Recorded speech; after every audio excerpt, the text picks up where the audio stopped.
and fractal theory, economics, equilibrium problems, and optimization problems, as well as mathematical modeling.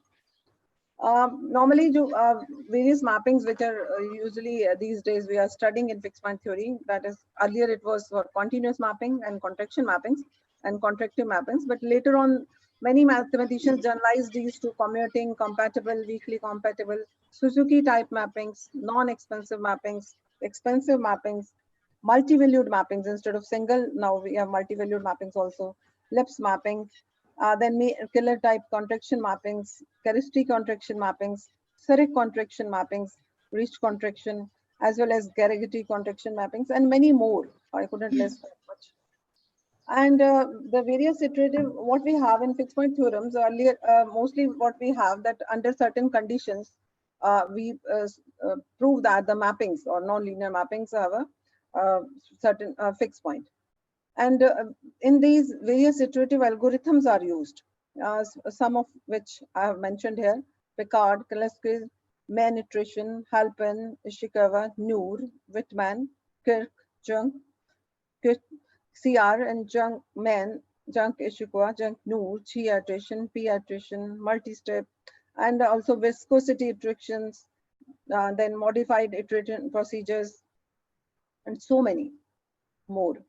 And we have mostly the metric space, because in various we are discussing here.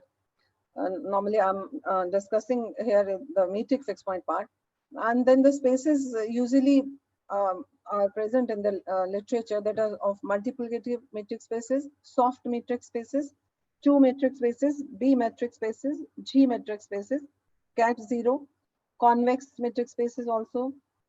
Cone fixed point theorems are in these spaces: cone metric spaces, hyperbolic, Polish spaces, ultrametric spaces, fuzzy metric spaces, probabilistic metric spaces, partial metric spaces, weak partial, and then very important one, modular metric spaces, complex valued, vector valued metric spaces. Another important is digital metric spaces, generalized metric spaces, and another area is metric spaces endowed with a graph.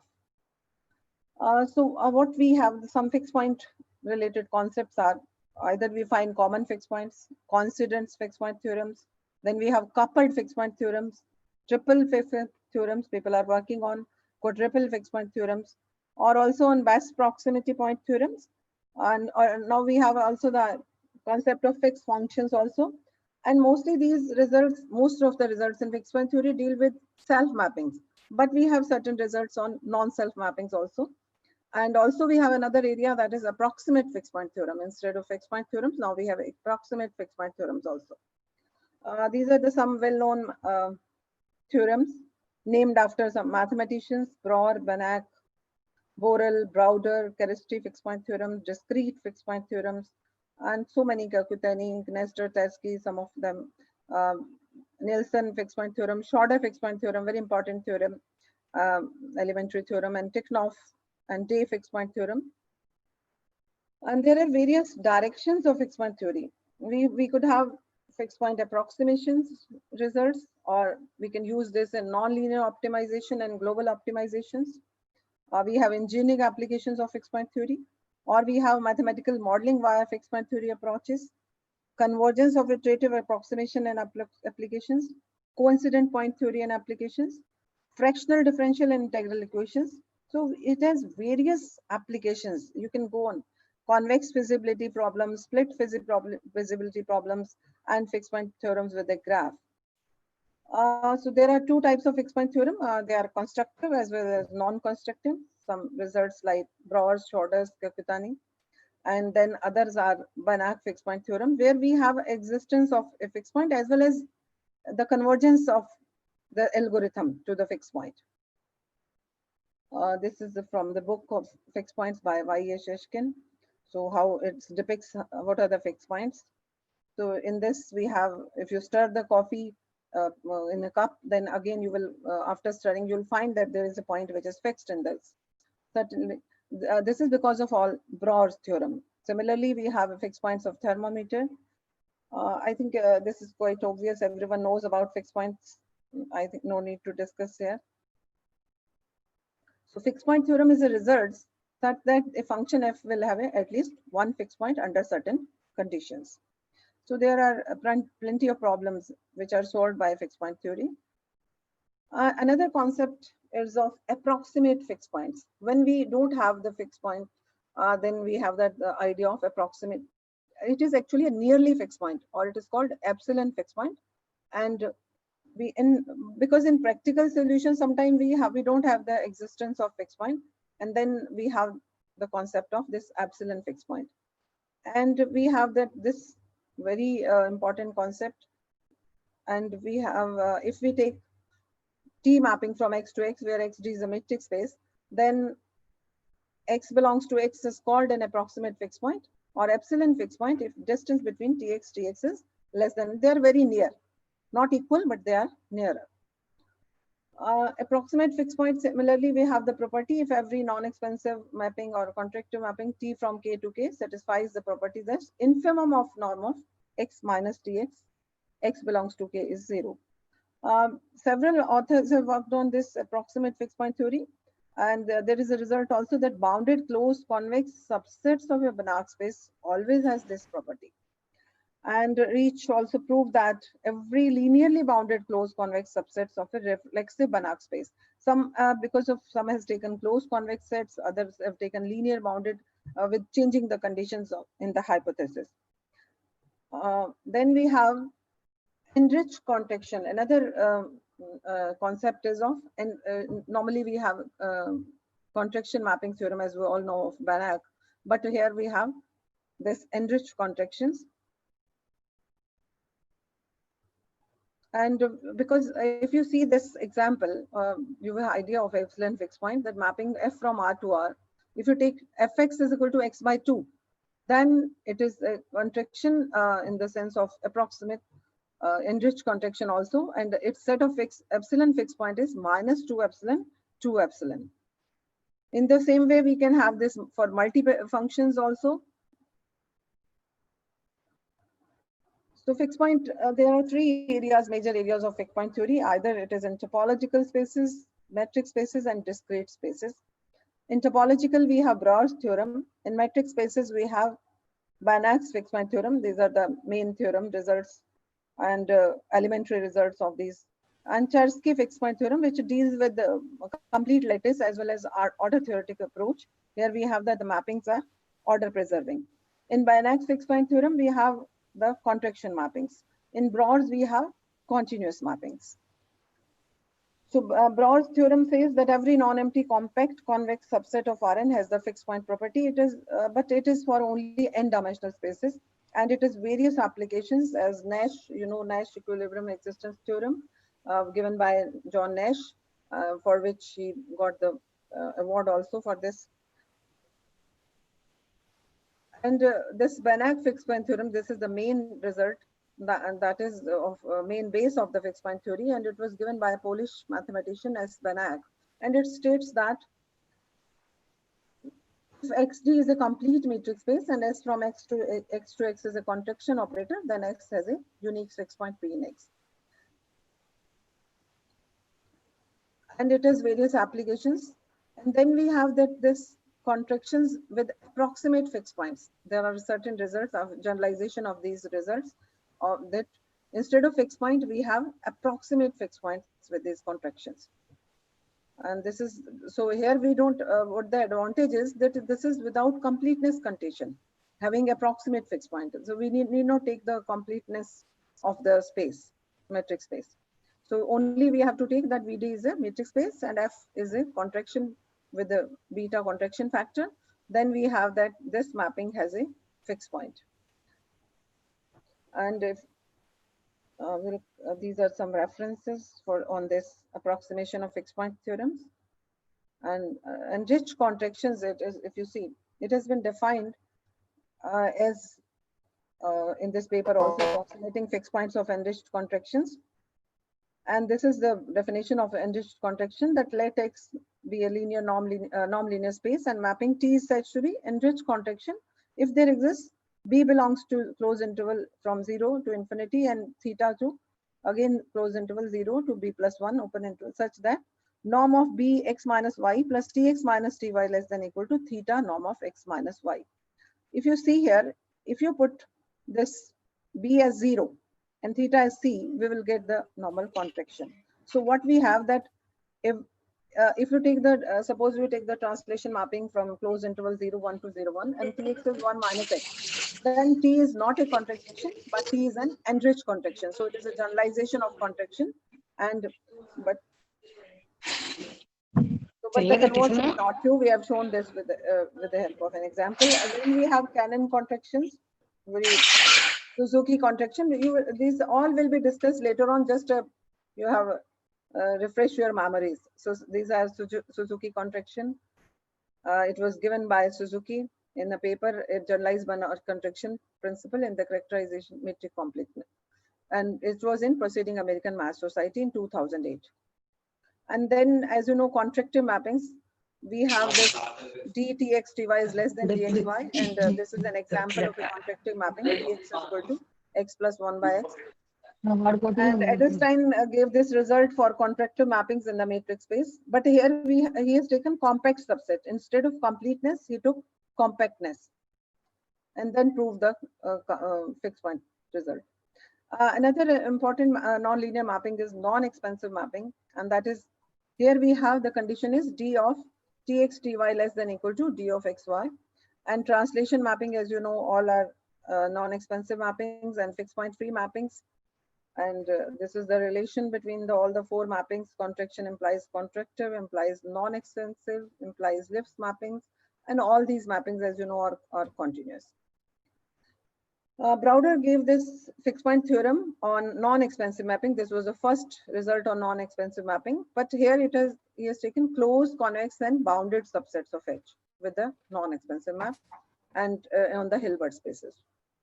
And again, the concept is as well as on enriched non-expansive mapping. We are discussing this.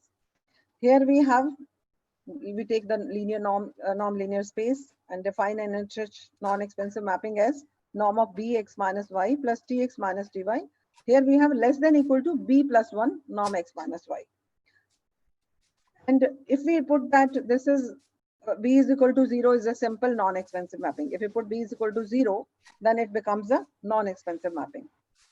So every b enriched non-expansive mapping is non-expansive mapping. So it is a generalization. If you see this example, if they take the closed interval 1 by 2 to 2 and map tx is equal to 1 by x, then we have that this is 3 by 2 enriched non-expansive mapping. So these are some results on these enriched non-expansive mappings. Now we have, because another important part of fixed point theorems are very, iterative algorithms, where we use these in the results. With the help of these iterative algorithms, we compute the fixed point or convergence of iterative method to the fixed point. And normally we have approximation of fixed points for non-linear mappings, and then finding the solutions of additional inequalities and equilibrium problems. Or no, other problems are finding convergence of the iterates in various spaces and comparing the rate of convergence. So we have that their comparison of iterative mappings, the data convergence, and we have some strong convergence and weak convergence also, and their stability results also. These are discussed. And Cauchy was the first one who started this, and then Picard, Peano, they gave these iterative procedures. This is contribution of Cauchy was well known by the Cauchy-Lipps existence and uniqueness theorems, Cauchy-Picard existence and uniqueness theorems, Cauchy measurement method for analytic functions, as well as Cauchy-Poincare small parameter methods. So just quickly, we will go through this. Picard was the first one, and then Kulosky iteration process, then Mann iteration process you can easily find, and then Halpern iteration technique. These are all. And then it's generalization two-step, Ishikawa iteration process, then modify Mann and Ishikawa. And then we have Kirk iteration process, Noor iteration process, again the generalization. It is three-step iterative process, then modified Noor, and generalized Mann and Ishikawa iteration process, Junk type iteration schemes, and then Whitman iteration technique is there. And SP iterative method, as well as CR iterative method. And then we have, because everyone knows about metric space, I think don't need to discuss that, but just the real life example is important, because in fixed point theory, um, we have non-linear mapping. This is an example of a body space, or you can say frozen cadavers, three-dimensional. If you take the internal distance between the 2 points of the body, not the spatial distance, then this is satisfies all the properties of the metric, and it is very useful in anatomy, where contraction, non-expansive, expansion mappings are studied. And now we come to the application part. Quickly, we'll go through this. One is functional equations and their stability. They are related to fixed point theories. Functional equation is an equation whose variables are ranging over functions. And they have various applications. There are various applications of functional equations, some in analysis, applied sciences, behavior and social sciences, biology, information theory, inner product spaces, statistics, taxation, polynomials, psychology, engineering, geometry, inequalities, combinatories. So many applications are there.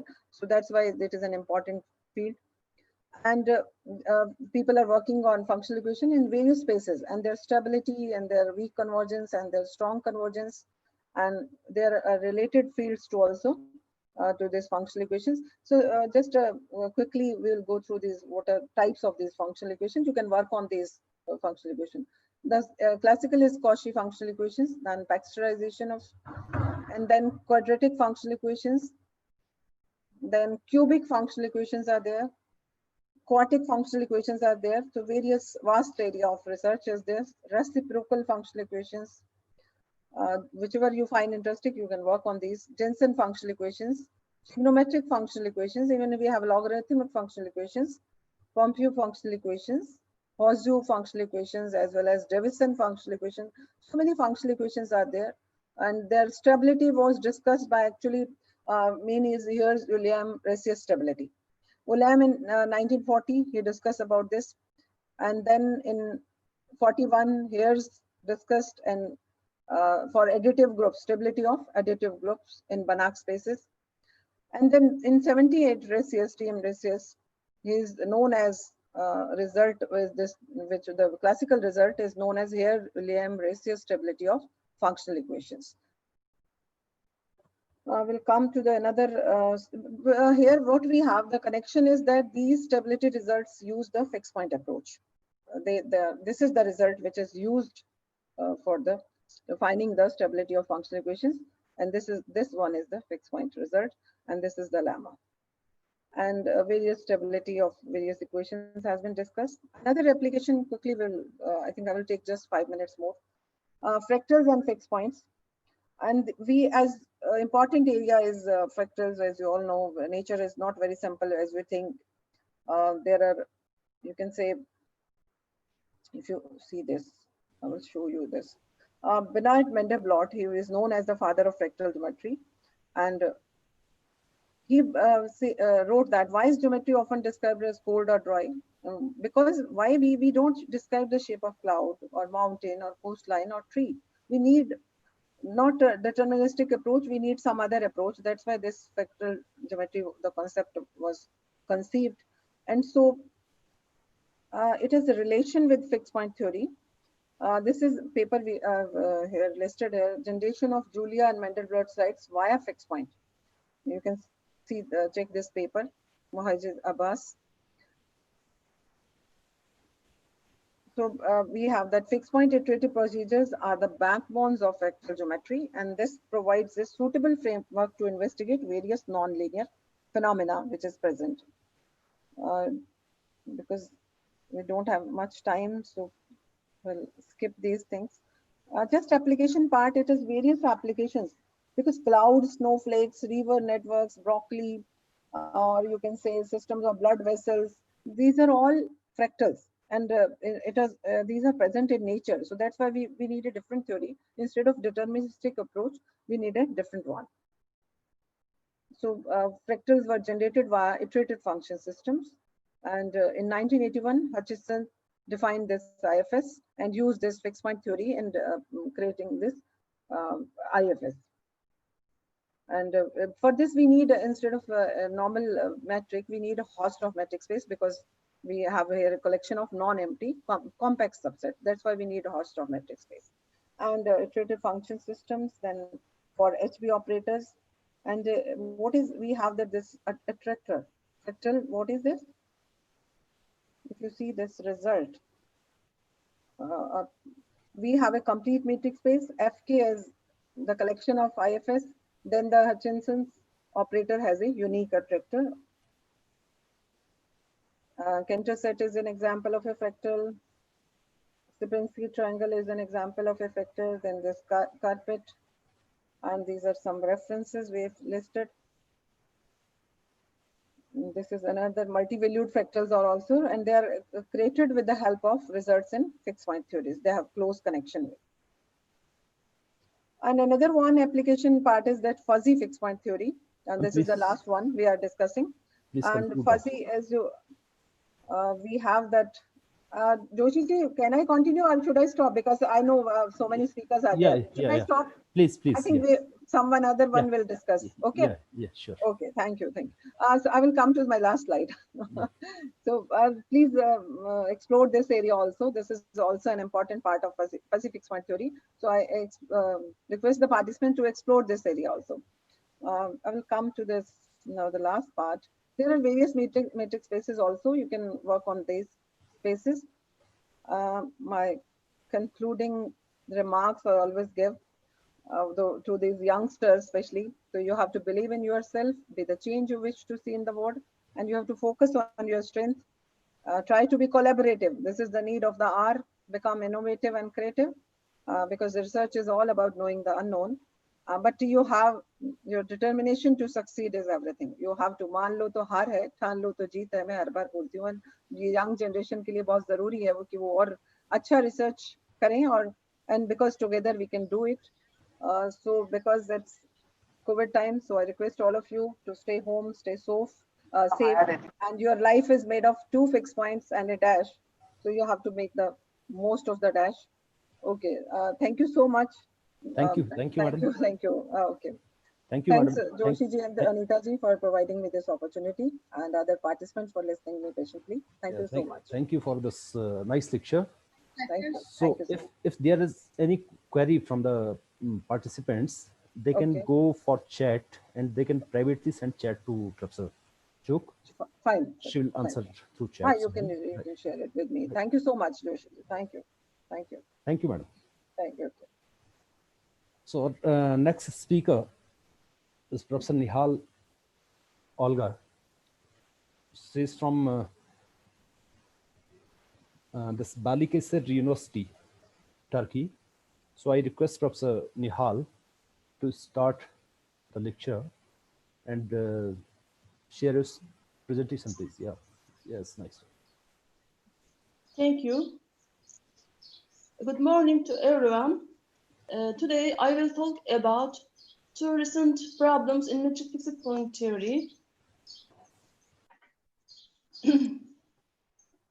This talk is based on the following recent papers. The first one is on the fixed disk results via simulation functions. The second one is on the new solutions to the discontinuity problem on metric spaces. The main motivation of this talk is twofold. The first one is the consideration of geometric properties of the fixed point set fix F of a site mapping F on a metric space. In this context, the fixed disk problem and the fixed circle problem have been studied, and then our results can be generalized to the site mappings of a generalized metric space. The other question is that whether there exists a contractive definition which is strong enough to generate a fixed point, but which does not force the map to be continuous at a fixed point. This question was reiterated by Rohadis in his famous study as an existing open problem. So we consider a recent solution to this open question. Discontinuous functions have been widely appeared in many areas of science, such as neural networks. So the solution of this question are important both in theory and practice, since the investigation of the neural network systems with discontinuous activation functions have been extensively studied in recent years. Let X be a metric space and F be a self-mapping on X. If F has more than one fixed point, then the investigation of the geometric properties of fixed points appears a natural and interesting problem. There are some examples of self-mappings that the fixed point set of the self-mapping contains a geometric figure such as a circle, ellipse, or an ellipse. For example, let us consider the metric space of complex numbers with this metric defined as this. Then the unit circle, you can see the circle in this figure, contained the fixed point set of this self-mapping. There are several papers for the cases in which the set fixed F contains a circle or a disk. Then the circle case is called as the fixed circle problem.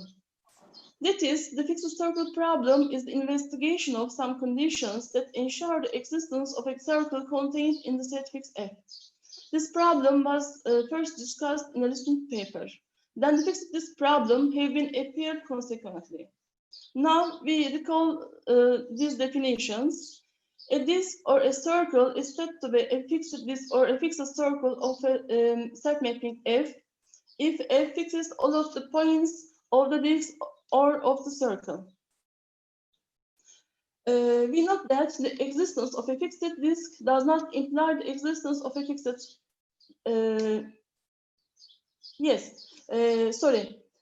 the existence of a fixed circle does not imply the existence of a fixed disk. For example, let us consider this self-mapping. The fixed point set of this mapping is the unit circle, but the unit disk is not fixed by this self-mapping. On the other hand, if a disk is a fixed disk of a self-mapping, then clearly it fixes all circles contained in this disk. In the next section, we focus on the fixed disk problem. In her talk, Nihal Tash will give a survey and present some recent results about the fixed circle problem. In this section, we present new fixed disk results. In a recent paper, a new technique was provided using simulation functions defined in this study. A function is said to be a simulation function if it satisfies the following conditions. Some examples of simulation functions can be here in this list. The set of simulation functions has many interesting applications. In a very recent paper, a new solution is given to the hardest discontinuity problem at fixed point using the set of simulation functions. Now, to obtain new fixed disk results, we define several new contractive mappings using the set of simulation functions. A self-mapping is said to be a ZC contraction with respect to a simulation function if there exists a point x0 in X such that the following condition holds for all X in X. If F is a ZC contraction with respect to a simulation function, then we always have this inequality. Now, our main tool, all of our results, is the number row defined in this equation. We are ready to give a fixed disk theorem. If F is a C contraction with respect to a simulation function with the point x0 in X, if this geometric condition holds, then the disk with center x0 and of radius rho is a fixed disk of F. Notice that the radius of the fixed disk is the number rho, and the center of the fixed disk is the point x0 in the definition of a ZC contraction. Some corollaries of this theorem can be given using some special simulation functions. For more details, one can see this recent paper. Now we consider some examples, and then we set some open problems on this problem. Let us consider the real numbers with the usual metric and define the stack mapping F1 with this equation. Then F1 is a C contraction with the point 0 and the simulation function defined as this. It is easy to check that we have the number row is equal to 1 and the stack mapping fixes the unit disk. Now we consider another stack mapping defined as this with these conditions. These conditions is necessary for our purpose. The stack mapping is not as a C contraction with respect to any simulation function with the point x0. However, the stack mapping fixes the disk with center x0 and or radius mu. This example is important for us because this shows that this converse statement of the above theorem is not true everywhere. Considering these examples, we note that the radius row of the fixed disk is not maximal in the above theorem. That is, the above theorem does not produce a maximal disk contained in the fixed point state of the stack mapping. That is, if there is another fixed disk of the stack mapping, then the radius, then our radius can be less than this, the radius of this disk. If we consider the stack mapping defined as with the usual metric on the real numbers, then it is easy to see that this stack mapping is a C contraction with the point 0 and the simulation function. Then again we have the number row is equal to 1, and our theorem produced the fixed disk as the unit as the unit disk. But notice that there are many other fixed disks of this stack mapping. This example shows that the radius row of our fixed disk is independent from the center x0 in the above theorem and its corollaries. Again, if we consider the stack mapping F3, it is easy to verify that F3 is also a C contraction with the point 1 and the simulation function. Clearly, the disk with center 1 and of radius 1 is another fixed disk of the stack mapping. Notice that there is a maximal disk contained in the set of in the fixed point set of the stack mapping. This is the disk with center 0 and of radius 3. Using well-known techniques from fixed point theory, similar fixed disk results have been obtained in recent years. For example, the recent study, near fixed disk results were given on a rectangular metric space. Similar results can be obtained, for example, using this number, we can state near fixed disk results. Again, modifying this number, we can give a common fixed disk theorem. Now we consider the activation functions having a fixed disk. It is well known that some fixed point results have been extensively used in various types of neural networks, and that the multi-stability analysis of neural networks depends on the type of used activation functions. For example, in this study, using the Brouwer's fixed point theorem, the multi-stability analysis was discussed for neural networks with a class of Mexican head-type activation functions. In the numerical simulations, the following Mexican head-type functions was used. Notice that this function has a fixed disk. The unit disk is a fixed disk of the activation function G. On the other hand, it is interesting that most of the popular activation functions used in the neural networks are those mappings having fixed disk. I will give two examples of such activation functions. The first one is the exponential linear unit function defined this, and the second one is shape rectified linear unit function defined as this.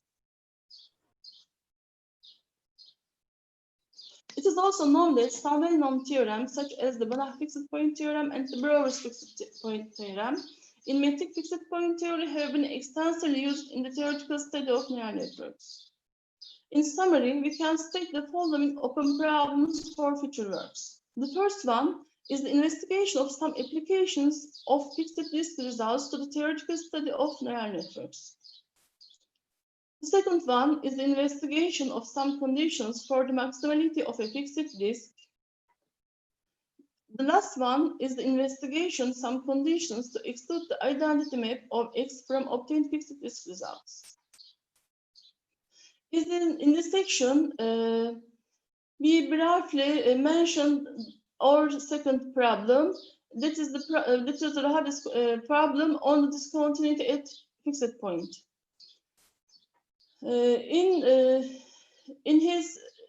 In this paper, Professor Pang gave the first solution to this open problem. After then, several naive solutions were given to this problem. The solutions of this problem is important since the continuity or discontinuity of an activation function used in a neural network is an important matter, especially for the multi-stability analysis of neural networks. After then, several naive solutions were given, and interested readers can see these references. In most of these solutions, the fixed point is unique. In a recent study, a naive solution was given by using the following two numbers: the numbers ND and the number MD. The first solution is again requires the uniqueness of the fixed point, but then the non-unique fixed point case was also considered, and the hardest question was extended to the case in which the set fixed F contains a circle for an self mapping of a metric space as follows. Is there a contractive condition which is strong enough to generate a fixed circle, but does not force the map to be continuous on its fixed circle? A solution to this expanded version to the hardest problem on discontinuity was given in this recent study using the number MD defined above. For more details, please see two references given in the introduction. They are open access articles, so one can freely available full text of these papers. Here are references.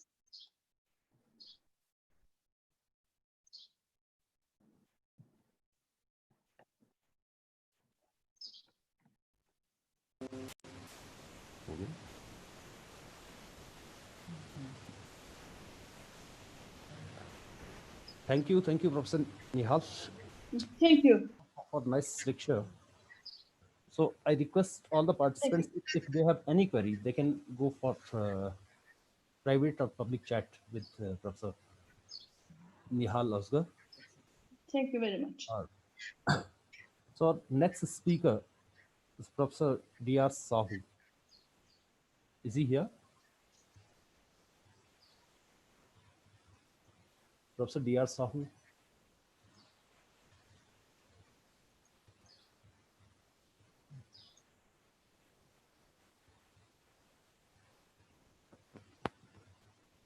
Professor D.R. Sahu. He is there. Please unmute yourself. Hello. Hello. Professor Sahu, namaskar. Namaskar, namaskar. MC Joshi. Yes, namaskar, namaskar. Welcome to this e-conference. Now we have Professor D.R. Sahu from BHU, Banaras Hindu University, Varanasi. And he'll talk on accelerated computational methods for optimization problems. So I welcome Professor Sahu to this e-conference, and please share your slides and start the lecture, please. Dr. Sahu.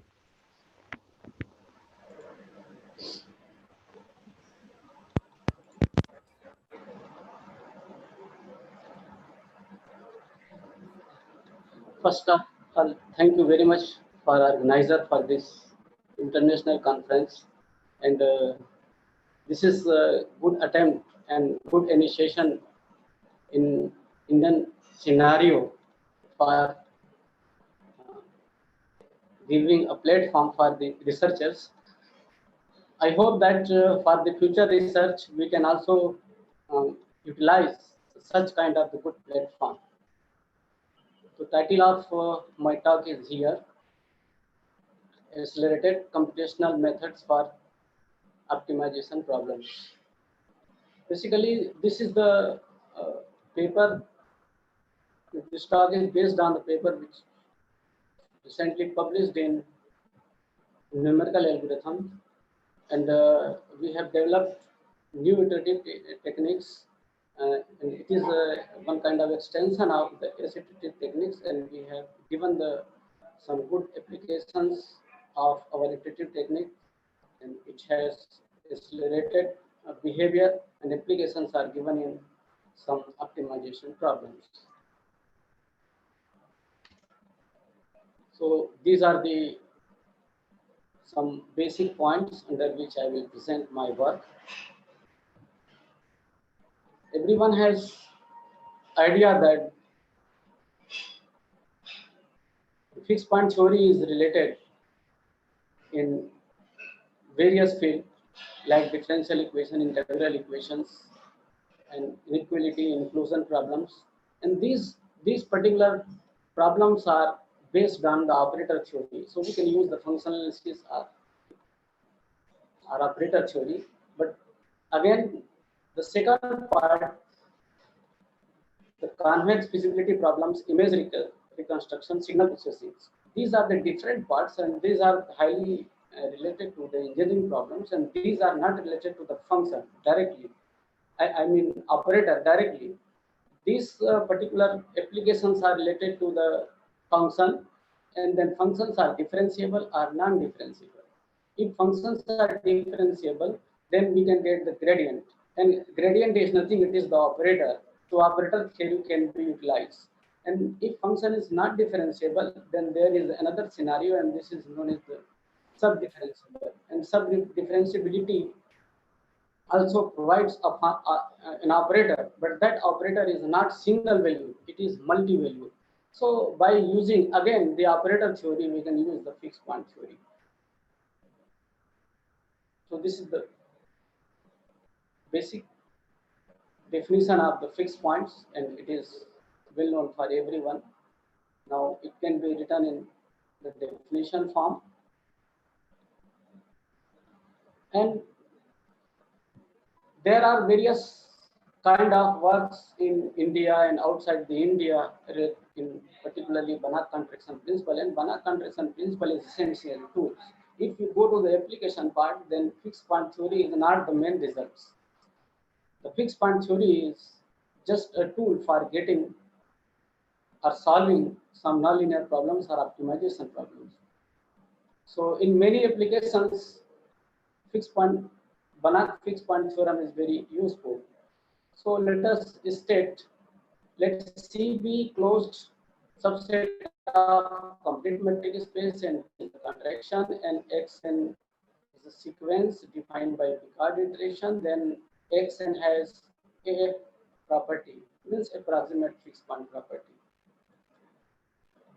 And then T has unique fixed point, and the error can be estimated like this. Now, if we see in the theorem 2.11, means last theorem, means Banach contraction principle, means Banach fixed point theorem. The first one is mapping condition. The mapping condition is a contraction, and contractivity is a very strong condition in the optimization problem because it is always continuous and the Lipschitz constant is always less than 1. And second one is the nature of solution set. Due to the contractivity, the solution set is just means it contains a single element. And next, approximation of solution. Since it is designed in the metric space for solving the differential equation abstractly by Banach, so the simplest, the iterative technique, which is known as the Picard iterative techniques, can be utilized for getting solution of the problems. So our focus is different. I would like to concentrate on some more general class of mapping, which is non-expansive. Non-expansive class is also well known for everyone. In 1965 and about the 1967, at that time was the core part of the functional analysis, and at that time the theory of monotone operators was created, and there at that time there are different kinds of scenarios are there. So one is the fixed point theory, another is the monotone operator, another is the optimization problem. So in the fixed point theory side, Browder, Godet and Kerr, they have created fundamental theorems, and in the monotone operator side, Kato, Browder and Rockefeller, they have designed various aspects of the monotonicity. And optimization side, they have particularly Rockefeller designed a well-known algorithm. It is known as the proximal point algorithm for finding minimization of a certain kind of non-differentiable function. So if I will have time, then I will try to explore some possibility of non-differentiable function and its application. Now let us see some definitions which will be utilized here. First one is non-expansive. So here we are having the Lipschitz constant is 1. Cauchy non-expansive when fixed point of operator is well known, then and if this inequality satisfies, then we can say that this Cauchy expansive. Now another is the formally non-expansive. Formally non-expansive is class of formally non-expansive is not much larger than the non-expansive. It is automatically contained in the class of non-expansive. It can be seen in the definition, this one, because it is the minus, and this inequality can be replaced here, and less than is equal to x minus y whole square. So every formally non-expansive operator is a non-expansive operator. So basically in optimization problem, non-expansive mapping has role, but the main role is created by formally non-expansive mapping. If we consider the differentiable function or non-differentiable function, then if function is convex, then the gradient and or subgradient is automatically monotone operator, and then its resolvent is obviously formally non-expansive. That's why the non-expansive theory is directly connected to the theory of optimization and monotonicity and various kind of the differential equation, particularly evolution differential equation. So here we give a simple example. Suppose x is Rn and Tx is defined by square of the elements, then it has a fixed point 0. And one can see by the simple calculation that T is Cauchy non-expansive. But it is not non-expansive because the Lipschitz constant is not 1, it is just 2. So one can create similar type of the examples. Now we will give the theorem. It is designed by Kirk, but we have considered in the simplest way, in the practical way. It is that reflexive Banach space and C non-empty closed bounded set and T is non-expansive, then it is a fixed point. So we are considering the Opel condition. However, normal structure condition was considered by Kirk in 1967, and Opel condition automatically enjoy the normal structure. In Hilbert space also enjoy the Opel condition. So this is the practical situation. Best approximation. This is the simple definition. Now, existence of the best approximation. Suppose C be a non-empty closed convex or complete subset of, if we consider the closed, then we will have to consider the Hilbert space. If we consider the complete, then we will have to consider the inner product space. So this is the existence theorem, and these are the properties. Again, we see the property B. The PC means projection operator. Projection operator is again formally non-expansive and hence non-expansive. Now, question is that if we consider the non-expansive mappings, then we are having a number of fixed points. So how can we calculate the fixed point? And if we apply our algorithm, then which fixed point is coming in our hand, means at which point our iterative technique converges.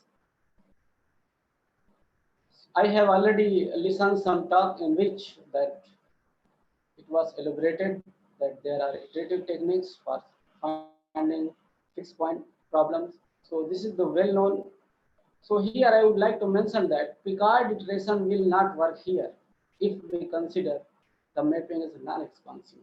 But if we consider the lower class means formally non-expansive mapping, then Picard iteration can be utilized, but for not the non-expansive mapping. So Mann iteration process is very useful for finding solution of some problem in which non-expansive mapping is involved. I will not say much about the Mann iteration. This is just the convex combination of the two terms. Next, Ishikawa, and it is well known for everyone. Ishikawa iteration was introduced by Ishikawa for finding fixed points of pseudo-contractive mappings. Pseudo-contractive mapping is more general than the non-expansive mapping. In 2007, we have defined and designed S-iteration method with Professor Agrawal and Donald Regan. It was published in JNCA.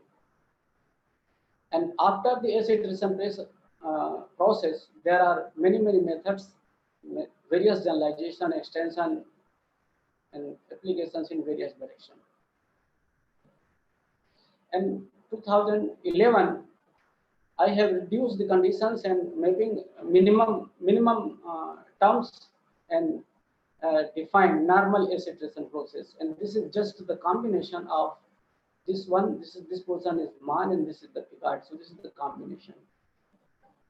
And in view of the Ishikawa iteration process in 2003, this iteration process was designed, and it is known as the Ishikawa iteration process of M3. Here I will concentrate on our main point, main algorithm. This is the main algorithm. Suppose S and T are Cauchy non-expansive mappings, then we can get the in two steps. So S-iteration process is useful not only for finding the fixed points of one mappings. If we are having the pair of mappings, then it is more useful for finding the common fixed point. From the non-expansive mapping, we cannot get,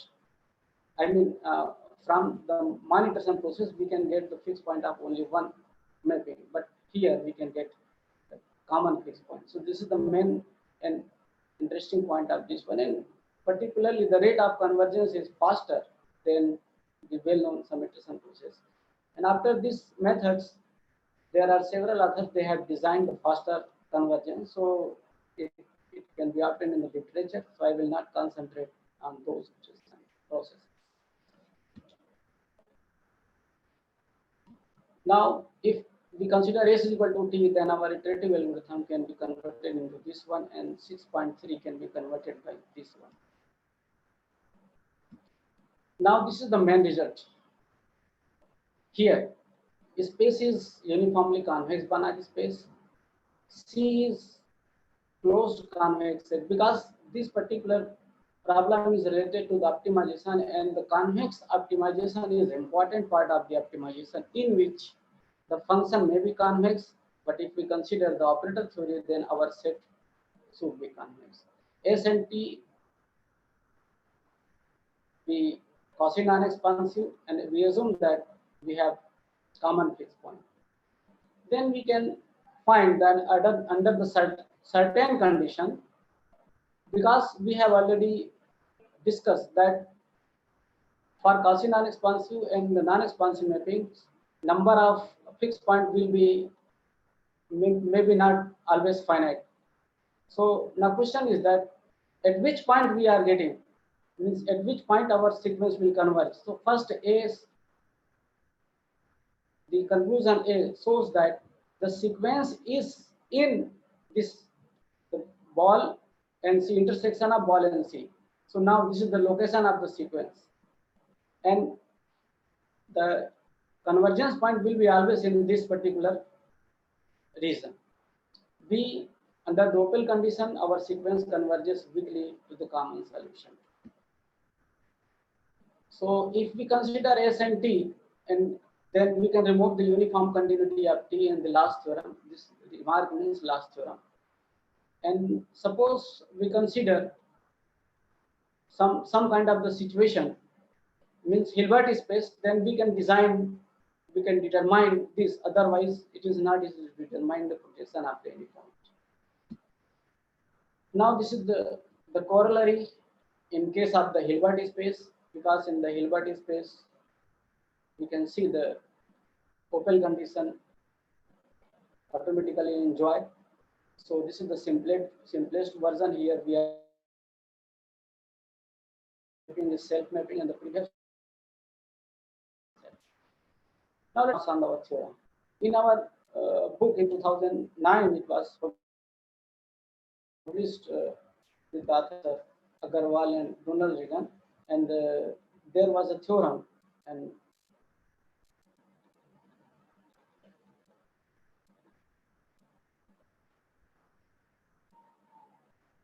there was a theorem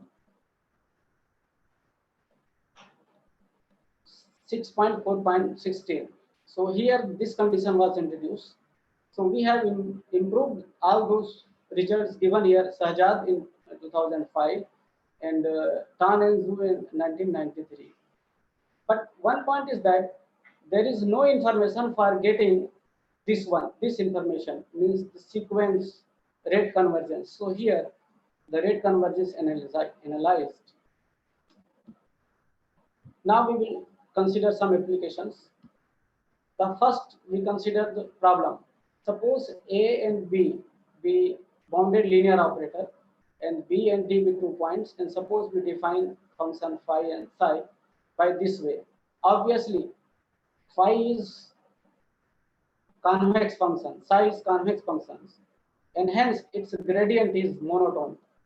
So that's why the monotonicity, and under the certain condition we can design non-expansivity. Let C be non-empty closed convex subset of H.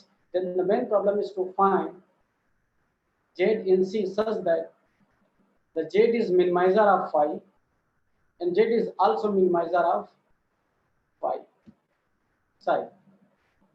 There is one proposition. Let A be bounded linear operator, C be non-empty closed convex subset of Hilbert space.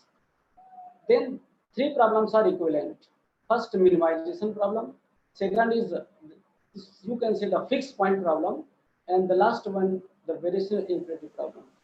So three different problems are equivalent under the certain condition. Now we can utilize our theorem.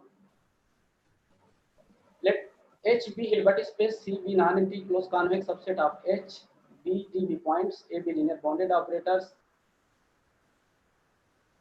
and the assumptions lies the theorems. And now let us see, consider the controlling parameter lambda. Then the sequence can be designed by 4.2. Now question is that what is S here? Here S is an operator. S is an operator. PC x minus lambda adjoint of A x minus B. So this is basically non-expansive. We want to find the minimization problem of the phi and psi, but it is converted in the operator theory. So this Sx is non-expansive. Then we can utilize our results, previous results, for minimization problem by instruction of this metric. And the conclusion is that Xn converges, but the limit point is in the ball. Xn converges weakly to the common solution of means common minimization problem. Professor Sahu, Let us consider, yes. please take care of time, please. Just I'm going to finish it. Yeah. This is the example. Now I would like to give the conclusion, the last experiment. Suppose we consider another minimization problem 5.1. So this is the well-known Lasso problem, and Lasso problem is related to the statics, and basically this is the hot topic of the computer science nowadays. There is a one word. This is the machine learning. So this is the central problem of the machine learning. So here we are going to minimize this whole function. This whole function is designed by the sum of the two functions. First one is the differentiable and there is non-differentiable. So for dealing this, we need the convex analysis. So I will not go to the detail. So this problem is in Rn. So for further study of this one, we need the deep study of the proximal gradient method. So due to the short period, I cannot explain the proximal gradient method, but I can explain the one point here. Here, this is the prox operator and this is the some other operator. This is coming by non-differentiability, and the whole operator is always non-expansive. This is the central point for dealing the Lasso problem.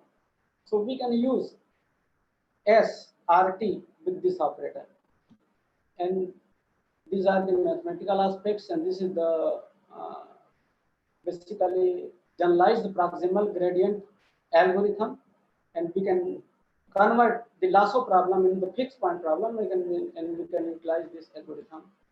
And there are the experiments, and this experiment is based on the housing prices. If we have a data of the thousands of the houses with the various kind of the properties, then how can we minimize? How can we get the house with the lowest price? So red one is given for our iteration process, and these are the other iteration process. Thank you very much for giving the time, and I hope that this split will be continued in future so that we can share our not only the thoughts, but we can share our research works. Thank you. Thank you, Professor Sahu. Thank you very much. Thank you for nice lecture.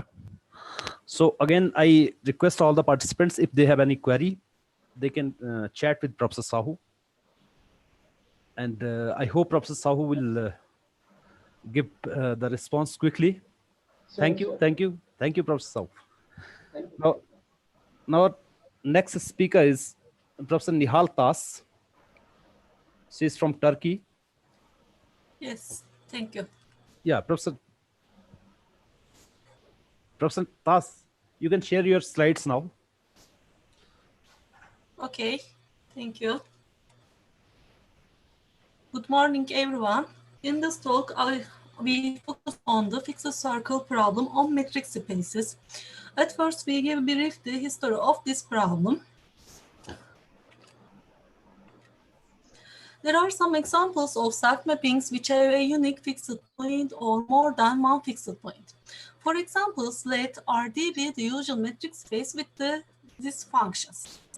If we consider the self-mappings F and G such that then F has a unique fixed point x0 and G has a two fixed points such that if the number of fixed points of a self-mapping is more than one, the following question occurs. What are the geometric properties of fixed points? जो निहाल निहाल ने भी अच्छी थी physics करने। I don't understand.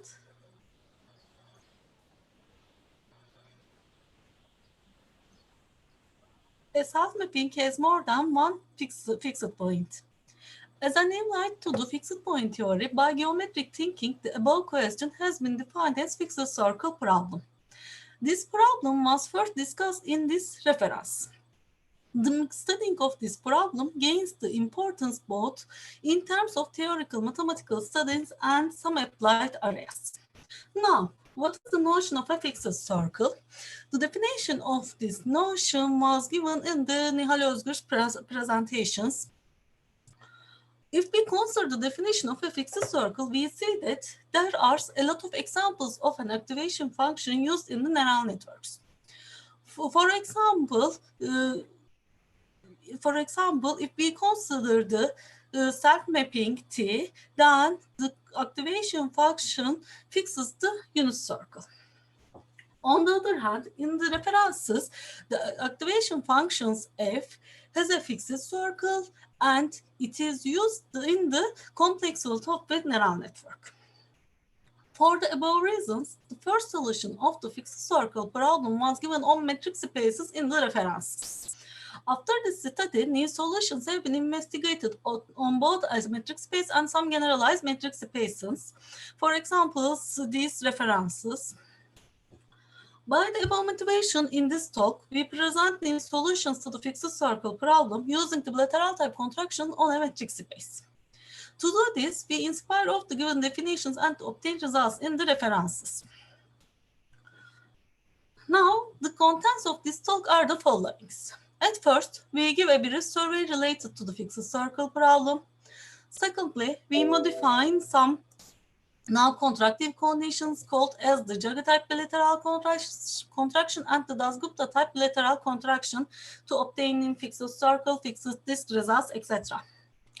Finally, we construct an application of our theoretical results to rectify linear unit activation functions. Now, we give the survey. This theorem is the first solution of the fixed circle problem. In this theorem, using the Karistas inequalities such that this theorem can be considered the existence of the fixed circle. Also, the conditions C1 and C2 are geometric properties, can be considered geometric properties such that. Also, using the different functions families, the following fixed circle theorem was given for the existence of a fixed circle. In this theorem, we use these functions under the conditions, then the circle is a fixed circle of T. Using the Twardowski techniques and contact inequalities, some fixed circle results were obtained with different aspects. To do this, we recall these families. Twardowski was defined the family to obtain the fixed point theorems such that using these families, we defined the FC contraction such that using this definition, this theorem has been obtained as a fixed circle result. Also, Piri defined another function families, and using this family, similarly, FC contact 1 contraction was defined, such that similar type contractive conditions and related fixed circle results were given with some illustrative examples on a metric space in this reference.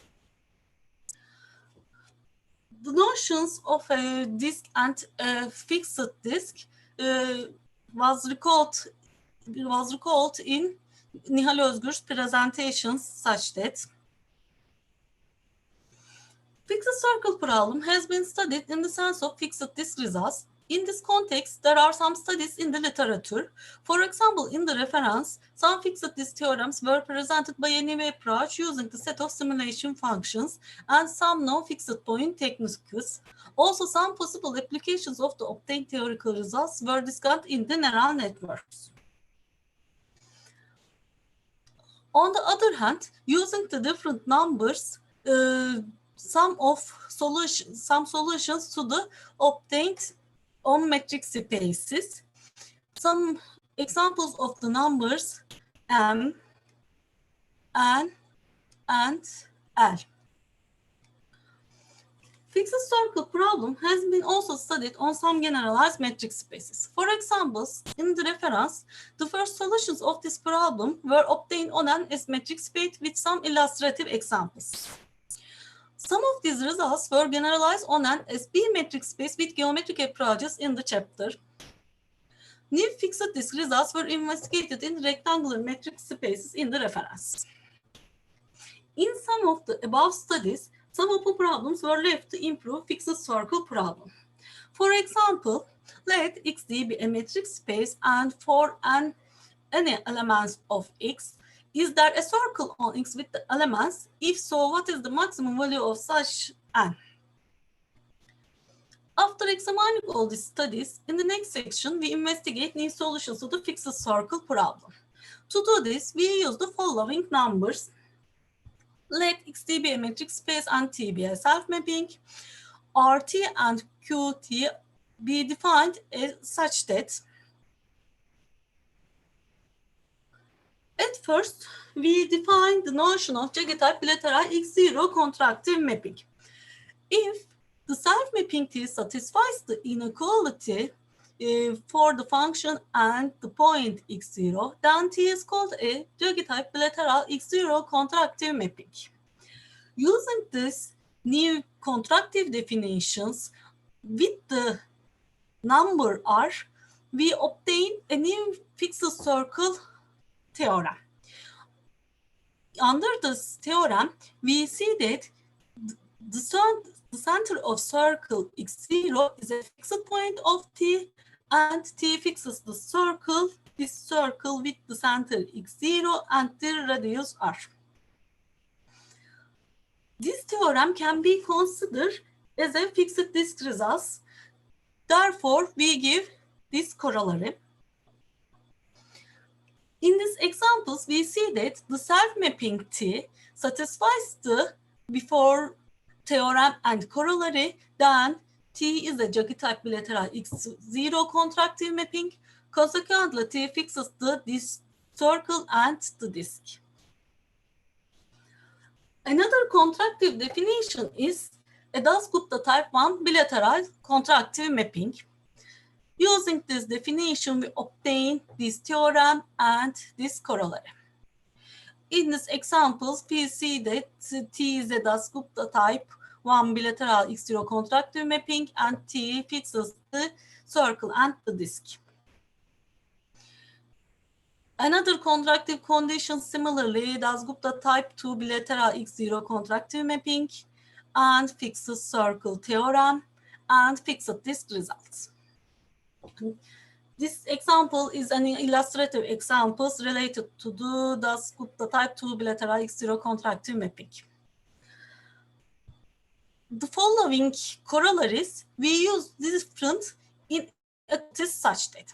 The first equality is such that under these conditions, T fixes the circle, especially T fixes the disk. Another inequality is such that, third inequalities such that, and final inequalities such that. In the four corollaries, we see that any fixed circle and fixed disk results. In this section, we suppose that XT is a metric space and T and S are two self-mappings on X. If the condition satisfied for all the elements in the circle, then the circle is called the common fixed circle. Similarly, common fixed disk. For these details can be seen these references. Now we modify the number RT for the pair TS as follows, and define the following numbers: RT, RS, RTS, and R star. Using these numbers, we obtain common fixed circle results. If the self-mapping test satisfies the inequalities with the function phi and with the element x0, then x0 is a common fixed point of these functions and T is a Jacobi-type bilateral x0 contractive mapping. Consequently, this circle is a common fixed circle, especially the disk is a common fixed disk of the pair. In these examples, we see that these self-mappings satisfies the conditions before theorem and they are fixed the circle and the disk. Consequently, the circle and disk is a common. Let us modify the number Qt for the pair. Qt is be defined in this form. Using the number, similarly, we obtain another common fixed circle theorem and illustrative example. In the last section, we obtain an application to activation functions. At first, we mentioned the importance of the activation function. Activation functions are great importance in the neural networks to learn and make sense of something. The main of these functions is to convert an input signal of a node in the neural network to an output signal. There are a lot of examples of activation functions used in the neural networks. One of the most popular activation functions is rectified linear units. The details of these activation functions can be seen in these 4 references. In this section, we focus on weakly rectified linear unit and parametric rectified linear unit. Using these activation functions, we give an application of the main results obtained in main results section. Now, to do this, at first we recall the notions of weakly rectified linear unit and parametric rectified linear unit, respectively, such that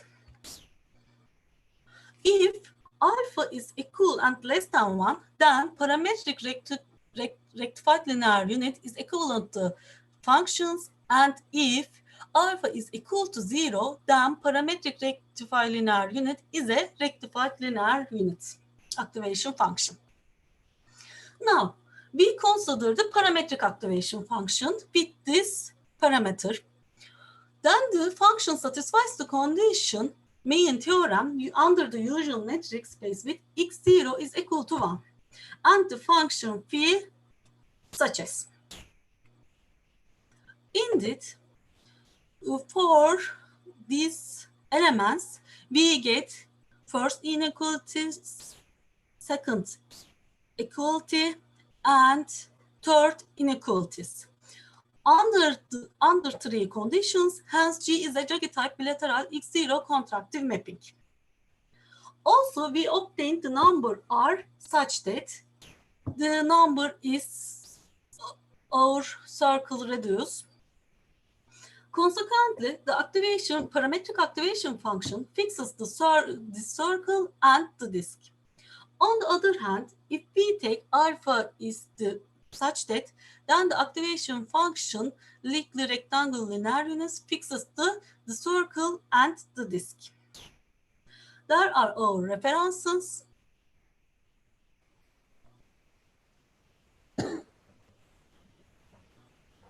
So thank you, Professor Tas, for nice lecture. Thank you for your attention. Yeah. So again, if there is any query, they can go for chat with Professor Tas. So thank you once again. Thank you for thank you. So this is the first session is over now. First technical session.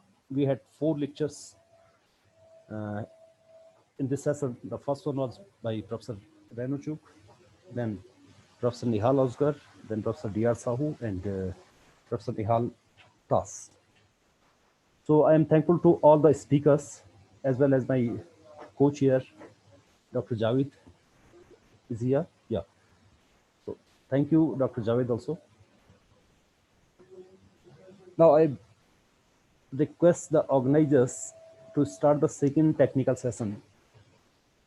And for second technical session chair is Professor Nihal Ozgar.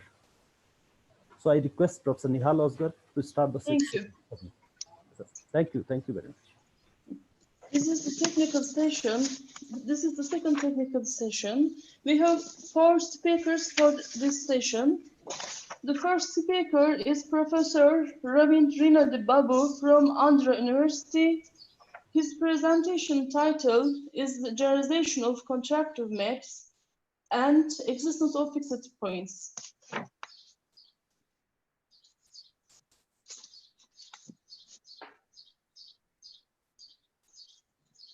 Professor Babu. Professor GVR Babu.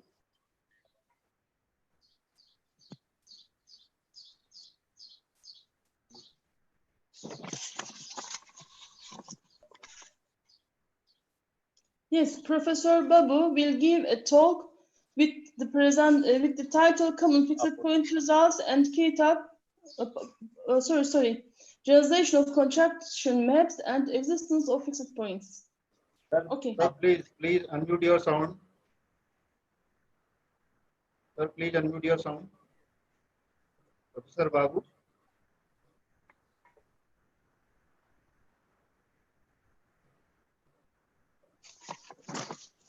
Professor Babu, can you unmute your sound?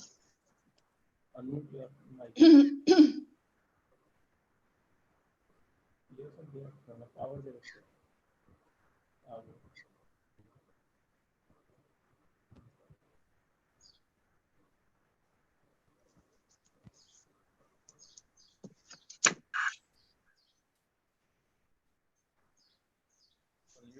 Okay. Thank you very much.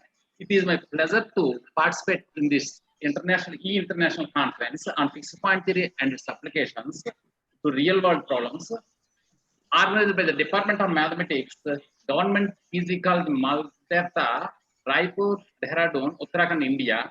And first, I thank Professor Anita Tomar, organizing secretary, for organizing this conference in this pandemic COVID-19.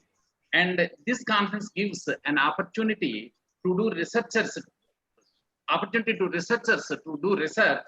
in fixed point theory and applications. And respected professors, research scholars, and participants, and session chair Professor Nihal Ozgar and co-chair Professor Mamta Rani. Good morning to all of you. And my title of the talk is Generalization of Contraction Maps and Existence of Fixed Points.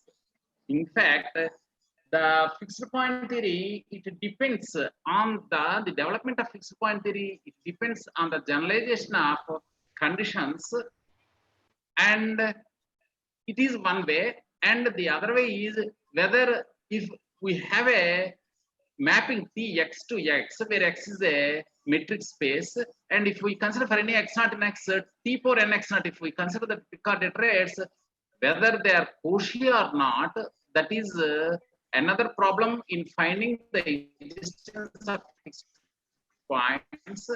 And the next one is the qualitative behavior of fixed points. Now, here the main aim of my talk is how the fixed points are generalized. That is my main aim of this talk. And if all of us know that a mapping, if x is a non-empty set and Tx to x be a self map of x, then an element P in x is called a fixed point of P is equal to P. And contraction map means if there exists alpha in closure 0 1 of the d of dx dy less than or equal to alpha times dxy for all xy in x.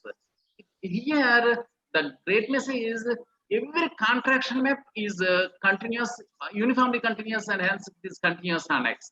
And the Banach contraction principle in 1922, Banach established that for any x naught in x, in a complete metric space, if we consider P4 and x naught, then that sequence of iterations, those Picard iterates, those converge to a limit, and that limit point is the fixed point, and it is unique. Fixed point of the entity is unique. So Now the question arises, are there any contraction conditions which do not force T to be continuous? In that way, in that sense, Kannan answered this problem in 1968 and proved a fixed point theorem that is different from contraction principle, Banach contraction principle. It is in 1968. In a complete metric space, if T x to x satisfies the following closure zero offsets the D of T x t by less than beta times D of x t x plus D of y t y for all x y and x, then T has a unique fixed point in x. A contraction, a mapping T that satisfies that such condition is known as a K contraction. And following Kannan in 1972, Chatterjee proved the following theorem, which is similar to Kannan fixed point theorem, but with a different contraction condition. Let X be a complete metric space and T x to x be a self map of x. Assume that there exists a constant gamma in 0 of such that D of T x t by less than gamma times D of x t y plus D of y t x for all x y and x, that T has a unique fixed point in x. Such a map T that satisfies such condition is known as a C contraction. Here, the interesting theory is that in 1972, Rose established that all those contraction conditions are independent of one another and discussed various types of contraction maps. By combining all these three independent contraction conditions in 1972, Zamfirsky defined an operator which we call Zamfirsky operator and prove the existence of and uniqueness of fixed point such mappings and complete metric spaces. A mapping T x to x is said to be a Zamfirsky operator if there exists alpha, beta, gamma non-negative reals with 0 less than to alpha less than 1 and 0 less than to beta less than half and 0 less than to gamma less than half, such that if at least one of the contraction condition or Kannan and the Chatterjee condition holds, and proved that every Zamfirsky operator in a complete metric space has a unique fixed point in X. And then in 1974, Dirichlet defined quasi-contraction maps and which are more general than contraction maps and K contraction maps and C contraction maps, and proved that every quasi-contraction map has a unique fixed point in complete metric spaces. So in fact, Dirichlet proved it in theoretically complete metric space, which we discuss the definition everything in a short time. Let X be a complete metric space, T x to x mapping. T is said to be quasi-contraction if there exists a non-negative real number q less than 1. So the D of txt by less than q times maximum of dxy, D of x dx, D of y ty, D of x dy, D of y dx for all x, y, and x. And in the generalization of, in the direction of the generalization of contraction conditions, in 1973, Geraghty introduced an extended contraction mapping principle, contraction map, in which the contraction constant can even be replaced by a function having some special property. Let S be equal to the set of all beta from 0 infinity such that limit n tends to infinity beta Tn is equal to 1 implies limit n tends to infinity Tn is equal to 0. Let Xd be a metric space Tx to x be a map T is said to be Geraghty contraction if there exists beta in S such that D of Tx by less than or equal to beta of Dxy times dxy for all x, y in x. And Geraghty proved that in a complete metric space, every Geraghty contraction has a fixed point. Just now, Professor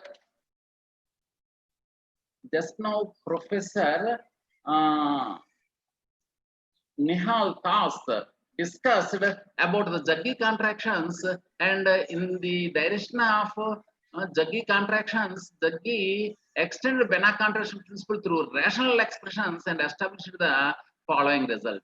Let Xd be a complete metric space T x to x. Assume that there exists alpha beta in 0, 1 with the alpha plus beta less than 1 such that D of txt by less than the alpha times D of x dx, D of y ty by dxy plus beta dxy for all x, y in x with x different from y, then T has a unique fixed point in x. In this way, there are several generalizations of contraction maps.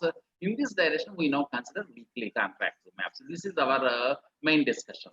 In 1977, Albert and Delabre introduced the concept of weakly contractive maps in Hilbert spaces and proved the existence of fixed points.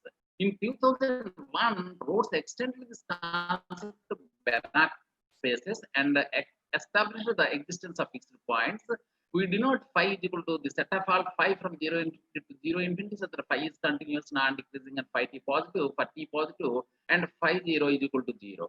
A map t from x to x is said to be weakly contract map if there exists a phi in phi with the limit n t tends to infinity, phi t is equal to infinity, such that the d of dx dy less than d of xy minus phi of d of xy for all xy in x. Here we observe that every contraction map t on x with contraction constant alpha is a weakly contract map with phi t is equal to 1 minus alpha t non-negative, but its converse is not true due to the following example.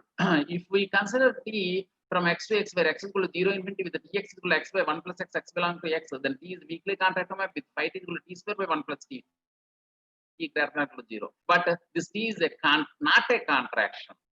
And Rhodes established that every weakly contractive map on x has a fixed point, unique fixed point where x is a complete metric space.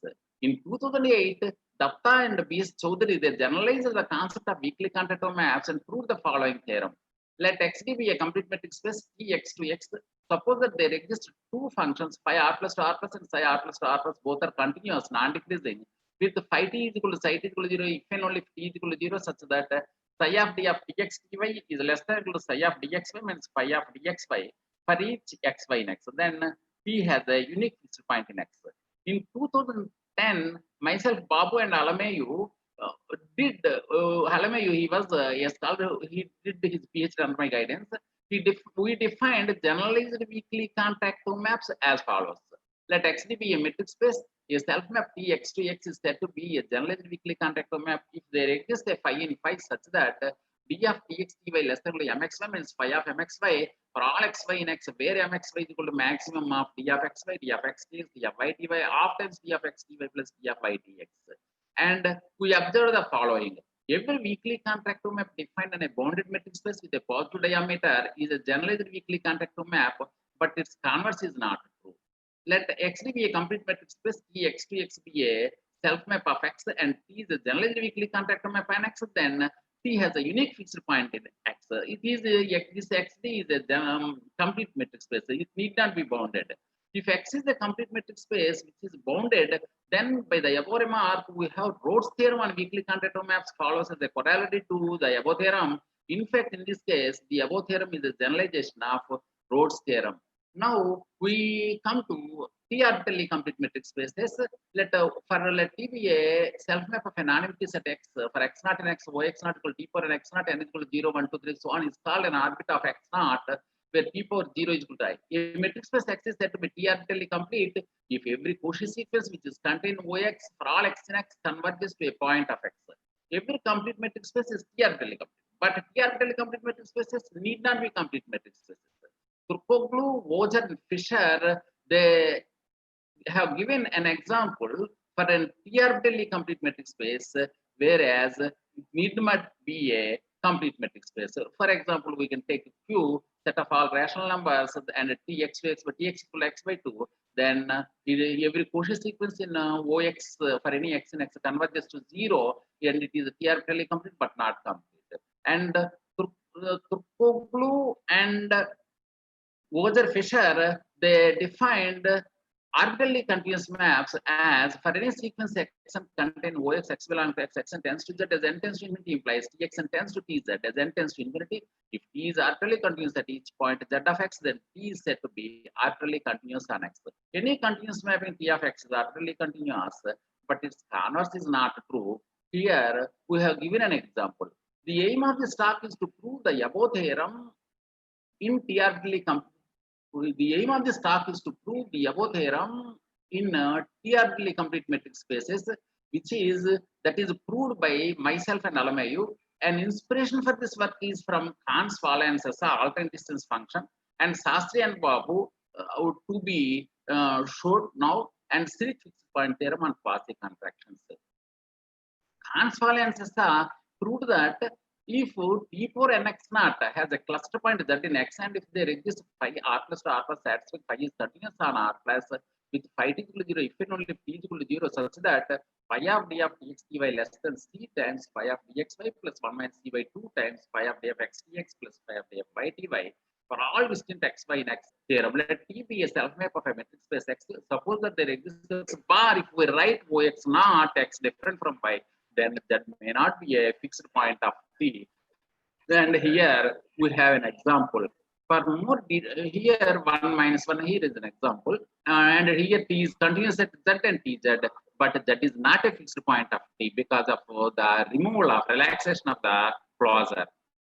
For more details and its extension of to pair of maps, we refer Shastri and Babu. The following example shows that the orbital continuity of T at Z may not imply the orbital continuity of T at TZ. Hence, we are assuming that orbital continuity of T at Z and orbital continuity of T at TZ assumption is made there, where Z is a cluster point of OTX naught for some X naught in X. That X be equal to 1 by N union 1 minus 1 by N. And Tx to x by T0 is equal to 1, T1 1, T1 by N is equal to 1 minus 1 by N. For N is equal to 1, 2, 3, so on, and T1 minus 1 by N is equal to 1 by N plus 1. If we consider Xn contain OTX, Xn is a subsequence of 1 by K, and hence by Txn tends to 1 minus Txn is equal to 1 minus Xn tends to 1 is equal to T0. So the T is arbitrarily continuous, but it is not arbitrarily continuous at T0. For more details, we refer that 5 means that is Indian Journal of Mathematics. Indian Journal of Pure and Applied Mathematics journal there. And now we prove our main theorem, that is, let T be arbitrarily complete metric space. Assume that there exists x naught in X. There exists a point for some x naught in X. There exists a point function phi x naught in phi such that d of dx t by less mxy minus phi x naught mxy for all xy and ox0 bar, where mxy is equal to maximum of dx by d of x dx, d of y dy after x d of x dy plus d of y dx. Then the sequence t for n x naught is Cauchy in X. Limit n tends to t for n x naught is equal to z in X, and z is a fixed point of T. Furthermore, z is unique in the sense that the orbit of x naught bar contains one and only one fixed point of T. Here we are giving the information where this fixed point stays, and also the such functions T may have more than one fixed point if we define Tx to x and Tx to x. And the proposition is, to prove this theorem, the following proposition plays a very, very important role to prove Cauchy part of the iterates. X the metric space, Xn be a sequence in X as the d of Xn plus 1 tends to 0 as n tends to infinity. If Xn is not a Cauchy sequence, then there exists positive results Mk and Nk with Mk greater than K. So the d of Xmk greater than epsilon, d of Xmk minus 1 Xmk is less than epsilon, and the 4 identities hold. Here, let x be equal to 0, 1 with the usual metric, define Tx by x by Tx is equal to x by 2, x belong to 0 of x if x is in R1. The x naught is equal to off, we have Ox naught bar is equal to Ox0 in a singleton 0. T is arbitrarily complete, and phi x naught R plus to R plus by phi x naught T is equal to, if we define like this, then T satisfies all the hypotheses of the above, and 0 is the unique fixed point of T in Ox0 bar. Here we note that T is neither a weakly contractive map nor a generalized weakly contractive map on X. For we have given its justification also, and let under the hypothesis of the main T may have more than one fixed point. This is an example we have given. The following example shows that if the inequality holds in Ox naught instead of Ox0 bar for some x naught in X, then he may not have a fixed point. That example is also we given. The following examples are in support of our main theorem. X is equal to 0, 1, 2 union sigma is equal to 0 to n 1 by 2 4 I n in n with the usual metric. Define Tx to x by T0 is equal to 1, T1 2, T2 2, T of sigma is equal to 0 to n 1 by 2 4 I is equal to sigma is equal to 0 to n plus 1 1 by 2 4 I. For x naught is equal to 1 plus half, Ox naught is equal to sigma is equal to 0 to n 1 by 2 4 I n belong to n. Ox0 bar is equal to Ox0 union singleton 2. Define phi x naught from R plus to R plus by phi x naught equal to T by 2 T greater than 0, then T satisfies all the hypotheses of the main theorem. Further, the sequence T for n x naught converges to 2, and 2 is the unique fixed point of T in Ox naught. Here, the main importance of this theorem is that we have produced an example in abstract spaces. We write C naught is equal to y is equal to yn, n is equal to 0 to infinity such that yn tends to 0 as n tends to infinity with the usual metric d. We define dxy is equal to norm of x minus phi, which is equal to supremum of mod xn minus y and n belongs to n. And if we then this metric D is on C naught, it is a complete metric space. X naught is equal to 0, 0, 0, so on. X1 is equal to 1 half 1 by 3, so on. X is equal to 0 half, and 1 by 3 so on, xn is equal to 0, 0, so on, 1 by n plus 1, so on, x is equal to x0, x1, x2, x3, so on. If we define, then we have, if we define txn is equal to xn plus 1, then x0 is the fixed point of t with phi x1 t is equal to t square by 1 plus t greater than or equal to 0. And here it is satisfies all the hypotheses of the main theorem, and t power x0 1 converges to x0 as n tends to infinity, and t has a unique fixed point x0 in OH0 bar. We observe that t is not a contraction, and t is and hence our theorem is a generalization of Banach contraction principle. This is in this way we can generalize the fixed point theorems. And the main, now I wish to give an open problem that Oder and Tas and Nihal Tas, they are working on some bilateral type fixed point circle and fixed point disk. My open problem is that can we apply our results on alternate distances to the results of Oder and Tas? That may be an open problem in my opinion. That's an open problem I am now posing, and these are the references that I referred. Thank you very much. Thank you, Professor Babu. Thank you so much. Thank you very much. Our next speaker is Professor Jha from Kathmandu University, Nepal. His presentation title is Common Fixed Point Results and K-type Compatible Mappings.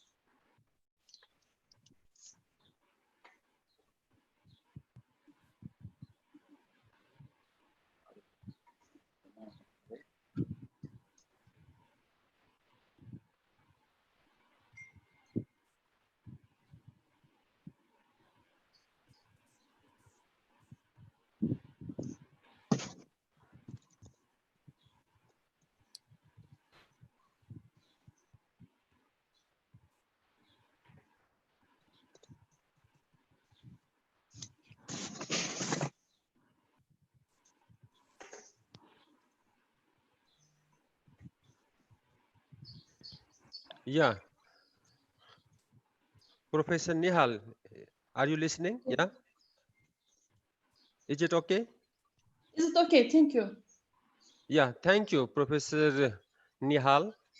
And now, first of all, I'd like to thank the organizing committee, all entire members for this beautiful concept and International E-Conference giving me this opportunity to be the part of this. And also, thank to Anita ma'am, Sanjay Padalia sahab, Mohan Joshi sahab, and many of my friends are involved there. Maybe GBR Babu, I had met in 1998. After 2 decades, we are even on the Zoom, we are listening each other. So with the talk of Professor Renu Chok and GBR Babu, my talk has become very easy because so I will not go for the basics. So my presentation is common fixed point results and K-type compatible mappings. I am Kanhaiya Jha from Kathmandu University, Nepal. So this is the plan of my presentation. So many of the talks are based on the fixed points, but I will talk mainly on the common fixed point. And regularly we talk about the Banach contraction principle, which is the major source of research activities. Then we have established one new type compatible mappings, that is the K-type compatible mappings. So I will share brief about this one. And without proof, even without showing theorems, I will discuss common fixed point results. So I'm not going more about the theorems, and there will be references. So when we talk about the mathematics, the theme of this E-conference is the real world applications. Dr. Jha, can you listen? Can you hear me? Yeah. Yeah, please go for the full screen mode with Control L.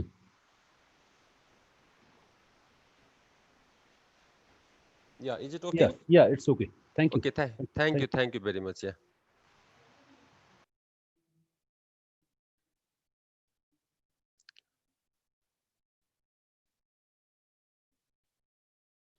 So most of the mathematics is focused on the solution, whether we are talking about the exact solution or approximate solution of various equations involving numbers.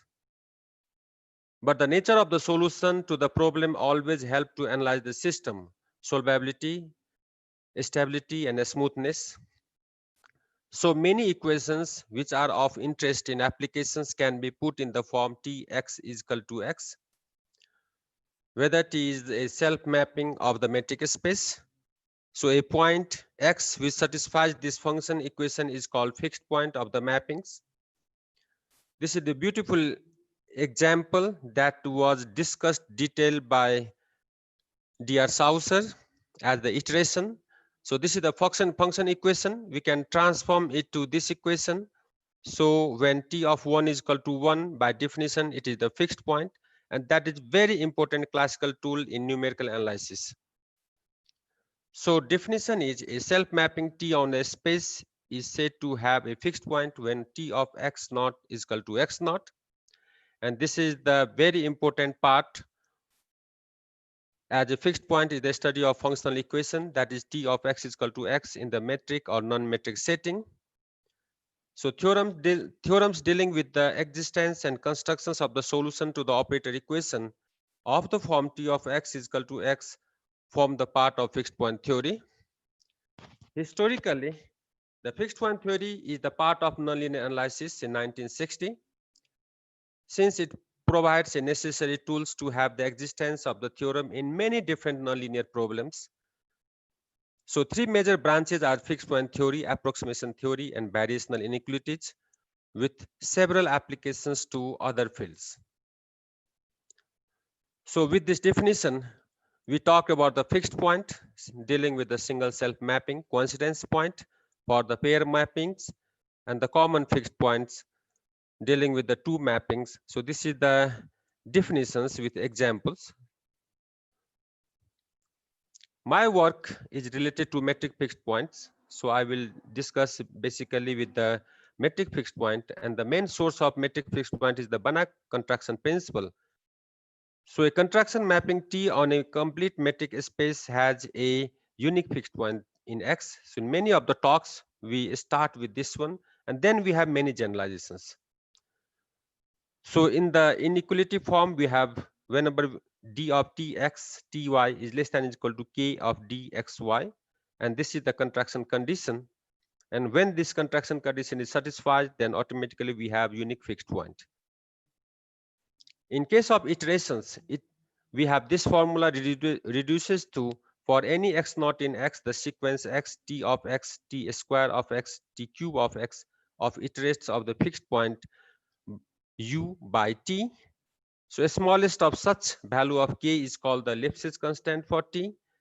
And the important part is the contraction of t is more stronger than the continuity of t. In more detail, if T is any contraction map defined on the complete metric space and x naught be any point in X, then this sequence Xn is defined by T of Xn n plus 1 is equal to T of Xn.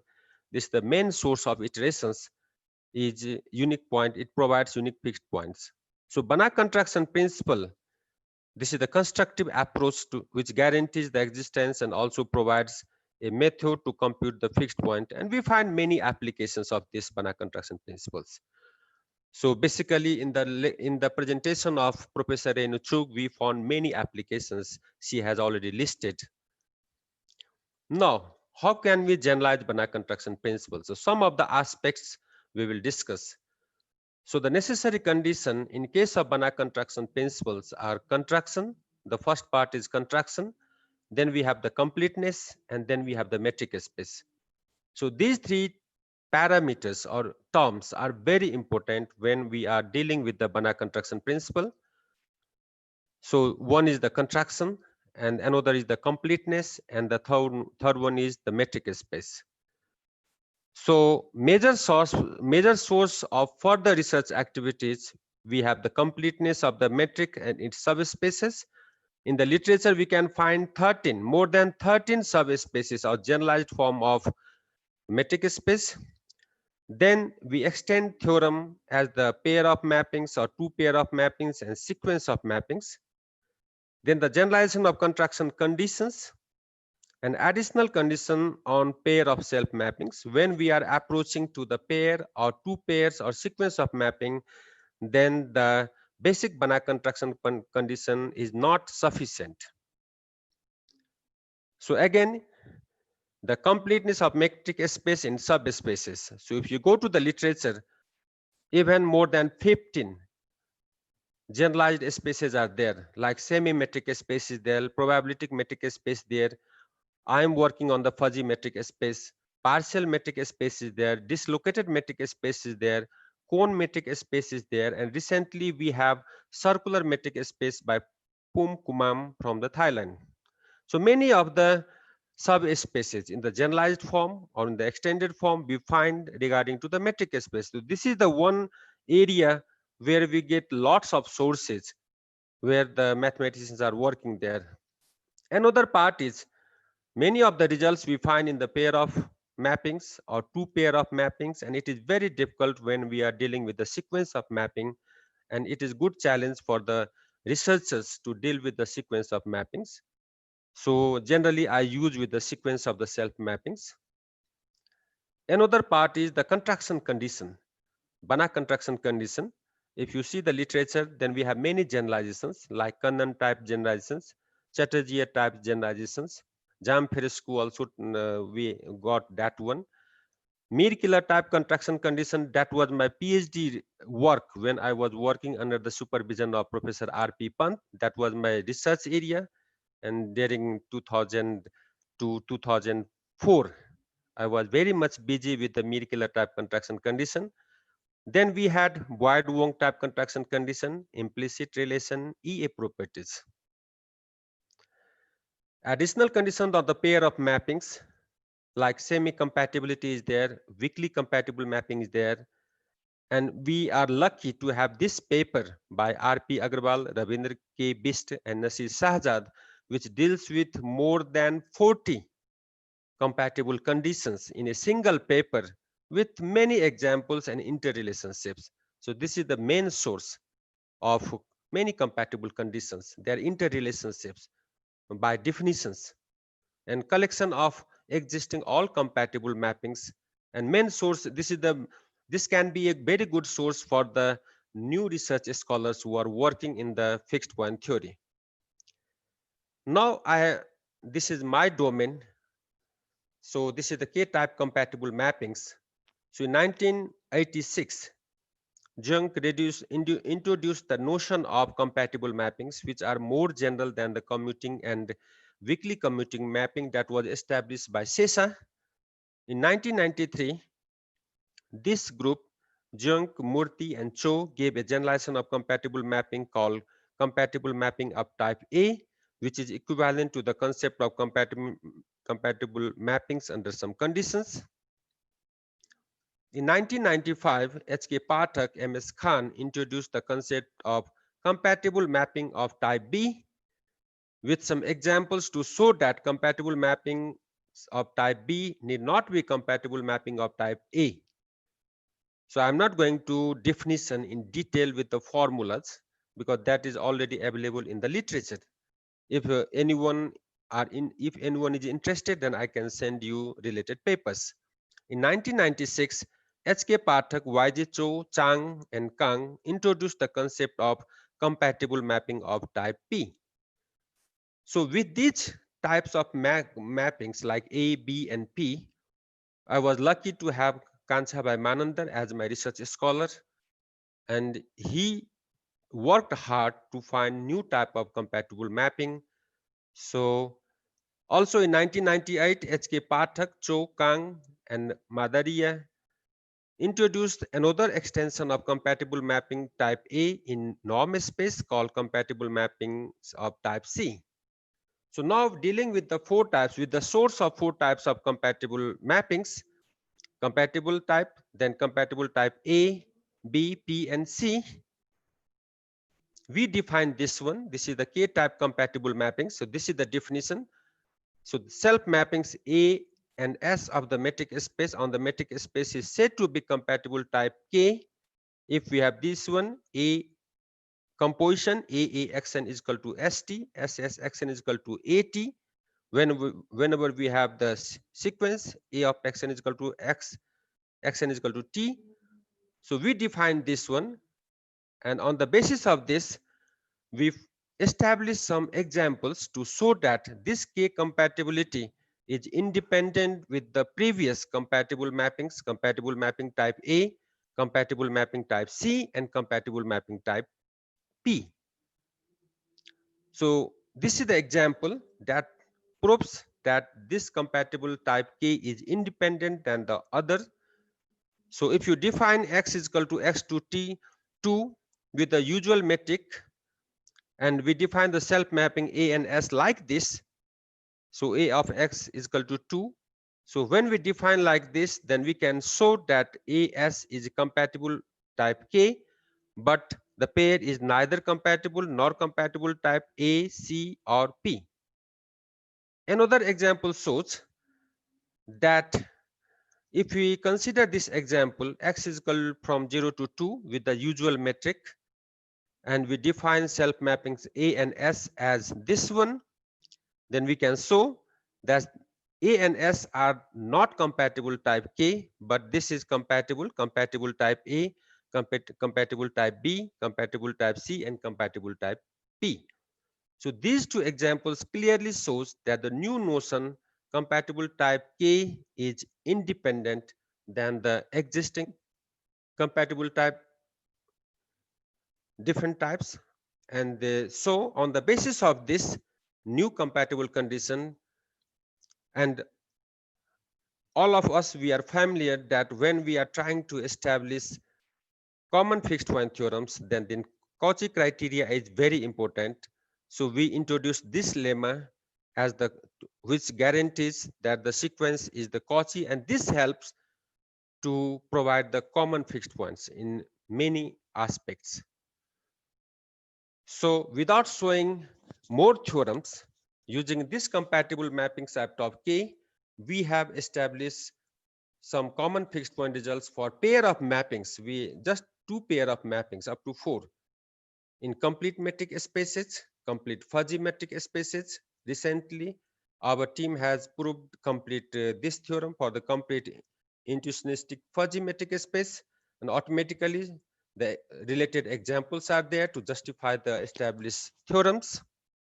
Now the question is, can this result be established in the intuitionistic fuzzy metric space for the sequence of self mappings? So we are working on that, and we are working on the examples. Or we have more than 15 generalized metric spaces. So can this be applicable to other metric spaces, generalized forms? Recently, one of my research scholars, Ajay Kumar Chaudhary, who is also in this program, is trying to establish common fixed point results with this K compatible mappings in probabilistic metric space. So this is the good scope for the researchers to get the idea of K compatible mappings and to find the establish new results in generalized metric spaces. We have more than 15 generalized metric spaces. We have just established in the metric space, fuzzy metric space.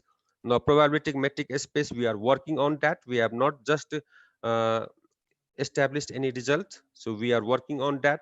So with this, these are some references. So this is the first result and the PhD result of Kansabhai Manandar.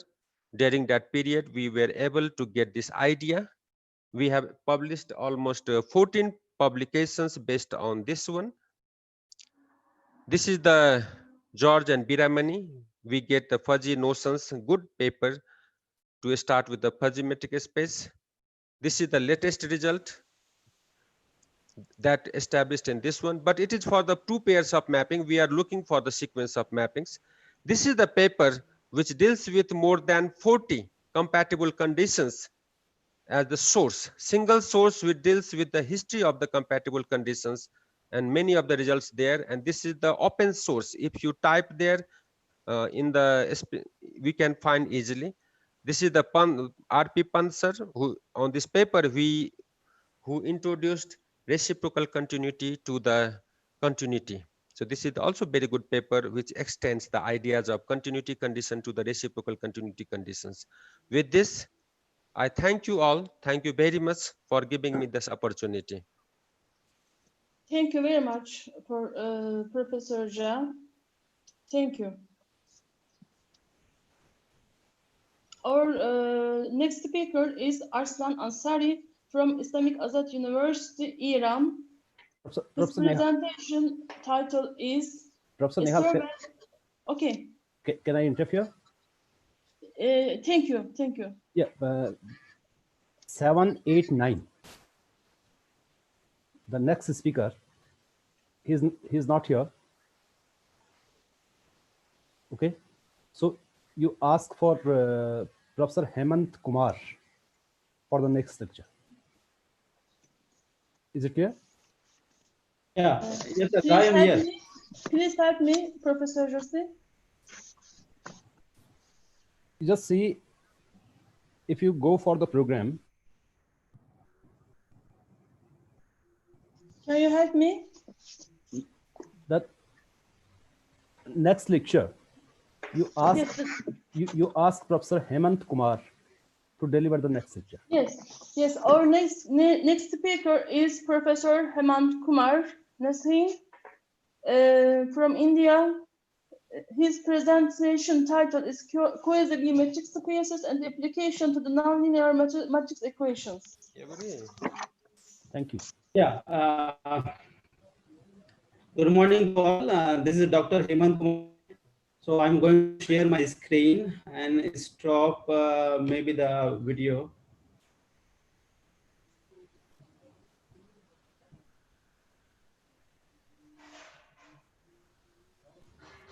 Can you confirm? Are you able to see, sir? Joshi, sir. We could see you, but not the video, not your presentation. Okay. I can stop video.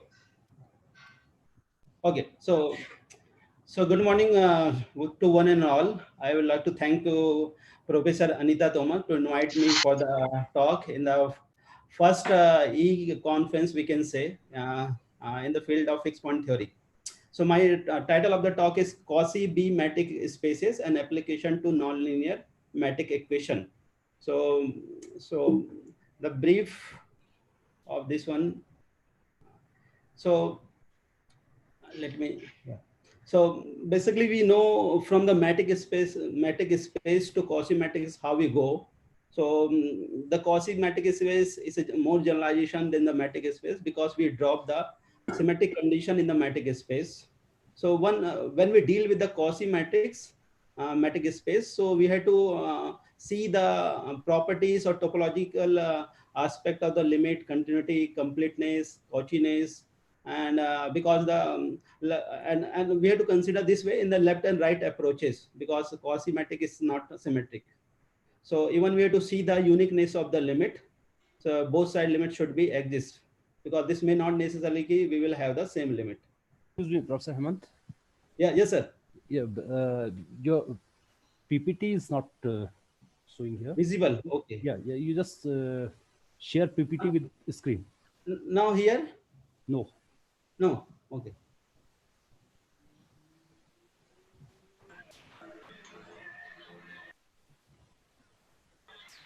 Actually, Kahania sir should stop share screen, sir. Yes, I am going to stop and then again share. Okay.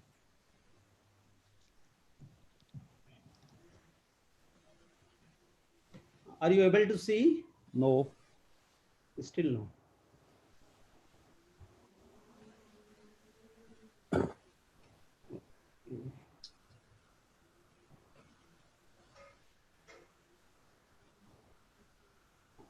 Now, sir? No. Well. Are you able to see, sir? No. I think Kanhaiya sir has to stop sharing, then only we can see his screen. Yeah. Kanhaiya Jha sir, please stop sharing your screen. Yeah, sure. Then Professor Nasina could share the screen. There is an option, only one person can share the screen. Sir, have you stopped, Kanaya, sir? Yeah, I have. Okay. So let me see. Yeah. It stops. Yeah. No. Now it is okay. I think. Yeah. Yeah. I think see. it is okay. Yeah. Yeah, right. Now you please start sharing screen, Nasina sir. Now it's visible now. It's fine now. Okay, thank you. So my talk is basically based on the Cauchy matrix and its generalization to the Cauchy B matrix. So as we know, Cauchy matrix means if you drop the condition of symmetry in the matrix space, so then we will have the Cauchy matrix. So when we deal with the Cauchy matrix, we have to see the other aspect of the topological aspect of the Cauchy matrix in the sense of limit, continuity, completeness, Cauchiness, that we have to see. And under the left and right approaches in the Cauchy matrix is not.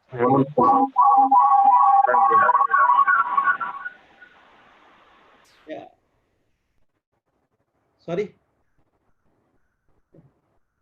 Okay. So my talk is based on this Cauchy matrix and the Cauchy matrix, and it's a related result based on that one. And what problem we can get in some cases. And in general, how we can apply in the nonlinear matrix equation to any matrix problem that even we can see now. So already this has been talked related to the what are the types we are having. So I'm not discussing on this part.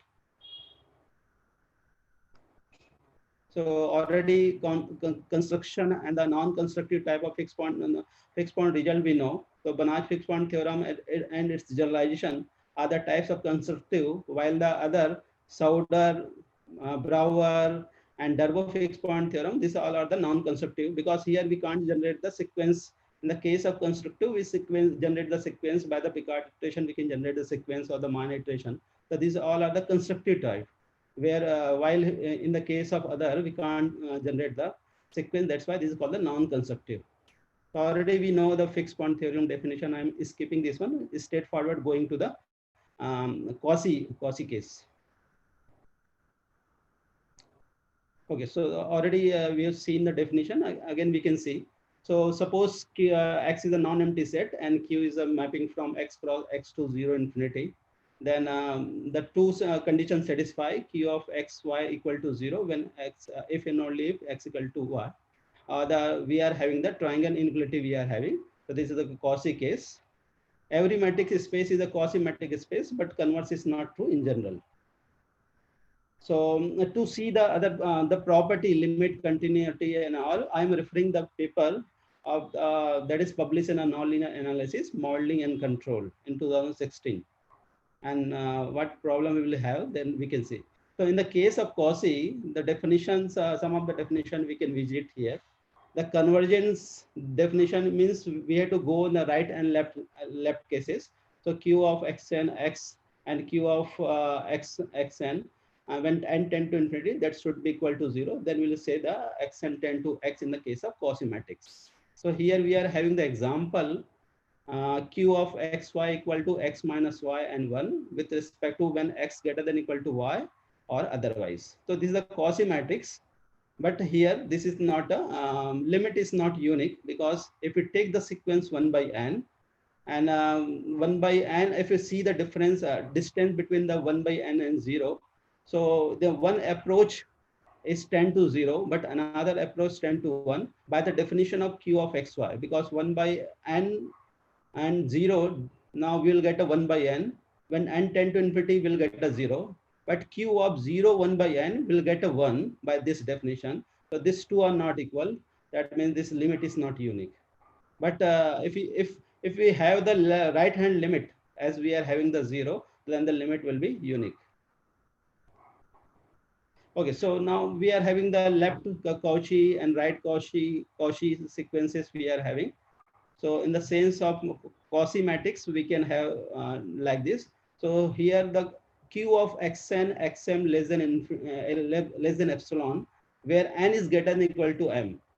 In the case of right Cauchy, we are having Q of xn, xm, less than epsilon when m is greater than equal to n.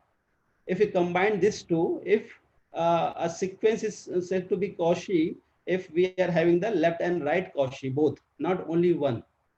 So there are some paper where is a flaws there.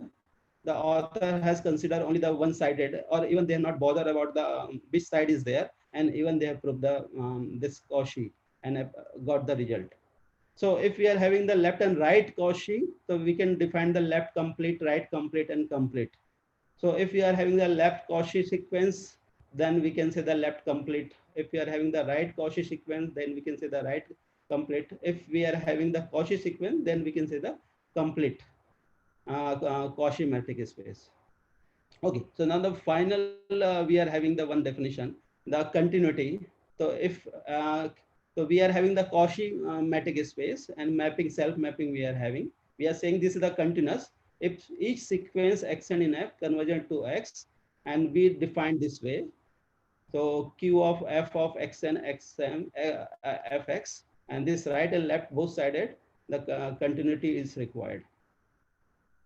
Okay, so here we are having that here example is there. So suppose we are having suppose we are having the domain from 0 to infinity plus infinity, and we define the Cauchy matrix like this: q of xy equal to mod of x when x is not equal to y, and when 0 x equal to y. So this is the complete Cauchy matrix space is there. So here what I'm going to show now, here in this case Banach contraction is not satisfied. So here we can t is defined for that one. So here we can see if we define the Banach contraction by the distance d of xy equal to norm mod of x minus y. If we take the two elements 0 and 4, so here we can see the calculation in the matrix case. We are having a 6 and 4. So that's why this is not a, your Banach contraction is not satisfied here in the case of matrix space. Even we can see that okay, here this is not a, in the case of Cauchy, even this is not a, if we take a 0 and 6, if we take a 0 and 6, we'll get if 0 and 6 and 6 and 0, if you take, even that case, this will not satisfy. So only in the range of 0 to 2, we can think for the Banach contraction. We can something think for the Banach contraction in 0 to 1 case or 0 to 2 case. Now we are going to see the next slide. So instead of Banach contraction, suppose we are having this generalized Banach contraction, we are contraction result we are having condition. So here we can say if I take 0 and 1 as a x and y, and x is not equal to y. So now this contraction point 3 is not this satisfy only for 1 by 3 when k equal to 1 by 3. So this condition is only true for in the interval 0 to 1, and even we can more see for 0 to 2. But if you go outside of 0 to 2, this Banach contraction, for example, if I take 0 and 5, two element in the domain, given domain, then this condition is not satisfying. The contraction condition is not satisfying. Okay, so even Banach contraction is not satisfying in a matrix space, or generalized is not satisfying. In a Cauchy matrix space, this is also not satisfying. So what is the what we can do with that one? So for that we are having the one definition, that is a alpha admissible. If along with that definition of x and the Cauchy matrix what we have earlier slide and t, if we define this alpha admissible and plug this alpha of xy, this definition in the left hand side of your the contraction point 3, then we are having this point 4 contraction is satisfying. So if we are having don't have solution, so now alpha admissible is helping us, because we had defined alpha of xy as a 1 and 0. When xy belong to 0, 1, this is 1, because contraction is satisfying only on 0, 1, outside is not satisfying. So if you multiply with, this is okay. Otherwise, we are having left hand side always 0, outside of 0 to 1. So always this 0.4 contraction condition is satisfying. This is the importance of alpha admissible. Okay, so generalization of this 0.4 we are having 0.4 contraction. So for that we have this implicit type relation. So this not need to but go on this one. Suppose we are having this one. This is I'm taking from the same paper. So suppose we are having this alpha implicit contection condition. So if we are having alpha type this one, so that definition, that example, the previous example will satisfy here. So to satisfy here, we have to take f something, some control function we have to define. So suppose if we define f of t1 to t6 like this, so we'll get a 0.4 equation again. And already we have seen this 0.4 equation, the last equation is satisfying for the given domain and the Cauchy matrix and the value of t for the alpha of xy equal to 1 and 0. Okay, so now that was for the single mapping. Now suppose the same author with a different set of co-author, he did two mapping. Here we are having in this paper and the previous paper as well. They consider the left Cauchy and right Cauchy, and then he use the complete Cauchy matrix space. Here also they use this one. But suppose if you want to drop from the complete, if you want to go the left complete and right complete, if you want to go, can we get even the same result? Even we can get the fixed point result or not, that we are going to see in a generalization of the Cauchy matrix to the Cauchy B matrix. The same thing we can do here also, but we are going to the next set of matrix. To understand the Cauchy B matrix, we are going to first see the B matrix. So B matrix is we are having this definition notation I am taking according to that one. So here we are having the in a triangle equality, we are having the multiplication of B where B is greater than or equal to 1. So this set of condition is with is called the Cauchy matrix space. So example we are having the literature. So this is one easily example we are having. So if we define x on the real line by this way, is square of mod of x minus y. So this is the Cauchy B matrix space for B equal to 2. Even I will take the more general example. So if we will take a matrix space XD and we are defining the Cauchy B matrix space by this one. So this is the B matrix. We can prove this one this way. Already this is in the literature. One can review in the paper. Okay, so we are having a number of example we are having for the B matrix. I think everybody know this one. So I am skipping this one. Now we are going to see the Cauchy B matrix. So in the case of Cauchy B matrix, again we are dropping the symmetric in the B matrix space we are having. So this is a generalized form of a Cauchy matrix to the Cauchy B matrix. Okay, so here again we have to see the similar type of topological properties in the Cauchy B matrix. So similar thing we can generalize in the case of this. Okay, so one example we are having here. So this example, so this is the Cauchy B matrix, but not a B matrix because symmetry is not there. This is easily to understand. Symmetry is not there because if QB XY equal to this much, then QB Y comma X will be the same and plus Y. So first term is same in the both the cases, but the second term is different. One case is X, second case is Y. So when X is not equal to Y, this is not your symmetry. That's why this is not a B matrix space. Okay. So again we are having the example of Cauchy B matrix. So this example we are having the similar type of thing we can calculate this one, because if we change X and Y, so we are having the two definition when F is less than G and F is greater than G. So based on this is not a symmetric. Okay, so calculation are here. Even this is the example of Cauchy B matrix. Okay. So now this is the paper which is published in the Communication of Korean Mathematical Society. Here the author discussed this result and even they got the fixed point. But this result is given in complete Cauchy B matrix space, but they have not discussed the left Cauchy, right Cauchy. Without that, they got the result. I think they published in 2012. That's why on that time they're not thought on that point. So there is a flaw in this paper. Okay. So this is so now for the Cauchy B matrix, the topological property and result we can see here in this paper published in this nonlinear analysis, modeling and control. Okay. So similar to the Cauchy matrix, we are having the definition of a Cauchy B matrix. The property, topological property we are having. So we have replaced the distance function here, all cases. Okay, so in the that Ayadi has discussed this implicit type, the generalization of that implicit type, we are having this implicit type relation here. Here we can see the b multiply with the u plus v is there instead of u plus v as we had the result in Ayadi. So this is the changes are there in this paper. So again, with the use of alpha admissible, we can do the similar type of calculation here.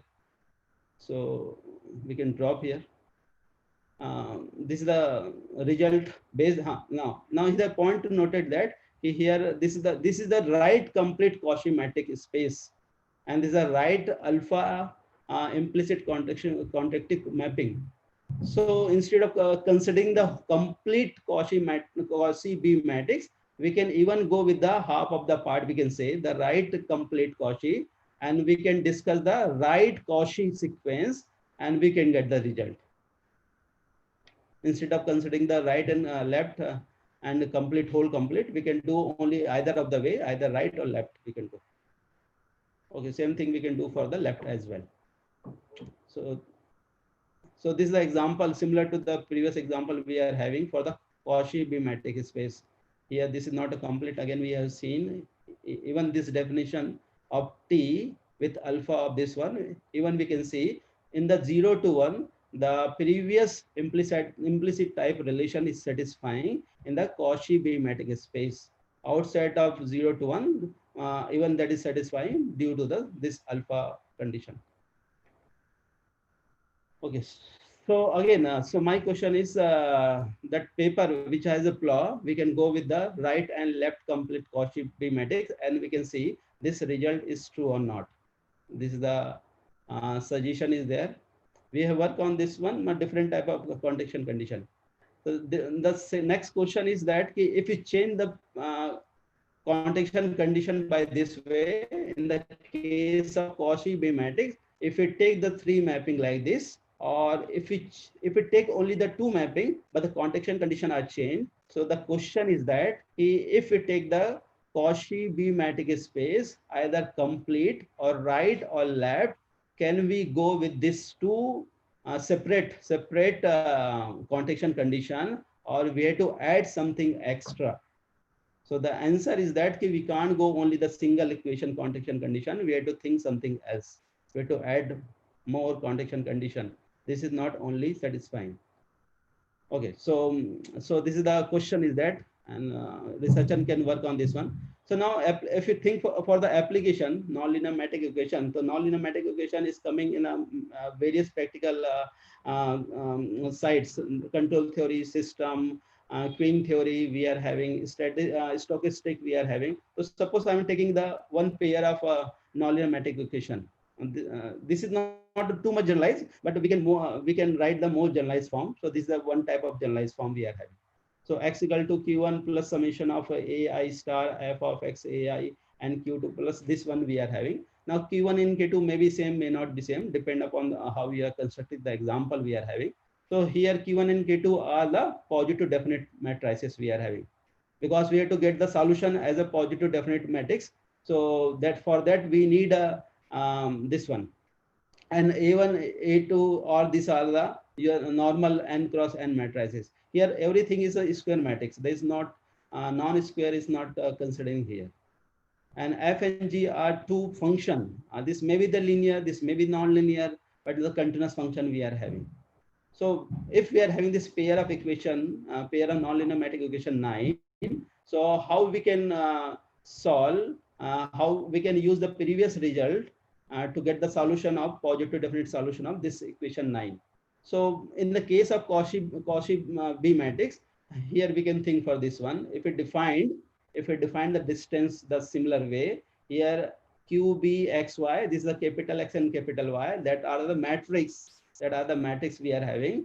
Hermitian matrix we are taking when x equal to y, matrix is the same. This is your 0, the capital 0 null matrix we are having, and x not equal to y, we are having x minus 1/2 y, norm is square. And how to calculate the norm is this one.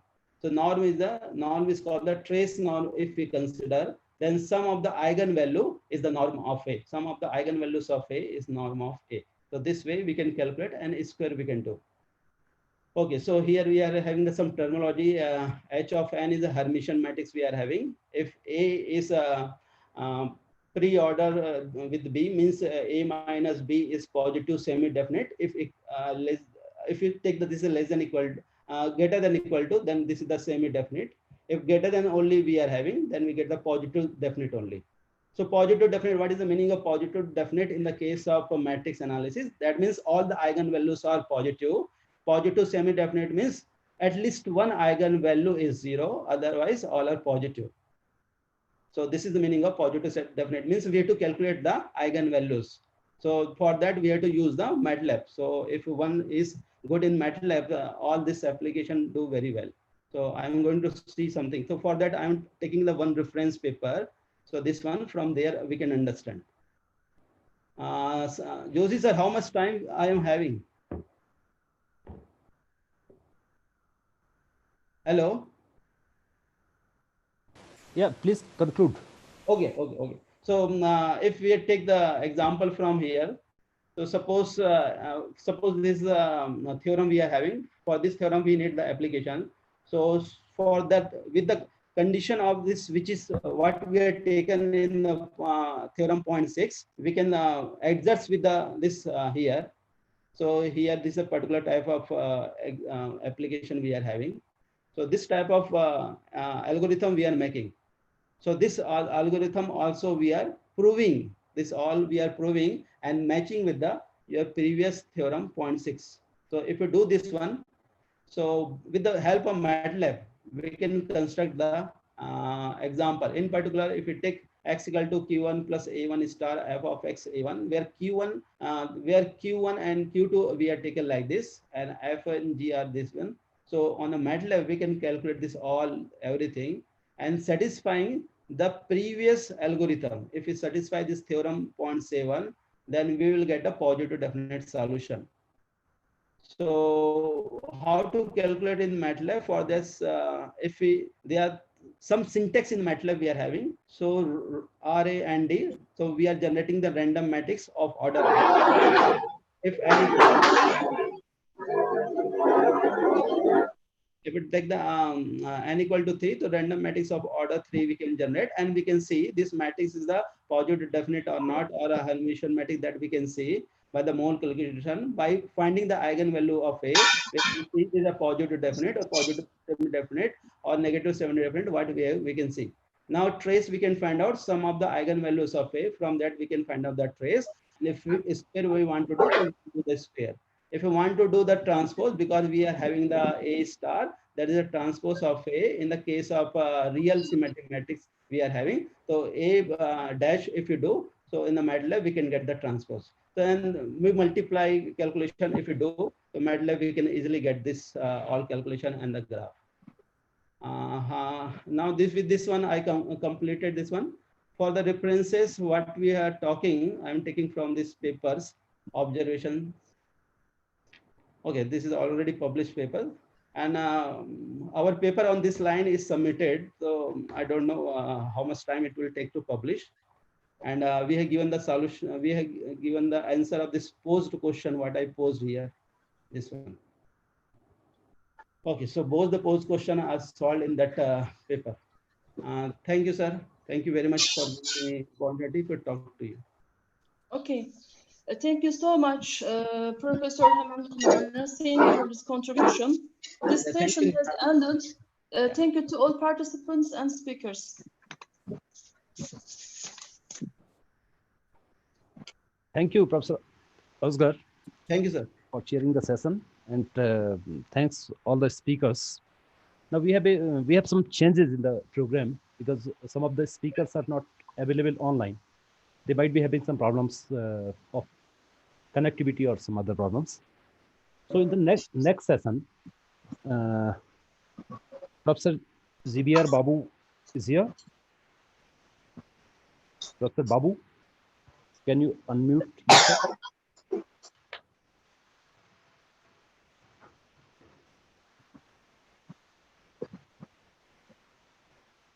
Yes. Professor, Yes, Prof- sir.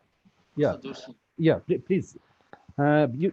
You have to chair the next session, but we have some changes in the names of speakers. So there are 3 speakers: Professor Santosh Kumar, Professor Mamta Rani, and Dr. Javed Ali. Okay. Right. So I request you to chair the session and start the session. Thank you. Thank you.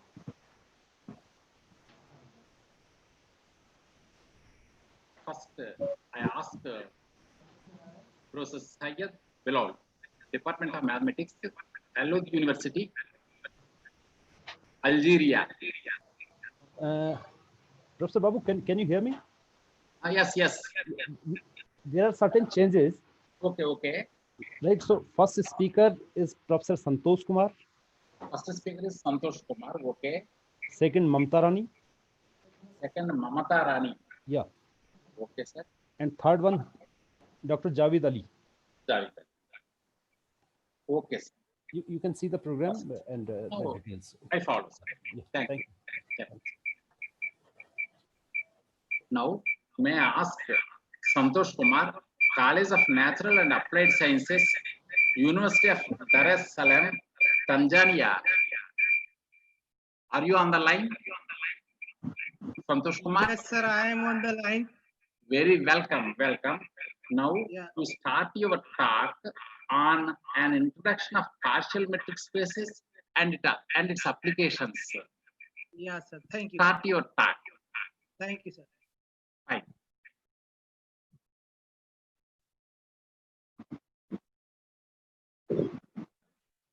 Can you see my screen? Yes, yes. Yes. Okay, good morning, everyone. First of all, I will thank you, Professor Anita Tomar. Please share your Professor screen. Joshi. Yeah, I'm sharing my screen. Oh. Can you see my screen? Not yet. Not yet. No, no.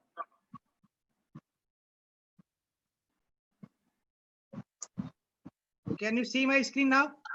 No, not visible. Please. But I shared my screen from here. Maybe you stop and share again.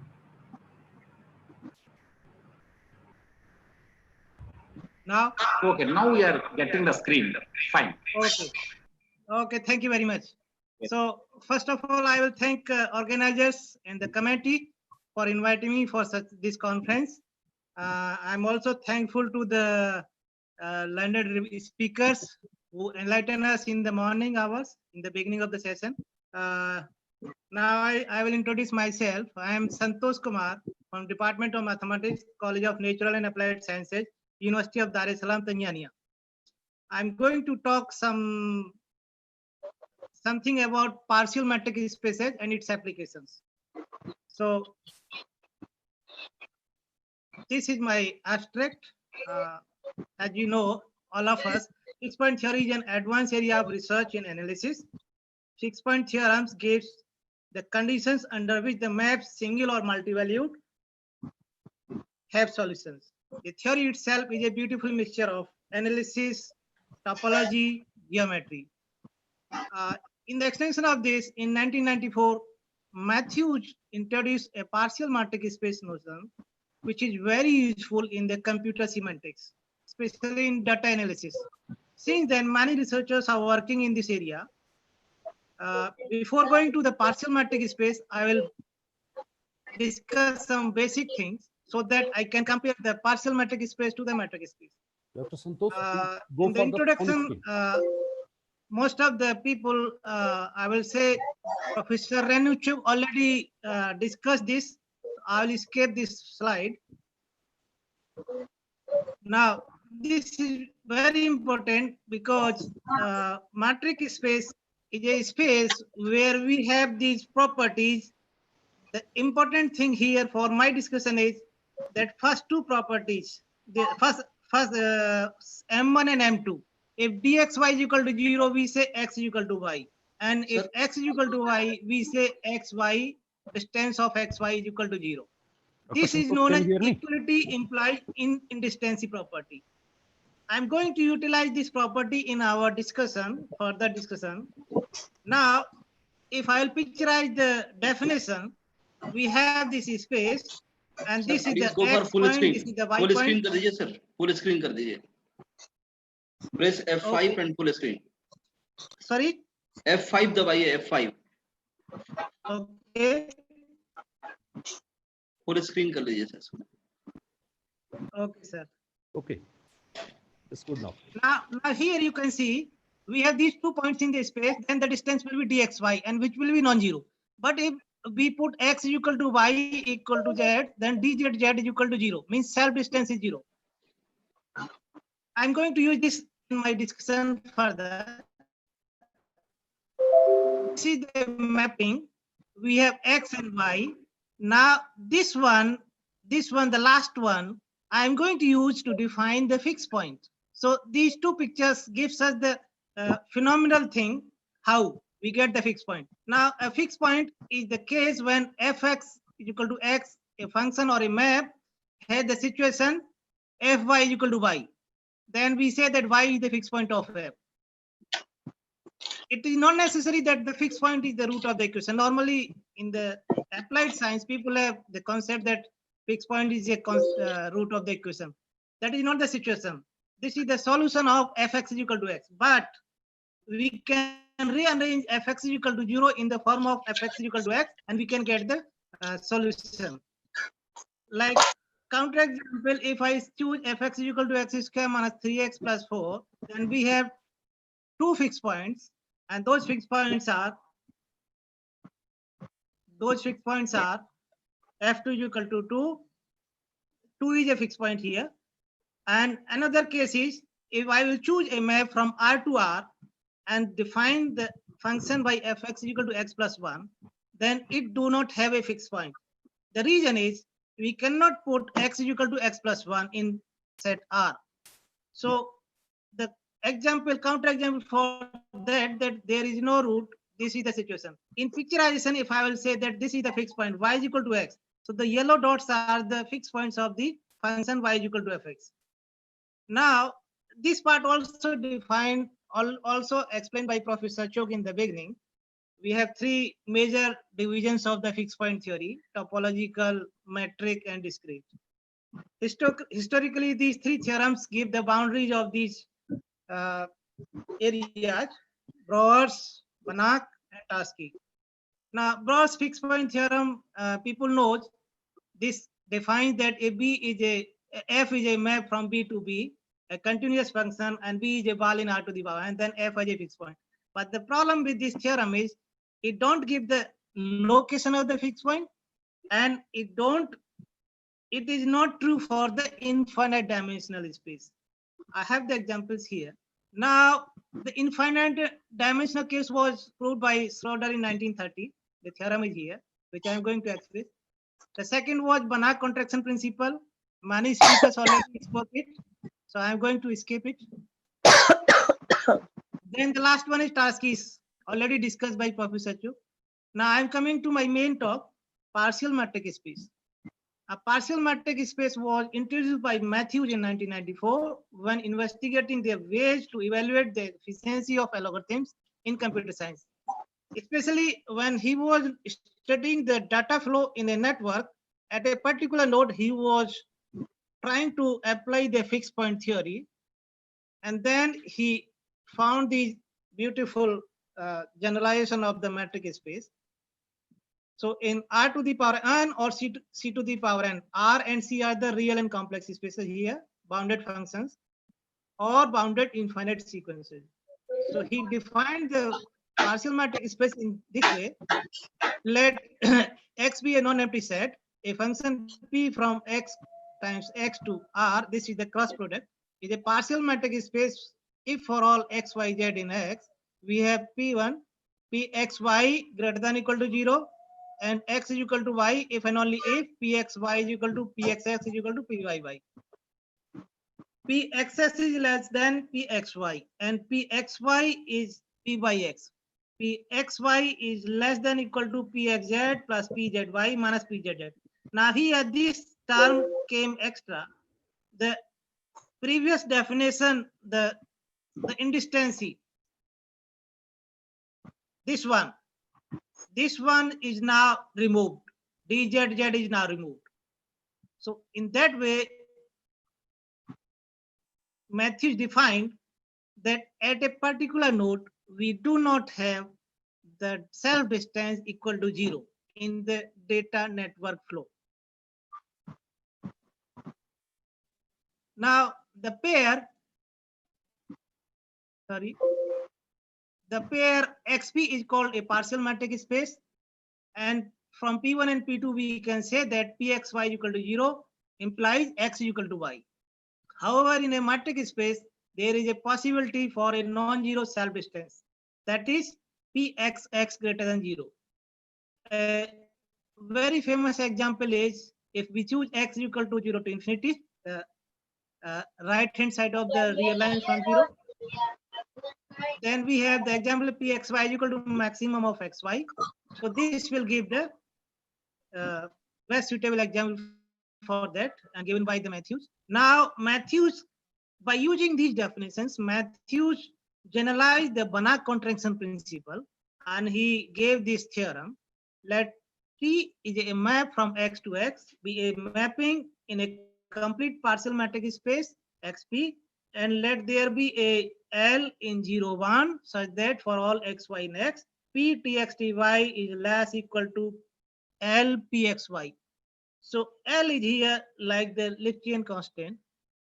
P is the partial distance between images, and the P, the xy is the partial distance between the points. Then T has a unit fixed point U in X, and he generalizes this way. Now it has been shown that if U is a fixed point in XP, then PU is equal to 0. Several extensions of this theorem since 1994 came, and the topology given by the Matthews and later Ayadi, this is the topology T0 here defined by this way. This lemma is proved by Ayadi, H. Ayadi, and then it was used thoroughly by us and many. Since then, we are generalizing different types theorem by using this partial matrix space definition by Matthews. Our first theorem is Rhodes type theorem. We generalize this theorem. This was my own paper in computer mathematics application. And then we generalize this to the partial matrix space already published in this. Then second paper, we have this already published. Here we also generalize some other parts of the theorem. Then we gave this definition for the Rhodes type conditions, and we generalize this. Our another third paper in this area. Fourth paper, we generalize this theorem. This way, we gave almost 5-6 papers for Rhodes type contraction conditions in the partial matrix spaces. Then we started hybrid mappings. We proved this theorem: let XP be a complete partial matrix space, and let F such that X to X and T such that X to CBP. Here CBPX is not the CBX. CBX we denote for the matrix space, while CBPX we are using for the partial matrix settings. Then we have this contraction condition and the additional conditions. Then we say that F and T have a common coincident point. We proved this paper, this theorem, and published this paper in this journal. Another theorem we proved of hybrid type, published in this nonlinear analysis forum. We have another paper on this.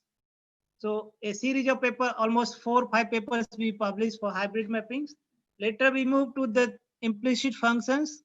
We defined the implicit functions this way. The conditions given by Popper, we generalize it somehow and then utilize them in the partial matrix space. The conditions are given in the slide. Then we prove this theorem: let XP be a complete matrix convex partial matrix space and C a non-empty closed subset of X. The closure being the respect to XPS. PS is the partial matrix, or we can say derived partial matrix, which is defined by Ayadi, I already gave in the beginning. Let delta C is the boundary of C with respect to XPS. Then we have this 4 maps satisfying the conditions. Then we say that this pair Fs and GT are coincidentally commuting and F satisfies this condition. Then we say that all these 4 maps have unique common fixed point. The paper is already published. Another, we move to the F contraction type maps. So far we have almost 3 papers published in this area. We defined this way the F contraction. Wadowski gave this condition of F contraction, and then we utilize this condition of metric space to partial metric space. So this is the Wadowski condition, number 1. This is the Wadowski. We generalize this condition in the partial metric setting this way. P txt y greater than 0 implies tau plus F P txt y is less equal to F P x y. Here F is the function in the family of functions delta F. Then we gave this theorem, 2 theorems here, already published in the Lobachevsky Journal of Mathematics in 2018. Recently, we also published 2 more papers in this area of F contraction. Then we have papers on the Void and Wong type contraction.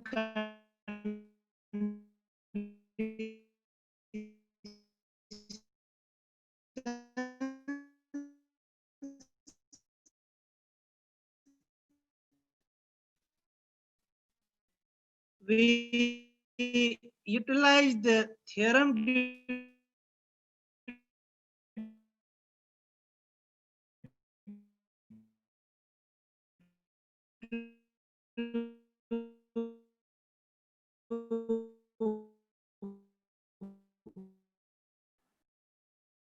Your voice is not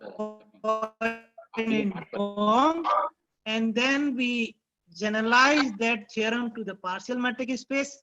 We already published papers in the here.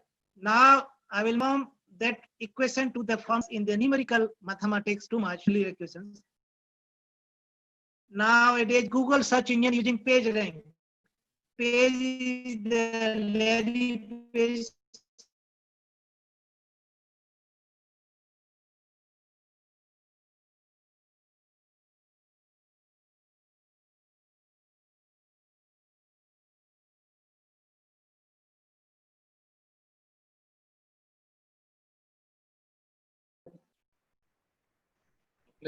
Audio, video not coming.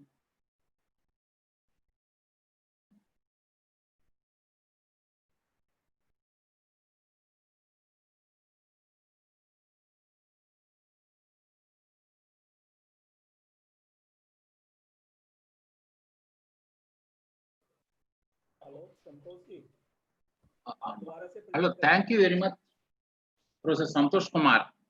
Yes, present again. Hello. Yes, present again. Hello. Hello. Thank you very much, Professor Santosh Kumar. I think there is a network issue. Yes, yes. Now it is visible. Are you getting my tone, madam? Yes. Okay. Now the next speaker is Mamata Rani.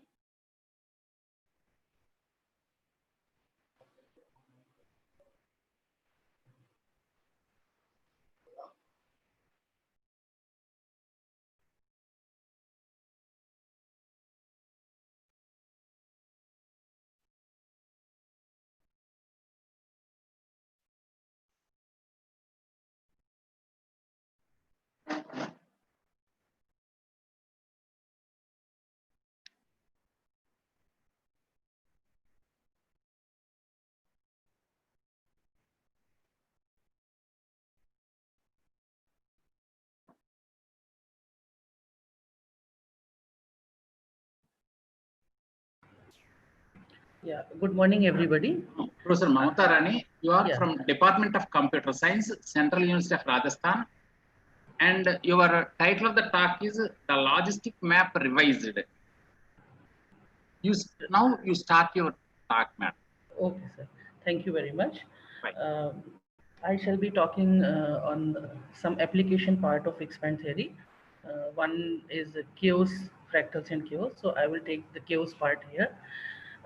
So the top of my talk, title of my talk is the logistic map revisited.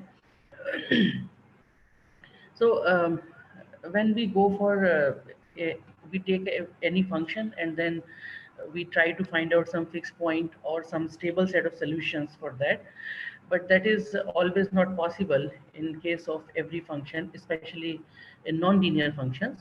So when that stability we are not able to, a stable set of solutions we are not able to achieve, so that situation comes in instability, and this instability may lead to chaotic situation. From practical point of view, instability and chaos are treated similar. However, mathematicians definitely make difference between them. So my the focus topic here is that to increase the stable set of solutions to increase the stable set of solutions of non-linear functions, and to avoid the chaotic situation, many iterations have been applied. So I'll be giving a glimpse of the iterations which have been used to solve the purpose, plus some additional iterations I shall be introducing here. So whenever, the logistic map, why are we using it? Because in modern science, this is the standard model to study chaos theory. So as if the nonlinear function or any function is not leading to some predicted behavior or not leading to some stable set of solutions, then it is leading to instability, and instability is maybe chaotic. So as I said that from practical point of view, the unstable situation and the chaotic situations are treated same. So here and that do not allow the people, that do not allow people to predict the behavior of some function. But it is always not bad, it is good also, because chaotic data has very high degree of randomness into it. So whenever we have to judge the whenever we have to evaluate the real performance of some proposed methods, then the input is very important. If the input will be biased, then the actual performance of the system or the model we may not get. So for that, unbiased input should be there. So for to generate that unbiased sequence of input, we need to have chaotic data. We need to have chaotic data for that. So in that sense, chaos is good also. As I have listed here the some applications of chaos. I guess I'm audible. Okay.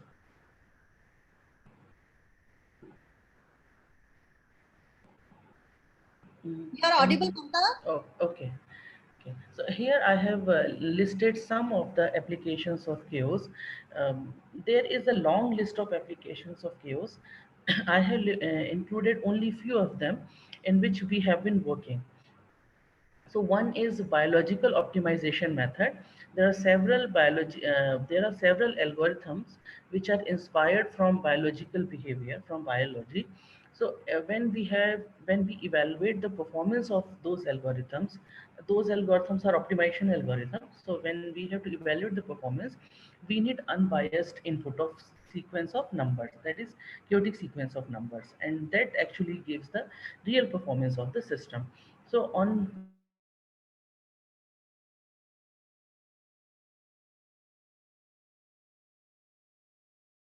two we have till your work. One is geography based optimization method, and another one particle swarm optimization method. So one algorithm on which we have worked is biogeography based optimization, and another algorithm is particle swarm optimization algorithm. Another use of chaotic data we have done in cryptography. In cryptography, we have worked on text encryption also and on image encryption also. The idea is that if chaos will be used, that is unpredictable sequence will be used there, then it will be difficult for someone to crack the secret key. That's the idea. So these are the two application areas we have where we have worked. Otherwise, you can find a long list of chaos applications. But chaos is bad also. It is bad in the sense that when chaos comes in calculations, then no calculation is trustworthy. Then if it comes in computation, and it comes whenever we are using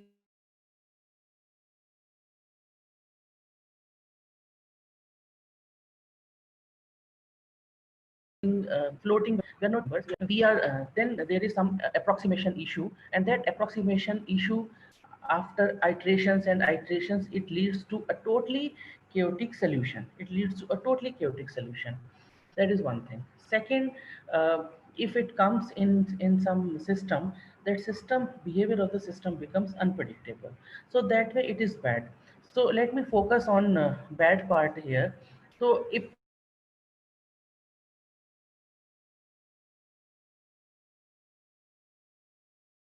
we have two things. The idea is that the idea is that let's work towards removing chaos from the system. And sometimes it was felt that chaos cannot be avoided, but definitely it can be delayed. It can be delayed. So that's our area actually. Let's look into the work that has been done to avoid the chaotic behavior till now. So on the logistic map, earlier the whole literature was available on iteration of logistic map in Picard orbit, and the whole analysis was accordingly. Then and that Picard orbit was an example of one step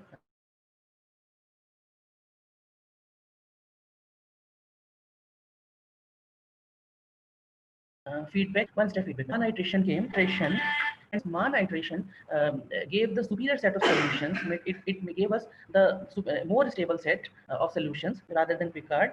That is why it was renamed as superior iteration also.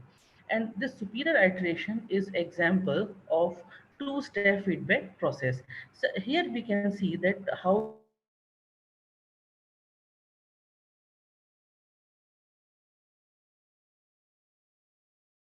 we that process through function. The functional value which we get here is called output.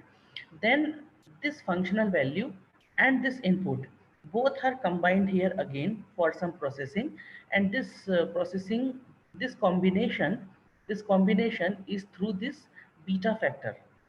Okay, so the value of this beta is between 0 and 1. So this value of beta will tell us actually here that in which combination, this beta value will tell us that in which combination this functional value and this x value will be combined here at the second step. And then whatever we are getting the output, that will be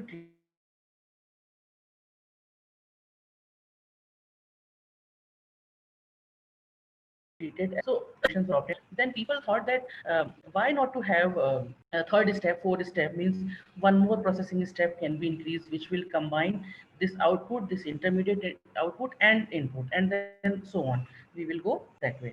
Okay. So then we have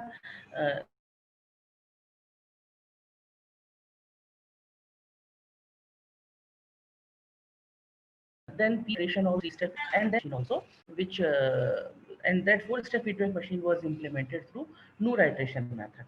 Okay, so now if we compare the results that were obtained through various situations, so here this O is representing the Picard orbit, SO is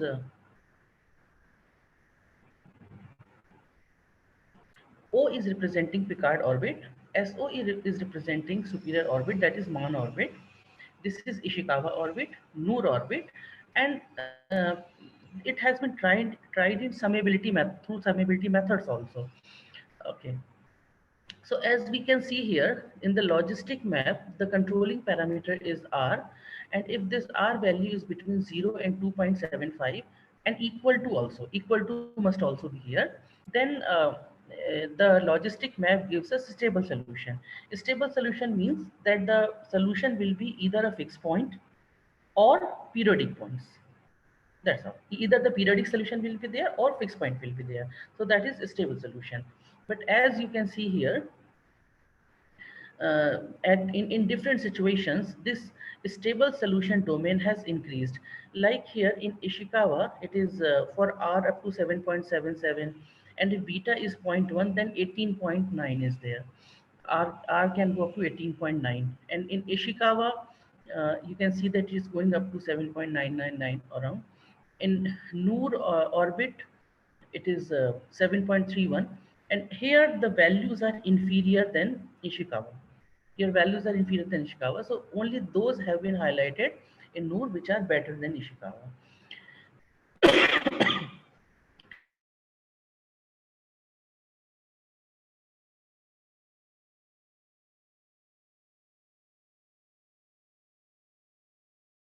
Sorry, I'm sorry. So this is convergence. Now come to stable behavior. Stable includes fixed point and this periodic solution both. And then we can see that for R up to 3.2 it is stable, and in superior Ishikawa and Noor the stable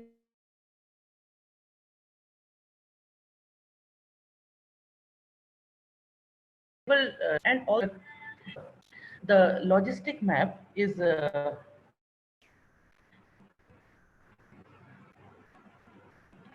also we can see here that the logistic map is, in case of superior orbit, is convergent only. It is convergent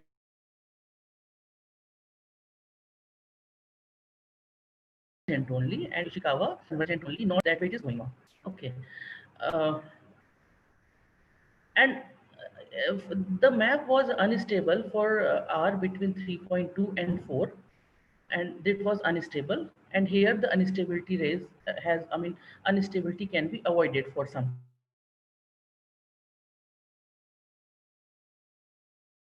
time. And stable it leaves, and this leaving on of unstable behavior, actually theoretically it cannot leave this unstable behavior, but perhaps this that the map, when we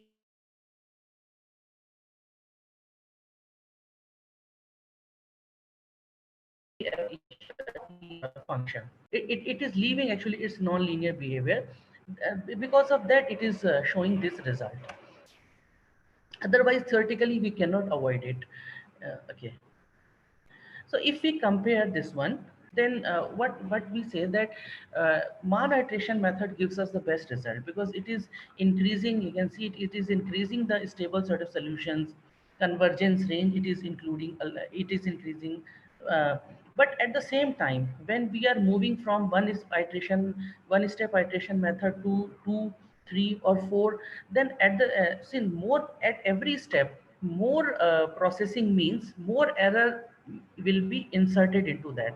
Like in Picard orbit, we just use the functional value for the next iteration. So whatever error comes in calculating the functional value, that is the only error. But here functional value, and then combine it with the previous error value, and then I'm getting some output for one iteration. So the error chances, the error inclusion is around double here. In Ishikawa, since it is 3 steps, so at every step, error propagation is thrice. In Noor, at every step, error propagation is 4 times. So more is being included at every iteration. So it makes the result unreliable. So if we compare all this, then we need to have a trade-off. So we can rely on Mann orbit, that this gives the best solution. It is reliable than other iterations also, as far as error insertion is considered, and it is giving more higher stability also. It is giving higher stability, so that we consider it the best. Now what new we want to do here, that we want to test the stability via Picard-Mann hybrid iteration also, and via Thakur iteration also. So let us look here. Here this is the definition of Picard-Mann hybrid iteration. Actually, this was given by Safir H. Khan in 2013. The 13 or 14. The idea of Safir H. Khan was that, as I said, raised that reliability issue.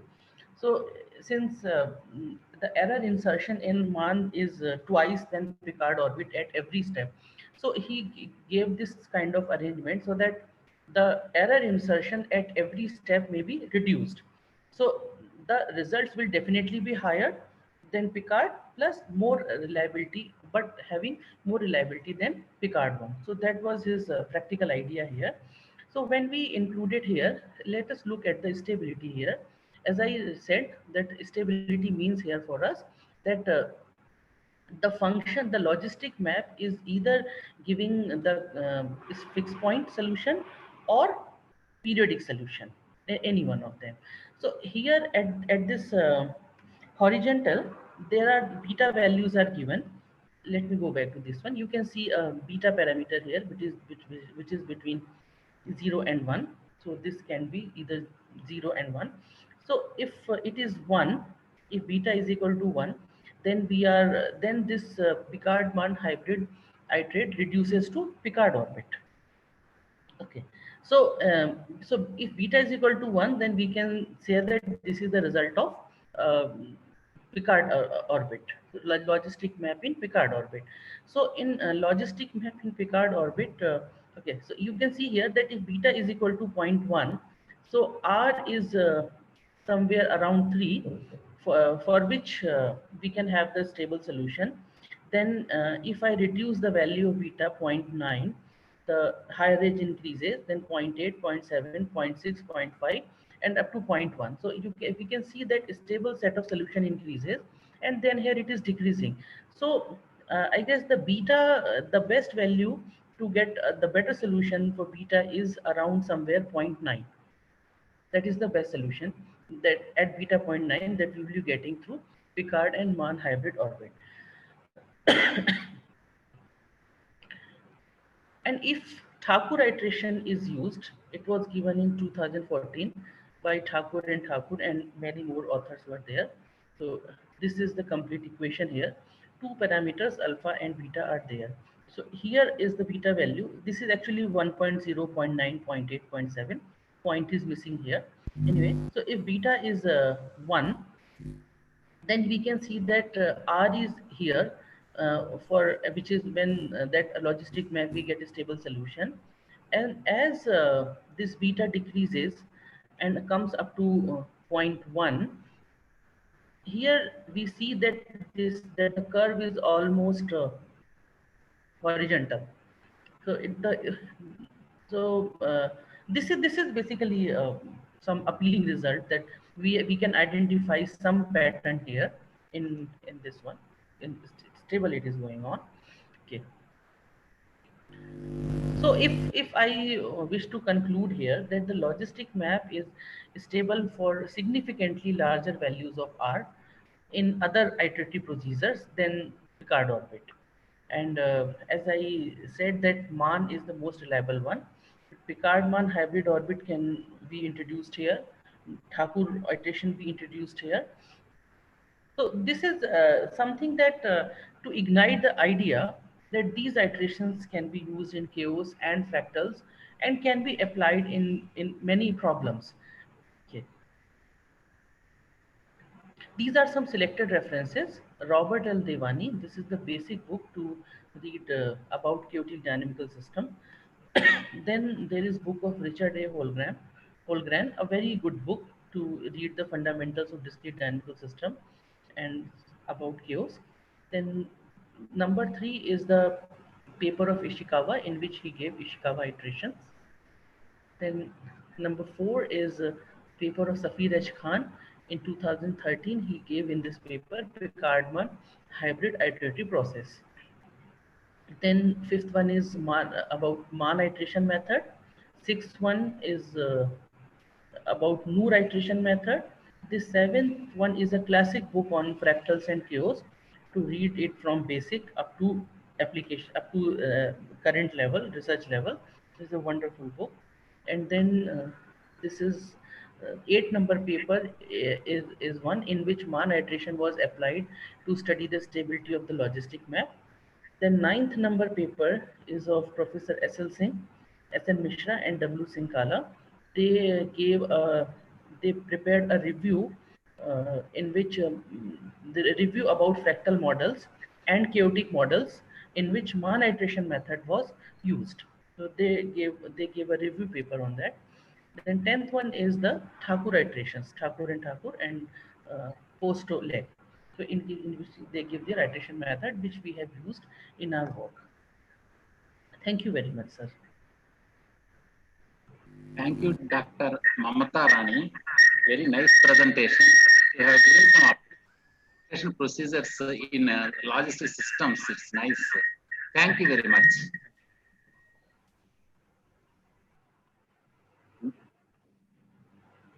Now I request Dr. Javed Ali, Aligarh Muslim University, Aligarh. Javed Ali. Yes, sir. I am here. How are you, sir? Fine, fine. How are you? I am good. I am good. Nice to see you Very after good. a long time. Fine, fine. And your presentation is on some observations on generalized non-expansive mappings and approximation of fixed points. No, sir. Actually, this is an old title. My new title is different from this one. So I am going to share basically my PPT. Okay. Okay, fine, fine. State your new title and present yourself.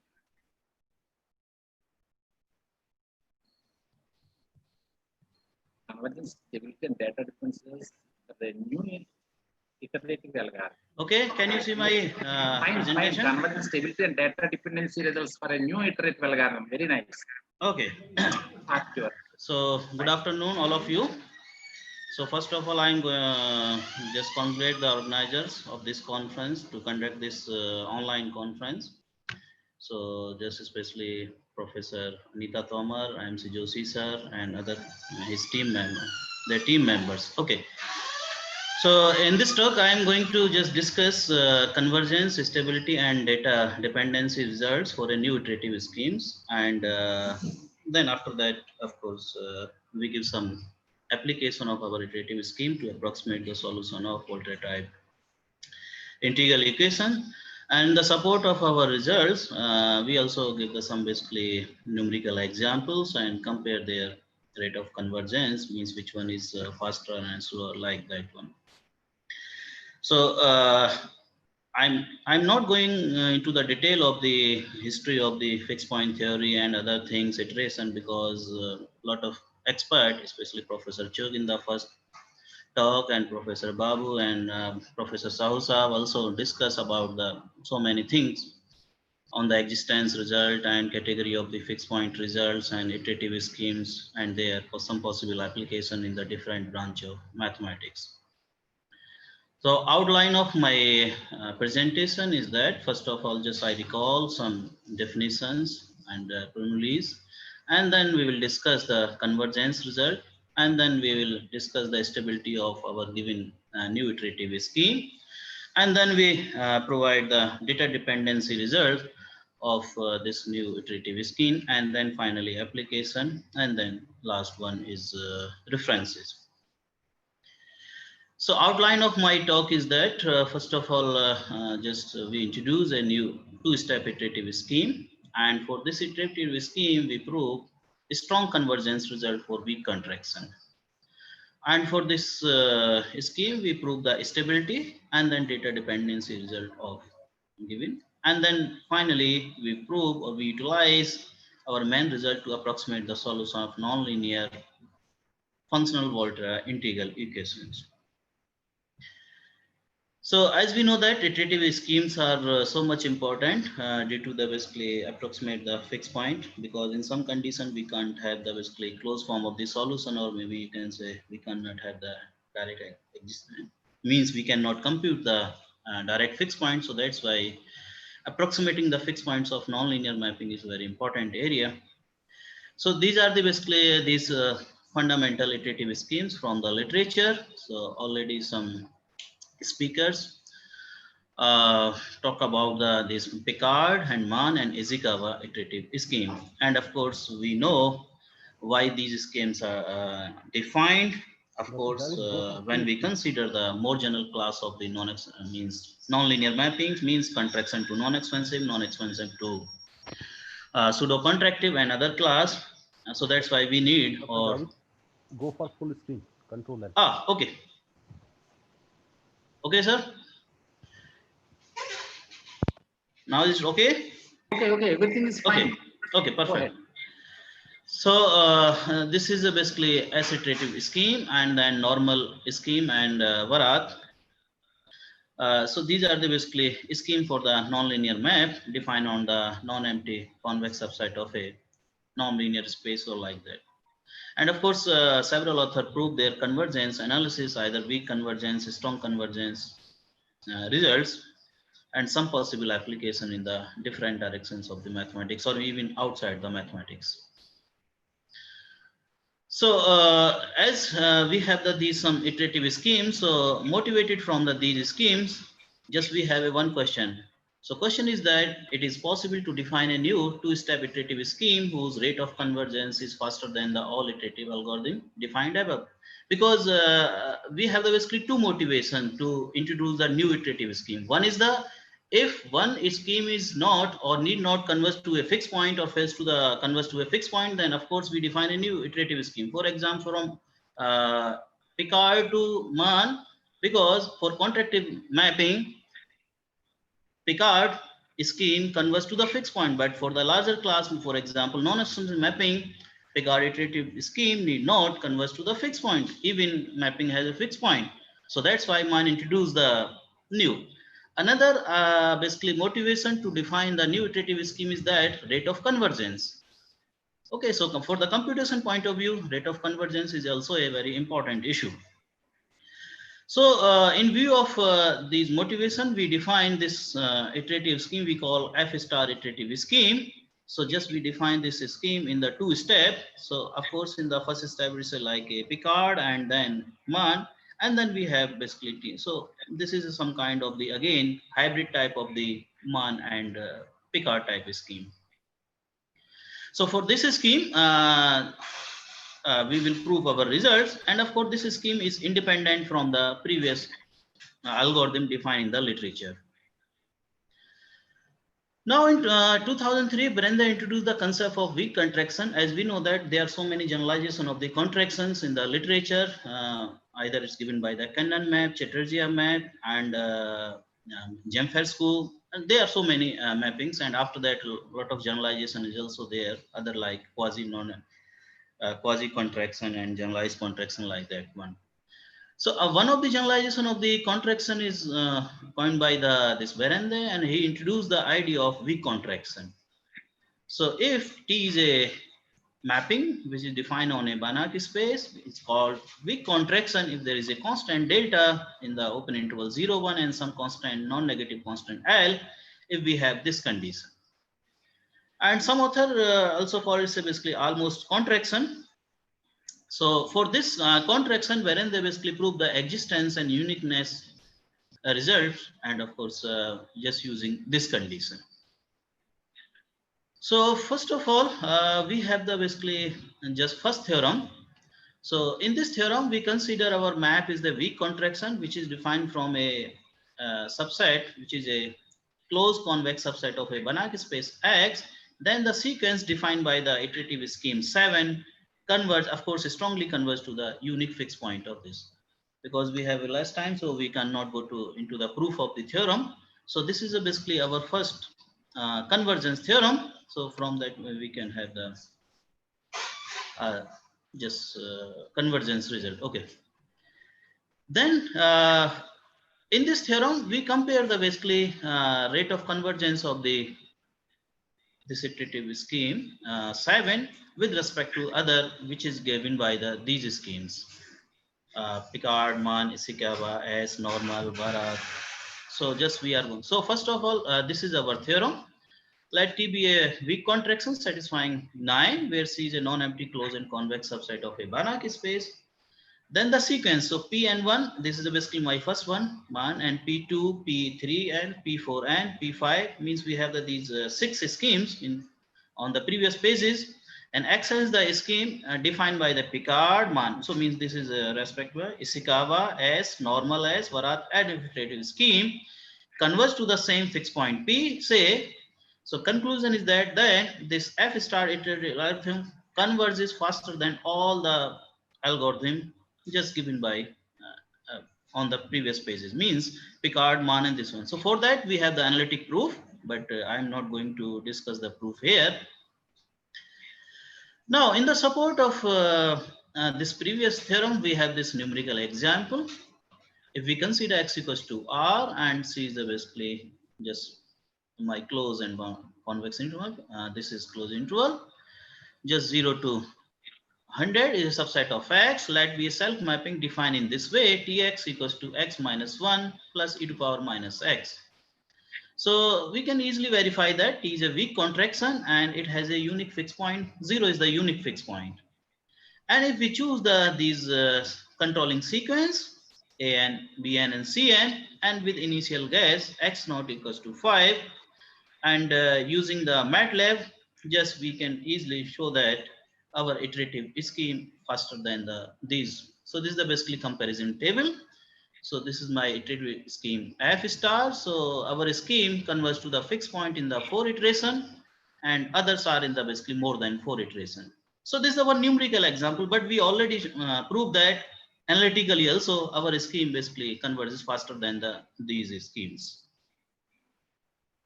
This is a graphical representation of the means convergence behavior of F star iterative scheme.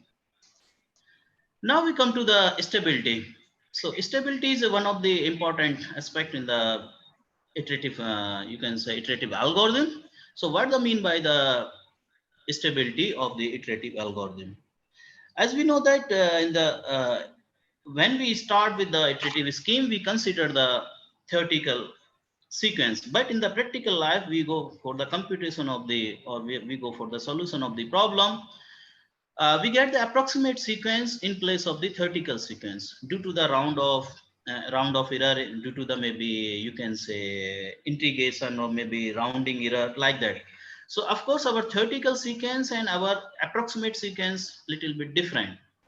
So given fixed point iteration or algorithm is said to be stable if approximated sequence also converges to the basically same fixed point, then given scheme is said to be the stable. So this is the basically first definition. What do I mean by stability in general? So Ostrowski was the first mathematician who introduced this idea. So I can explain this idea in detail. Let T be a self map of a Banach space with a fixed point T. Suppose x naught is a point and xn plus 1 is a just, so h of t xn is a basically is not a function, it's a combination of the t and the sequence xn. So it may be Picard, for example, h can be defined like t of xn simply, h can be defined as a like Mann iterative scheme or maybe other iterative scheme. So this is just arbitrary iterative scheme for some function h, and y beyond the approximate sequence of this theoretical sequence x.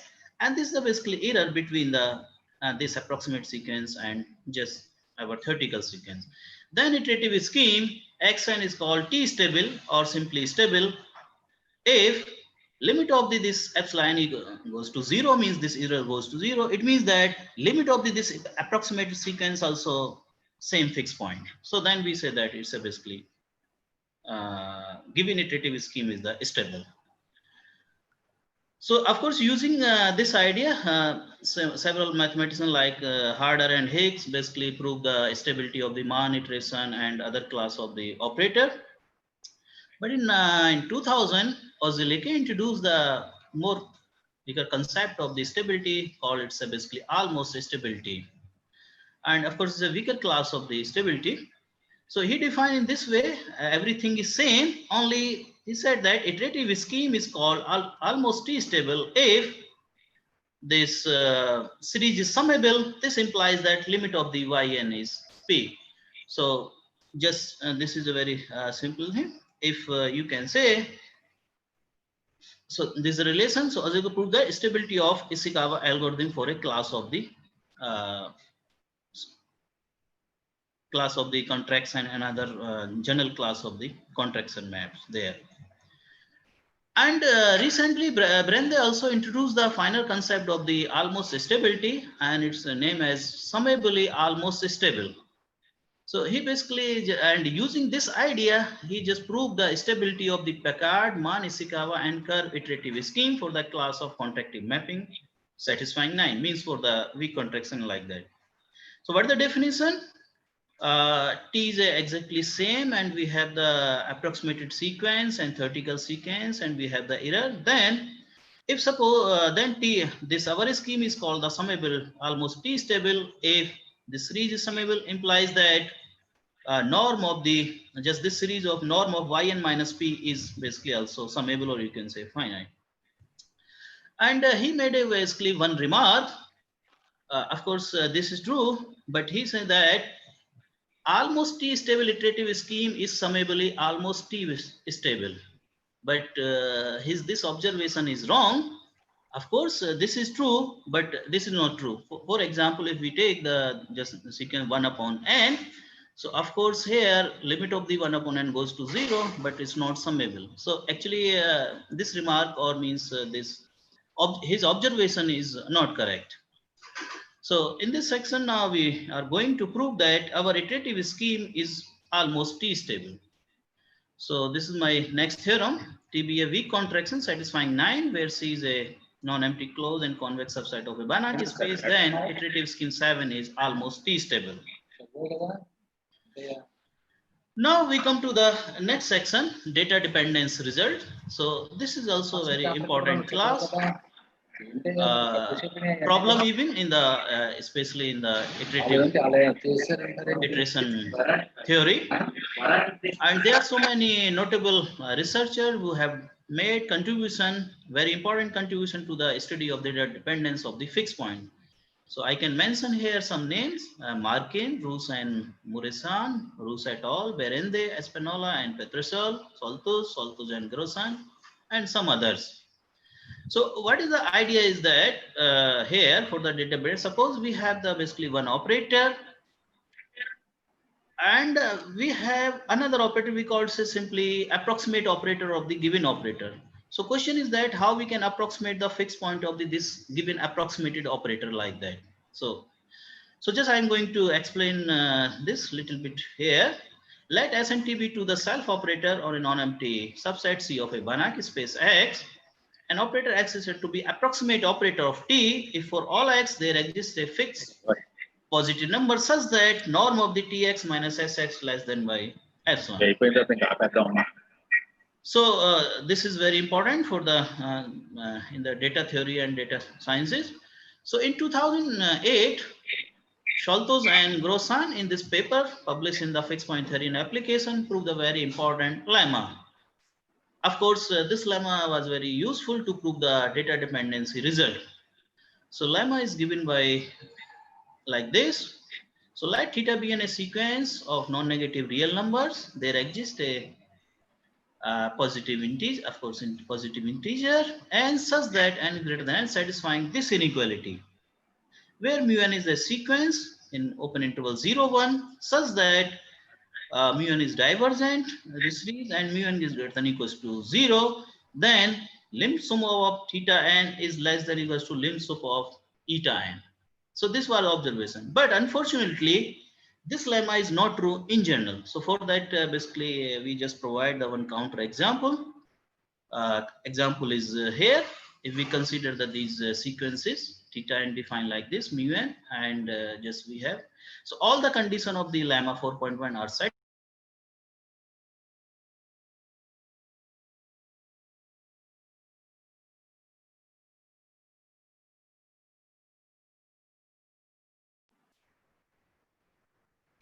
Audio is not working.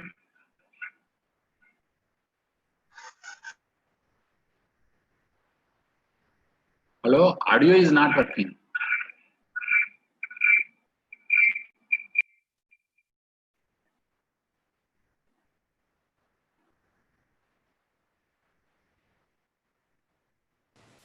Hello?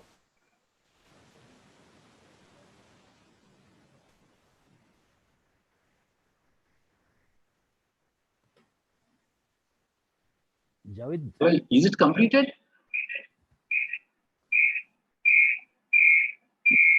Professor Javed Ali? No problem. Now it's okay. Right. You start. Okay. You continue. You continue.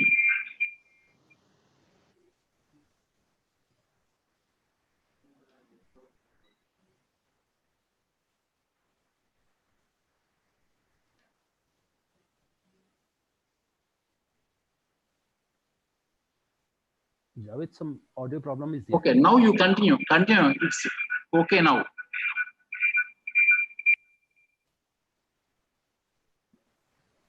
Javed, continue. Javed. Javed Ali, you continue Hello? now. Can you hear me now? Yes. Yes, yes, we are hearing. Okay, okay, perfect, sir. So as there was a problem in the lemma 4.1, so we modified lemma 4.1 as follows. So just we put that this condition, this sequence should be bounded also. Then we have the same consequence. Consequence was correct, but without this condition. So we have the basically proof of this theorem, this lemma. So using now this lemma 4.2, we prove this data dependence result.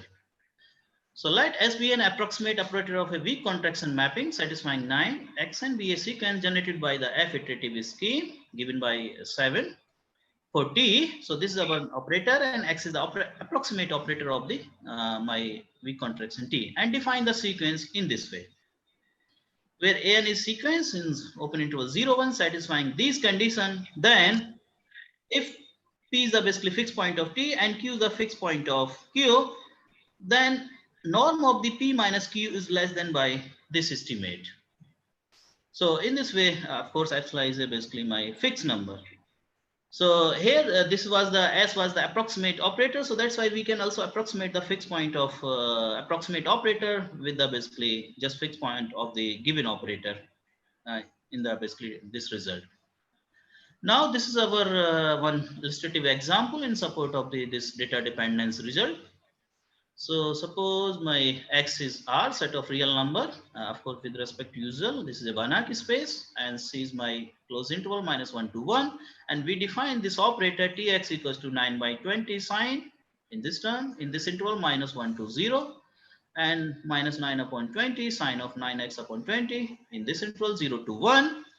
Then we can easily check or verify that T is a weak contraction. So this is for this value of the delta, and has a unique fixed point P. Now we define the approximate operator in this way. So we compute this. So S is the basically my approximate operator of this weak contraction T. So using the MATLAB program, we just calculate the this norm. Maximum of the Tx minus X is given by this quantity. Now for every X in C and for a fixed this epsilon number, Tx minus X is just this value, and we can say this is my epsilon. So thus in the view of definition 4.1, S is the approximate operator of T, and moreover from the equation 12, Q is the basically fixed point of the X. So this is the basically fixed point of the approximate operator in C. And distance between this fixed point of P and fixed point of Q is given by this one, because fixed point of T was 0 only. So the sequence UN is defined by tan converges to the basically fixed point.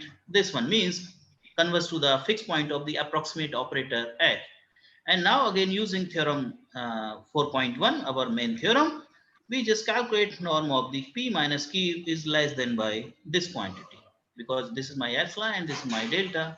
So this is very close. So if we change the basically epsilon, this distance will also change. So, and now this is my iterative scheme. So of course in the 5 iteration, we basically got the fixed point of the approximate operator. And this is my last section. In this section, we discuss the approximate solution of the nonlinear functional integral equation. So in this section, we consider this integral equation of Volterra type, and where we have these some assumptions. So C1, H is a basically function as non-negative and non-decreasing on my domain A, close interval 0 to 1. And other conditions C2 and C3. So we have the basically some condition about the, so of course we have the this map G and A. So this is a non-decreasing in the basically function X and non-decreasing for a fix this. And we have a Lipschitz type just condition here in the variable, we can say in just note there. So under these conditions C1, C2 and C3 and C4, C5, C6. So these are the basically thing. So you under these conditions, Banas and Sadharanjani proved the following existence result for this equation, equation 13. This is my equation. So this is the basically existence theorem. So under the above assumption, C1 to C6, equation 13 has at least one solution in the CA, which is non-decreasing and non-negative on A. So now we are going to approximate the solution of this differential equation using our iterative scheme. So assume that the following conditions are fulfilled. Condition alpha, W of S, this is a Lipschitz function with respect to X. So we have this condition just with respect to that. And rho naught in adjacent C6 satisfying this inequality. So this is something. So using these assumptions, this is our main theorem 5.2. Under the above assumptions, sequence Xn defined by our iterative scheme 7 converge strongly to the unique fixed point of the integral equation 30. So we can also approximate the solution of this integral equation using our iterative scheme. So these are some selected references we use basically for our presentation of this talk.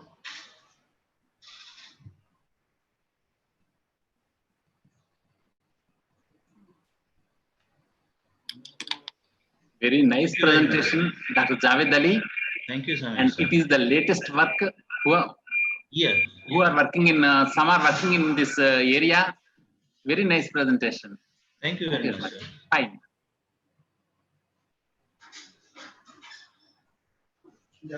Professor Joshi. Yeah, thank you, Professor yes. Babu. Thank you very much, sir. Thank Fine. you. Thank you. Thank for you. giving me this opportunity. Bye. Thank you all the speakers. Now we have next technical session, and that will be chaired by Professor Chug. Is she here? Professor Renu Chug.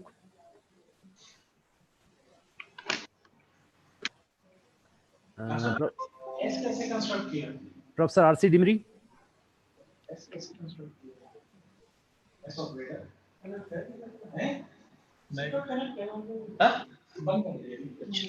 Professor R.C. Dimri, is he here? Professor Santosh Kumar. Mamta.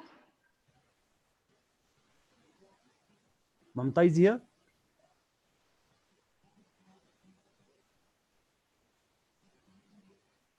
Okay, then Javed. Joshi sir, I am here. Hello, sir. Okay. Joshi sir. Yeah. I'm here. Santosh Kumar. So you chair the session, this technical session now. Okay, Santosh bhai can do. Okay. So who is the next speaker? We have four more speakers. The first one, Professor B.P. Chamola. Okay. Then Dr. Darsana Prajapati. Okay. Then Dr. Ijhar. Okay, Jaharuddin. Yeah. Then Rajan Pant. Rajan Pant. Okay. Thank you very much, sir. Rajan Pant is not with us. Let me invite Professor B.P. Chamola ji for his presentation, please. Professor Chamola ji, you can share your topic and other things, please. Very good afternoon to all of you. First of all, I thank the organizer, especially Professor Anita Tomar, for giving me this opportunity to be here, to be a part of this event. So the title of my topic is, it's broad to cover applications of fixed points and common fixed points in various species. So let me share this.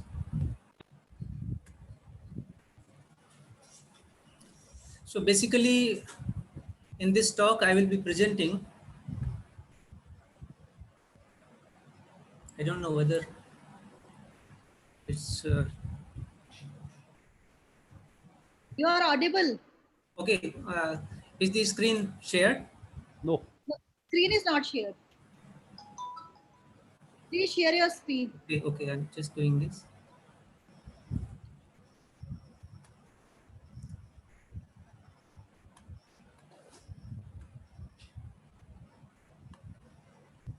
Okay, we can see your screen. Can you continue, please? Okay. Thank you, sir. So this work is basically the earlier work, which is done with the help of scholars as well.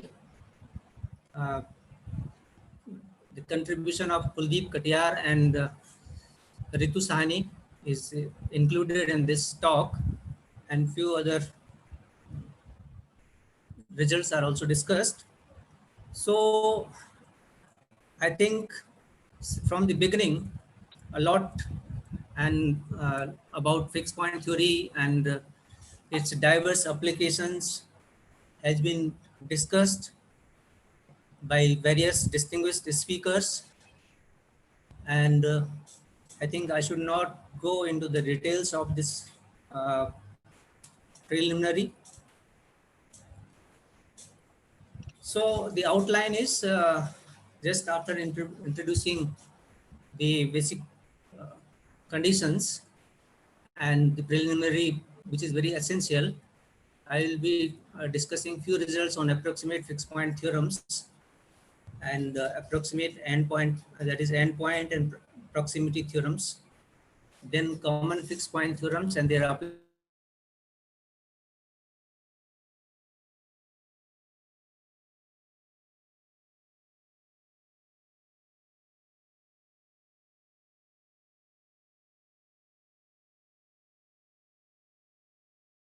Professor Chamola, can you share your screen, please?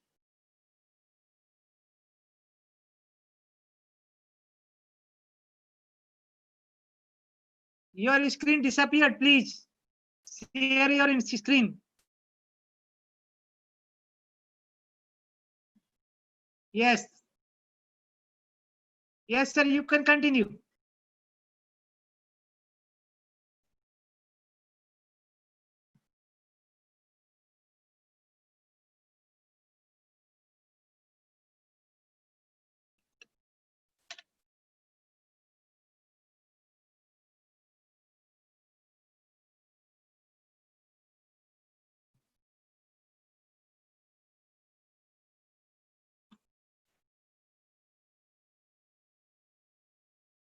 You are not audible.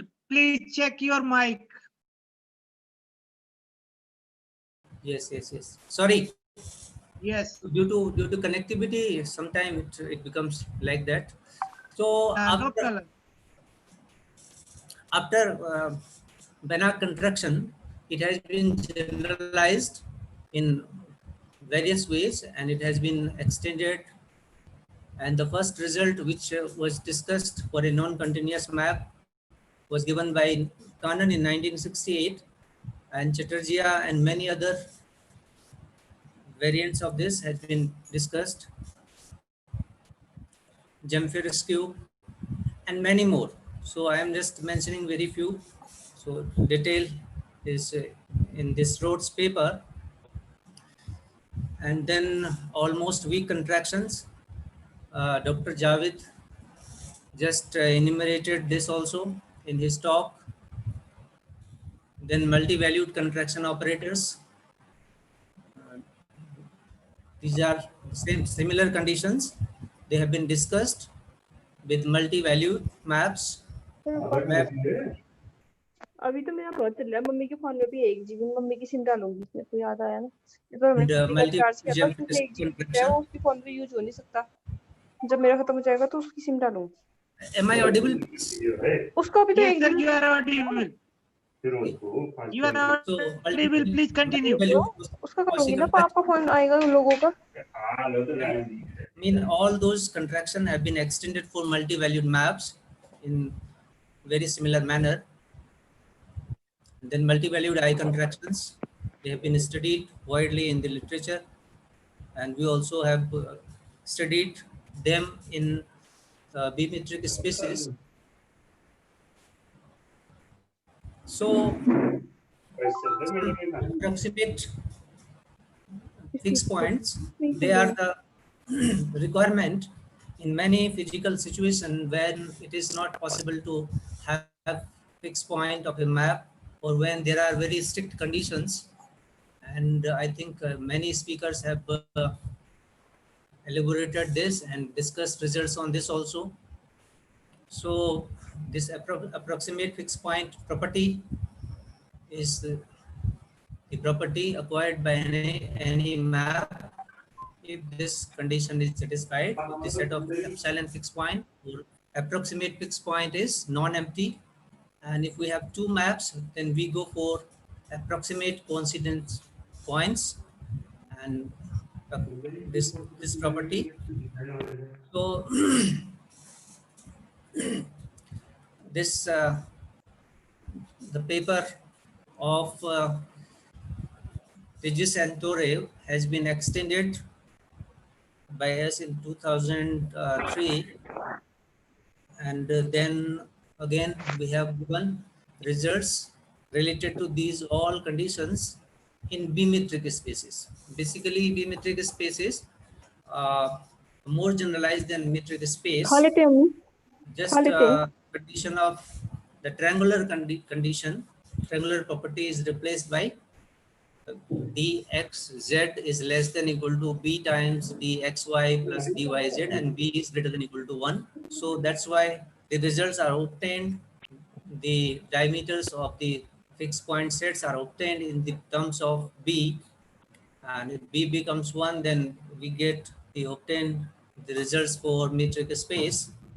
And again, so we have obtained these all results for these maps with metric space replaced by bimetric space.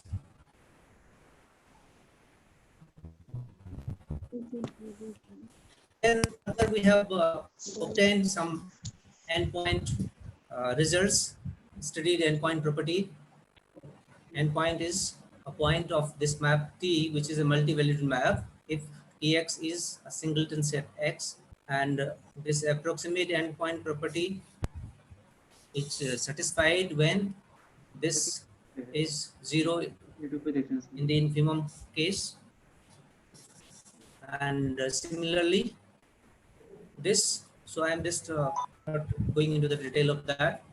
So this is the example where we have a unique endpoint and approximate endpoint property also. So we first gave a lemma in bimetric space for these नहीं जरूरी नहीं है, थोड़ी देर छोड़ दूंगी. And I is a self map and T is a multi-valued map. It is mapping points to close bounded sets of space of X, and then we obtain the diameter of this. So similar results have been obtained in case of endpoints of the maps in bimetric spaces. Meena Joshi, please mute yourself. Then we discussed best approximity points. I mean, if Tx equal to X, if this fixed point equation does not possess a solution, then problem is to find an element of capital X, space X, such that X is nearest to Tx. So this is how it is defined in the literature. So then approximate best proximity, when we say two sets A and B are forming an approximate best proximity pair if this condition is satisfied, if PTAB is non-empty. mean, there is at least 1 point in that. So just for an example, so this is there. Next, we present a theorem in B-metric space for this property, for approximate best proximity pair.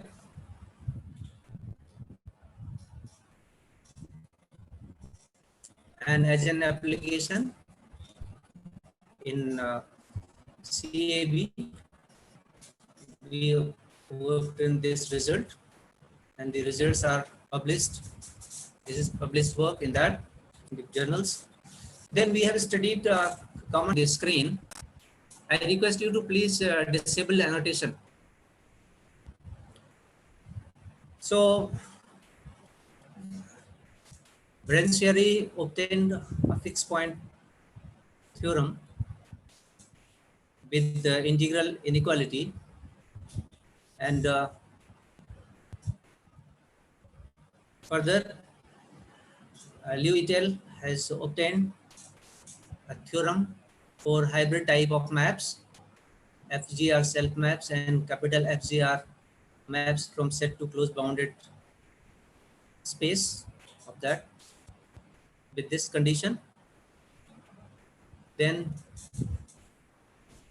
they have obtained this result, and we have generalized their results and obtained an application in dynamic programming problem.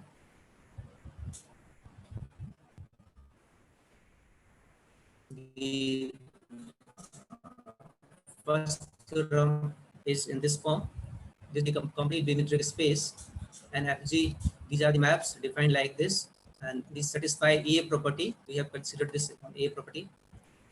Then, if this condition is satisfied, this with integral conditions, then these pairs have small f and capital F, G and capital G. They will have coincidence point, and those will have common fixed points provided F is capital F quickly commuting map at this point, FF, and this is the condition. So this result we have proved and obtained some of the results as corollary. Next theorem is for 4 maps which satisfy these conditions. These all are single valued maps where phi is a Lebesgue integrable mapping with this conditions, where M is this, and then we have established the common fixed point of this. Then the functional equation, we use the notation of Lee and Bellman and Lee for functional equations which they have defined. So we have used their notations, and this is how the functional equations are defined by Bellman and Lee. And suppose the following conditions are satisfied, then with the help of the previous theorem, we established the unique common solution of this BS.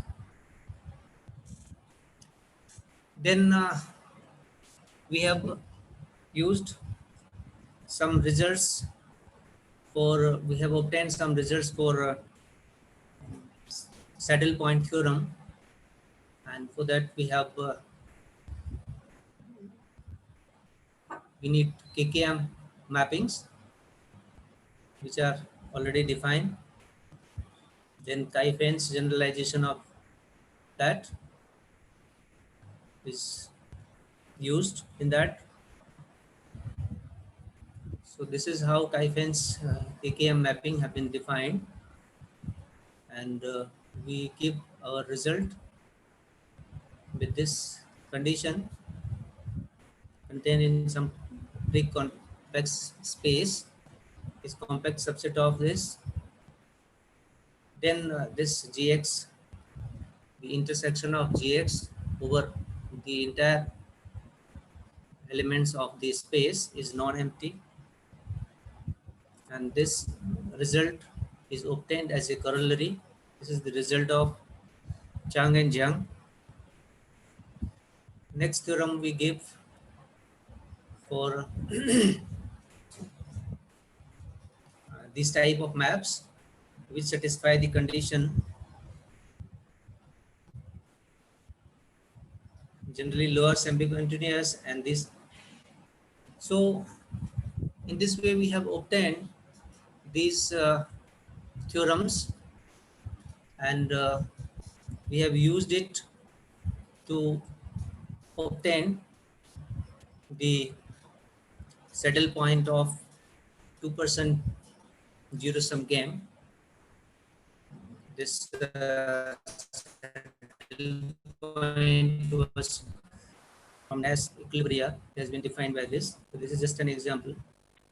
If x and y are, these are the points in the space, these are the strategies vectors, then when theta is 2, then we get this. So this is just an illustrative example. If E and F are two topological spaces, vector space with this, which satisfy these conditions, F is gamma generalized lower semi-continuous function, and this is quasi-convex function in Y, then there exists a saddle point, that is this. So next we have used the finite set of contraction maps for obtaining some iterated function systems and the corresponding results. So our results, the obtained results, generalize some of the results of these already established results. So an iterative function system is basically a finite set of contraction maps defined on the space X, and if we define a Hutchinson operator W, this is basically, this iterated function system was defined by Barnsley and later on developed by Hutchinson, and many authors have worked on this, particularly in the area of fractal theory, fractal analysis, fractal interpolation, fractal approximation. It is widely used. So if you have a set of contractions defined on the space X, then a map W, which is from closed bounded subsets of X to itself, defined in this manner, W of A is any point of, this is A is subset of X, then W of A is this, where Fa is F image of, this is set of all Fx for this. Then there exist, if these are contractions, then the Banach contraction theorem has been extended to this by Barnsley, and that is given in his book also, and in many papers. That is the base of the fractal theory, and the fixed point of this Hutchinson operator is termed as attractor or fractal. Fractal has many other definitions as well. So we'll be discussing that in the next slides. So if F is a self map and it is a phi contraction, which is defined in one of the paper, then this, we have discussed the results based on these contractions which are already there. And further we have extended the results of the previous author.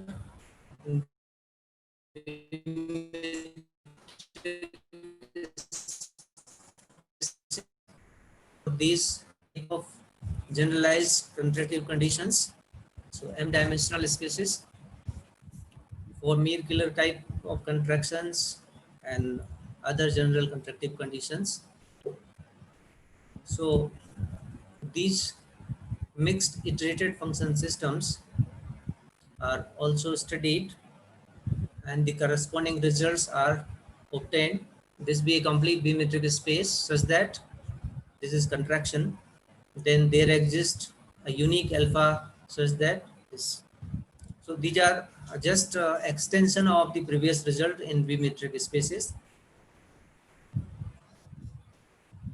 So just for illustration purpose, this example indicates how the attractor of this is a fractal, that is the fixed point of this is the maps are defined like this. Then we ultimately obtain a Cantor set, which is termed as mathematical fractal in fractal theory.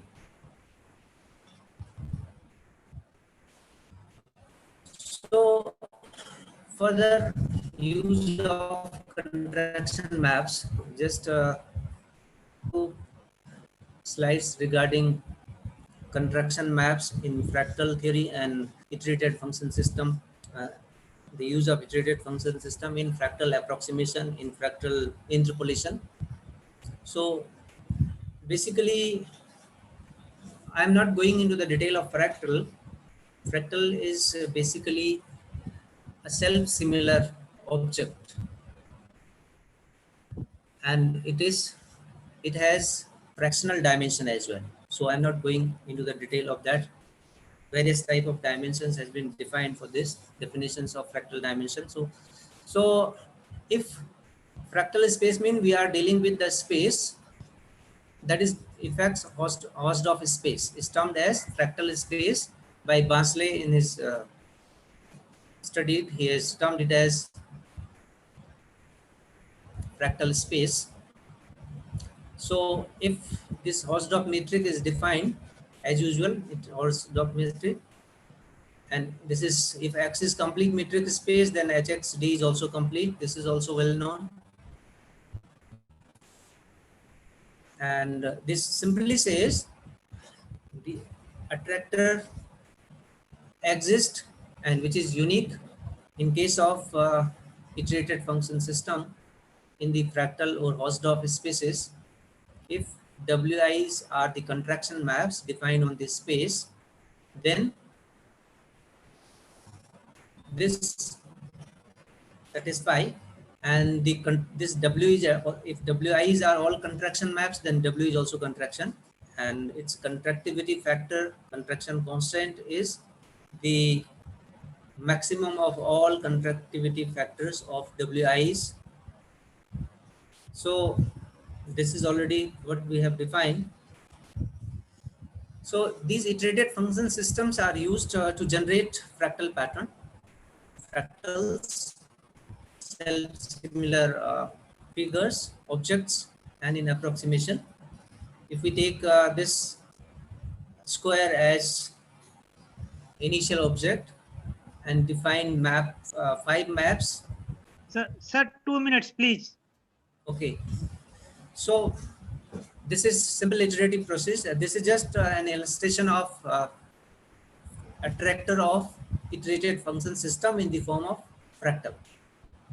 So in many natural situation, in the real world scenario, we have the usual interpolation techniques are not valuable because the real world objects and real world systems are not very smooth. They have very irregular and complex pattern. So it is modeled with the help of, it is approximated with the help of fractal interpolation function, and is defined with the help of iterated function system, and the graph which is attractor.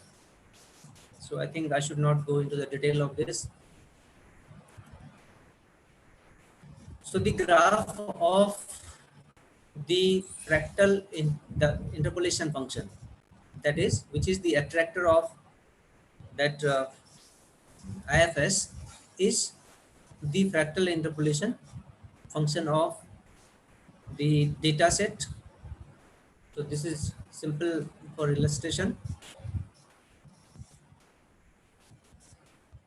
If we just select the vertical scaling factor D's in the then we get this graph. And if we just change the vertical scaling function, if we put D as 0, 0, 0, then it becomes the classical case,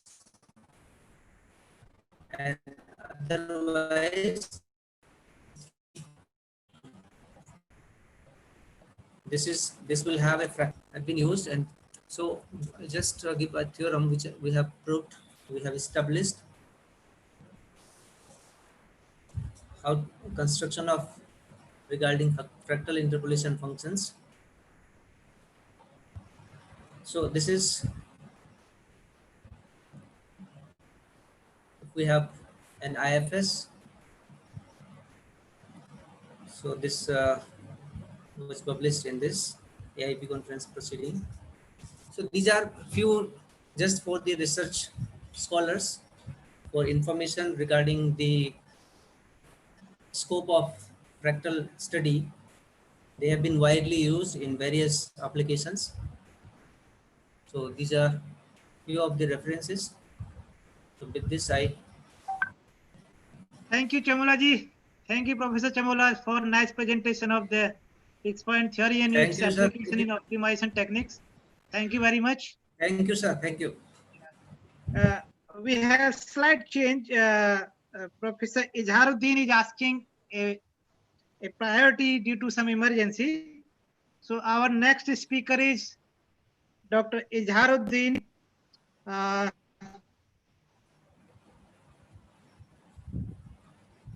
His topic is recent fixed point theorems in Cat0 spaces. Mr. Izharuddin, Dr. Izharuddin, you are welcome. Good afternoon, everyone. Am I audible? Yes. Yeah, you are audible. Please share your screen.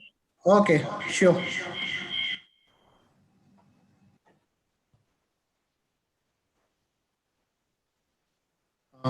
This is my slide. Yes. You can continue.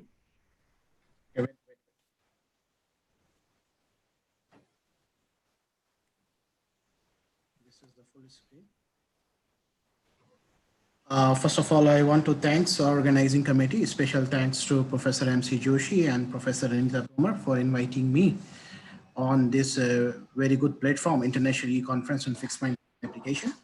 And my title of talk is Recent Fixed Point Theorem in Cat0 Space. Before starting, this is the outline of my talk, but I want to skip this one because a lot of things has been said for the basic of the. So, but I can recall what I am going to share during the next 20 or 30 minutes. I want to share two basic problems of the fixed. Only I will overview. I will share the basic problem of the fixed point theory, and the basic problem of the fixed point theory in Cat0 spaces. So this is the basic definition, and most of the people know because most of the people are and learner of this one. So these are the definition, examples, geometric interpretation of fixed point, and this is the fixed point theorem. What does mean of the fixed point theorem? And this is one of the basic thing that fixed point theory can be divided into three parts. One is called algebraic fixed point theory. Another is topological fixed point theory. So here I want to say that Brouwer fixed point theorem is one of the basic fixed point theorem of this. It is called the topological fixed point theorem, and the statement is really simple. Any continuous map defined in closed unit ball and Rn has a fixed point.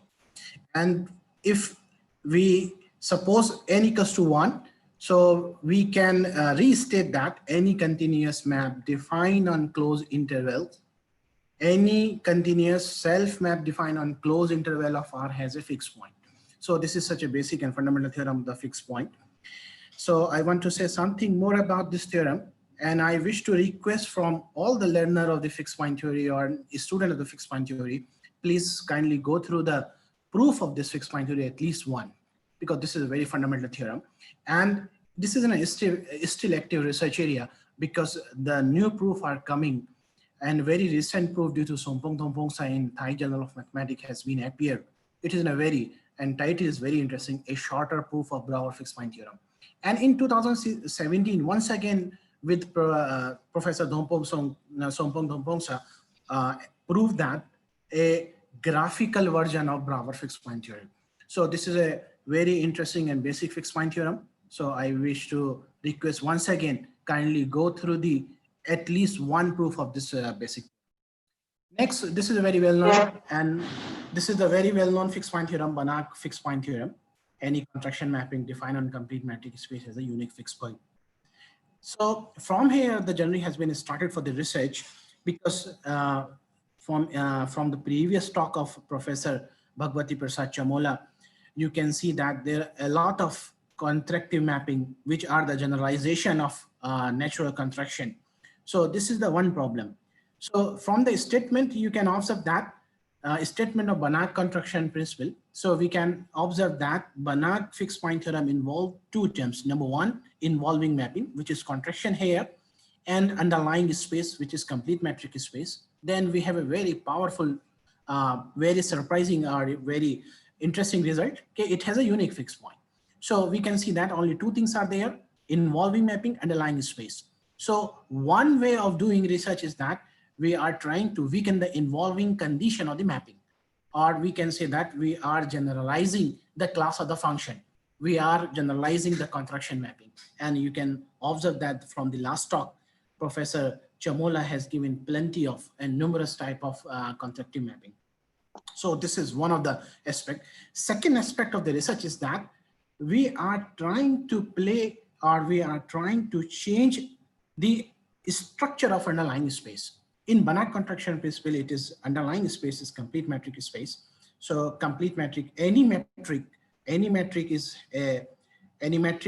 a set on a, it is a function on a set X with satisfying four basic property. Number one, if D is a metric on X, so dxy has to be positive for all xy in X, and dxy is 0 if and only if X equals to Y, and dxy equals to dyx. It must be symmetric. And the fourth one is triangle inequality. So if whenever we are changing a slight, or we are relaxing any condition, so a lot of change will be happening in the mathematics, especially in topology generated by D, because we know that the topology generated by the metric D is Hausdorff. So we can see that a lot of generalized structure. So one partial metric space, Professor Santosh Kumar Singer has given a specific talk on that.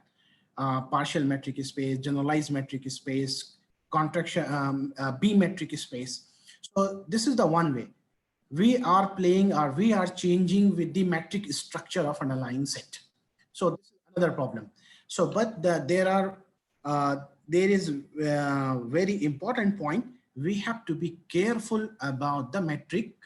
Whenever we relax any condition, there will be change. For example, if we change triangle inequality, so it is very hard to prove the Hausdorffness of the metric. If D is a function which satisfies all the three properties of the metric, but does not satisfy the triangle inequality, so the proof of the Hausdorffness, because every metric space generates the Hausdorff topology. And it is the advantage of the Hausdorff topology that the sequence of a limit of a convergent sequence is always unique in a Hausdorff space. So if we relax the triangle inequality, so there will be a lot of change in the topology, Even dxy is 0 if and only x equals to y. If we relax condition from one wise, so there will be a lot of things has been happened with the topology. So we must be very careful about the study of a topology of new structure.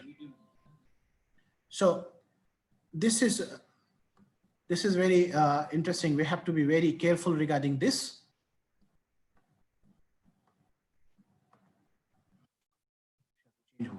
Hello, am I audible? My voice is coming?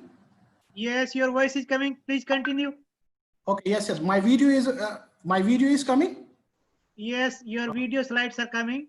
Yeah, okay. So very recently with the, one of my colleague, M. Asim, and my PhD guide with Professor Imdad, we constructed, we introduced a new metric structure on a set.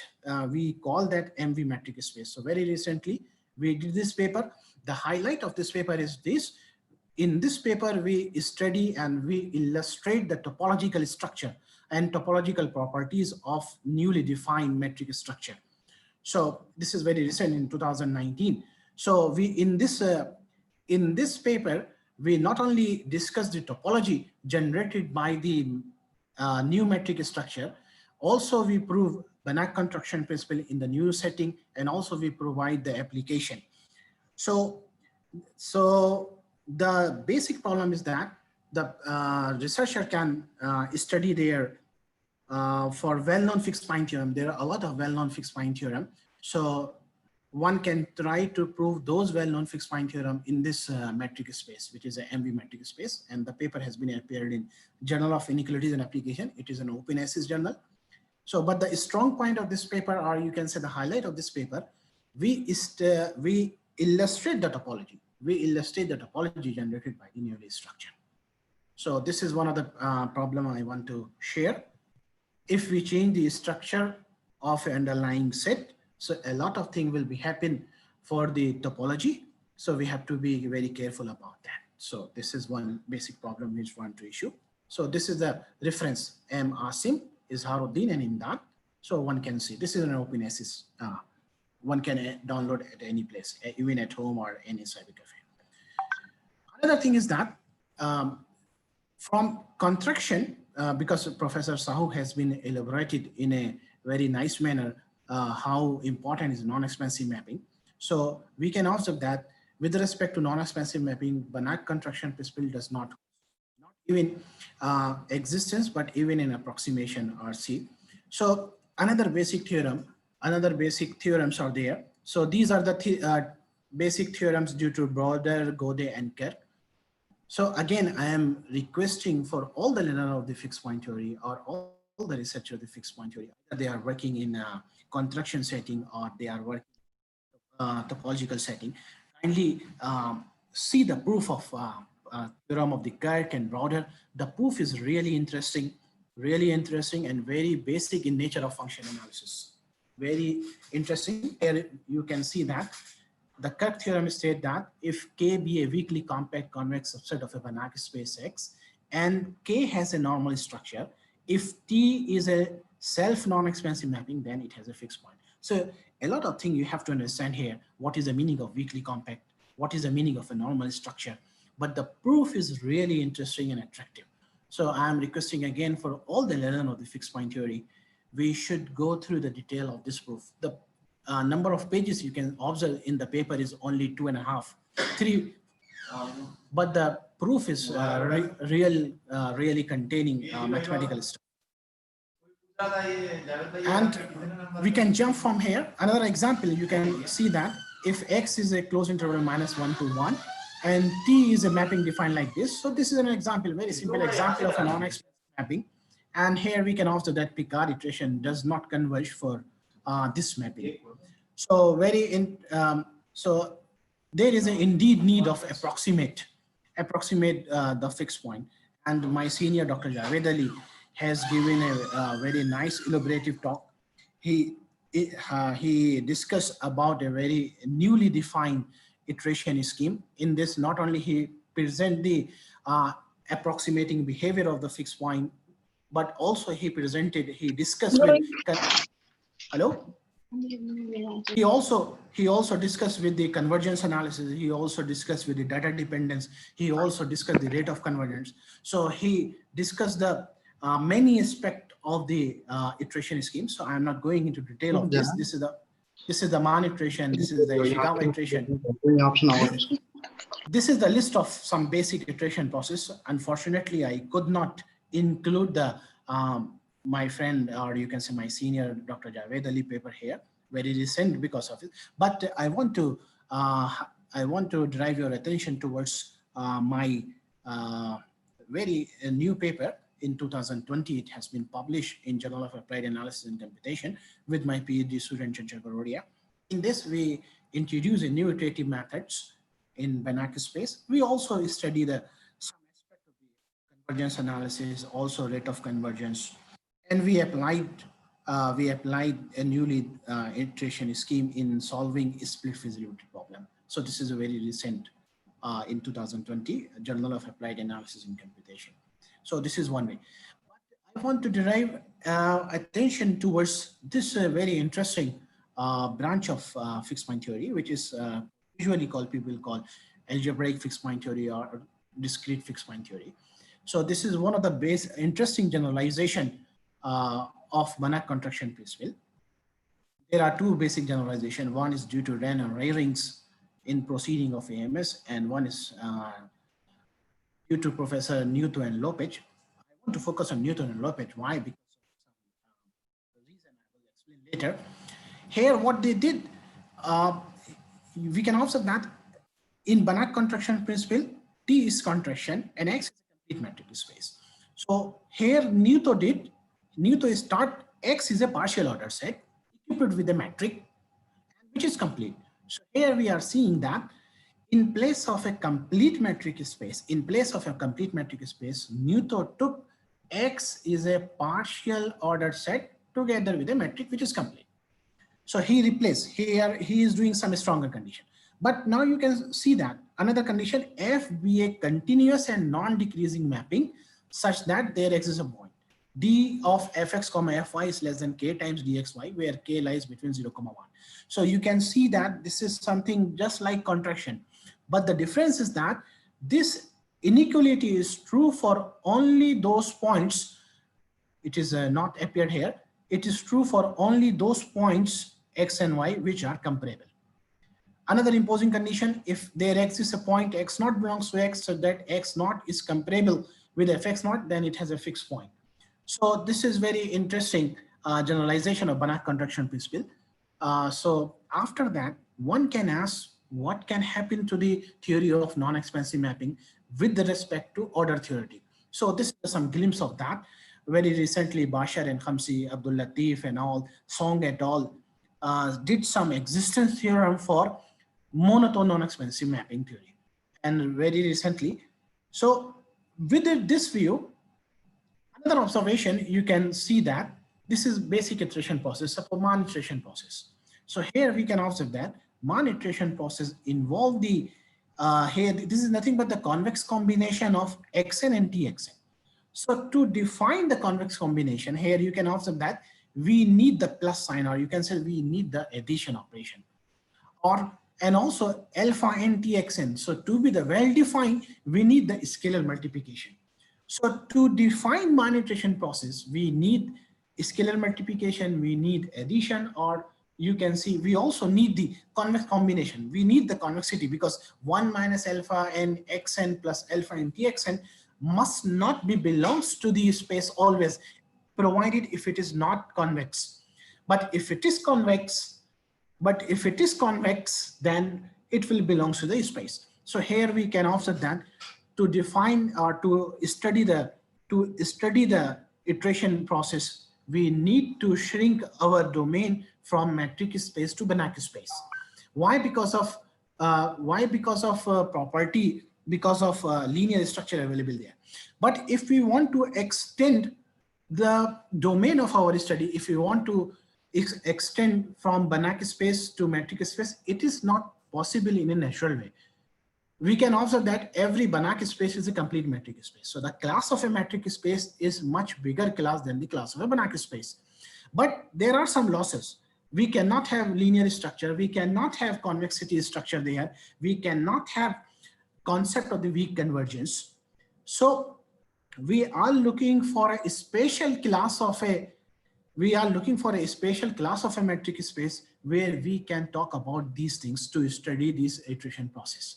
So fortunately enough, there is a very well-defined class of a metric space, which is called geodesic space or Ket0 space. So time doesn't allow me to explain all the things, but I want to explain two things here. So geodesic space have some kind of convexity structure, which is a key points to study the iteration schemes. And also it has this is the glimpse of what many things required to define, require ket-zero spaces, but I want to highlight this ket-zero inequality. A lot of things has been involved here. For example, if we want to state the ket-zero inequality, so here we can say let delta be a geodesic triangle. So we have to understand geodesic triangle. Let delta bar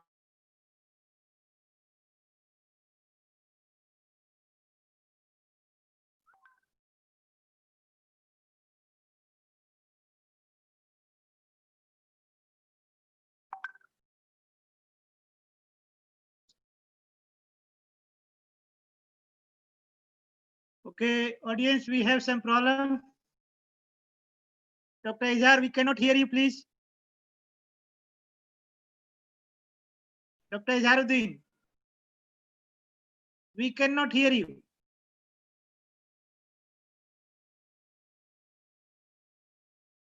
Okay, next speaker, I'm inviting Professor Bilal.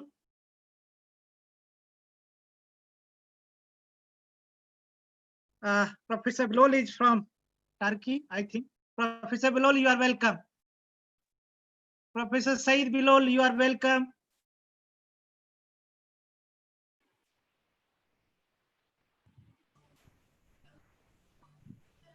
Hello? Yes, Hello? Professor. Yes. Yes, Professor. Yes. How are you, sir? We are fine, sir. Professor, please. You are welcome. I am fine, thanks. And you? Yeah, introduce yourself, please. Yes. Yes, okay. Introduce yourself, please. Yes, I am Said Bilal. Yes, I am Said Bilal. Yes.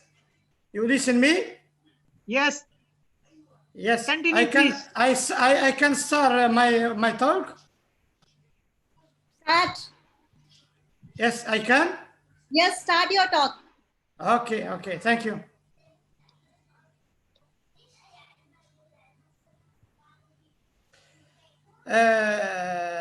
First of all, I would like to thank the organizer of this conference.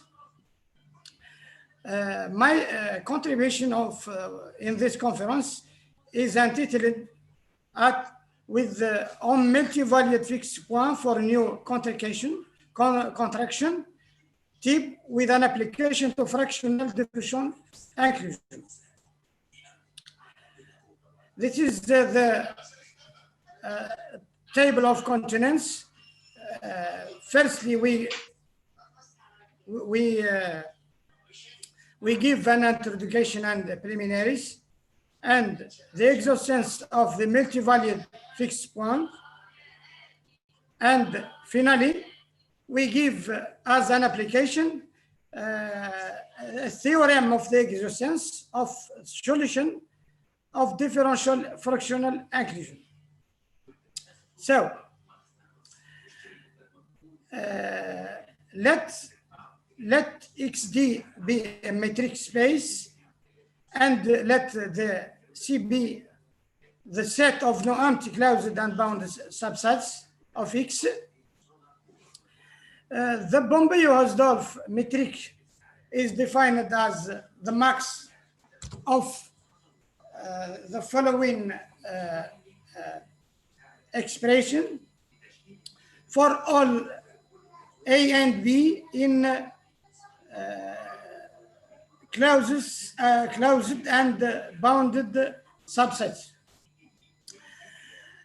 We have the following lemma, which is essentially for the scale of our work, which is given by Nadler. Now we give a definition of the alpha admissible mapping. We said that a mapping T is alpha admissible if for X and I in X satisfy the following inequality. And the second definition is about, again, for the admissible maybe, or the admissibility concepts, which given by Bassam Samit.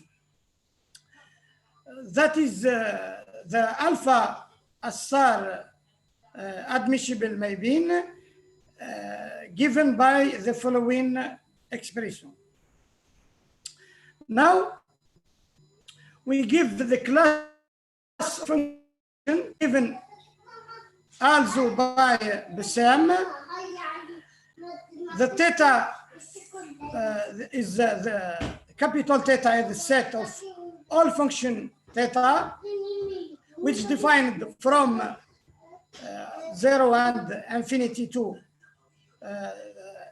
with the value greater than the 1, which satisfy the following conditions. Here we observe, or we remark, that the third condition can be replaced by that theta is continuous. Some of those give or obtain some results where or while they replaced the third condition by the continuity of theta. And here we give some examples which verify all the condition of the class of this function. This the example 1, the example 2, example 3, and example 4. Now we give the omega is the set of function beta, which given by Girardi, that the beta Tn tend vers 2 to 1, then the limit or the Tn, the sequence can converge to 0. Now we give our main results. So we start with the definition of the new type of contraction, or alpha k theta contraction of Girardi type. We say that T is alpha k theta contraction of the Girardi type, if there exists a function theta and the function beta in omega, and the function k, which satisfy in this condition, that such that the following inequality is verified. Here we change the condition where or while the k is constant by k is a function for all x and I in x, with alpha xi greater than 1 and htxti is strictly greater to 0. Nextly, we give the theorem of our main results. In the complete metric spaces, let T is it may be from X to the set of the closed and bound subsets, and that T is multi-valued alpha k theta Girardi contraction with another or supplementary condition with on theta, that theta is right continuous. We assume the following condition that are satisfied. theta is alpha admissible. There exists x0 in x and x1 in tx0 such that alpha x0 x1 greater than 1.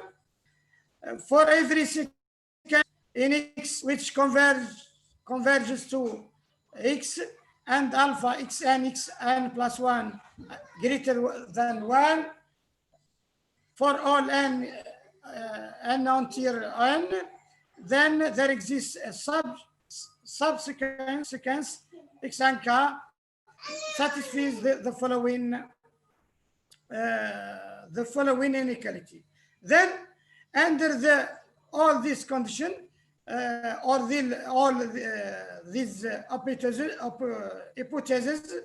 T has a fixed point. Now we give the proof of our theorem of main results. For the hypothesis 2, there exists an x0 in x that and x1 in tx0 such alpha x0 x1 greater than 1. Clearly, if x0 equal x1 or x1 belong to tx1, so x1 is the fixed point, and the proof is complete. Suppose the contrary, that the x1 different for x1, so the hash tx0 tx1 greater than tx1 tx1 and strictly greater than 0, and by using within the equality 1 we get the following inequality: theta dx1 tx1 inferior or equal t hash tx0 tx1 inferior or equal the theta beta dx0 dx1 dx0 dx1 power k.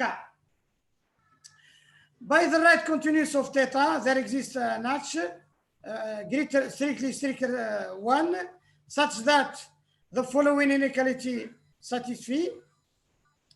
Now, using lemma 1 1, there exists x2 in x1 such that theta dx2 less than this expression, and since t is alpha admissible, then alpha x1 x2 greater than 1. Assume that the x1 different to x2 and x2 belong to x2, so hash tx1 tx2 greater than the x2 tx2 is strictly greater than 0, and using 1 we obtain the following inequality.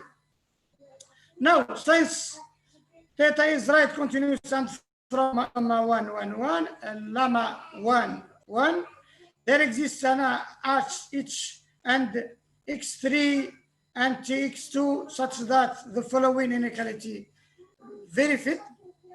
Continuing in this manner, we can constrict a sequence xn as the following form or formula, which verify this inequality. On taking the limit as n tend to infinity, we get that theta dx and x n plus 1 converge to 0, and by theta 2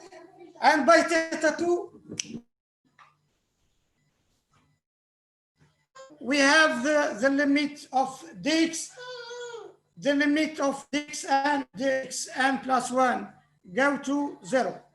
Now we prove that xn is a Cauchy sequence.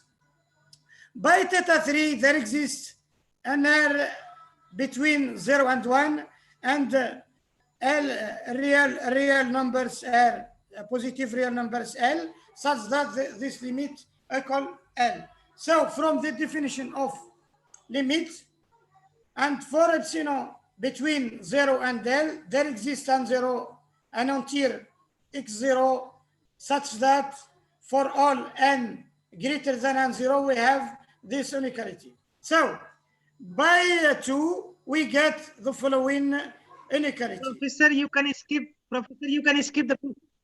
What? Professor Bilal, you can skip the proof. You can skip the proof. Yes, yes, yes. Okay, okay. Yes. Then finally we obtain that the series this series is convergent, hence the xn is Cauchy sequence, and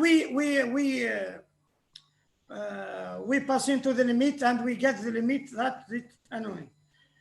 Now the second Riemann results is as a consequence as the first theorem. We give the existence theorem in partially ordered metric space by using the results provided in previous section. Define an alpha like this as the follows: alpha x y equal 1. We obtain the following theorem, which is a sequence of is a consequence of the first theorem in ordered metric spaces. Now we pass to the section of the application. We consider the following boundary value problems with the fractional order, differential inclusion, and with boundary integral condition. Here alpha is between 1 and 2, and this is the boundary integral condition, where f is a continuous and h is a continuous function. Denote by x the Banach spaces of continuous function endowed with the usual supernormal norm. It's clear we can keep this space with order relationship like this. Now we give the problem 5 has a solution if and if it's verifying the integral equation, the following integral function. So now we come to we give the some condition under the assumption 1 for our problem has a solution. Now we give some ED for this proof like this, Z2 and like this. Then we have the interchanging. We give to we go to that h tx1 tx2 and less than k0 ln 1 plus of x1 min x2. On taking a square of 2 sides, we get the following inequality. Thank you very much, Professor Bilal. We give some reference, and thank you very much for your attention. Thank you very much, Professor Said Bilal, for your nice lecture. Okay. Thank you very much. Yes. Now we have next lecture, Professor DJ Prajapati. Professor DJ Prajapati, you are welcome. Professor Dasna Prajapati, you are welcome.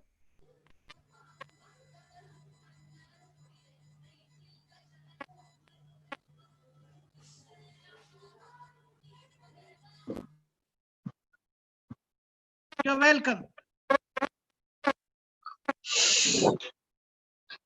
Professor Said Bilal, can you stop sharing your screen so that yes, okay. Okay, okay.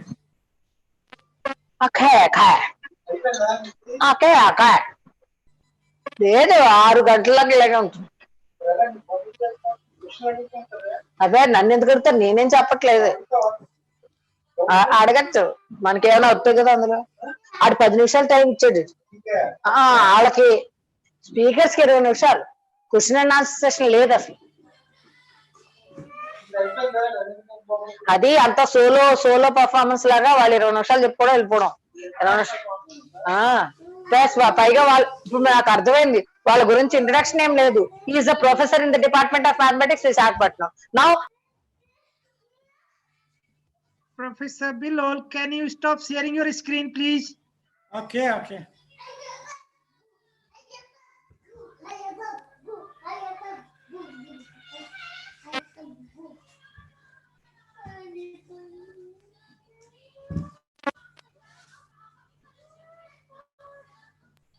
Now, I request Professor Darsana, please share your screen.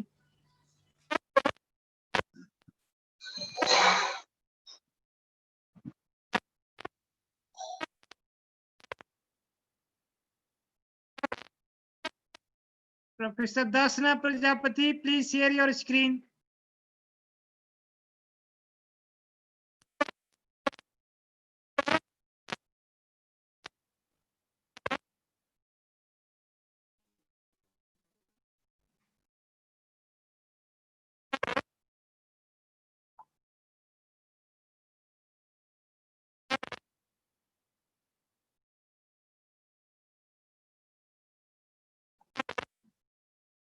I think we have some connectivity problem with Professor Darsana.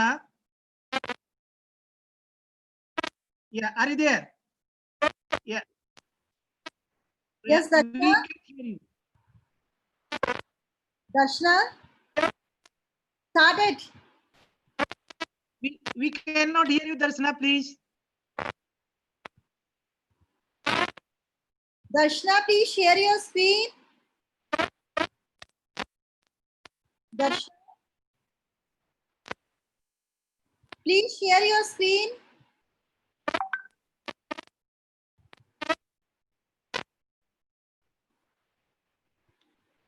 Maybe we can invite next speaker. In the meantime, she will prepare. Continue. Rajendra Pant is available. Dr. Rajendra Pant. Is Dr. Rajendra Pant available, please?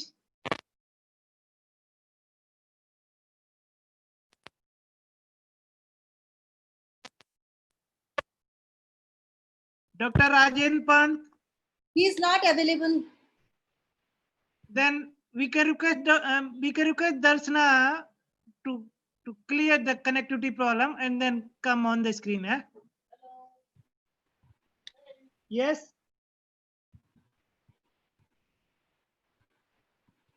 Darshana, please continue, please.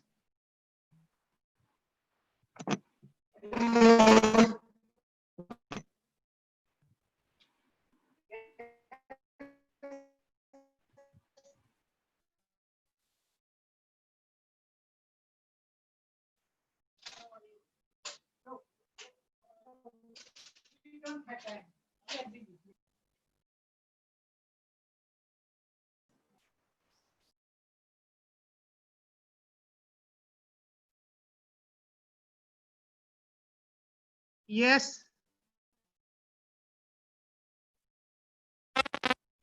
Who is next speaker? Rajendra Pant or Who's starting? Darshana? Are you able to see my screen, madam, now? Yes. Okay. So Not you are audible to us, not the PPT. yes. You are audible to Share us. your PPT. PPT. Are you able to see it now? Yeah. Only we are able to see PPT. Okay. Okay. Thank you very much, sir. So I'm going to talk on applications of fixed point iterations to generate new dragon curves So most of the Dragonflies have space filling property and have diverse applications. For example, numerical computation of solutions of partial differential equations, hierarchical watermarking of digital images, traveling salesman problem, managing database, etc. Different types of dragons have been generated by various researchers so far. I will discuss about how to generate new dragons using Pika regression. That Madam, is the please space. share your screen. Madam, please share your screen. I shared, sir. Are you not able to see it? Only capital D we can see. Yes, we are not able to share again. see you. Okay, I'm trying.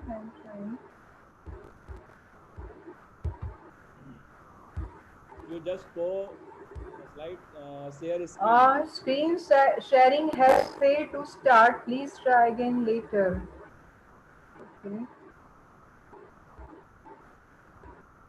I'm sharing again. Are you able to see now screen? Not yet. Not yet. Not PPT. Not PPT.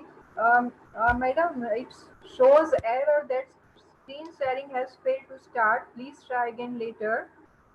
So can I try on another laptop? My another laptop. Okay, yes. So Till then, we can start with some new. Okay. It will take hardly 5 to 7 minutes. I'm trying on another laptop. Okay. Please Yes, go. Please try. Yes, sir. Okay, so we will call next speaker. Yes, sir. Please continue. આમાં શરૂ કરશે જુઓ અને ના થાય તો તારે આપવું પડશે મને. Sir, next speaker को call करिए. Is Rajendra Pant available? Yes, he is available. Okay. Yes, I'm available. We can invite Dr. Rajendra Pant, please. Can you share your screen, please? Yes, we can see your photo.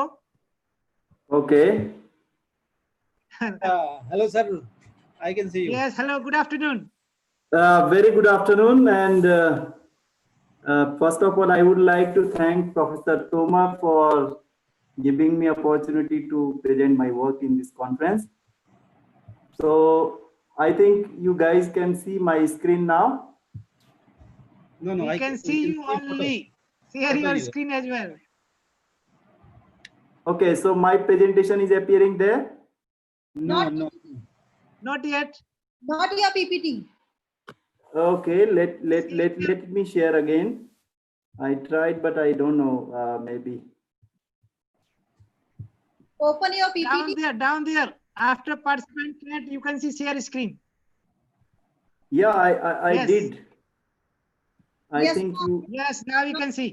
Now we can see. Okay. Okay, well done. Is the PPT coming in? Yes. Okay, so let me Continue. open in the full screen mode so that everybody can see well. Okay. Okay, so today I will be speaking Continue, on. please. Is it coming? Yes. Can I go through now? Yes. Okay, thank you. So let me not waste more time. So let me directly go to my presentation. So I will be speaking on some monotone non-expensive mappings in hyperbolic metric spaces today. The motivation for my talk is this. Actually, when we deal with non-expensive type mapping, so in a complete metric space, we cannot find, we can have a situation where fixed point does not exist. Like if we take a map on a set of real numbers defined by tx equal 1 plus x, the translation map. So we know that this is a self map on R, but there is no fixed point because x can never be equal to 1 plus x for any real number. So this is the simplest example where space is complete, but there is no fixed point. So then what should be done? So because these non-expensive mappings are generalizations, natural generalizations of the contraction mapping, where k equal 1. So the Banach contraction, if we take k equal 1, then it becomes non-expansive case. So people started looking at that if in the complete metric space it is not happening, then can we go and check with the compactness? Because if we take the strict inequality, we make the contraction mapping to contractive, then it does give you a fixed point, and that's unique, but it didn't work. So then people tried to look around, and this theory, since 1922 to 1965, nobody could do something. But in 1965, three great people, Browder, Kirk, and Gode, they came up with a theorem, and that gave a guarantee of existence of non-expansive mappings. So what they did is that they took a normed space, and then they took a non-expansive mapping in a Banach space, which was either uniformly convex or it has the normal structure. So using the geometric property, they ensured that the fixed point can be guaranteed. But then as we know that the metric space is the simplest space where we don't need to enforce many things on the space to get the structure. So people try to understand that what we can do in a metric space so that it is not restricted to the linearity, because all normed spaces or Banach spaces are linear spaces. So how we can guarantee these existence of fixed points in the non-linear spaces? So then idea started with these spaces was already existing. So Carl Menger started with them. So I will give you some brief background of the spaces, how we can talk about the spaces, hyperbolic spaces. So if we take a mapping from set of real numbers to a metric space, then it is called embedding. If it preserves the distance, means the distance between the images is equal to the absolute distance between two real numbers. So this is, if we take the image of the set R under this metric embedding, then it is called a metric line. Then the image of the real interval we can see under this metric embedding is called metric segment. Let's say we have a family of metric lines that each pair UB, there is a unique metric line in F which passes through these 2 points, means U and V are the endpoints. This metric line determines a unique metric segment joining U and V. Means we are trying to create a structure on a metric space so that we are getting closer to the normed space, but still we are in the non-linear space rather than the linear space. Now, if we choose this, we denote by this beta U and 1 minus beta V, the unique point W. So what we are trying to do is that because in the normed spaces, inbuilt convexity is there. So we are trying to impose the convexity on the metric space by defining this type of notions like beta U and 1 minus beta V. And that sign, we can take this algebraic operation can be addition or some different type of addition, not the natural one. In the case of real numbers or some normed spaces, we can directly take it as a vector addition. But in other spaces, we can have this symbol as per our convenience. So this way, Menger and Takahashi define a metric with convexity, and they called it as a convex metric space. Further, if we add this additional property down here, which is d beta u plus 1 minus beta v, means the addition is as defined above. With this property, it is called hyperbolic metric space, and this was first time defined by Reich and Safi. Now, because for existence of fixed point theory, we need to have some specified structure of this type of hyperbolic metric spaces. Kohlenbeck combined all the previous definitions in 2005 and came up with this definition 1.1.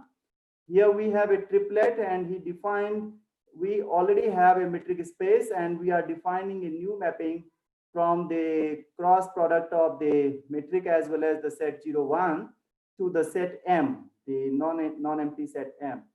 And then if this metric satisfies all these four properties, then we say that this is a hyperbolic metric. And the space MD is called MDW, means with this mapping is called the hyperbolic space. Here we can see that the segment UB, which we defined earlier, can be represented by this WUB beta in this sense. So it is called a matrix segment with endpoints U and V. Now we note down that if we look at the Kohlenbach's definition, it accommodates all of the previous definitions. Of course, it is little bit restricted in the sense of that the convex matrix does only have H1.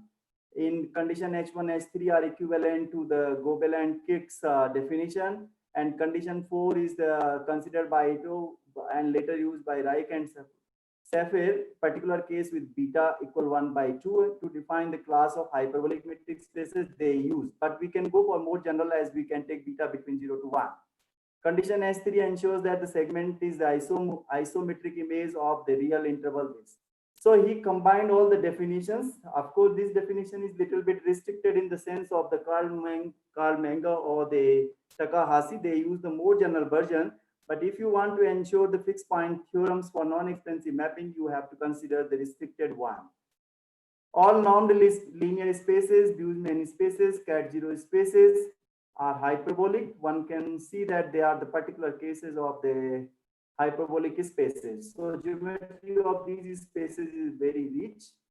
And then we can immediately get the linear spaces inside of this class. They are particularly inside this.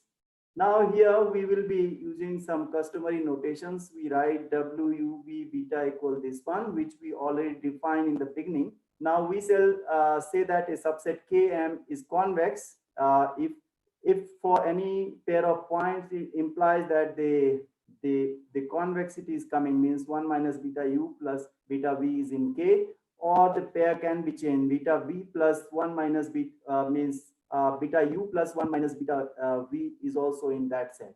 We shall use this MD instead of MDW writing everywhere, because in throughout the paper we are using only the hyperbolic matrix. One can see here that this is not a this is a non-trivial example of a hyperbolic matrix, which is not, because in general, if we take the normal, the standard metric on R square, then it is going to be a linear space. But with this metric, it is a non-linear space. So this is one non-trivial example of hyperbolic spaces. And one can verify, I will upload the presentation to verify all the properties of the hyperbolic metric spaces are being satisfied here. Now, as I said that the translation map doesn't have a fixed point in a complete space in the case of non-expansive mapping. So let's see that another example here. If we take L1 and we restrict with this, the subset K of it with these elements, then it is closed, bounded. But if we take the map TU equal, this is the left shifting map, so it is making the first element as 0. So we will see that the T is non-expansive, but still there is no fixed point. So one can see that if we are taking non-uniformly convex spaces, then we cannot guarantee the fixed point. In fact, for non-expansive mapping, the question is still open that in a reflexive Banach space, whether there exists a fixed point or not, because there are cases where it does happens and there are cases where it doesn't happen. And by renorming of some of the spaces, it can be guaranteed. Means if we take the equivalent norms, then we can guarantee in some of the spaces, and there are spaces where the renorming doesn't work, like C0 or the L1. So still we don't have the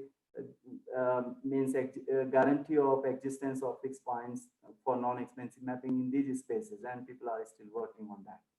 Now let's come to the celebrated results of Browder and Godet. So Browder and Godet proved that if K is a non-empty bounded closed convex subset of a uniformly convex Banach space, then every non-expansive mapping has a fixed point. On the other hand, Kick proved the same result, but what he did is that he's taking K as a non-empty weakly compact convex subset of a Banach space X, and suppose that K has normal structure. Then every non-expansive operator K to K has a fixed point. The Kick's theorem is considered to be more general because he's only taking the weakly compact convex subset in a Banach space with normal structure.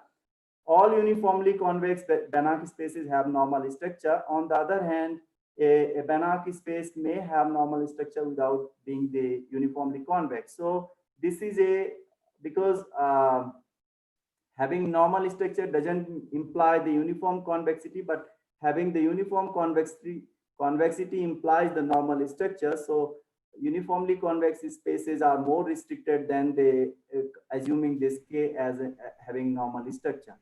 But the unfortunate thing is that when we come to applications of the fixed point theory, then there are cases where you cannot even guarantee with the normal structure for the generalized non-extensive type mapping. So that gives a trouble, but still Kirk's theorem is more celebrated than Browder and Godet.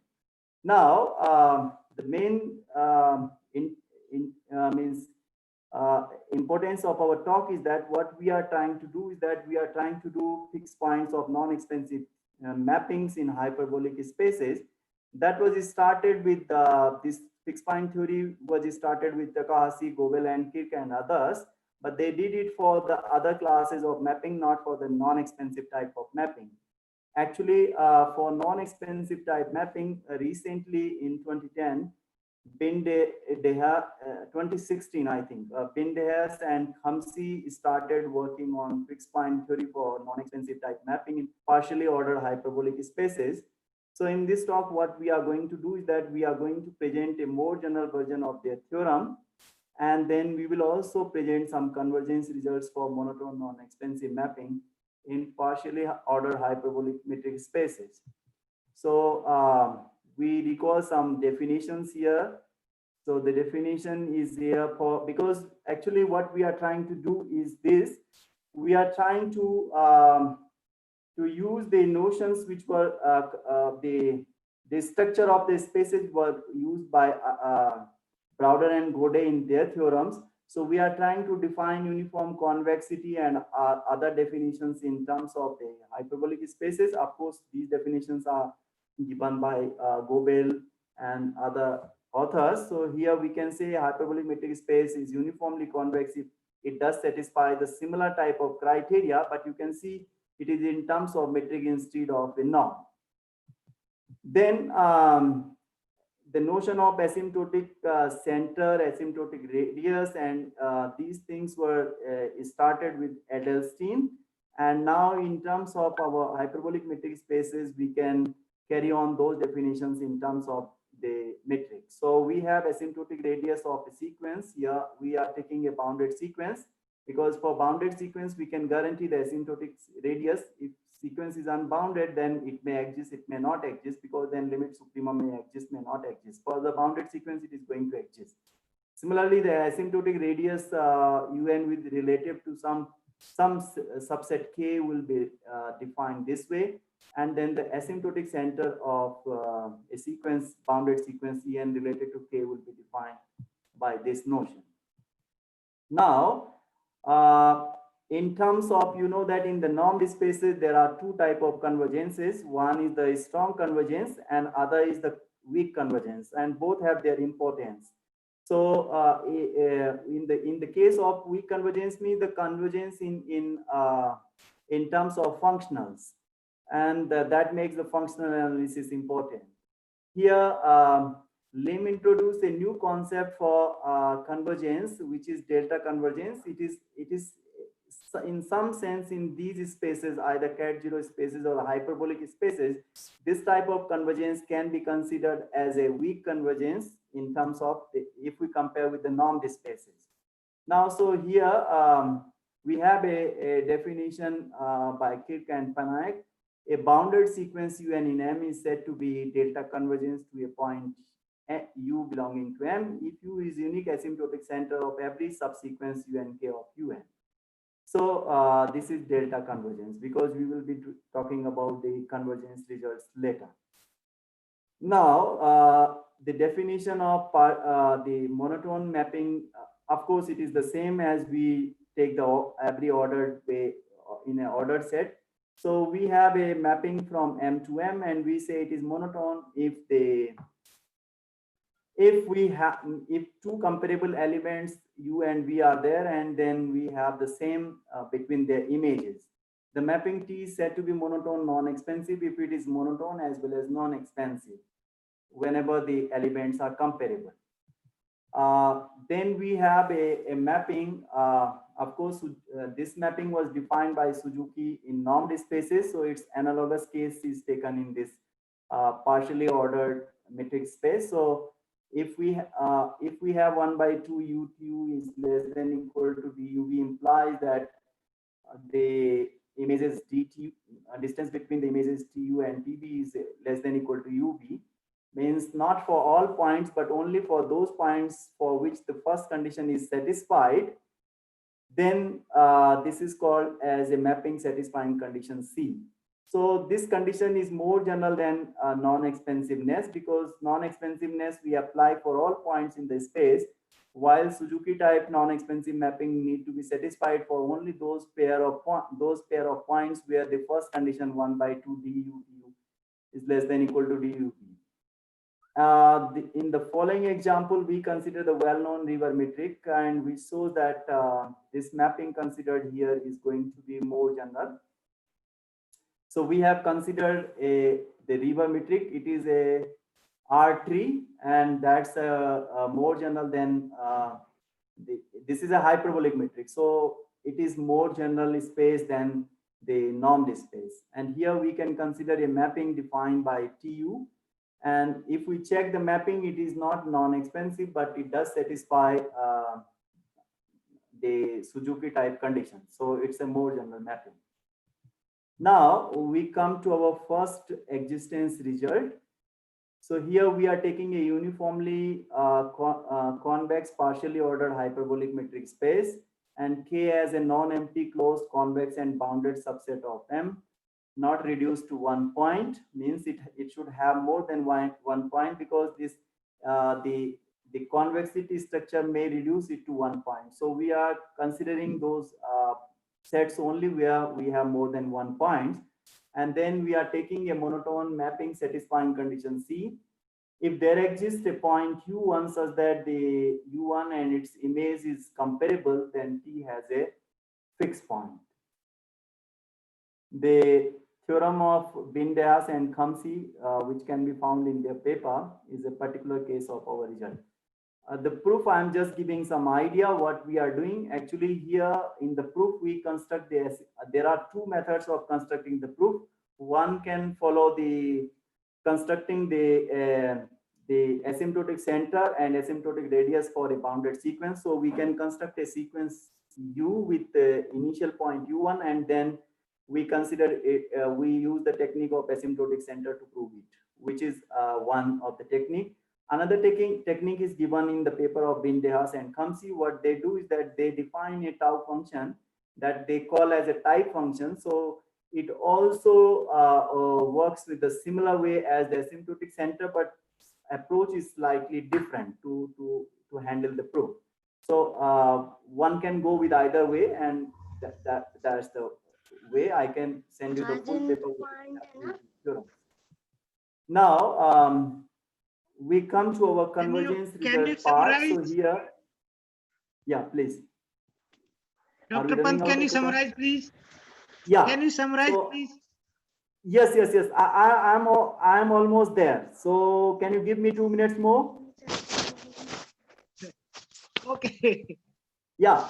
Okay. Actually, in the conversion, I'm not going to read it by line, so I promise that. So it's here actually in 2007, the iteration processes are also important, because once we have ensured that the fixed point is existing, or by anyhow we know that there is a solution for the operator equation, it's also equally important that how to locate that solution by iterative techniques, because always you cannot go and find the exact solution for any operator equation. So there should be some way to approximate it. So there are a number of iteration schemes suggested by many mathematicians. In 2007, this scheme was introduced by Agarwal and his co-authors, and they claim that this iteration process runs faster than the previous iteration method. So for this, I will just only present one result. So we are taking a uniformly convex partially hyperbolic metric space and the K non-empty closed convex subset. We are taking a monotone non-expensive mapping satisfying condition C. I think we lost connection with Dr. Pant. Process, and we can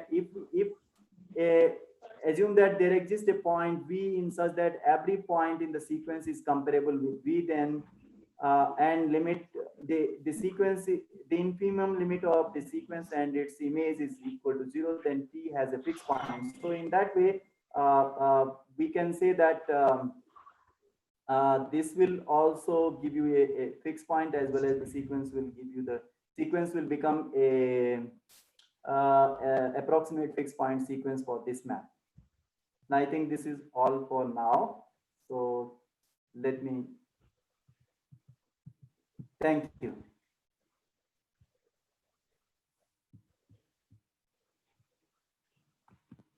Okay, thank you, Dr. Pant, for nice lecture.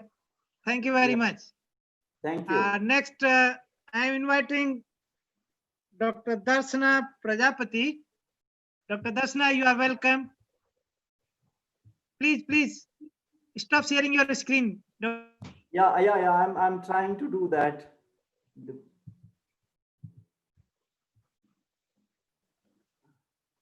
Dr. Pant. Yeah, I stop sharing your screen so that Darshana can share the screen, please. Dr. Darshana, can you come in?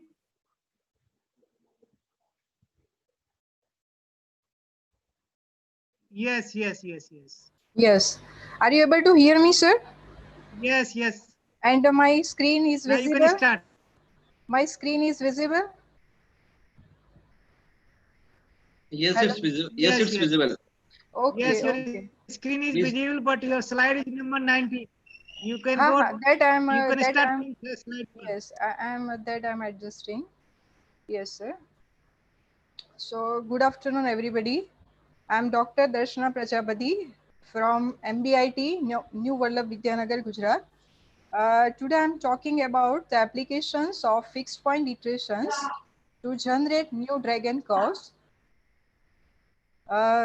Now, in this talk, we are going to discuss about how the Picard iteration is useful in generating various kind of dragon curves.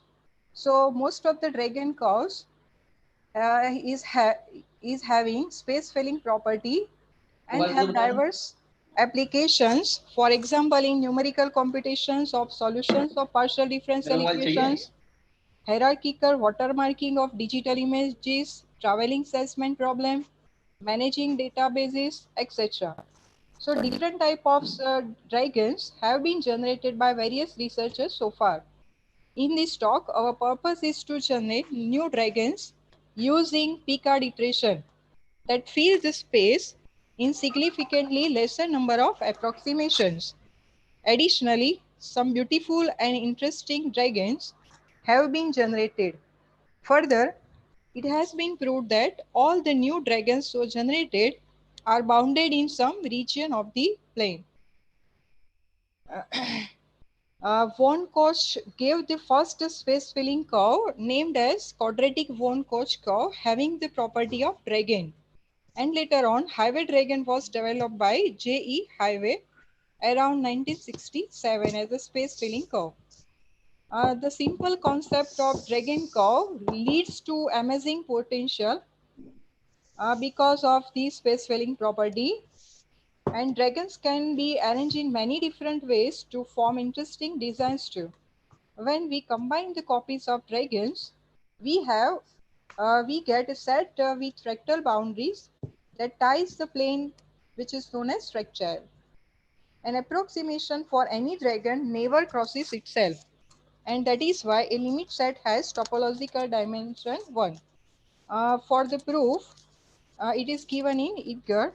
However, the space-filling curve have their Hausdorff's dimension 2. A space-filling curve can be thought of as a continuous map from one-dimensional space onto a higher dimensional space. A useful property of space-filling curve is that it tends to visit all the points in the region once it has entered that region. And these properties has found very useful applications in planning short tour of traveling salesmen for n number of given locations. And other applications are also there in electronics and communication to design antennas. For applications of space filling curve, in fluid dynamics, various books are there we can refer. Space filling curves not only give profound and interesting mathematical results, but they have many real-world applications as well.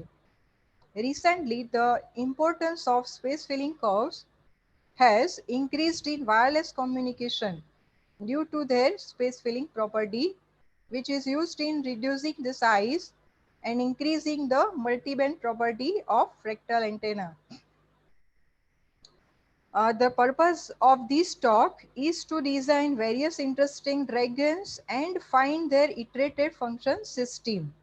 Many of the new dragons have been developed on the pattern of quadratic von Koch curve. This curve is very well known to all of us. Our mild approach is also to generalize the lemma given by Kerr for Highways dragon. Picard iteration. This method was published by Liouville in 1838, and the general method is usually credited to Piano Picard, which is in this X is a non-empty set, and a transformation Tx to X is given. For a point x0 belongs to X, the Picard orbit is the set of all interests of the point x0. That is, orbit of T and x0 is xn, such that xn is equal to T of xn minus 1. And the orbit of T at the initial point x0 is the sequence T raised to n x0. Now, contraction mapping theorem, all of us are familiar with this, that XD is a complete metric space and F is X to X in given map such that distance between Fx and Fy is less than or equal to some scalar rho times distance between X and Y. For some rho lies between 0 and 1, 0 including, then F has unique point in X. Moreover, for any point x0 in X, the sequence of iterates x0, fx0, f of fx0, etc. converges to the fixed point of f. When distance between fx and fy is less than or equal to rho times distance between xy, for some rho lies between 0 and 1 is called a contraction. And the role of contraction is to shrink the distance by a uniform factor rho, which is strictly less than 1 for all pairs of points. So basically there are two types of method for construction of any dragon curves. One is Trammer type and other is dragon type. So in this talk we discuss construction of space filling curves using dragon type. It involves approximations of polygons. Every dragon developed in this paper chapter are viewed as a fractal with line segment of unit length, and therefore it is developed, and therefore in this development the initiator A0 is a line segment of length 1. The first approximation A1, the line segment of unit length is divided into different parts, say k equal parts. However, one can divide into unequal parts also. In every successive approximation, each line segment is replaced by k line segments in a particular pattern to form next approximation. So this concept we are going to use and develop new different kind of hybrid dragons. So we follow the following definitions and notations, that F is a transformation from X to X on a metric space, and a point x0 in X is such that F of xf is equal to xf is called a fixed point of the transformation. And transformation Fi, okay, Fi is for different kind of transformations from R2 to R2 are cosimilitude if each Fi is an affine transformation having the special form given by Fi of x1, x2 is equal to Ci multiplied by 2 cross 2 matrix. This is rotation matrix, rotation by angle theta. Okay, x1, x2 plus translation matrix EIFI, where Ci is a scaling factor and theta is in rotation angle lies between 0 and 2 pi. Okay. Now, if we apply the iterated function system for some non-empty compact subset, say A0 subset of R2, and then again we apply to A1, which is union of all Fi at A0, which is a finite union of continuous images of compact sets, which is again compact. And we repeat this process again and again to generate infinite sequence of compact sets given by AK plus 1 is equal to union of FIAK, where each similarity transformation Fi from 0, 1 to plane, which Ci lies between 0 and 1, represents contraction mapping. The sequence of sets so obtain AK converges to a unique compact non-empty subset of R2 called as set attractor. A connected set attractor belongs to unit length, that is unit interval 0 to 1, obtained by above process is called a dragon. Now we construct QNC KC dragon curves. So in this section we construct dragons by dividing the initiator line. Initiator line, that means a unit line of length 1 into 4 equal parts. Middle 2 parts are replaced by 2 n-gons. N-gons may be any polygon, triangle, square, pentagon, hexagon, etc. So one faced upward and other faced down. And the next iteration is applied on each of the line segment obtained after previous iteration. And we continue this process enough number of time to obtain an attractor graphically. Here we choose the scaling factor CS 1 by 4, and dragons generated by this way is called quadratic NC Koch curve, abbreviated as QNC KC Koch curve. To generate these dragons, we have used MATLAB 7.0, and we have generated Q4 1 by 4C, Q4 1 by 4 KC dragons, and then for triangle, pentagon, hexagon, okay, in each we have kept C is equal to 1 by 4. That is, scaling factor is similar. Now we can see here that in QNC generation of Q4 1 by 4 KC, okay, 8 contractions are required. So how these 8 contraction functions are required, we can see in the picture.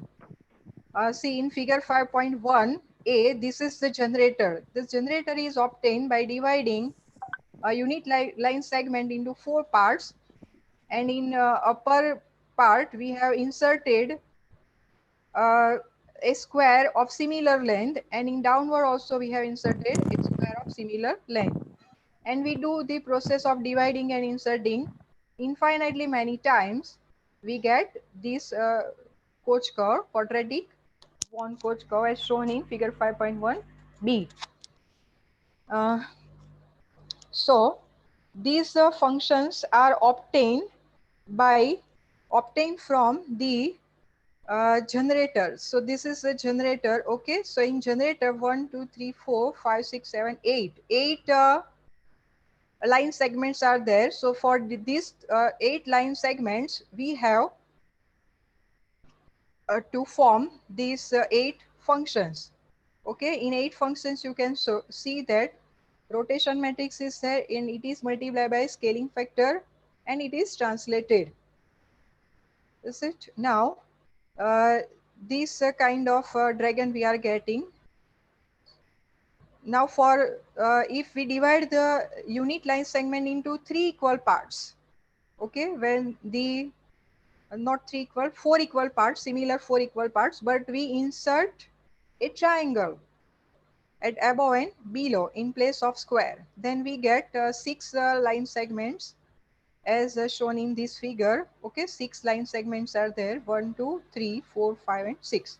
So for these 6 different line segments, 6 different functions we are getting, and generating them we get a Q3 1/4 Kc curve. Now these are the iterated function system generators and then resultant attractors. In table 5.1, the comparison of self-similarity dimension of QNC Kc curve is given. Here n represents number of sides of polygon and capital N represent number of line segments in the generator, and S is the self-similarity dimension. So now we can see that as n increases, self-similarity dimension also increases.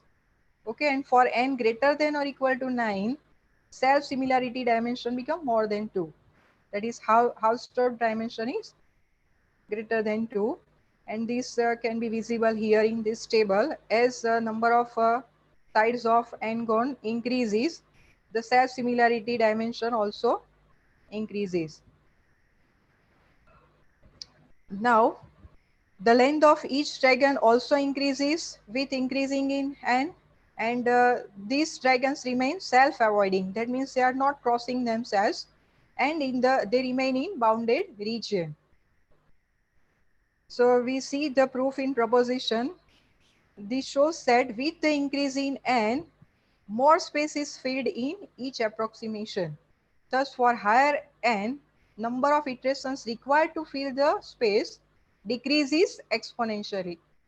And further, all QNC Kc are obviously continuous everywhere, but differentiable nowhere. Some other beautiful construction of dragons are also there. Eagle dragon, Julia dragon, swastik dragon, snake dragon, and 4 1/3 coach curve.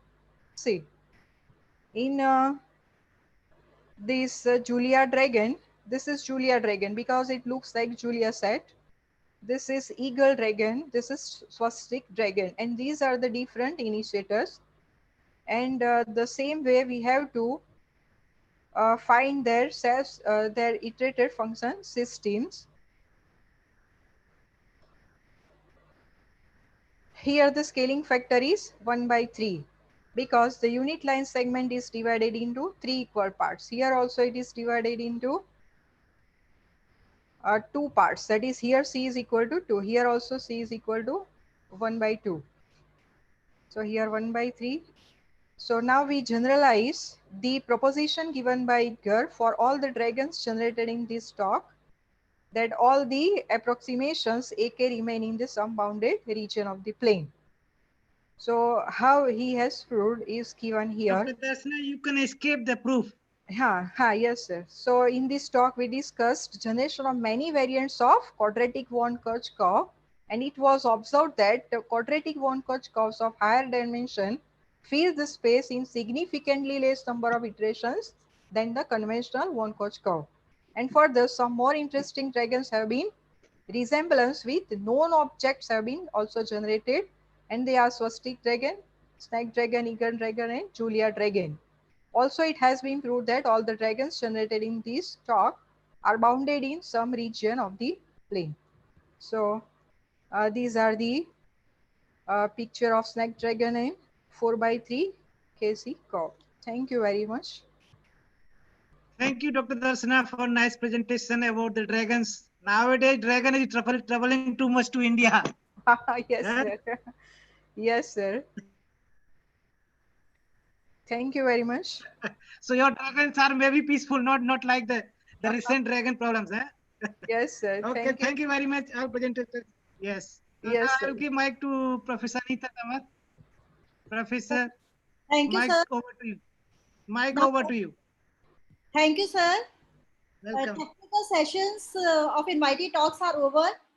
So I want to thank all the chairpersons, Professor MC Joshi, Professor Javed Ali, Professor Nihal Osgar, Professor Rabindranath Babu, Professor Santosh Kumar, and all the speakers. I want to thank all of you. Now next technical session is of paper presentations. In first paper presentation session, we have paper presentations P1 to P16. So all the participants, be prepared with your PPTs, and chairperson for this session is Professor UC Garola and co-chairperson is Dr. S.K. Paladia. Now over to Professor UC Garola and Professor S.K. Paladia. Thank you very much, madam. Thank you, sir. Welcome. So I think, thank you. So I think there will be the time for each participant for the 5 minutes or 5 minutes. 5 minutes. 5 minutes. Okay. So now I invite the first participant presenter, that is the paper presentation 1. Yes, actually we have 16 presentations in this session. So I Yeah. would like to invite first name is given Abba Auluwalu from Nigeria. Yeah. If he is present here, then can present.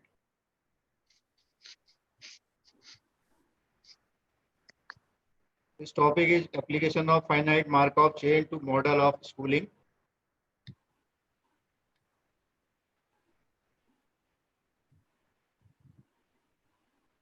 Participants have 5 minutes for the presentation. Next one is Amardeep. Amardeep and Deepmala. Be prepared for the next presentation.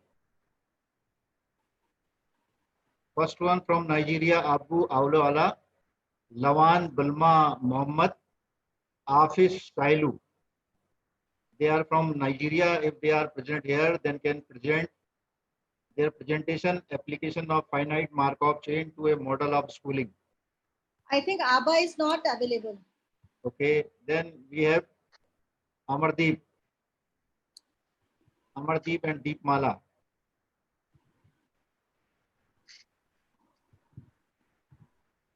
Amardeep is also not there. Next one is Anita. Anita, coincidence and fixed point via multivalued mappings of partial metric spaces. They can present their presentation. Anita, if she is there.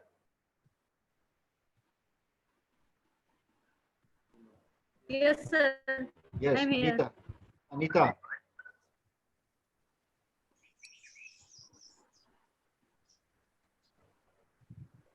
Anita, can you share your presentation? Yes, sir. Yes, present. You have only 5 minutes.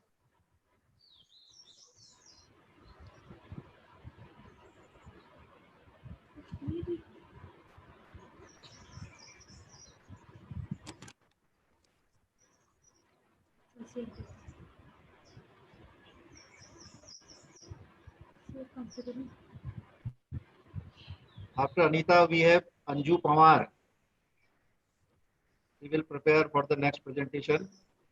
After Anita. Yes, sir. Yes, present.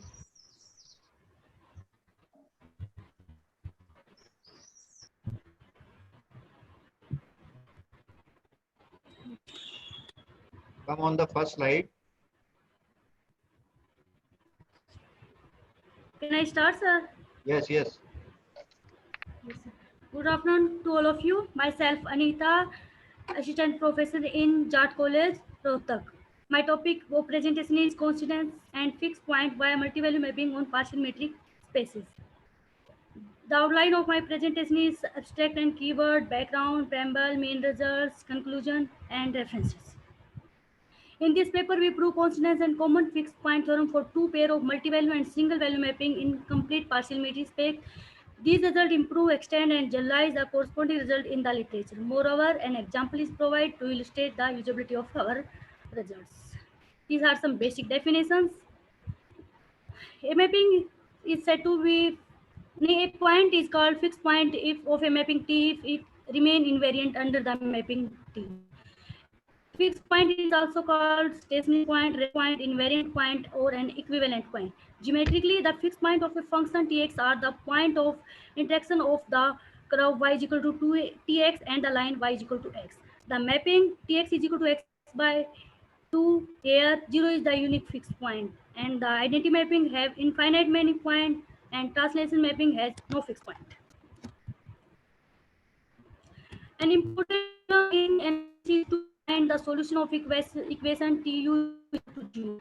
For this, we take a simple quadratic equation whose roots are 2 and 3. If we put TU is equal to U square plus 6 by 5, then the fixed root of the equation becomes the fixed point of the mapping T. Hence, the problem of finding the solution of equation TU equal to 0 is the same as finding a fixed point of the function TU, where SU equal to TU minus U.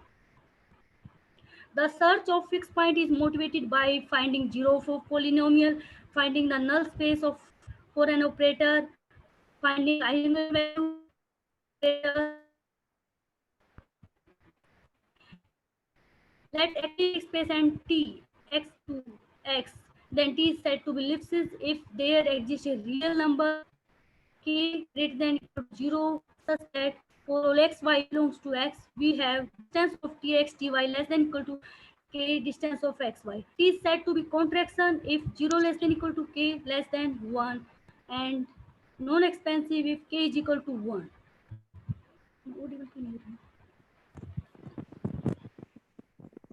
Yes, you can proceed. Contraction implies contractive, contractive implies non-expansive, and non-expansive implies ellipsis. But the converse is not true. Here, in the example, the mapping is contractive, but the mapping identity is non-expansive but not contractive. In the third example, the mapping is ellipsis but not. This is the sequential element of fixed theory. Pankir was the first to find Dan Brown proved results in fixed point theory. He proved that a continuous string of those unit ball inherent to itself has a fixed point. It is non-constructive result and it does not describe how to find fixed point. This theory simply guarantees the existence of solution but gives no information about the uniqueness and determination of solution. For example, the function cos interval -1 fixed here y is equal to cos x, then we find a fixed point x equal to 0.7390. Sader extend our is a special case of Sader fixed point theory. We state that a continuous mapping on a convex complex space of Banach space has a fixed point.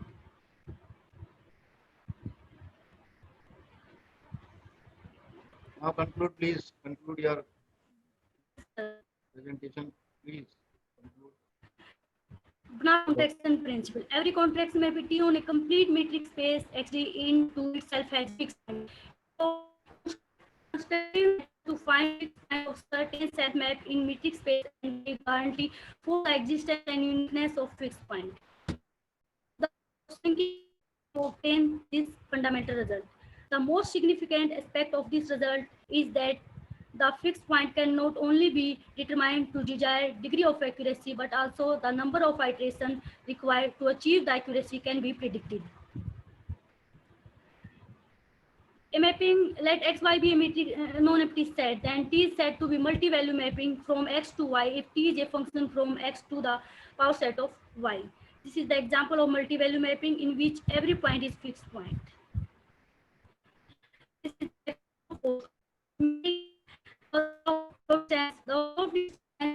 of all distance from point in one set to the closest point in other set.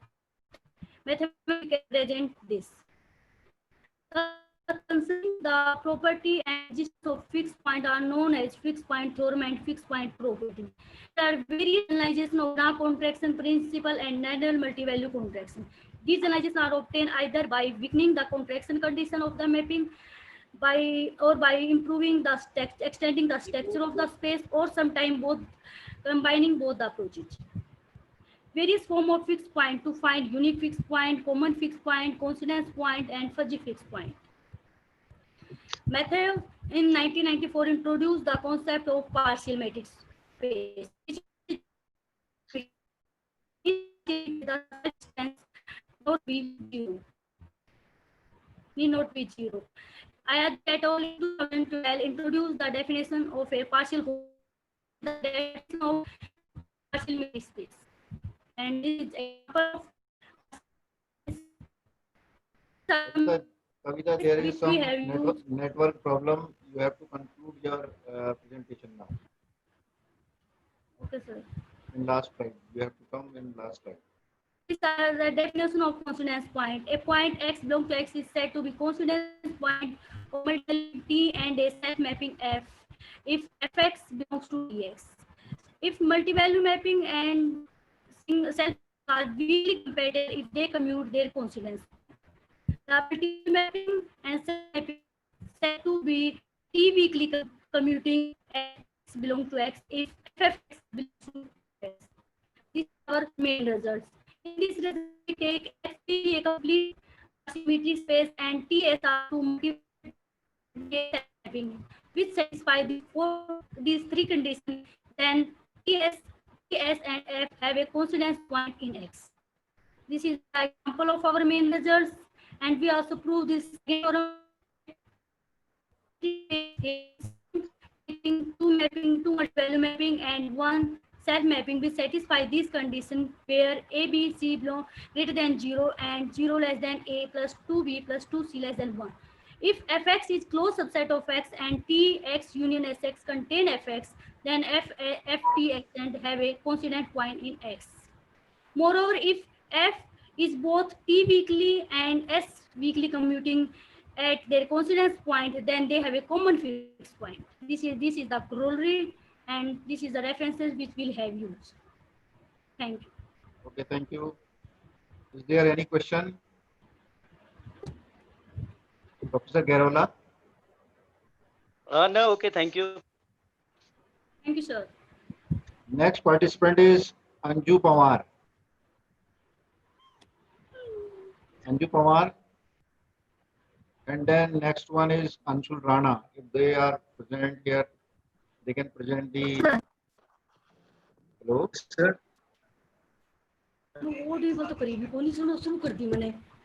Sanjay sir. Yes, yes, sir. Just ask to participant, just give their motivation and main results. Otherwise means introduction part and everything is common because this is a conference on one theme, fixed point theory. Okay. So introduction part is common to all talk. So just ask to the participant, just highlight their contribution. Okay. Otherwise, it will take too much time. Sir. Thank you. Anju Pawar.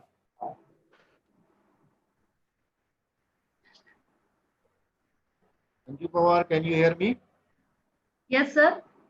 Please present your presentation.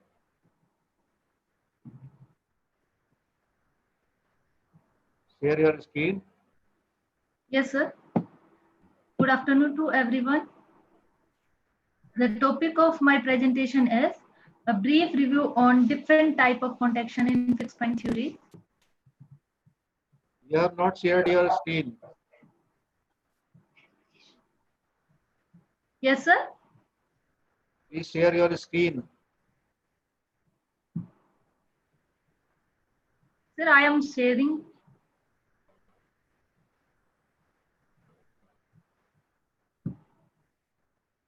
No. Now come, sir. Yes, Screen. yes. No screen is there. Hello. Please share again.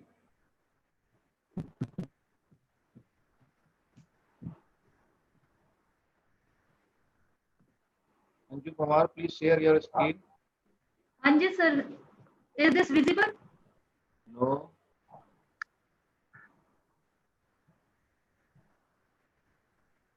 Hello. Try again.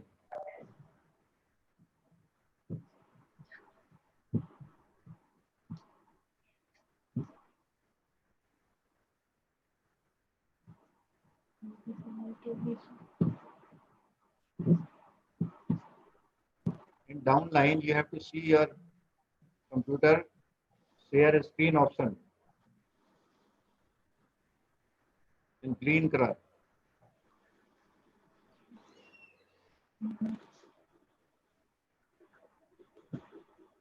Is there any problem? Yes, sir. You have to set your presentation, then we can call next one, Anshul Rana. After Anshul Rana, you Just can a minute, present. sir, just a minute. You have to prepare for first.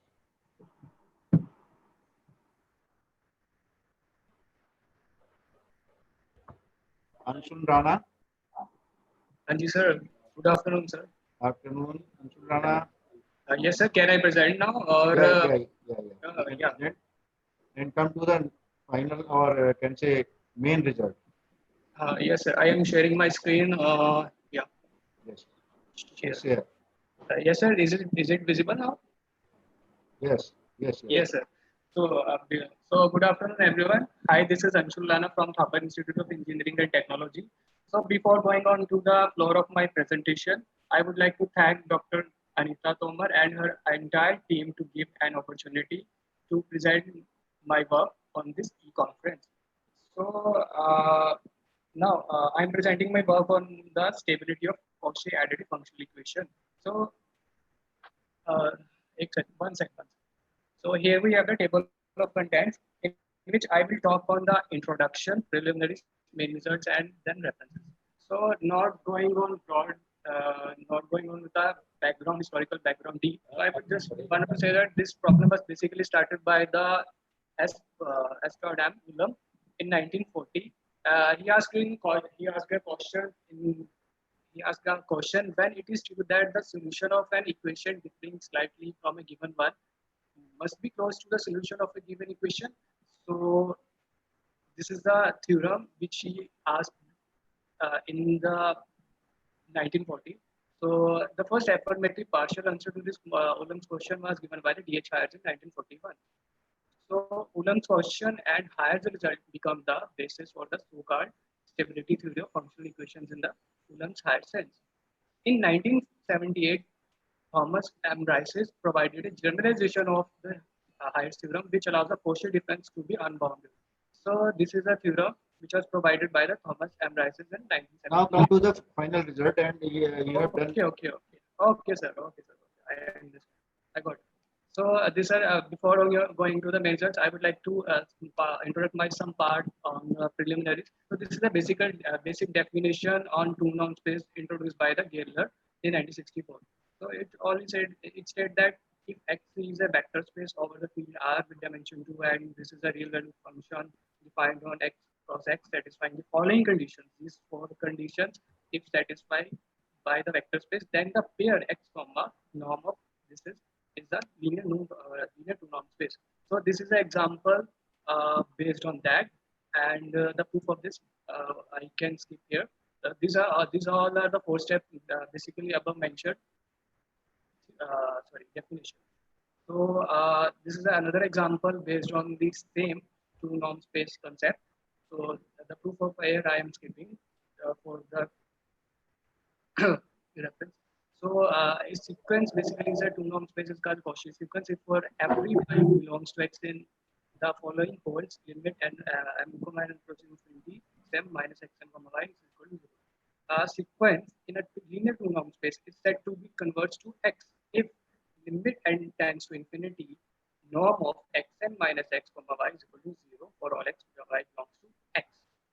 Now this is another definition. Linear two-norm space is called a Banach space if every Cauchy sequence in X is convergent.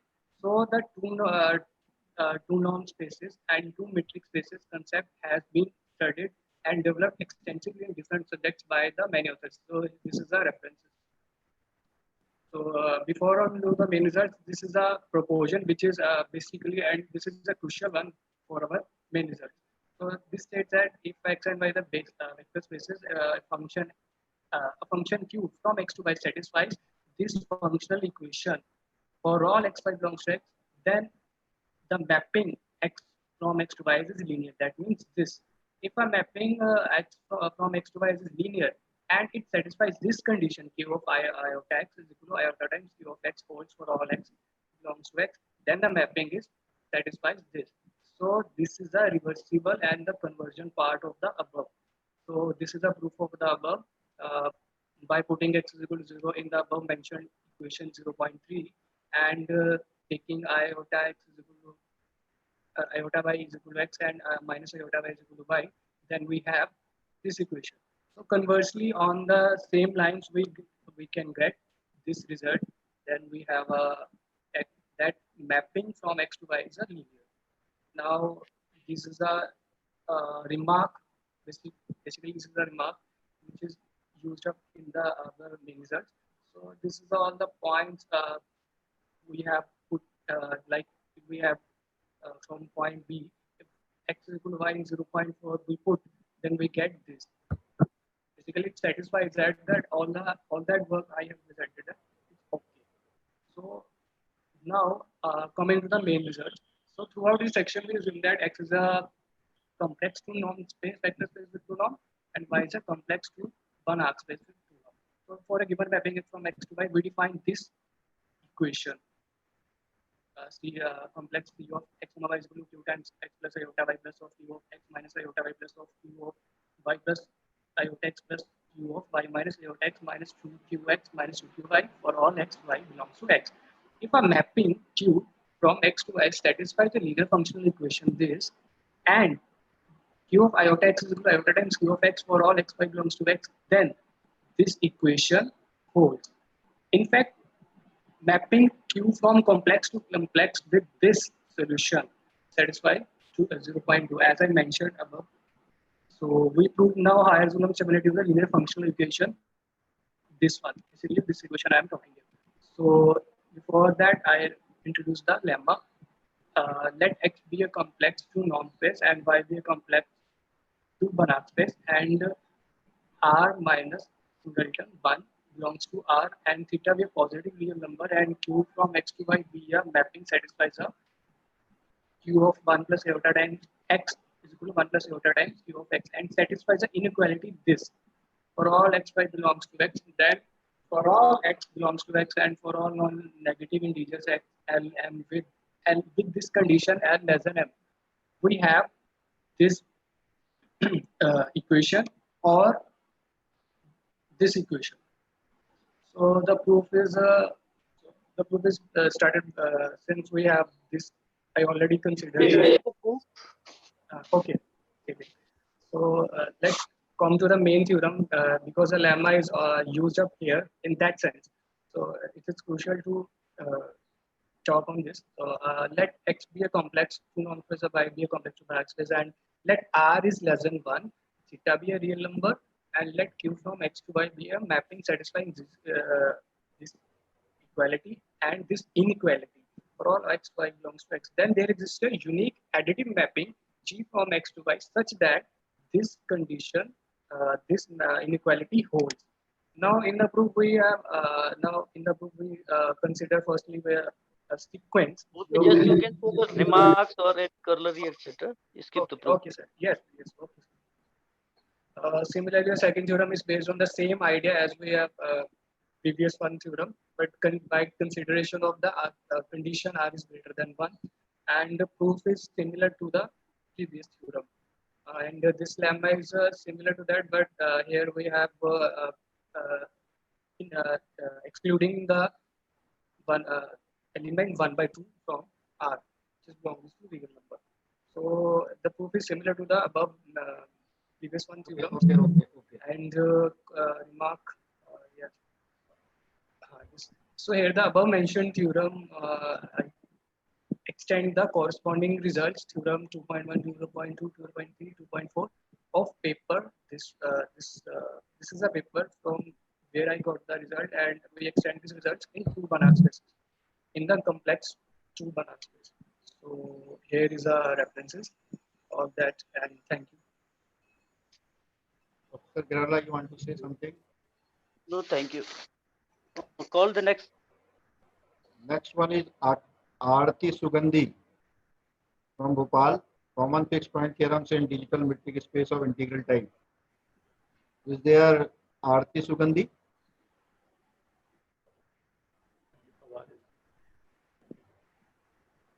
Anju Pawar, yes.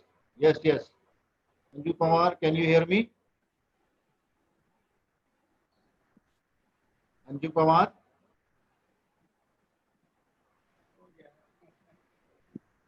Anju Pawar? Yes, sir. Yes. Can you present? Good afternoon, sir. Okay.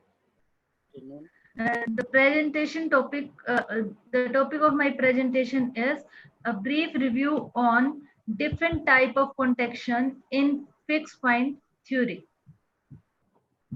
Oh, this is review only. Yes, sir. Have you any original contribution in this talk? No, sir. Okay, just go ahead. Yes, sir. Continue. The main thing, which Here is the presentation outlook, abstract and keywords, basic concept of fixed point theory, different types of contextions, references. Many researchers introduce and generalize many type of contection in fixed point theory. The aim of this paper is to provide a survey on these contextions and emphasis on their importance and applicability, starting from the development of Banach contection principle in fixed point theory to the present well-known contection. Now, what is fixed point? Let X be a non-empty set. A point is said to be a point of T if Tx is equal to X. That is, this point remain invariant under T. Here is the example of fixed point. Here we consider the function fx is equal to 4x 1 minus x, and the fixed point of this is 0 and 3 by 4. As we all know, the fixed point lies on the diagonal lines. So both the fixed point lie on this diagonal line.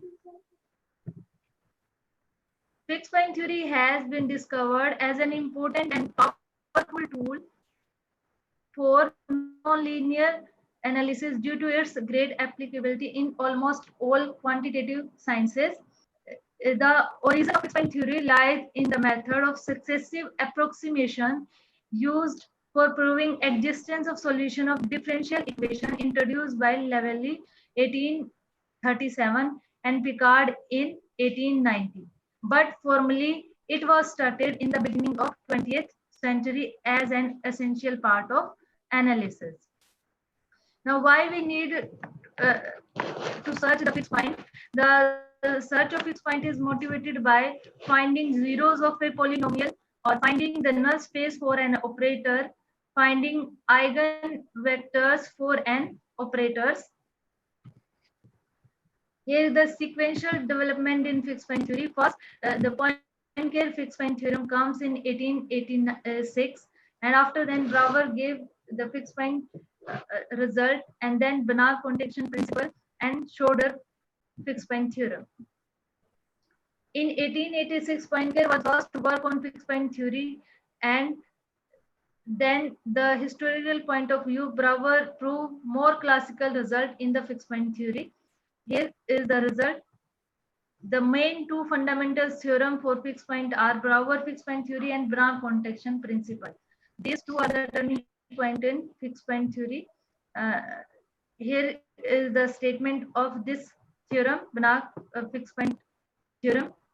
So Brouwer fixed point theorem. If B is a closed unit ball in Rn and F be a continuous mapping of B into itself, then it has a fixed point.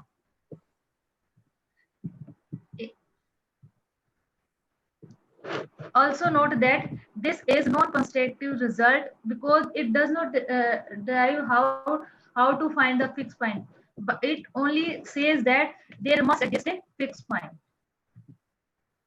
After that, Schroeder gives a fixed point theorem, which is the special case of Brouwer's result. A continuous map on a convex compact subspace of a Banach space has a fixed point. Then in 1922, Banach contection principle comes.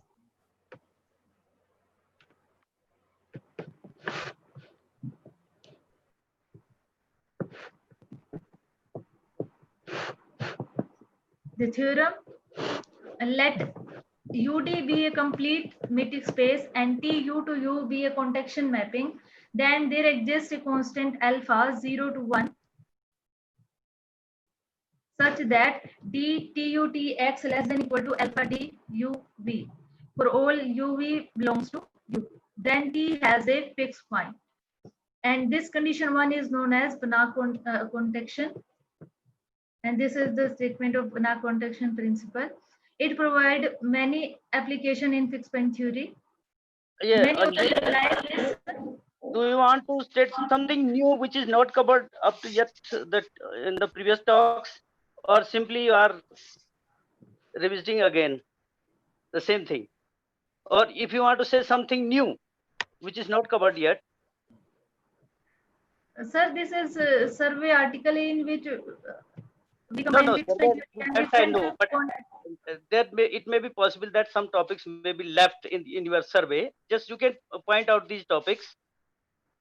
Otherwise, Actually- that will be only repetition. Actually, everybody know about these definitions because this is the conference for the fixed point theory. Actually, these all things are covered previously in the previous talks. Or you can pose some problems if there is some problem in your mind at which do you want to work something new. Otherwise, your survey is very good.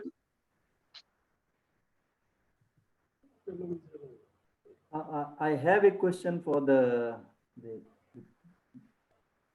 for Anju. Yeah. Means, for the present. Actually, she is saying that the Schauder theorem is a particular case of the Browder. Is this a mistake, or is it what she wants to say?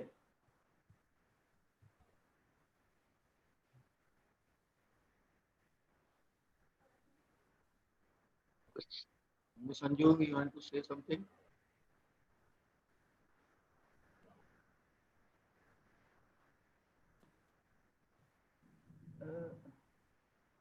And another suggestion I can give to the presenter, that there are two types of fixed point theory. One is the topological fixed point theory, another one is the mixed metric fixed point theory. So in this presentation, I can see both are mixed, and they are totally different branches with different type of results. And there are many developments over the Broud's fixed point theorem also. Non-continuous versions are also available. So the presentation is also seems not to be updated. I think she collected all the literature from internet or. Yeah, so that's my observation. Yeah. Yeah, good. Professor Garola, what we will do now? Just she can conclude. Yes, conclude now.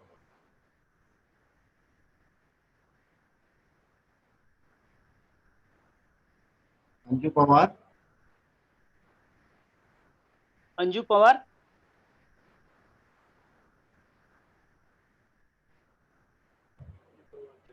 Now she is not presenting.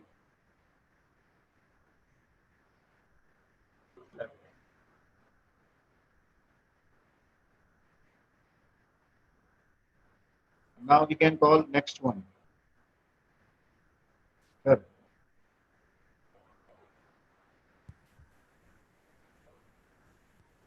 Garola sir.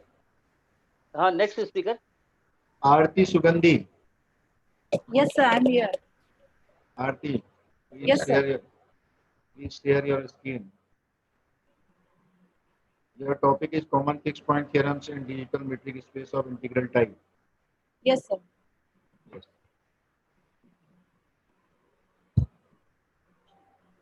The screen is visible. Yes. Yeah. The topic is common fixed point theorem. एक घंटा पूरा हो चुका है इनको बोलो कि Hello. Hello. Yes, sir. Yeah, you can continue. Okay, sir.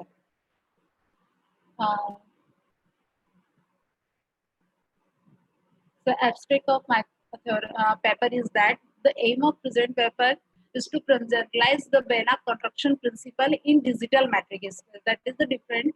Also common fixed point theorem for class. Here in this paper, we first define class phi and psi convertive type mappings and prove for that. Furthermore, common fixed point theorem using implicit relation of integral type and digital metric space has been proved. An example and also an application for image processing in digital matrix, it is also given in our support. Now we want to define first digital topology. Digital topology is a study of topological properties of image array. The result provides a sound mathematical basis for image processing operations such as image thinning, border following, counter filling, and object counting. There are some definitions which are required for our result. Now, first define for the digital topology or digital matrix space. We just define let L and N be positive integers, which is L belongs from 1 to N and two distinct points P and Q. Then we can say that P and Q are L adjacent if there are most L inside I such that Pi minus Qi is equal to 1. Here we use mod for Pi minus difference of Pi and Qi because we get only the absolute value of the difference of Pi minus Qi. Similarly, now we define 4 adjacents and 8 adjacents. Similarly, for 6, 18, and 26 points, here we have given an example of NaCl. For the adjacents of pixel or points, here dot represent Na plus ions and open ball represents Cl minus ion. It is one of the example of digital processing image. For the theorem, now we define some required definitions also. Now we are moving on main result. The first theorem is that for using these definitions, first we define the theorem let X, L, D be a digital matrix space and we are set digital mappings such that B of X subset of X, gamma be a right continuous real function such that gamma L less or equal to A. This is the first condition. And second one is that if A is greater than 0 for all X, Y belongs to X, then D of Bx, By less or equal to gamma D of Ax, Ay. Then we can say that A and B have a unique common fixed point. We use first inequality. We first using 3.1 and just define first a sequence xn in X such that xn plus 1 is equal to Axn is equal to Bxn minus 1. And then using triangle inequality for the matrix space, and we find that xn is a Cauchy sequence, and since xl, d is complete digital matrix space, then we can say that xn converges to a point in X. Then again using same method, and we can say that gamma is we can say that A and B have a common fixed point. Now please conclude. Yes, sir. Conclude, kariye. Then next step is that to prove the uniqueness, we take 2 points U and V, fixed point of A and B, and then again using equality 3.1 and 3.2, we get that A and B have a unique fixed point. For the support of this theorem, we just take an example that prove that theorem. We define mapping A and B such that X tends to X given by this. Ax is equal to 2 by 3 x square plus 1 by 3 and Bx is equal to 2 by 5 x square plus 3 by 5. And here matrix Dx, Y defined by mod of y minus x. Then use inequality 3.2 of theorem 3.1. We just see that here that theorem 3.1 hold, and we can say that A and B have a common fixed point. Next theorem is that here we have changed some properties and conditions for the inequality. Here we define psi class alpha, psi, phi types are digital mapping of digital metric space, and here we take two pairs of occasionally weakly compatible mappings such that inequality 3.3 hold, where mx comma y defined by this inequality. Then we if it is exist, then we can say that there is a unique fixed point of STAB. Again, first here alpha represent a admissible, then applying the definition of alpha admissible, we can say that alpha x comma y greater or equal to 1 as the pair a comma s and b comma t are occasionally weakly compatible mapping as defined in theorem 3.2. So we get that sx is equal to ax and by is equal to ty. Then using inequality 3.3,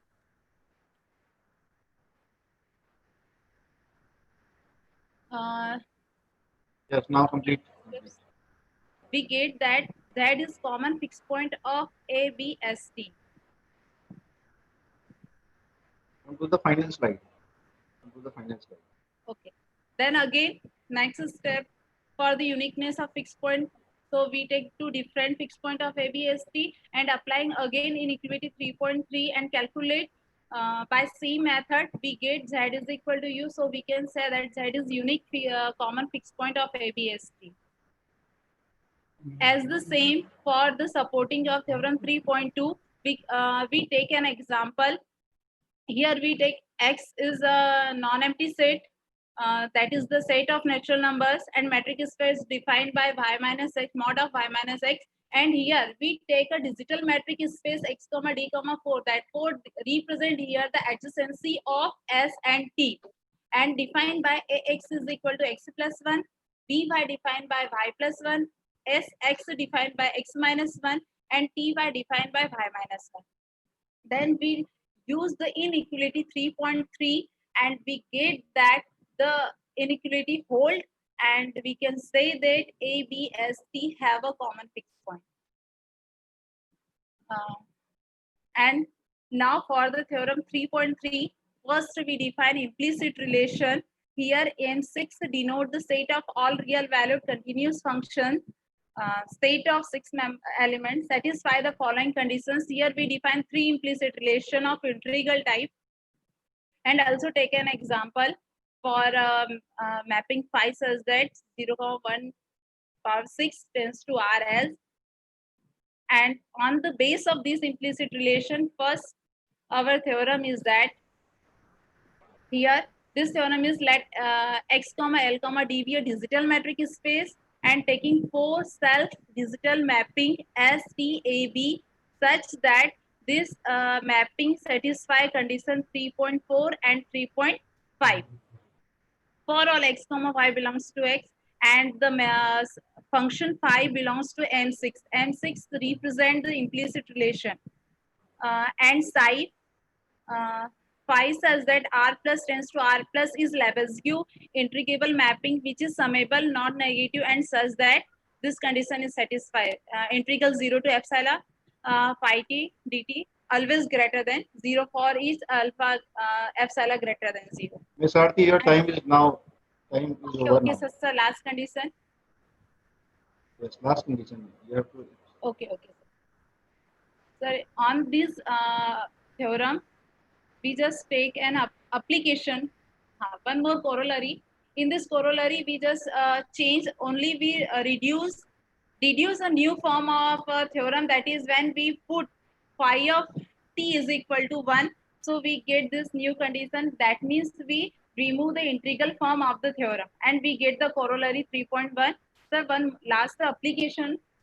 In this an application of common fixed point theorem to image comparison, the aim of image comparison is to reduce redundant image information of digital metric space. There are some problems in sorting an image. Memory data is usually too large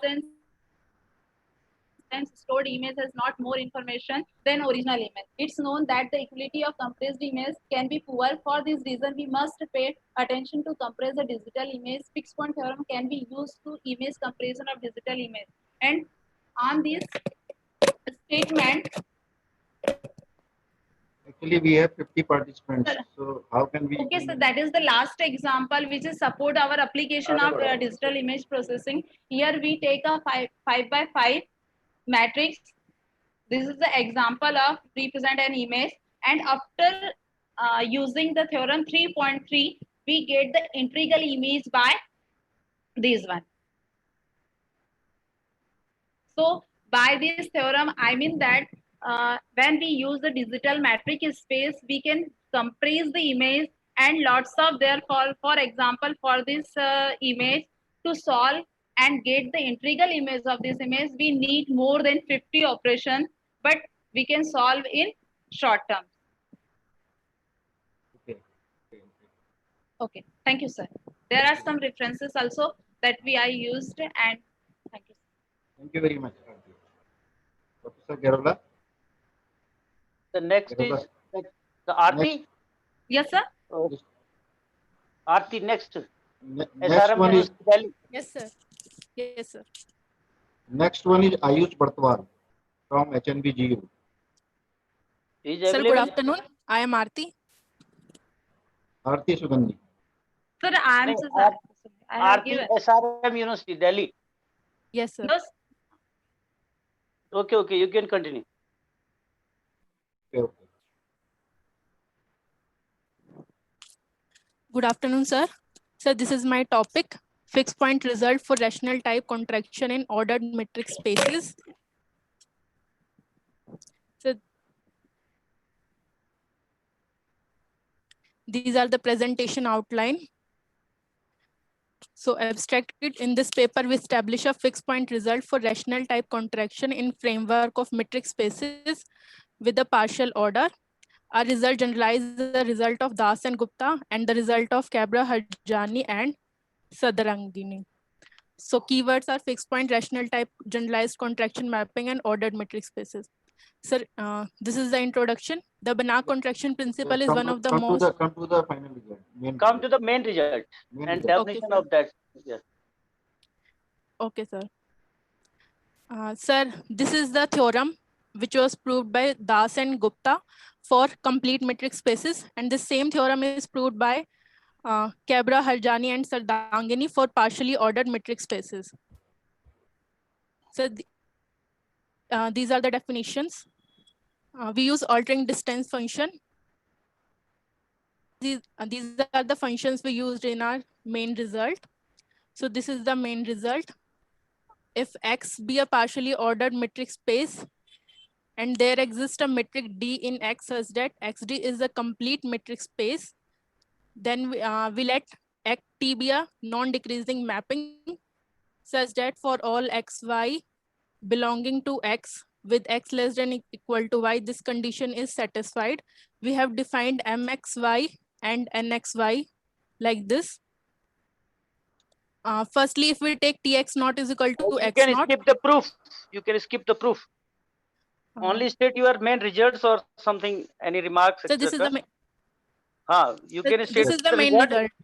Okay. So this is the main result. Skip the proof. Yeah. Now you want to show the references or any comment? No, sir. Okay. These are the references, sir. Okay, thank you. Okay, thank you. Thank you, sir. I have a small question if I can ask. Yes, sir. Yeah. So you did this phi-psi contraction in partially ordered metric spaces. Yes, sir. Yachimaski has pointed out that all these type of phi contractions are equivalent to the Boyd-Wong contraction. Do you know Boyd-Wong contraction? So why are you specifically taking this type of phi-psi differences when all of them belongs to the same class? In fact, in some cases, the Boyd-Wong is more general than the contraction, the phi-psi you have taken. And then the non-decreasingness of the mapping is also not necessary to take in this case. C you are taking as a non-decreasing map. Yes, sir. So more general results are already available. So then why you want to prove these results? Sir, I have changed the condition in MXY and NXY. No, they are also known for long time. Okay, sir. Yeah. So please don't carry on. They just changing the means the contraction conditions, and phi psi will give you a new result. No. First, I think one should study the Boyd-Wong contraction in a better way to understand that what is happening, why it is generalization of the Banach contraction, and all these conditions means the rational type conditions all are contained in the Sirik's paper, Max 5 paper. So these are not more general than what Sirik has obtained in 1974. So that's my question. Unless you take the Boyd-Wong with Max 5 and prove the existence theorem, that's the only result left for this type of contractions. In the right hand side, you take the Max 5 terms, and then the left hand side, you take only dTx and on the phi, you assume that upper semi-continuity. That is the only result left in this contraction type of case, either in partially ordered or in normal case. All other results are sub case of the Sirik's contraction. Okay, sir. Okay. Okay, sir. Thank you.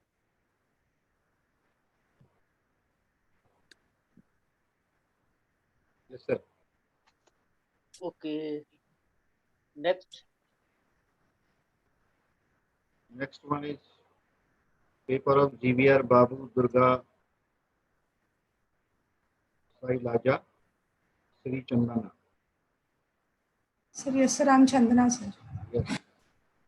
Please share your screen.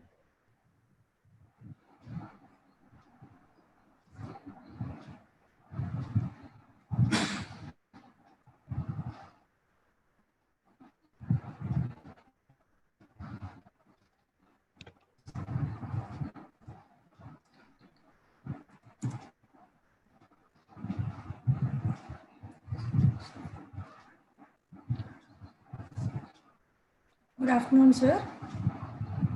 My name is G. Sri Chandana. I'm doing my PhD under the guidance of Professor GVR Babu Garu, Andhra University, Visakhapatnam, and I'm working as Assistant Professor in Satya Institute of Technology and Management, Engineering College in Vijayanagaram. We did this work in collaboration with Professor Professor P. Durga Sailaja Garu. Now we are going to present fixed points of psi-phi weakly cyclic coupled contractions in S-metric spaces. This is our abstract here. Our abstract is we introduce psi-phi weakly cyclic coupled contraction mapping and Kannan type psi-phi weakly cyclic coupled contraction mappings in S-metric spaces. If you have from X plus X to X, then we do existence and uniqueness of strong coupled fixed points of F in complete S-metric spaces. Also, if F is of psi-phi weakly cyclic coupled contraction mapping and Kannan type psi-phi weakly cyclic coupled contraction mappings, then we establish the existence and uniqueness of strong coupled fixed points, and examples are provided in support of our results. These are the basic definitions that were established by Kirk, Srinivas, and Veeramani. This is the definition that A and B be two non-empty subsets of X. A mapping F from X to X is said to be cyclic with respect to A and B if F of A is subset of B and F of B is subset of A. And this is the definition given by Chaudhary and Maiti. Let A and B be two non-empty subsets of X. A mapping F from X plus X to X is said to be cyclic with respect to AB if F of AB is subset of B and F of BA is subset of B.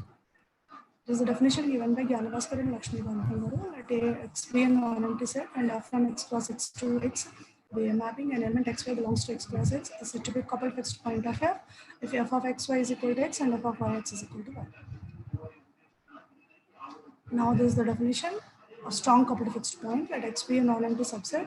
Let F from X plus X to X be a mapping. An element XX belongs to X plus X is said to be strong coupled fixed point of F if F of XX is equal to X. This is the definition. Let X be a metric space. A mapping F from X plus X, mapping F from X to X is called Kannan type mapping if F satisfies inequality. There exists K in open zero arc such that D of Fx comma Fy less than or equal to K times D of X Fx plus D of Y Fy for all X comma Y belongs to X. Now we define cyclic coupled Banach type mapping with respect to AB. If F is cyclic with respect to A and B, satisfying the inequality D of f of xy, comma f of uv less than or equal to k by 2 times D of x, comma u plus y, comma b, where x b belongs to A, y u belongs to B for some k in open 0, comma.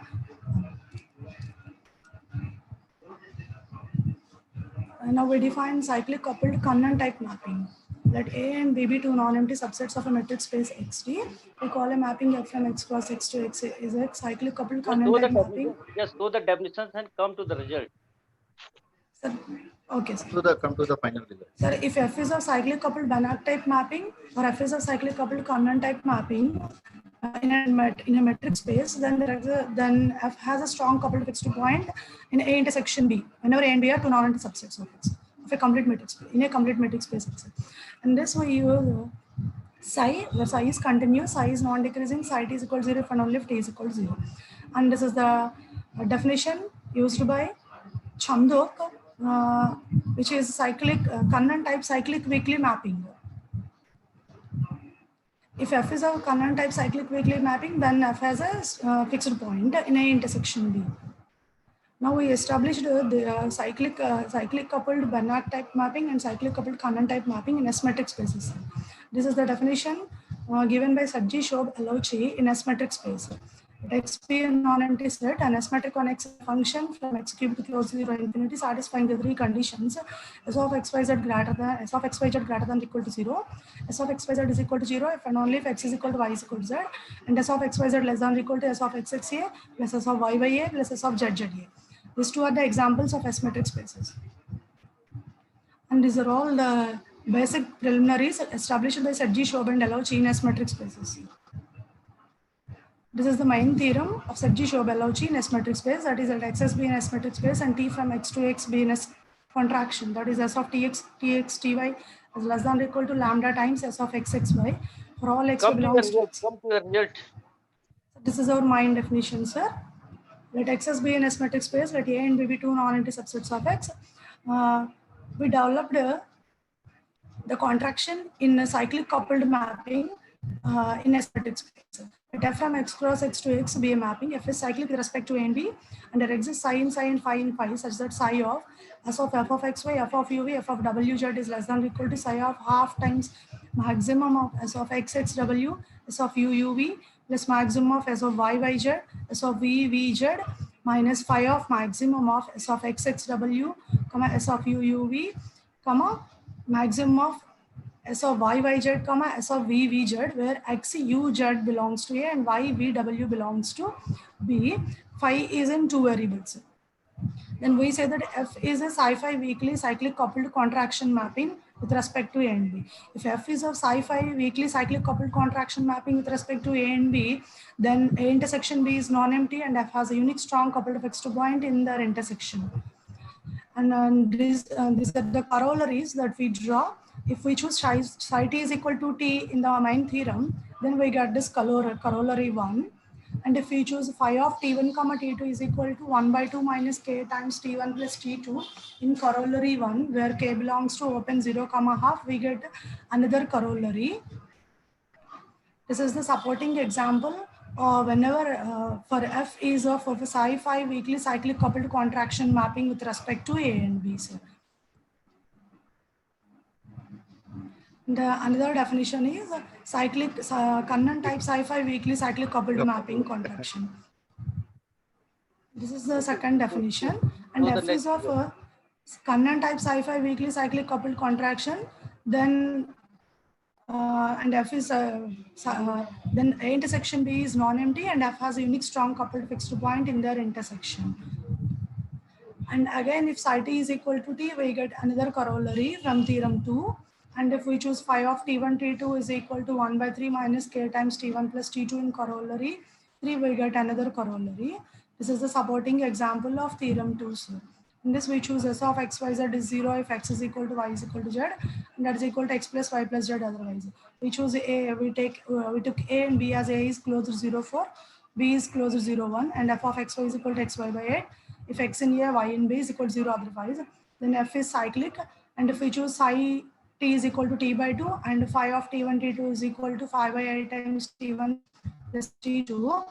Is a Kahneman type psi-phi weakly coupled contraction with respect to NV. Also, F satisfies all the hypotheses of theorem 2, and 0, 0, 0 is the unique strong coupled fixed point of it. These are the references that we use in our paper, sir. Thank you, sir. Thank you. Okay, thank you.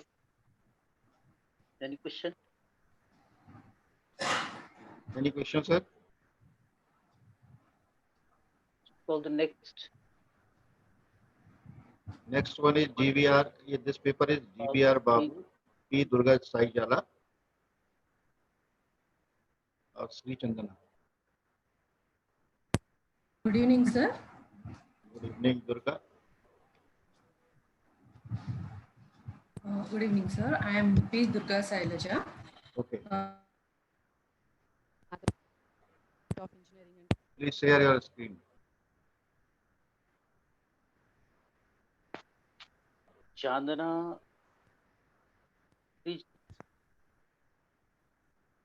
Durga Saijala and G. Sri Chandana.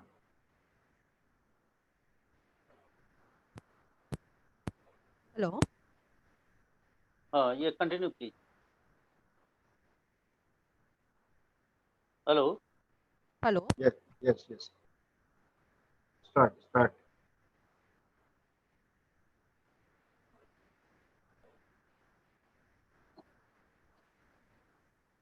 Yes. Start your presentation.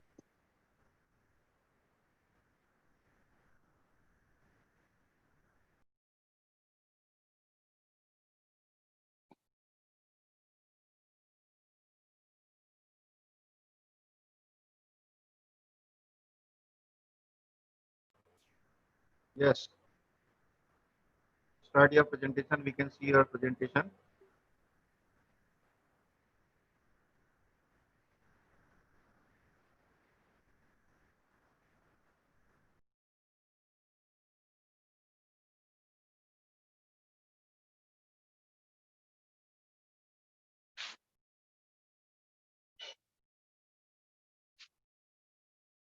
Chatterjee.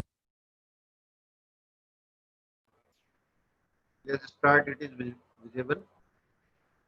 Hello. Hello. Start your presentation.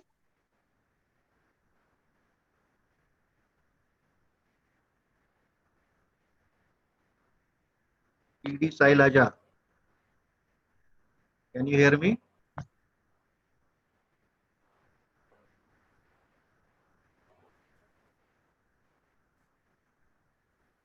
P. Durga Sailaja, can you hear me?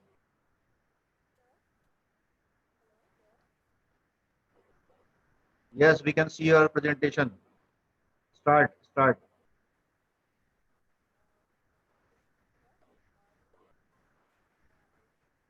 Actually, we have 50 participants, those who want to present their presentations. So we have to save our time.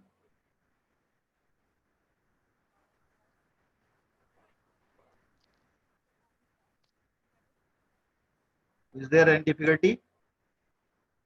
Any problem? If you have any problem, then you can share it after 1 or 2 presentations.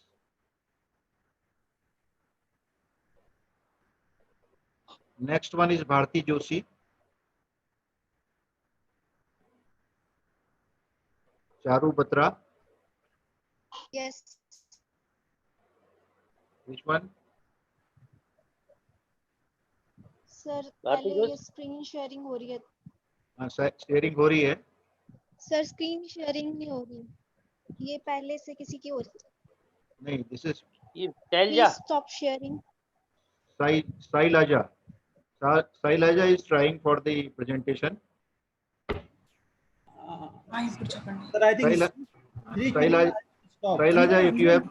Sailaja, if you have problem. Hello, sir. Am I audible? Yes. Hello, Audible, sir. audible. Am I audible, sir? Yes. Yes, sir. Audible. Can I start my presentation, sir? Yes. Thank you, Come sir. to the main result. Come to the main result, ma'am. Yes, sir. Definitely, sir. In 1972, Chatterjee introduced a contraction map, which is not necessarily continuous and is known as Chatterjee contraction map, or simply Chatterjee map, and proved that every Chatterjee map has a unique fixed point in complete metric spaces. In 2013, Chandok and Postare introduced Chatterjee type cyclic weakly contractive maps and obtained fixed point results in complete metric spaces. This is the definition given by Chandok and Postale. T from Y to Y, where Y is union of the finite number of sets A1, A2, AM, is called Chatterjee type cyclic weakly contraction if Y is a union is cyclic representation of Y with respect to T, and if there exists psi in psi and a function phi from 0 infinity square to 0 infinity, where phi is lower semi-continuous with phi of t comma t positive for t in 0 infinity, and phi of 0 comma 0 is equals to 0, such that psi of d of dx ty less than or equal to psi of half times d of x ty plus d of y tx minus phi of d of x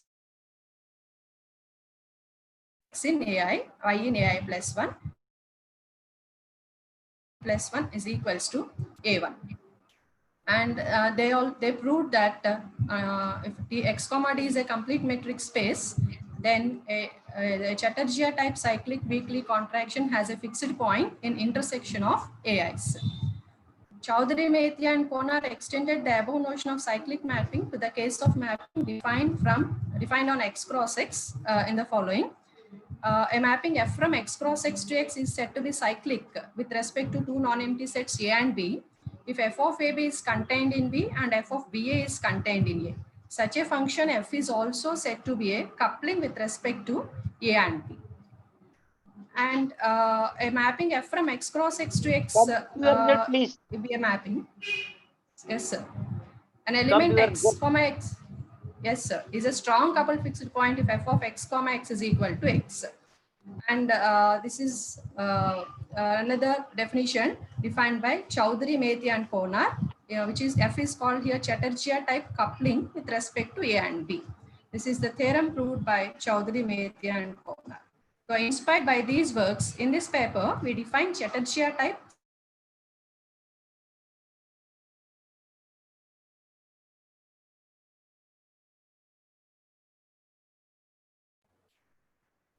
problem.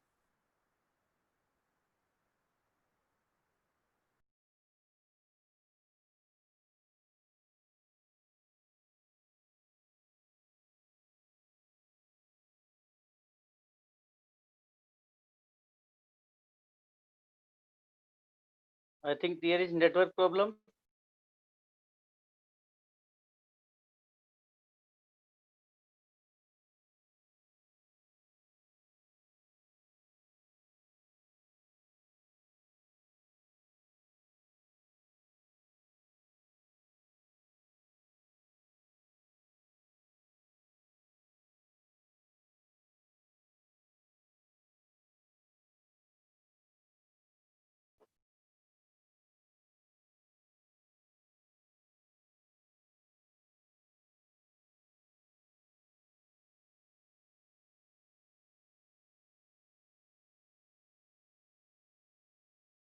Padalia ji? Hello? Hello? I think she has some network problem. Yeah, we can call the next. Padalia ji? Sir, can I continue, sir? Yeah, you are. Yes, sir. You can continue. Just Yes, show your result and that's all. Yes, sir. Yes, Now sir. the time is- yeah, just And go. straight away go to my results, sir. Yes, sir. These are some examples of S-metric spaces, and these are some important properties which we apply in proving our main results, sir, and the lemmas also. In proving the Cauchy part in our main result, we need the following limits. In this paper, we denote phi from 0 infinity square to 0 infinity such that phi is continuous and phi of t1 t2 is equal to 0 if and only if both t1 and t2 are zeros, and psi as a set of all continuous functions non-decreasing, and psi of t is equal to 0 if and only if t is equal to 0. Here we define Chatterjee type psi-phi weakly cyclic coupled mapping with respect to two non-empty sets A and B. A mapping f from x cross x to x is said to be cyclic Chatterjee type sci-fi weakly cyclic couple mapping if it satisfies so the conditions that F is cyclic with respect to A and B, and there exists a mapping psi in psi, phi in phi, such that psi of S of fxy, fuv, fwz is less than or equal to psi of 1/4 times maximum of S of xx, fwz, S of xx, fuv plus maximum of S of ww, fxy, S comma S of uu, fxy minus phi of maximum of S of xx, fwz, S of xx, fuv, comma maximum of S of ww, fxy, comma S of uu, fxy, where xuz belongs to A and yvw belongs to B. Such a mapping is said to be Chatterjee type sci-fi weakly cycle coupled mapping with respect to A and B. So here in this paper, we established the strong couple fixed points for such maps. This is an example for Chatterjee type sci-fi weakly cyclic couple mapping. This is another lemma which we use in our main result. So here comes our main result. X comma is as a complete S-metric space. If A and B are two non-empty closed subsets of X, and F is a X cross X to X is a Chatterjee type sci-fi weakly cyclic couple mapping with respect to A and B, then the intersection of A and B is non-empty, and F has a unique strong couple fixed point in the intersection of A and B. So these are some corollaries which we obtain from our main result. By choosing psi of t is equal to t, we obtain this corollary. And by taking phi of t is equal to 1/4 minus k times t1 plus t2, we can obtain this corollary. By choosing the elements w is equal to u and z is equal to v in the above corollaries, we obtain this corollary. And this is an example in support of our result. Here we took f of xy as x by 8 into x plus y plus 1 if x is in A and y is in B, otherwise 0. So that f is cyclic and it satisfies all other conditions that the hypothesis of the theorem. And F is Chatterjee type sci-fi weakly cyclic couple mapping with respect to A and B. And here we observe that 0, 0 is a unique strong couple fixed point of F. So this is the work done in this research paper. These are some references which we have referred in the paper. Thank you all for giving me this opportunity. Thank you very much, sir. Thank you for bearing with my network issues. I'm very sorry, sir. Okay. Thank you. So now the next speaker is Bharti Joshi. Bharti Joshi.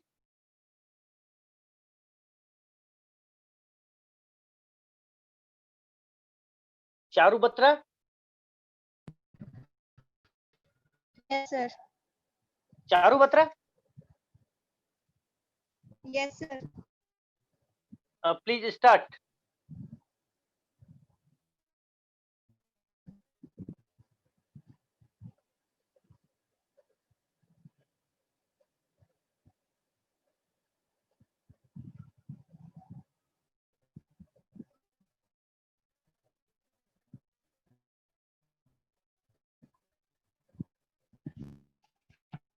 Is my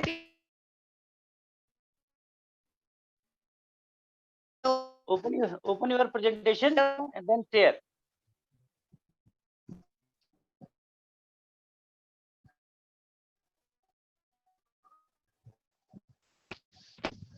General variational inequality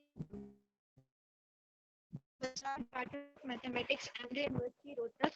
Flow presentation, introduction, basic definition, iterative algorithm for variational inequality of data. Introduction, variational inequality was introduced and studied by Stamfia in 1964 with his collaborators. Stamfia used the variational inequality as an analytic tool for the value problem and has its origin in the calculus of variation associated with minimization of infinite dimensional functional. Variational inequality has been recognized as a suitable mathematical model to deal with many problems arising in different fields such as optimization theory, game theory, partial differential equation, and economic equilibrium mechanics. Next, Noor introduced general variational inequality A standard method for solving variation inequality is gradient projection method introduced by Goldstein and Levitin. And existence and uniqueness of the solution of variation inequality problem can be guaranteed by imposing certain regularity condition on F, where F is bounded linear vector. These basic definitions where projection vector on X is defined as H is Hilbert space, C from C is contained in H, B non-empty subset. There exists a Y belonging to C such that Y minus X k norm is less than Z minus X norm. Next definition, fixed point already discussed, primarily non-extensive X minus Y, T minus Ty, inner product is greater than Tx minus Ty norm square. Next, an average mapping is there if there exists a non-expensive mapping S and a real number T belonging to 0 when satisfying T is equal to 1 minus Ti plus Ts, where I represent the identity mapping. Demi-contactive, if for certain constant P belonging to R, the following inequality hold: Tx minus X star norm square is less than X minus X star norm square plus P X minus Tx norm square. Next definition, H is a Hilbert space, T from HCS be non-linear mapping. T is said to be demi-closed at Y belonging to H if Xn converges to X and Txn converges to Y, then Y is equal to Tx. These are some basic definitions. Then come to iterative algorithm for variational inequality problem. Now, in 2003, W.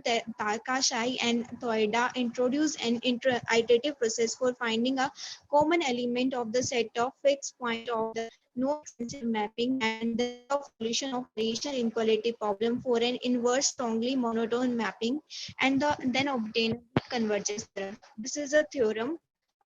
CB closed connect set of Hilbert space and the sequence defined as this, and T from C to C is non-expensive mapping, and A from C to H is gamma inverse strongly accretive mapping sequence some Z provided that control sequence satisfies some restrictions. In 2005, Tanashai proposed this, and then iterative algorithm. Then in 2014, Jia and Shahada invested the problem of finding a common fixed point problem of a Lipschitz pseudo-contactive mapping and solution of variation inequality for gamma inverse strongly iterative mapping A by considering the following iterative algorithm. CB closed convex subset of real Hilbert space and gamma n and xn and yn be the sequence operated by this. These are some A sequence defined where T is a mid projection from F onto C, delta n, theta n, gamma n, alpha n, beta n are in 0 to 1 satisfying certain condition, then prove that sequence xn converges strongly to the minimum norm point of this. So These your are result, some references. Charu, show your result, please. Thank you. Thank you.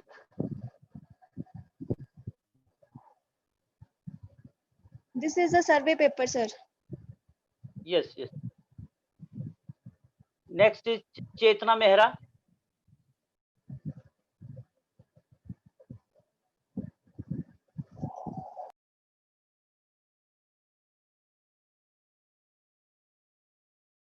Chetna Mehra. Deepak Kumar.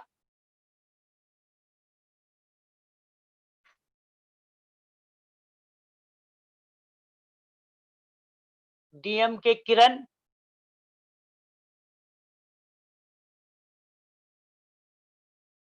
Hello.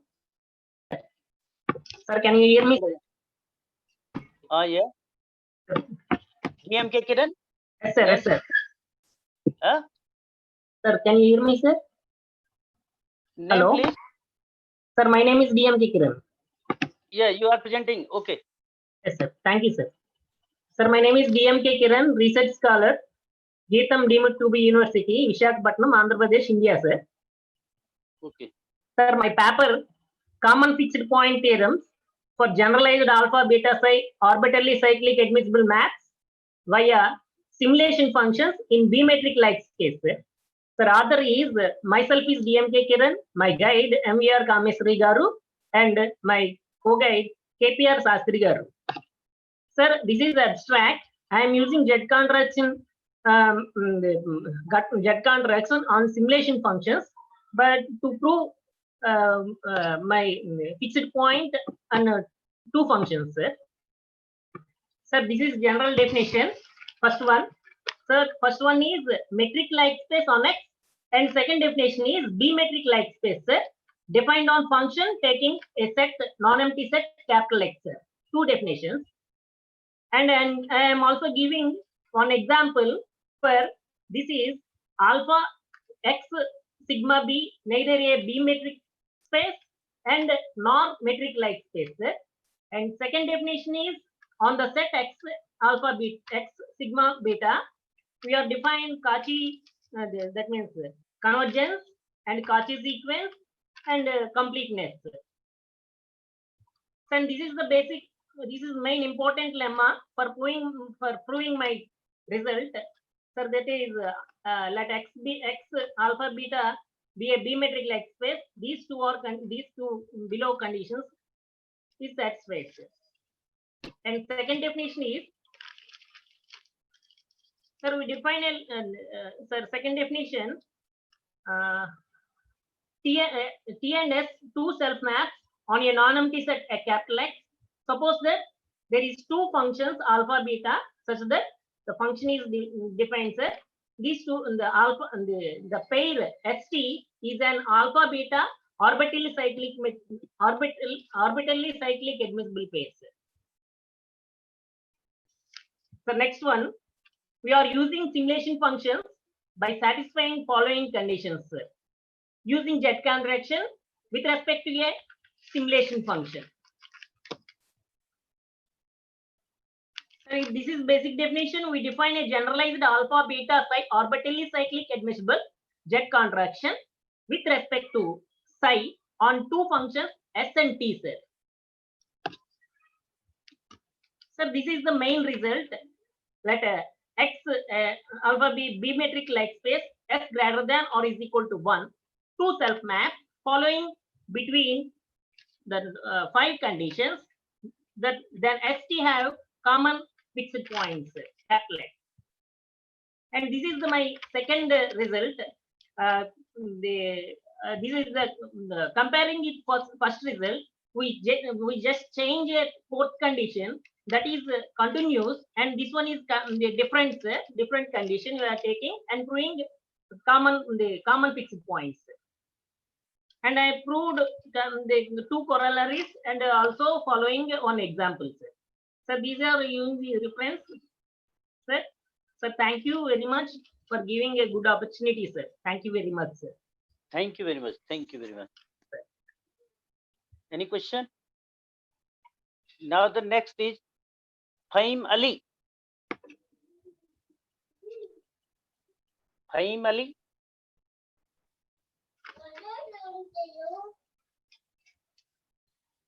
Fahim Ali.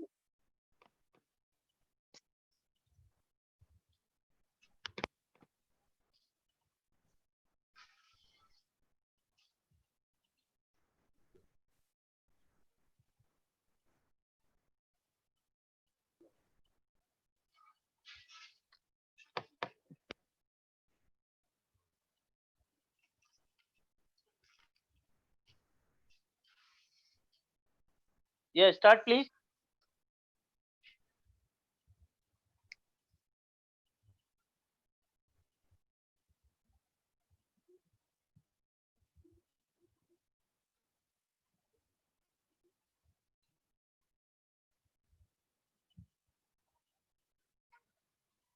Fahim Ali, start please.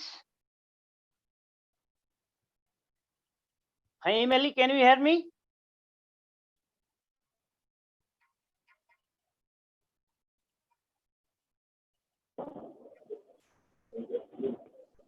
Fahim Ali, open your audio. Unmute your audio, Fahim Ali.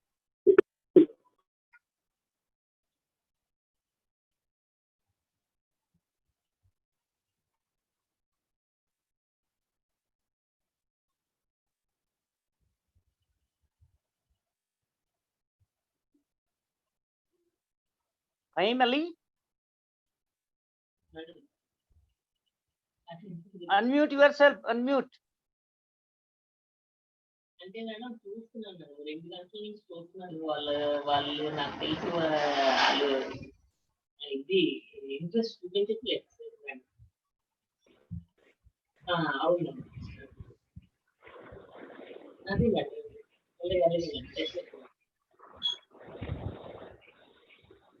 అదే కొంచెం దాదాపు పడ్డాను.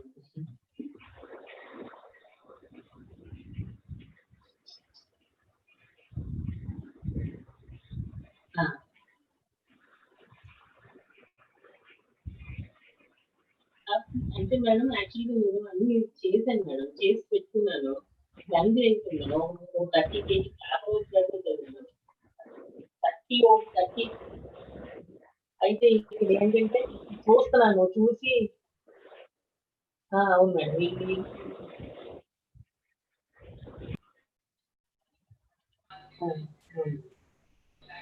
అది కూడా ఇచ్చాను. ఇప్పుడు ఉన్నారు madam యాక్చువల్గా అన్ని తయారు చేసి పెట్టుకుంటాను మేడం. Good afternoon. ఇందులో నేను మళ్ళీ కట్ చేశాను మేడం. అంటే ఇందాక నేను చూస్తున్నాను ఎవరు అంతగా ఏంటి. Hello. Hello, Fahim Ali, can you hear me?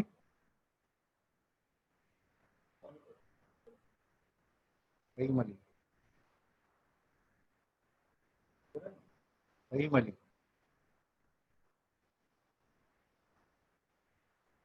Fahim Ali. Hello, start your presentation.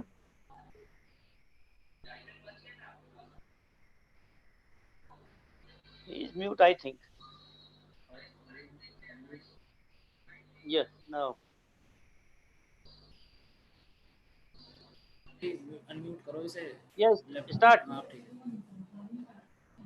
Fahim Ali, start your presentation. There is no sound.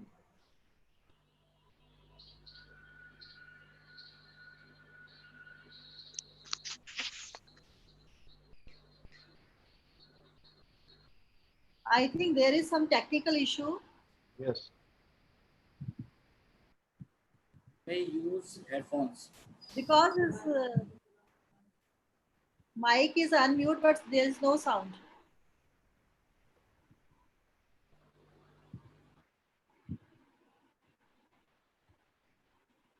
Now we have to move our next technical session, and Fahim Ali will present their presentation in next session. Sir, shall I present now? Venkatesh. Venkatesh Bhatt. But wait for a minute. Fahim Ali will present.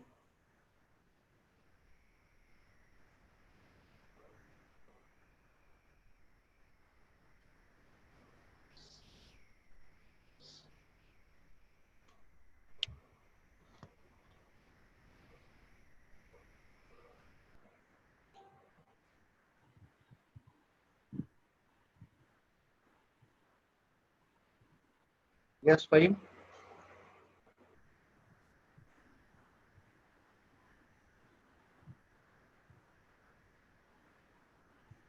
No.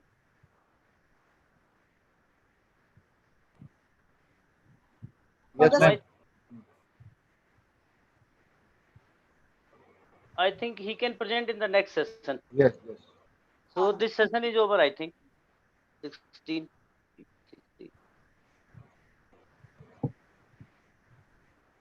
Hello, ma'am.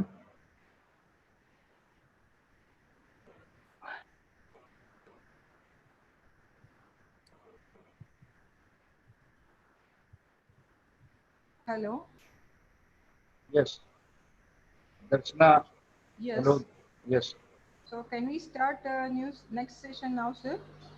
Yeah. Okay, so I'm Dr. Oh, Darshana. thank you. Thank you very much for this session, for all the participants, Dr. Padalia.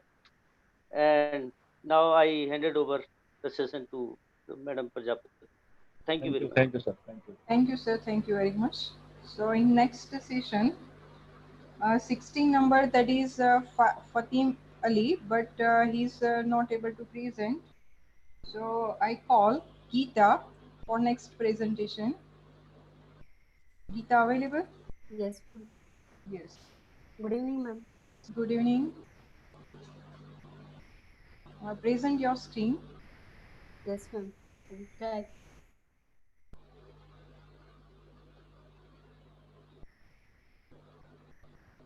Yes, ma'am. My screen is showing. Yes, visible. Please Okay. go ahead. Good evening, all of you. Good evening. I am research scholar of Department of Mathematics, Maharishi Dayanand University, where my topic is various fixed point theorems, a survey. This is an abstract keywords, Squader-Tiknaev fixed point theorem, Brouwer fixed point theorem, Chemistry fixed point theorem, and then references. This is an abstract.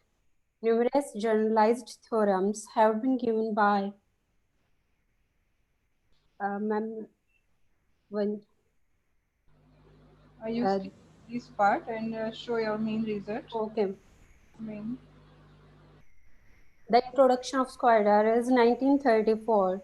The Polish mathematician Julius Paul Squader and the Russian mathematician Andrei Nikolaevich Tikhonov.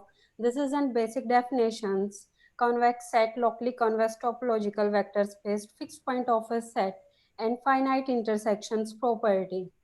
And these propositions is used for the Squader-Tikhonov theorem. Then let X be a topological linear space and C be a compact convex subset in X. Suppose that A is subset of X cross A. With this property, for an X belongs to X, the norm of X belongs to A, and the fixed is X does not belongs to A. This is an empty. Then there exists a Y naught belongs to A, such that X cross Y naught is subset of A. Squader-Tikhonov fixed point theorem says that let X be a locally convex topological vector space with, this is an proof of we consider a set Fi. X belongs to CPI, X minus Fx is equal to 0 for each I belongs to capital I. And we show that the family of sets Fi has the finite intersection property. We consider the set and using the propositions of X is in Y naught and C cross Y naught is subset of A. And this is the F Y naught is Y naught belongs to A. We obtain that Pi Y naught is F Y naught is equal to 0. Then the family of set Fy is follow the finite intersection property and C is an compact. Then X is intersection of Fy if and only if X belongs to C is a finite point of F. The applications of Squader-Tikhonov fixed point theorem. Let X be a compact Hausdorff space and Cx be a continuous function on X with the supremum norm. Yes, you try to complete it. Geeta? Yes, ma'am. Ma'am, yes, side में show your screen. Continuous function on X with the supremum norm. The functions K, a mapping X cross X to C is a jointly continuous functions of two variables. If K takes only real values, then Cx be a real valued functions on X. The introduction of Brouwer fixed point theorem. Firstly, the Dutch mathematician Louis Ekwerts Jan Brouwer in 1909. This theorem proved for continuous map on D3, and in 1910, the differential maps on Dn. Finally, he proved that 1912, but this theorem is only for finite domain. It's not valid for infinite domains. And the American mathematician John Forbes Nash used the theorem's game theory to prove the existence of an equilibrium strategy. The theorem says that closed unit wall B1 of Rn has a finite point fixed point property. Every known, in other words, come to conclusion, please. Ma'am, this is a survey paper. The applications of Brouwer and the Chemistry fixed point theorems. The Chemistry fixed point theorem and the applications of this theorem, and this is in references, ma'am. Okay, fine. Thank you, ma'am. Anybody has any question? Okay, fine. Thank you, Geeta. Thank you, ma'am. Now I call next presenter, that is Kini Swami. Yes.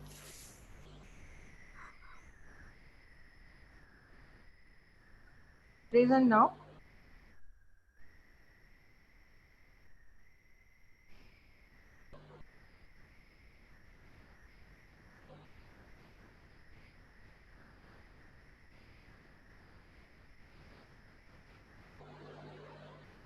Dini Swami.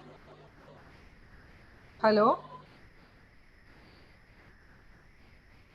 Are you able to hear me? Hello.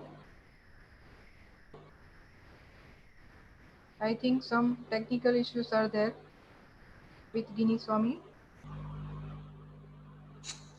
Okay, so we will take him after one or two presentation. Next is Gopi Prasad. Gopi Prasad is ready.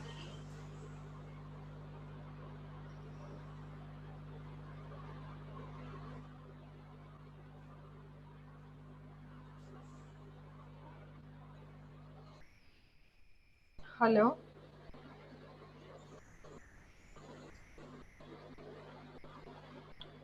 Gopi Prasad is ready. Hello.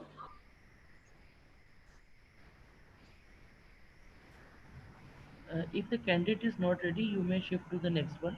Okay, next is Hayal. Hayal is ready. No, then Ajay Gerola. Answer please. Ajay Gerola is ready.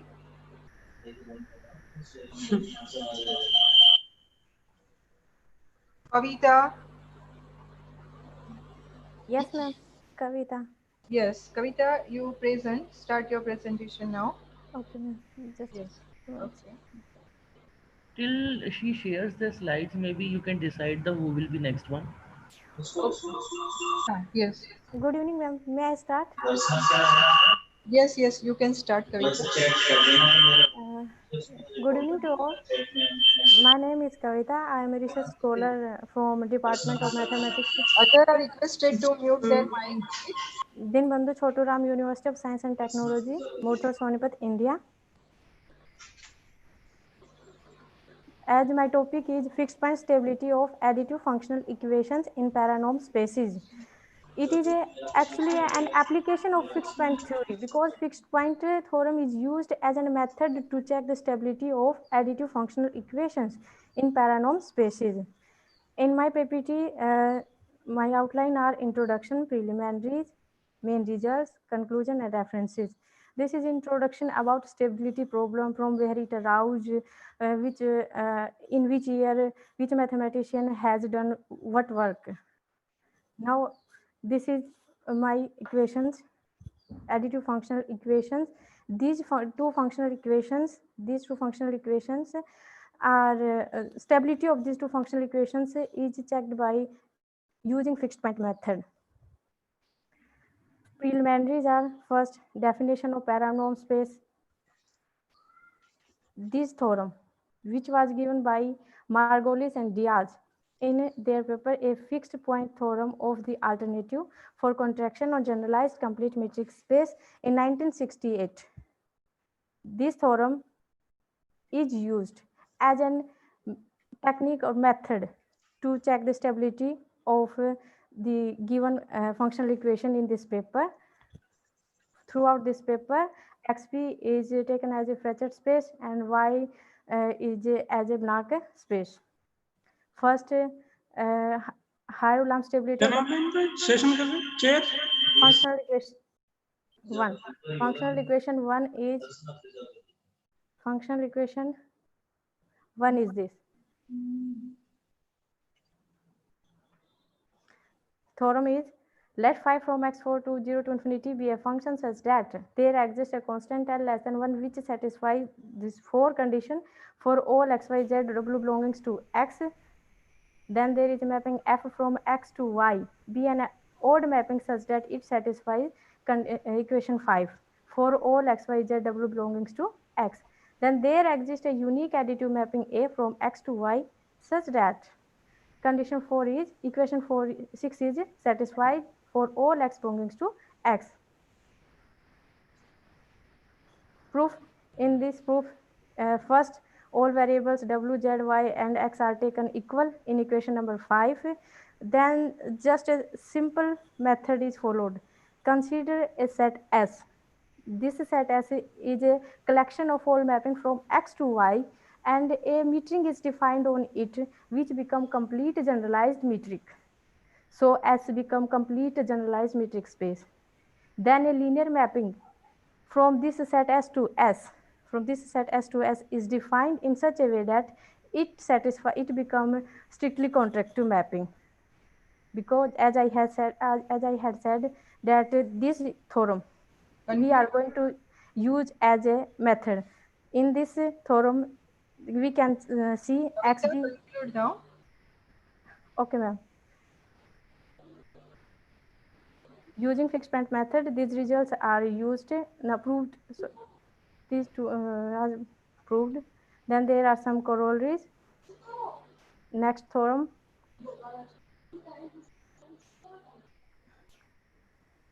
And conclusion. Hence, in this PPT or paper, these two functional equations stability in paranorm space is checked by fixed point method as a tool. This is an application of fixed point theory in the stability of functional equations. This is references. And thank you. Hello. Thank you, ma'am.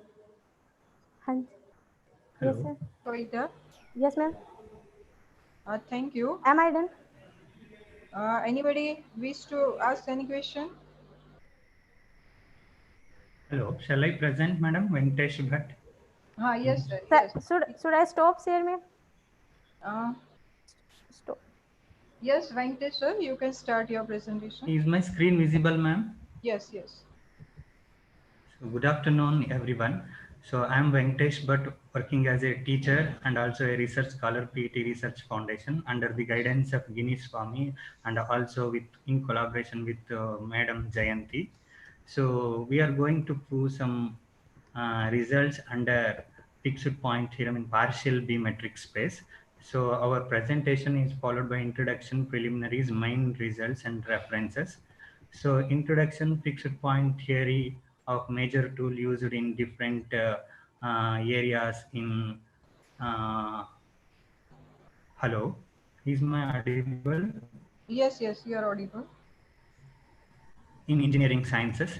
So this is the preliminaries that is used. So metric space and B metric space and partial B metric space as a definitions, and a Cauchy sequence, a finite sequence for convergence condition. So this is the results that we have proved for fixed point theorem for complete partial B metric space for two self maps. So it is defined like this partial metric space from S and T x to x self map.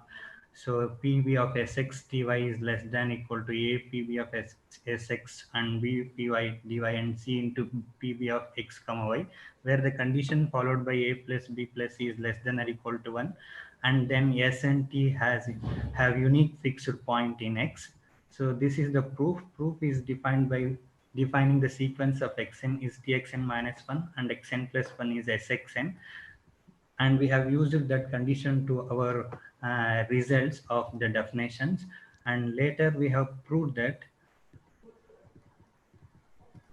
we show that it is a Cauchy sequence and it has a fixed point.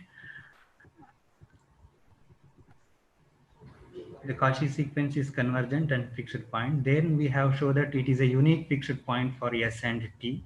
And similarly, we have proved another result for two maps defined from self maps for partial B metric space with this condition, APB of XX and BPB of YTY and so on. Here also we have taken the condition for two self maps, and then we have proved that results it is a Cauchy sequence, and we have shown that it is convergent and its sequence has a fixed point in S, as well as we can show that it has a fixed point in T, and then we have shown that it has a unique fixed point for both the self maps. So these are the references that we have used for proving the results. Thank you. Okay, fine. Anybody has any question in this presentation? Okay. Thank you, ma'am. Thank you. Okay. Welcome. Now I think Fatim is ready. Yes, Fatim sir. Ali? Okay. So you start your presentation.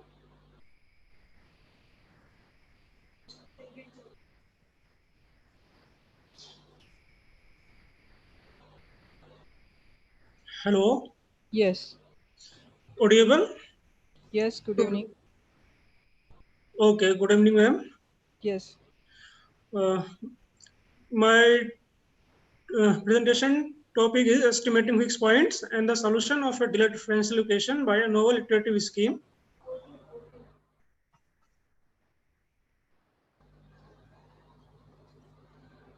These are outlines of my presentation. Here are some basic backgrounds of fixed point and iterative schemes already discussed, so I omit here. This is the definition of Banach contraction, and definition 1.2 is the Cannon map. Definition 1.3 is the Chatterjee map.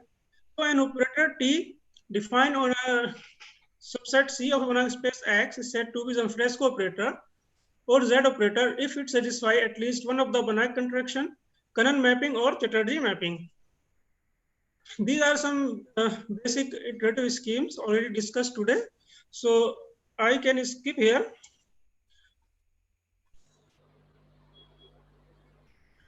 In this paper, we define a new iterative scheme to achieve a better rate of convergence than the S, Picardas, Watan, Thakundu, M star, and N iterative schemes for the Fresco operator. Here we define this iterative scheme. X not any initial point, and then the sequence xn plus 1 is defined of T of yn, and yn is defined of T of zn, and zn is the linear convex combination of the terms xn and txn. So the new iterative scheme 9 is independent of all iterative schemes defined in the literature. So now come to the main results. In theorem 2.1, we prove that our iterative scheme is converges strongly to a fixed point of Zamfrescu operator. This theorem 2.1 is the extension of the results in Birinde, Zamfrescu, Uzamar, and Ali, and many others.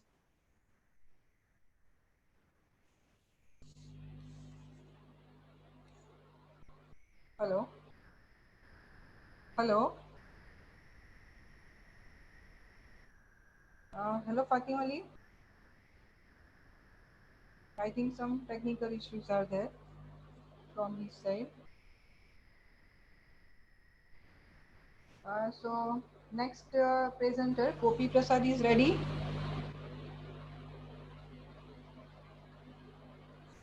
No. Hayal. Ajay Kerola. Koti N. Next presenter, Koti N.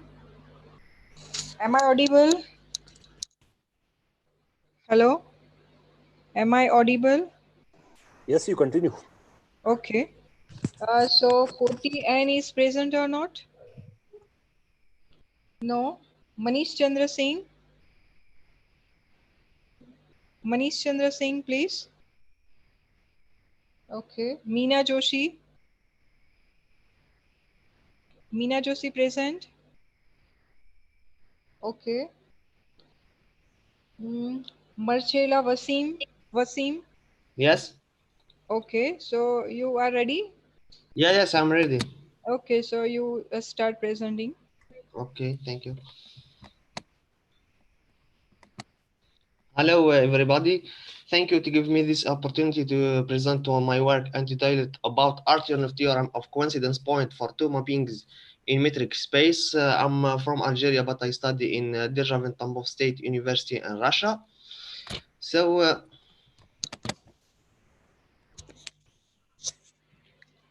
this is the table of continents, and this is the abstract. In the famous theorem of Artyomov, it's asserted that the mapping is C and phi acting from the complete metric space X to the metric space Y, on which One of it's alpha covering, and the second is beta Lipschitz for alpha more than beta. We have the coincidence point of psi and phi. In our assertion, we show that this remains valid also in the case when the space y is not the space y is not metric, and is and the function dy acting from y. Other delegates are requested to mute their mic, please. What? Other delegates are requested to mute their mic, please. I don't understand. You continue, please. Okay. dy acting from y squared to r plus satisfies only the axiom of identity. So the dy may not be symmetric and does not correspond to the triangle inequality. Moreover, the space y is not even f quasi-metric. This is the main concept of our work. Let be X metric space X, and we consider no empty set Y where the distance dy satisfying only the axiom of identity. This is the definition of alpha covering from the work number 1. Let alpha more than 0, the mapping F is called alpha covering if satisfying this relation. We see this here, the surjective condition and this inequality. This is our theorem. We consider the completed metric space X, and we assume that alpha more than beta more than or equal 0, such that for any x belong to the space X, the mapping phi is beta Lipschitz and the mapping psi is closed and alpha covering. Then the set of coincidence point is non-empty, and we have this relation numbering to 1. This is a demonstration idea. We let x0 belong to x. We construct a sequence xn in this way by using the mapping psi, which is an alpha covering. Then there exists x1 satisfying this inequality, and we use the beta Lipschitz, and we find there exists x2. This is similar for every natural n. We have xn belong to x, and for which this verify these two relation. Now, by using the triangle inequality and for alpha more than beta, the sequence xn is fundamental, and in the metric complete space X, for any n less than m, so it converges to some point xi. This xi is the coincidence point. We show that here by using this equality in 2,2. We find that psi at xi equal phi at xi, according to the closedness of the mapping psi. This is one example. We denote by and the sets of natural and integers numbers respectively. This symbol is the integer part of the real number. This is space X with the function or the distance rho of X is equal these three equality. The rho X, it's verified 3 axioms of distance. Here we define the set y equipped by the function dy verified this 4 equation. Here dy it's verifying only the axiom of identity and not verified the symmetric and the triangle inequality. Obviously, y is not metric space. Moreover, it's not f quasi-metric space. You can see the number. For more details, you can see the number sim. We define here the mapping phi acting from x to y by this relation. We can find the beta equal 1, so the mapping phi of x is Lipschitz, and with the coefficient beta equal 1. The mapping psi also we defined like that. It's the mapping psi is continuous and also is covering with coefficient alpha equal 2. It's more than beta that it's equal 1. Thus, all the conditions of theorem 1 are satisfied, and the single valid mapping phi and psi has a coincidence point. This results of 1 in this case is not applicable. This is some literature that I use in my work, and here this my publication where I published my work. Some question, please. Okay, fine. Any question, please? Okay. So now next presenter, Muhammad Hassan. Muhammad Hassan is ready.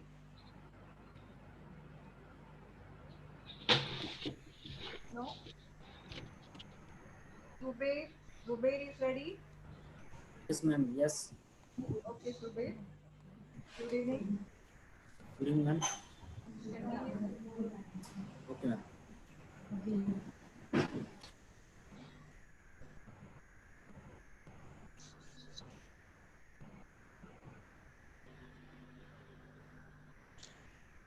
By that time, previous presenters are please be ready.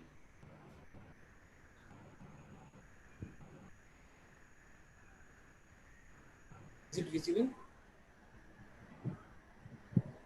Hello. Yes, you are visible. Good evening, everyone. My presentation topic is stability and convergence of affiliative scheme with an application to the fractional differential equation.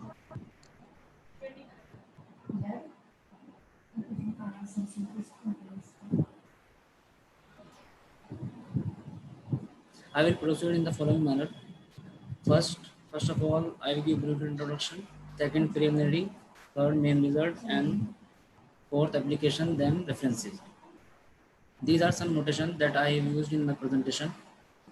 X is uniformly convex Banach space. D a non-empty closed and convex subset of X, and Z plus is the set of all positive integer, and F2 is the set of fixed point of T. To approximate the fixed point of some non-linear operator, several authors define iterative scheme, which is defined as follows. In 2007, Agarwal and his author defined iterative scheme as iterative scheme, which is defined by equation 1.1. In 2014, Bursa and Karakaya introduced Picard as a scheme, which is defined by equation 1.2.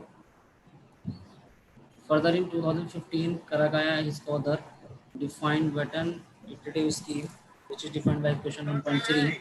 ठीक है कहो ना. Hello. After that, in 2016,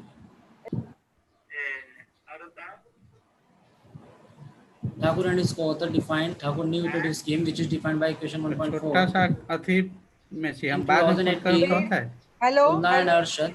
Hello. कहाँ चाहिए में से ना. Yes, Hello. ma'am. Yes. Some background noise is coming, please. And this is not from my side. Okay, so other participants are requested to mute their mic. Recently, Ali introduced a new iterative scheme called F iterative scheme, which is defined by equation 1.6. Author claimed this scheme converges faster than S, Picard, S, Witten, Thakur, New, and M for Zemfresco mappings. A and Bn are control sequences. Now, these are some definitions that I have used in my presentation. Xn be a bounded sequence and X be a Banach space, then asymptotic radius and asymptotic center is defined as follows.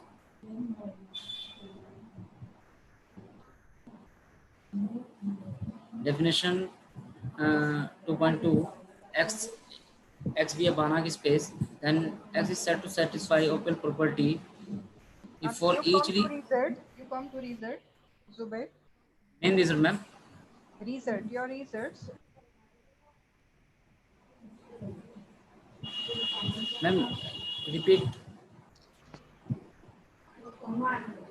Hello. Are you audible? Yes, ma'am. Hello. Hello. Yes, you come to your result. Okay, ma'am.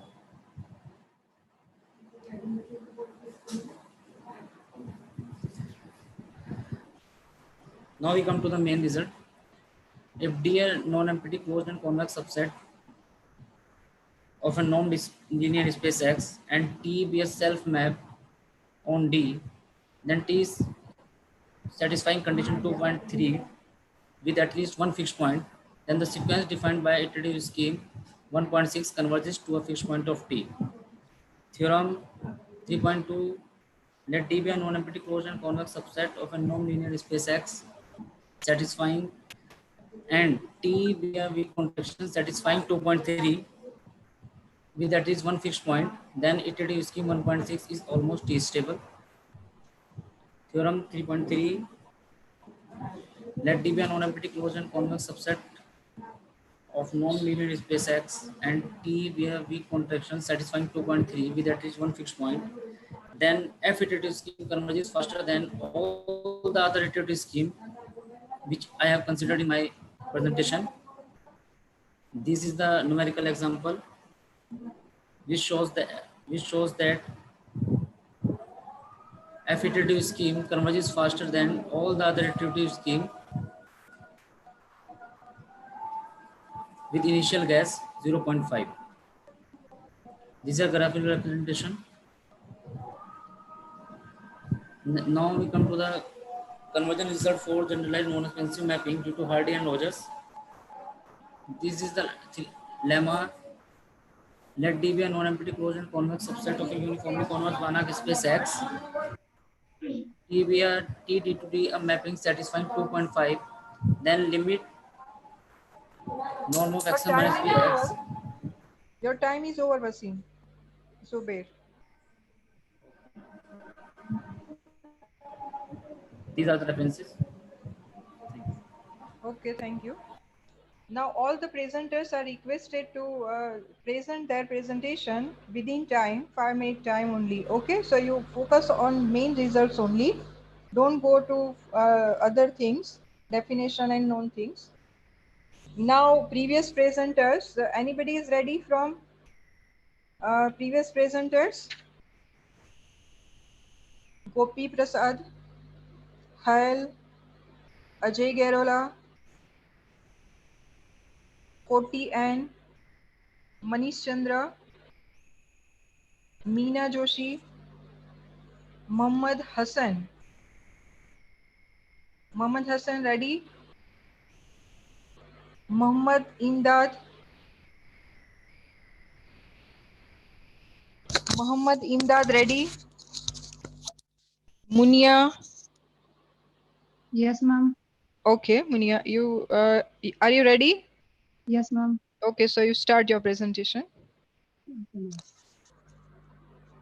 हम इसमें screen share कहाँ से होएगा please tell me वो नीचे दिया हुआ है, देखो जो फुटर है उस पे शेयर स्क्रीन।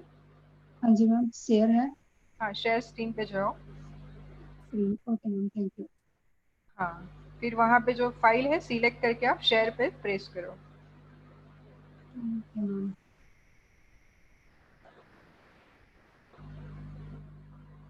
मैम मेरा मतलब शो हो रहा है?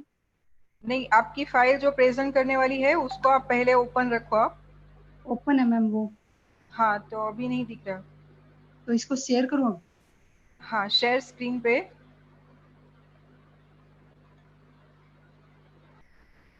share screen and then select your file and then again the blue button share you have to press.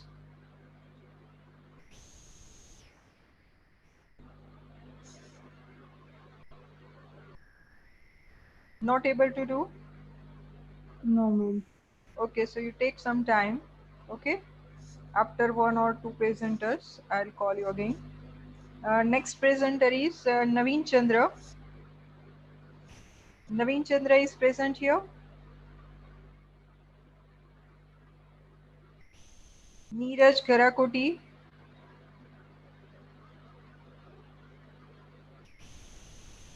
Okay, any other presenter is left out now? Those who are present and Yes, ma'am. May I? yes. Huh? What's your name? Pinky, ma'am. Yes. What's your number? 33, ma'am.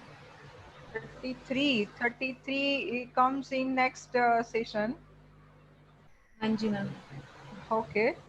So in this session from P16 to P32, anybody is left out?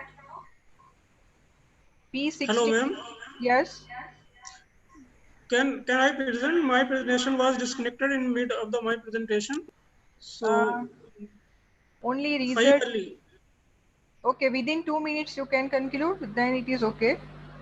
Okay. Okay, only conclusion was left out. Yes. Okay, so within 2 minutes you complete so that we can start the next session. Okay. I request a session chair of next session to be So I ready. am start again. So in this theorem, we prove that our iterative scheme converges faster than S, Picard, S, Watan, Thakur, New, M star, M iterative schemes to a fixed point of a Zamfrescu operator.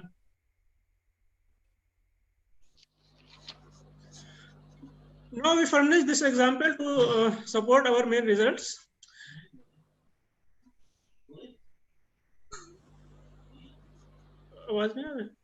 Hello?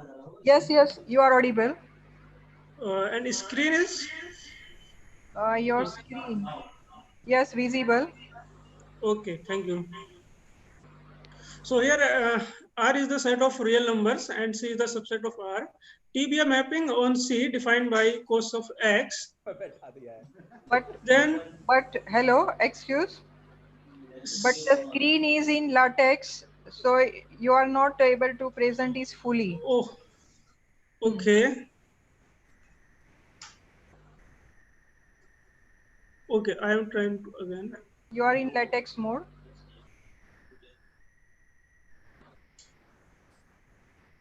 Yes, now is okay. Yes, now it is okay. Yes. Okay, thank you. So here T be a self map on C defined by cos of X. Then T is a Zamfrescu operator and has a unique fixed point P. Here we choose control sequences A and B and the initial point X node is 0.2. So with the help of MATLAB program,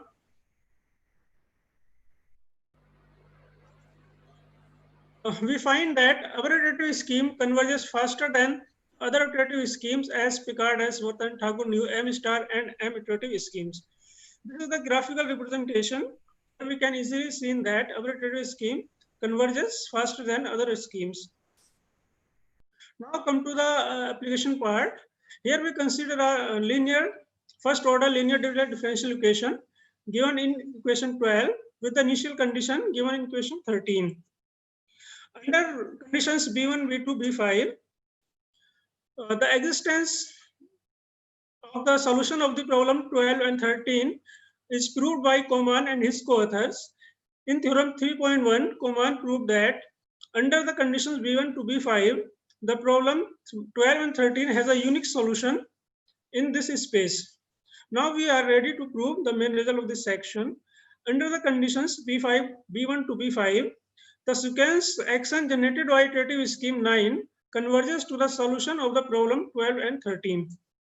Here we construct an example to support our results. Here we consider a first order linear differential equation given in 14 with the initial condition xt equal to e to the power t given in 15. This is the solution, exact solution of the given problem. Here the operator t defined by equation 16. So we choose control sequences A and Bn with the initial point x naught t is 1 plus t. So in this BiMATLAB, here black line show the exact solution of the given problem, and the green line is the approximate solution by the Picard iterative scheme in first step and also in second step. And red and blue line, the approximate solution by our iterative scheme. So our iterative scheme converges with high efficiency than the Picard iterative schemes. This is the table. Here we obtain error between the solution and approximate solutions. These are references. Okay. Thank you. Okay. Now, anybody wish to ask question? Yes, I have a question. Yes, please, sir. Yeah, for jump Pascal or any type of contraction, the Picard iteration converges to a fixed point if you take any initial choice. So why you are interested to develop new schemes for it? And regarding the rate of convergence, my second question is this: because you have chosen a particular example, you have not done the rate of convergence. So you can't claim that your scheme is faster than any other scheme. Maybe if you choose another example, your scheme may not converge at the same rate as others can. Okay, sir, here our motive is that to achieve better rate of convergence than the previous one, also Picard iterative scheme. So we prove analytically in theorem 2.3, we proved analytically. Let me repeat my question, fine. What I'm trying to say is this. Yes. You have not done the convergence analysis, means for a numerical analysis, the rate of convergence, is it 1 or 1.5 or 2 or something? So for the rate of convergence, Newton-Raphson method is the best one among all till now. Okay. But then, because there is no convergence analysis in this scheme, plus for the operator you have chosen is a contraction type operator for which the Picard iteration does converge for any choice. So what is the motivation of choosing? Because for non-expensive mapping, Picard iteration may not converge. So that shows that you can develop new schemes. But for this type of operator, what is the motivation? Okay, Picard iteration is converged to a fixed point of Zanfresco operator. Yeah. But Zanfresco operators also discontinuous. So Newton-Raphson type method not work on this type operator. You're right. Newton-Raphson types method not work on this type operator because these are maybe discontinuous. Yes. So here we focus on fixed point iterations, but Picard iterative scheme converges slower rate. So to achieve better rate of rate of convergence, we construct new iterative scheme. My emphasis is that the particular example, it may work faster for your scheme, but there could be other examples where Picard does converge faster than yours. So that's the question. So maybe we prove analytical proof theorem 2.3. Here we prove that our iterative scheme converges faster than analytically, not numerically. We construct that example in support of this result 2.3. Okay, sir. Okay, I will look at that. No problem. Yeah. Okay, sir. Okay. Thank you very much. Okay, thank you. Thank you. Now, next speaker, Meena Joshi is present.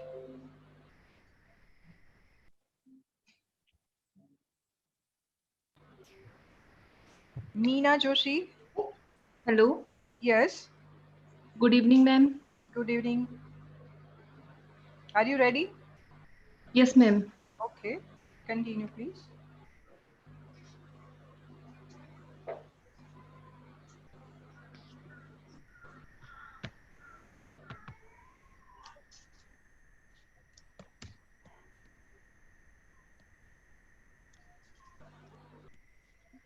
Is my screen visible?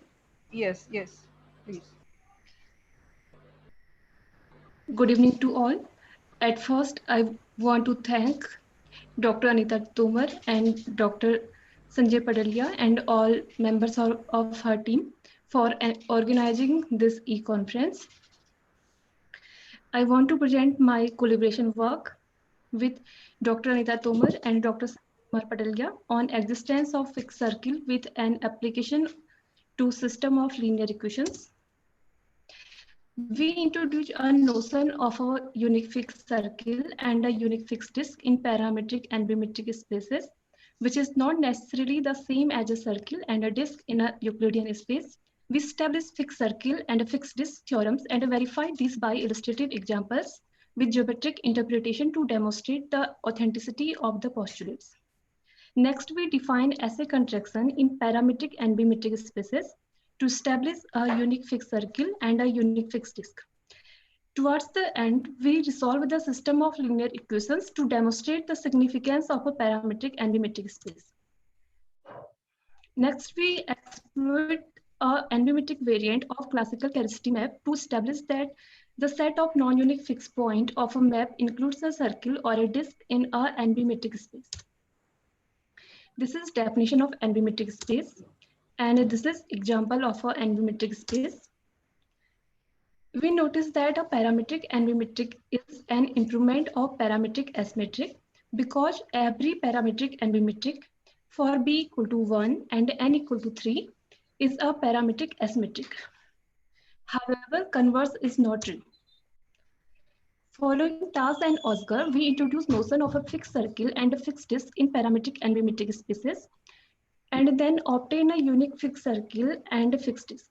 It is worth mentioning here that a fixed point of a mapping is not always unique, and the set of non-unique fixed points may form some geometrical shape like a circle or a disk. In the following, Xn denote n-bimetric space. And there are some definition of a circle and a disk in n-bimetric space, and a definition of fixed circle and a fixed disk in n-bimetric space. And this is example of a fixed circle and a fixed disk in n-bimetric space.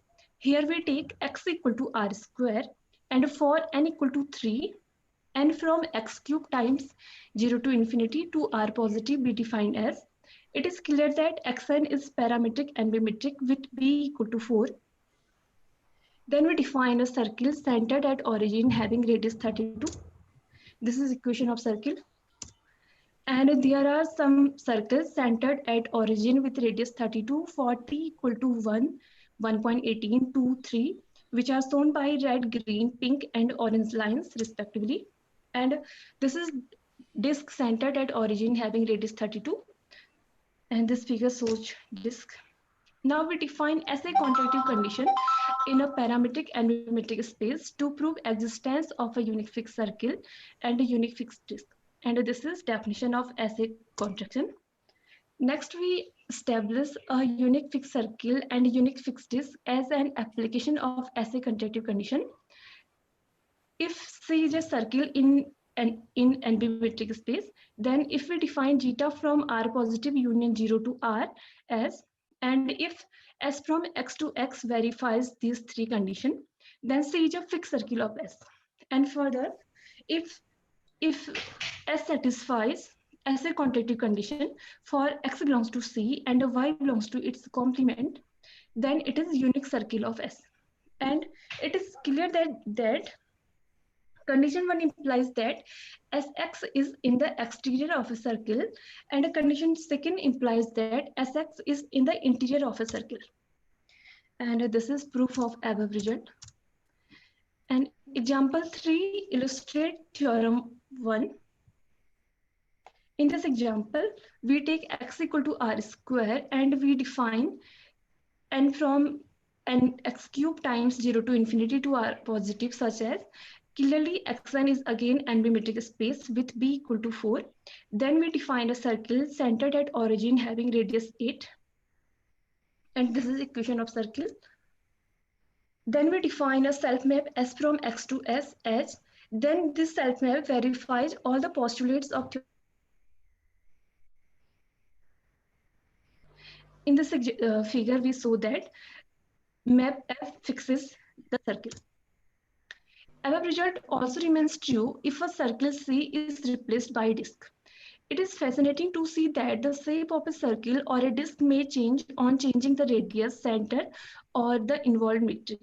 It is not necessary that a circle or a disk in a parametric and bimetric space is same as a circle or a disk in a Euclidean space. Noticeably, the radius of a fixed circle or a fixed disk doesn't depend on a center and may not be maximal. And if whenever SC equal to C and SD equal to D, it doesn't imply that C or D is a fixed disk or fixed circle of S. Next result is for n-bimetric version of classical Caristi map. Conclusion of theorem 1 remains true if we replace condition first and second by first dash and second dash. It is interesting that the fixed circle C is not essentially unique unless some additional contraction condition is assumed. So it is significant to establish that uniqueness of a fixed circles using different quantitative conditions like Banach, Srick, Chatterjee, Kanan, etc. Motivated by the fact that the theory of linear equations is the foundation of numerical linear algebra, which perform a significant role in chemistry, physics, computer science, engineering, and economics. We resolve the system of linear equations in a parametric and bimetric space using assay contractive condition. And we take system of linear equation. This system of linear equation satisfies all the postulates of theorem 1 whenever this condition is satisfied. So this system of linear equation has unique solution. There are some references which I used in my paper. Thank you. Okay, thank you, Meena. Thank you, ma'am. Okay, so this session is over. Now, before we start a new session, I would like to thank Dr. Anita Madam and the organizers for arranging such a wonderful conference within shorter time span. Thank you once again to Joshi sir and Anita Madam. Now, I would like to invite Professor Rajendra Pant sir and co-chair Dr. Hemant Kumar sir to chair next session. Please, sir, I hand over mic to Rajendra Pant sir. नमस्कार। good evening to all. बधाई है conference organise करने के लिए और Joshi sir को भी प्रणाम, गैरवला सर को प्रणाम। Let us start this session. Good evening. Good evening to all. We are also happy to see you here. Oh, thank you very much. Long time. Yeah, long time no see. So let me start with the first talk. First person I think is Neeraj. Is Pinky. So is Pinky? Hanji sir. May I? Yeah. So you can start with your presentation, please. Okay, sir. Yeah, share your screen and only focus on your main results. Okay, sir. And you are having only the 5 minutes to complete. Okay. Is it visible? No, we can't see your PPT.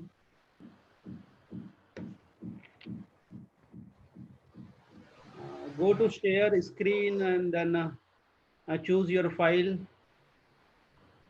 Yeah, sir. Screen sharing has failed to start.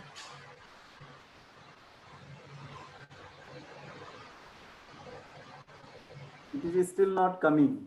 Yeah, it's still not coming, and the previous presenter has been stopped the sharing.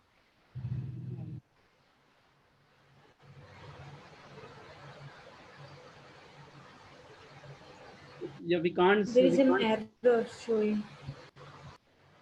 Yeah, so we can you can see at your end. We can call to another. Yes. So I'm trying. Yeah, Neeraj Garkoti. Neeraj Garkoti is here. Okay. And then we move to the Pinky's. Prakash Chandra. Okay. Yeah, Prakash Chandra Mathpal. Salmonia. Prakash Chandra. Yeah, Actually, Prakash, yeah, we can take Prakash Chandra towards the end. He has sent me a link of your video file, so we can run it if we can manage. Yeah. okay, Prakash Chandra is not here. Okay. Yeah. Salmonia. Then, okay, Priyanka Rani. Sir. Hello. Yeah. Yes, sir. Priyanka Rani. Anji, sir. Okay, so you share your PPT and focus on only the main result. Don't go on the basic. Yeah, sure, sir. Okay, so we all know the basics, so that's fine. Is it visible, sir? Yeah, coming, I think. Yeah, it's already coming. Yeah, coming. Yes, sir. Okay. I am Priyanka Rani, research scholar, Kalinga University. Yeah, till now, and topic of my presentation is. Yeah. Now your PPT. Hello.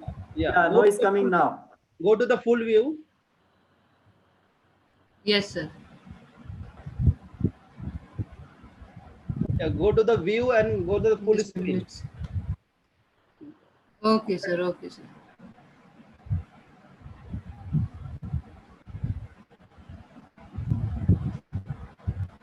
Yeah, see on the top there is a view and go to the full screen. Slide mode or Sir, I'm going there. Press there Control L. yeah, or you can go to Control L. Control L.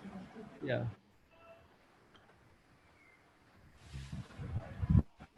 Is it okay, sir? No, we can't see. Press Control plus L. Yes, sir. I'm doing.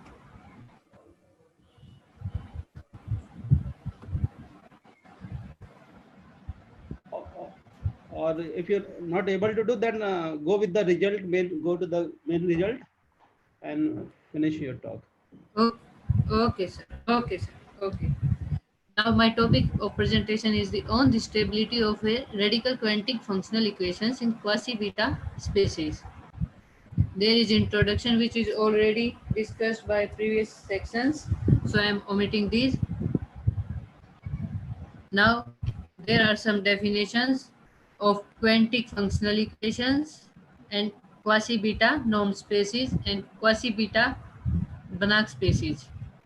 Now here I come on the main result of my presentation, which is the solution in which we prove the theorem for finding the solutions of quantic functional equations in quasi-beta norm spaces, and after that we find approximation of these quantic functional equations. In this we take a function f from R to linear space E1 which satisfies the functional equation quantic functional equations, which is f of fifth root of x raised to the power 5 plus y raised to the power 5 is equal to f of x plus f of y, in which we solve by using a direct method to prove the higher unstability of the functional equation in quasi-beta norm space. Now we find the approximate solution of this radical quantic functional equation. For this, the statement of the theorem is let f from R to E1. E1 is a linear space, be a phi approximately radical quantic functional equation with f of 0 is equal to 0 if a function phi from R to 0 infinity satisfies the condition which is phi of x is equal to summation j from 1 to infinity 1 by 2 raised to the power beta's power is j, and another function phi with functions 2 raised to the power 1 by 5 means fifth root into x and fifth root of y is less than infinity, and limit n tends to infinity 1 by 2 raised to the power beta n the function phi with the fifth root of 2 x fifth root of 2 y equal to 0 for x y belongs to real numbers. Fx is equal to limit n tends to infinity 1 by 2 raised to the power n f of 2 raised to the power n by 5x. Therefore x belongs to R, and there exists from R to E1 satisfying the function radical quantic functional equation, and the inequality norm of fx minus capital F is less than equal to k on 2 raised to the power beta phi of x for all x belongs to R.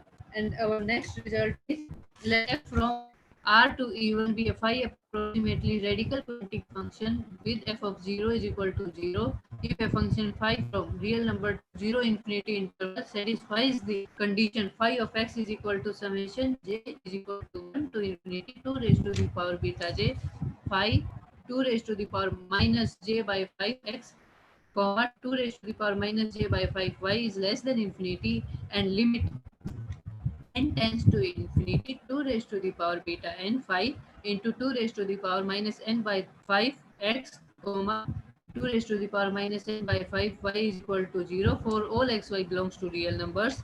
Then the limit exists for all x belongs to R, and there exists a unique quantic function f from R to E1 satisfying the radical quantic functional equation and the inequality. Now here are some references which we use. And thank you very much, sir. Hello. Hello. Hello. Hello. Yeah. Question from audience.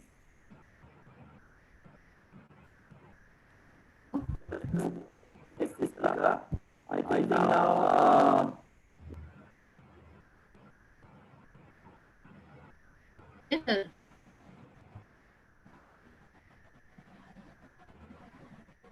Who is the next one?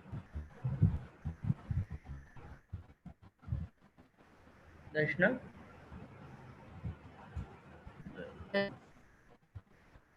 आवाज नहीं आ रही। Yes, madam. I think now we. Is it okay? Hello.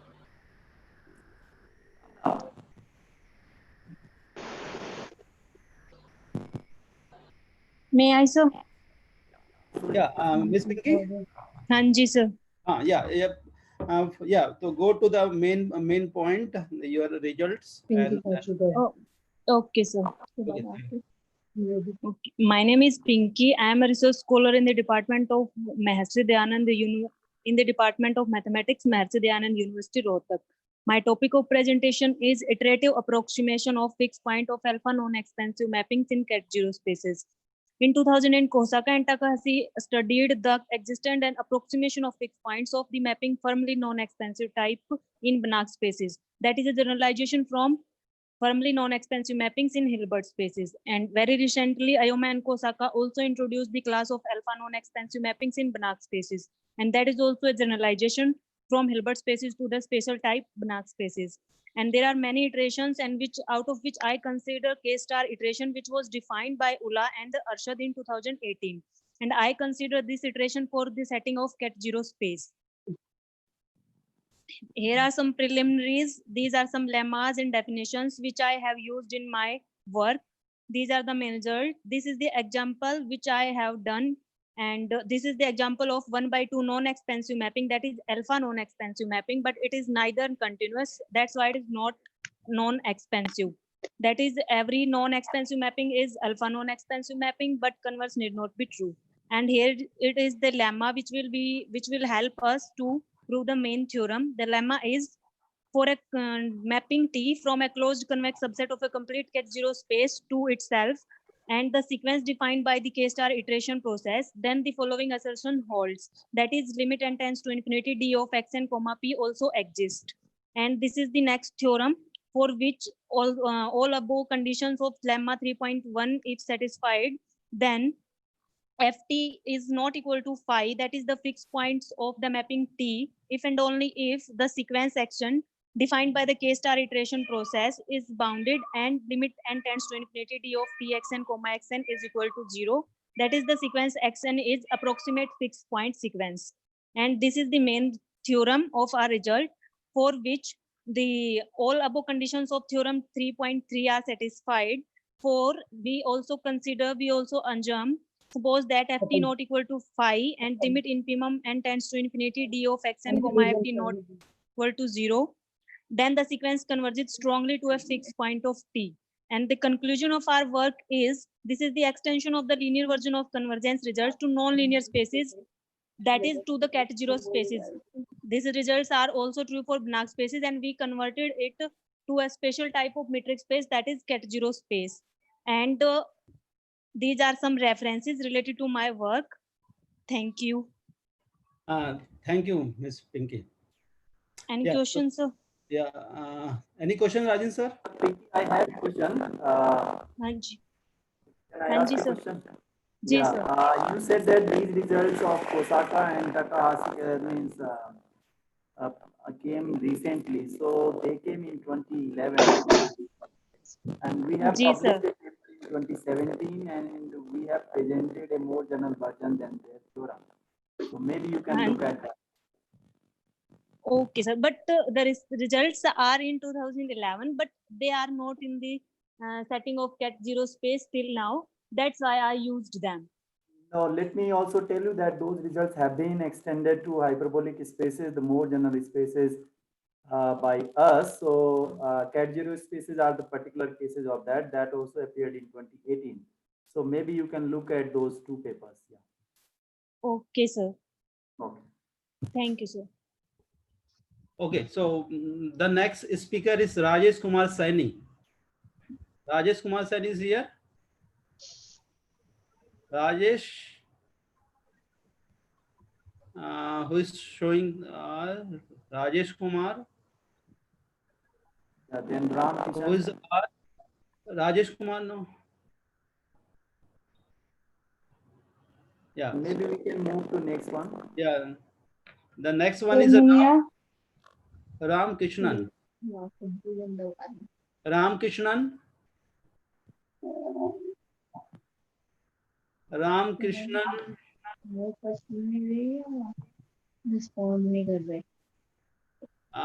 Who is showing the Munya? Why are you showing your screen? Sir actually मेरी turn पहले आ चुकी है, उस time पे मेरी स्क्रीन शेयर नहीं हुई. What was your number?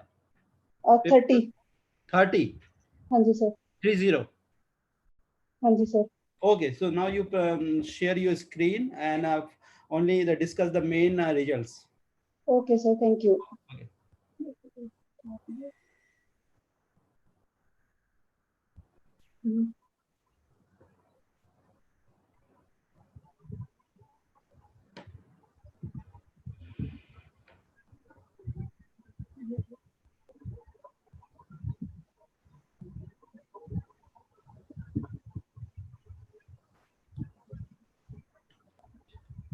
Show the papers that you have to discuss. Yes, sir.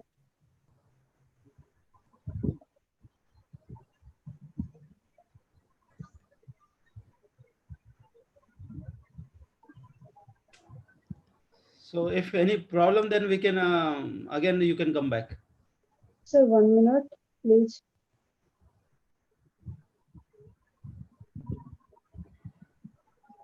और सर मतलब मैं पेपर शेयर कर चुकी हूँ, क्या आपको दिखाई दे रहा है? Sorry? सर पेपर शेयर कर चुकी हूँ, क्या आप देख सकते हैं? Yeah, I can see automorphism of group, but this is very small screen. You can't go big. हाँ जी sir. Myself Munya, a research scholar from in the Department of Mathematics from JJTU Jhunjhunu, Rajasthan. My topic is automorphism of group ZP3 semi-direct product with ZP. Here I am determine the order and structure of automorphism of group ZP3 semi-direct product with ZP.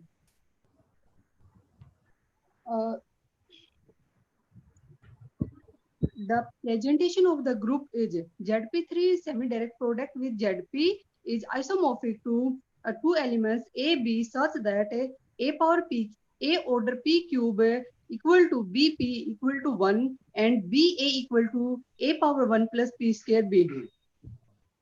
Here we with our relations with elementary calculation, deduct some useful expressions. B power j a power I equal to a power I plus j I p square b power j, and a power I b power j full power n equal to a power n I plus n minus 1 by 2 I j p square b power n j. With this, we begin our study of the automorphism group ZP3 semi-direct product with ZP. Let us take some automorphism 5 from belongs to auto ZP3 semi-direct product with ZP defined. ये definition है इसकी.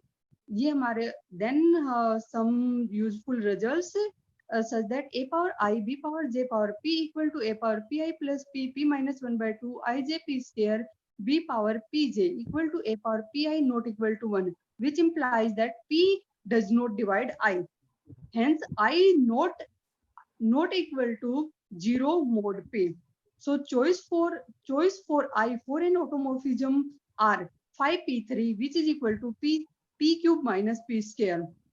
If b has order p, then 5b equal to a power k b power l must also have order p, and a power k b power l power p is equivalent to 1, which implies that p square divides k. Therefore, we have that k equal to p square m for some m. So choice for k for an automorphisms are a p. Since this is a non-abelian group, we also must have that if b a equal to a power 1 plus p square b, then phi of b phi a equal to phi a power 1 plus p square phi b. So जो phi b is equal to a power k b power l, phi a equal to a power a I b power j. So a power k b power l a power I b power j is equal to a power I b power j power 1 plus p square a power k b power l, which implies that a power I l p square. Ania, go to the result, don't proof. Okay, sir. Okay, so there's no other result. L is isomorphic to 1 modulo p. Hence, the order of automorphism ZP cube semi-direct product with ZP is equal to p cube minus p square pp, which is equal to p power 4 p minus 1. So the automorphism group phi is a goes to a power I b power j, such that I belongs to ZP cube and p does not divide I, and b goes to a power p m b, where j and m goes to ZP. And these are some references which are used in my work. Thank you. So you are having only 2 references that you used? Yes, ma'am. Yes, sir. So is there any connection of your work with the fixed point theory? No. No, sir. My work is from group theory. Yeah, that we can see. Okay, thank you so much. Stop sharing and then, okay, you can leave. Okay, sir. Thank you. Thank you so much. Thank Okay, so the next speaker is a paper number 34 again, Prakash Chandra Matpal. Is he here? Prakash Chandra? Okay, if he's not there, then we can move to the 36th paper number. That is the Rajesh Kumar Saini. Can we have the Rajesh Kumar Saini?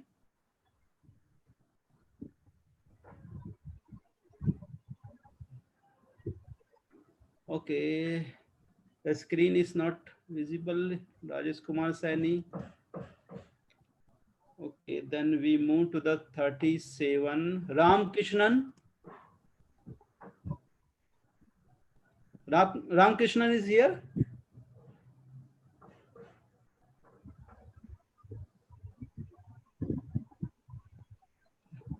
Ram Krishnan. No.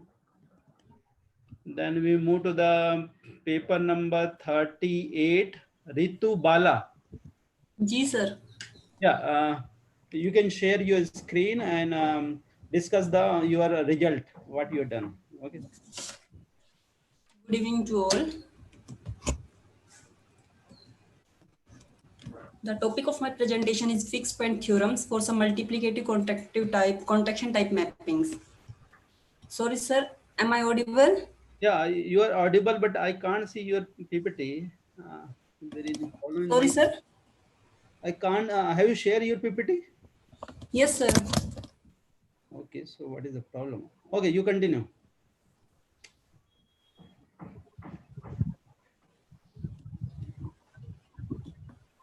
Other can see the PPT because I can't see the. I have the. No, sir. No, sir. No. I can also not see the PPT. Yeah, it's coming something strange, I think. Yeah, Anita madam. Is it visible now? No, because that screen is coming, Zoom screen is coming. So your PPT we can't see. Yeah. Right. Now you share. Now again the problem. Sir, I have shared my screen. No, that's okay. That is not a problem from your side. There is a technical problem from the organizer. Please take care, madam, because we are not able to see anything apart from the one blank white screen. The topic of my presentation. Can I continue now? No. Don't continue because we can't see your PPT. So just hold. Okay, sir. Anita, madam. Yes. We are checking, sir. Okay. Thank you. Okay. Thank you.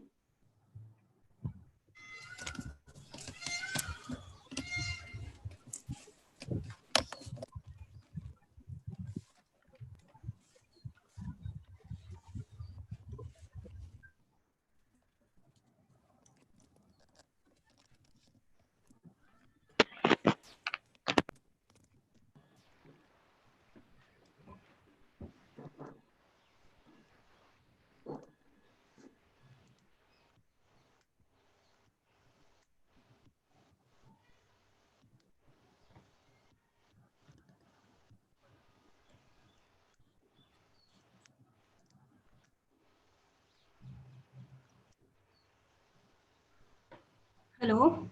Yeah, just hold on because they are checking the technical problem, right? Okay, sir.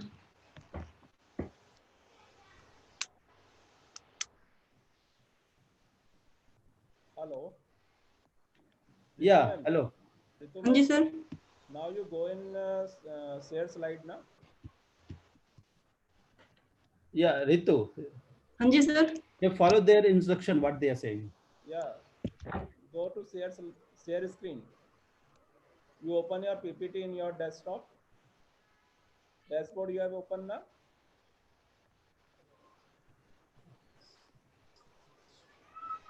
Hello. Hello. You listen me? Hello. I'm audible. Yes, sir. Okay. Now you go share screen. First you open your dashboard, your PPT, and then you come in share screen. Okay, so Ritu, you first stop the sharing, again go to the share screen, and there will be some screen will be pop up. When we many screen will be pop up, then you go to the desktop screen only. After looking the desktop screen, then you go to the your PPT sharing. Sorry, sir. Now you first stop your sharing, and after that again you redo the sharing. Okay. Yes. Got the point, Ritu? Ji, sir. Now go to the screen sharing. While going to screen sharing, there will be many window pop up. So there will be a desktop window. No, sir. No desktop window. You have which app tool you have used?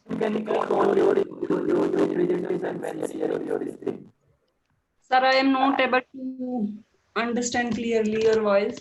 Not audible clearly. क्या use कर रहे हैं? Laptop.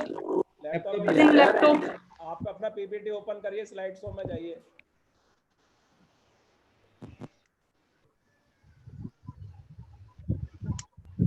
Is it visible now? No. Yeah, I can see. We can see the photo. Yeah. Can I continue now? Yeah, continue. Okay. The topic of my presentation is fixed point theorems for some multiplicative contraction type mapping. Ritu ma'am, आपका presentation नहीं show हुआ है. हाँ, नहीं आ रहा है. Okay, now you first you share screen. आपको दिख रहा है ना, चैट के बगल में शेयर स्क्रीन है. ग्रीन कलर का आपको दिखाई दे रहा होगा एक एरो. जी सर. आप उस पे आप कर्सर से क्लिक करिए.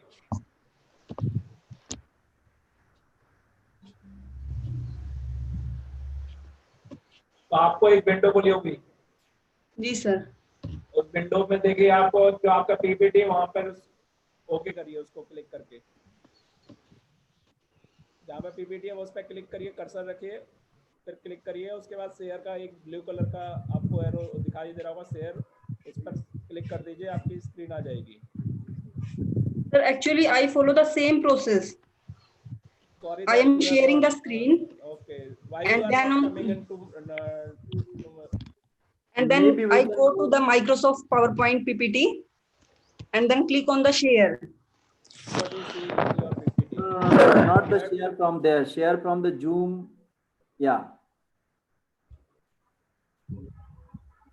So maybe we can move to the next speaker. In the meantime, he will Sir, fix it the is problem. showing that screen sharing has failed to start. Please try again later. Error code 105035. Okay, so the second Your thing is, system problem.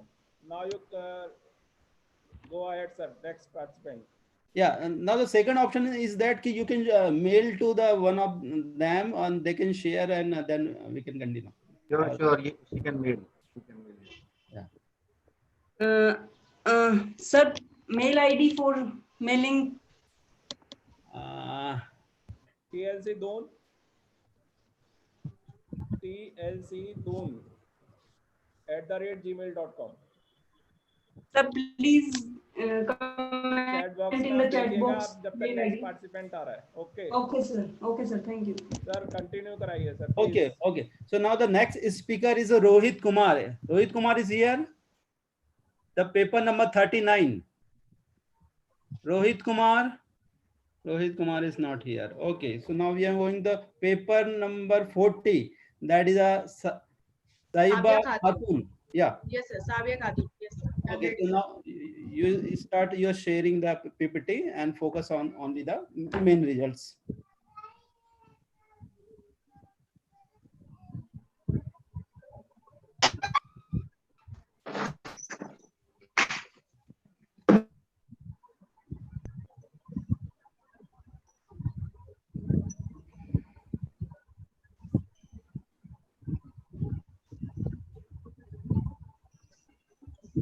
Good evening, everyone. Myself, Sabia Khatun from Jamia Millia Islamia. The topic of my presentation.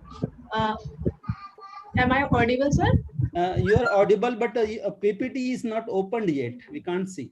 Sir, I have opened it. Yeah, but here not showing. Screen is showing, but PPT is not showing. So, we can see the your all latex. This all we can see, but PPT you can't see. Maybe mobile is not supporting. no, sir. Sir, I am on laptop, sir. Some other folder. You have shared some other screen, so please share your PPT. Sir, I have shared my PPT. I can see it on my laptop. Here we are not. No. That's fine. You can see on your laptop, but you have not shared that one. You have clicked on the different screen, so that's the problem. Yeah. So you can again go on share option and click on your PPT then.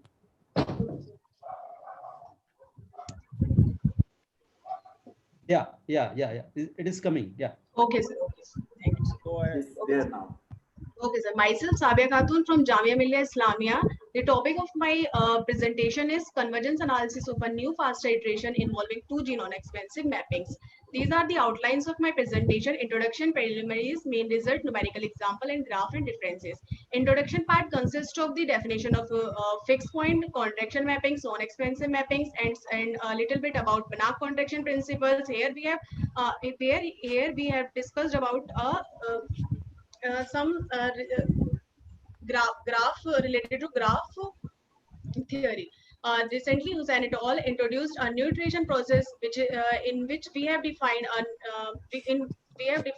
iteration xn as follows by using T1 and T2 as G-non-expensive mapping. Under some certain condition, we demonstrate the convergence analysis of our iteration process and shown its weak and strong convergence. And also by using numerical example, we have also shown that our iteration process converges faster than the previous ones. Preliminaries part consists of some of the background related to graph theory. Here we have the definition of G-non-expensive mapping, which is as follows.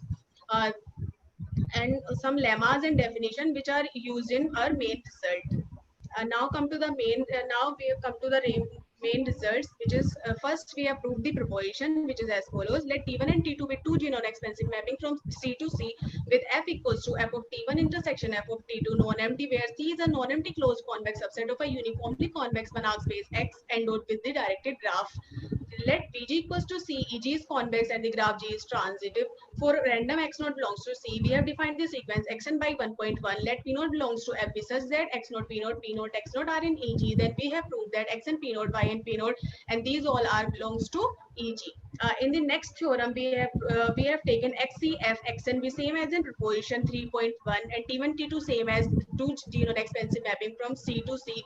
Alpha and beta and are applicable sequences choosing as follows. Then we have proved that these two, limit n tends to infinity norm of xn minus P0 exist, and limit n tends to infinity norm of T1 xn minus xn equals to limit n tends to infinity norm of T2 xn minus xn equals to 0. Next result is for weak convergence. In theorem first for weak convergence, we have chosen C, X, F, and xn same as in proposition 3.1 by adding that X satisfy Opel condition and C has property WG. Then we have proved that xn converges weakly to a common fixed point of T1 and T2. And in the next theorem, which is also for weak convergence, we have defined we have removed the Opel condition and then proved and by taking that F is dominated by X node and F dominates X node, then we have shown that xn converges weakly to a common fixed point of T1 and T2. Next theorem is for strong convergence, in which first we have defined the definition of condition B, which is as follows. And then by using this condition B, this condition B, we showed that xn converges strongly to a common fixed point of T1 and T2, where XCF xn be same as in proposition 3.1. And next theorem is also for strong convergence, in which we have taken one of the TI to be semi-compact, then shown that xn converges strongly to a common fixed point of T1 and T2. Here we have a numerical example in which we have taken X is a set of real number and C is closed interval 0 to 2. We have taken G equals to VG, EG, be a directed graph such that VG equals to C and X and Y belongs to EG if and only if XY lies between 3.60 to 1.70. We have defined our mappings T1 and T2 as follows. T1x equals to x raised to the power 2 log x and T2x equals to x raised to the power 1 by 3. We have shown that T1 and T2 are G non-expansive mapping but doesn't satisfy the condition of non-expansive mapping by taking the particular by taking some particular points. Here we have taken R equals to 0.1, S 1.90, U 0.5 and B equals to 0.03. You can come to your conclusion. Sir, we have shown that this is not non-expensive but G non-expensive. Yes, sir. By choosing initial point 1.5 and parameters as follows, we have shown this graph by using MATLAB that our iteration process converges faster than some of the previous iteration process. Here we have also shown the graph. Here one is the fixed point. In our example, we have one is the fixed point. Here some of the references as follows. Thank you. Thank you. Yeah, Rajan sir, any question for her? Yeah, I have a question. Actually, you have included graph in your space, so you have restricted your space. It should have the structure including directed graph. So what is the advantage? Because these iteration process can be done without taking anything there. Sir, we have generalized our mapping non-expensive to G non-expensive by taking this X and Y belongs to in this interval. We are not taking all points of closed interval 0 2, but we are taking the points which lies between 0.60 to 1.70. No, but then you have restricted your space, while there are many more general classes of non-expensive mapping which are more general than perhaps than your G non-expensive mapping as well. So my question is that instead of, because after equipping your space with the directed graph, yes, what benefit you are getting over the except the generalizing the mappings? Is there anything else? Sir, sorry, have you gone through the paper of Yachimaski properly? What is the motivation there?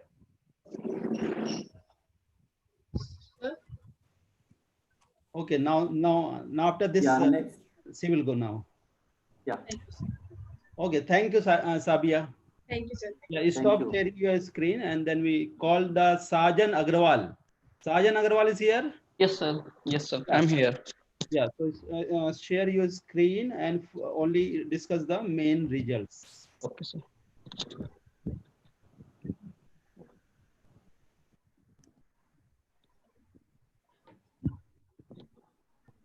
Good evening, everyone. The title of my presentation is Existence and Convergence of Fixed Point for a G non-Lipschitz mapping. I'm coming to direct what I have done in this paper.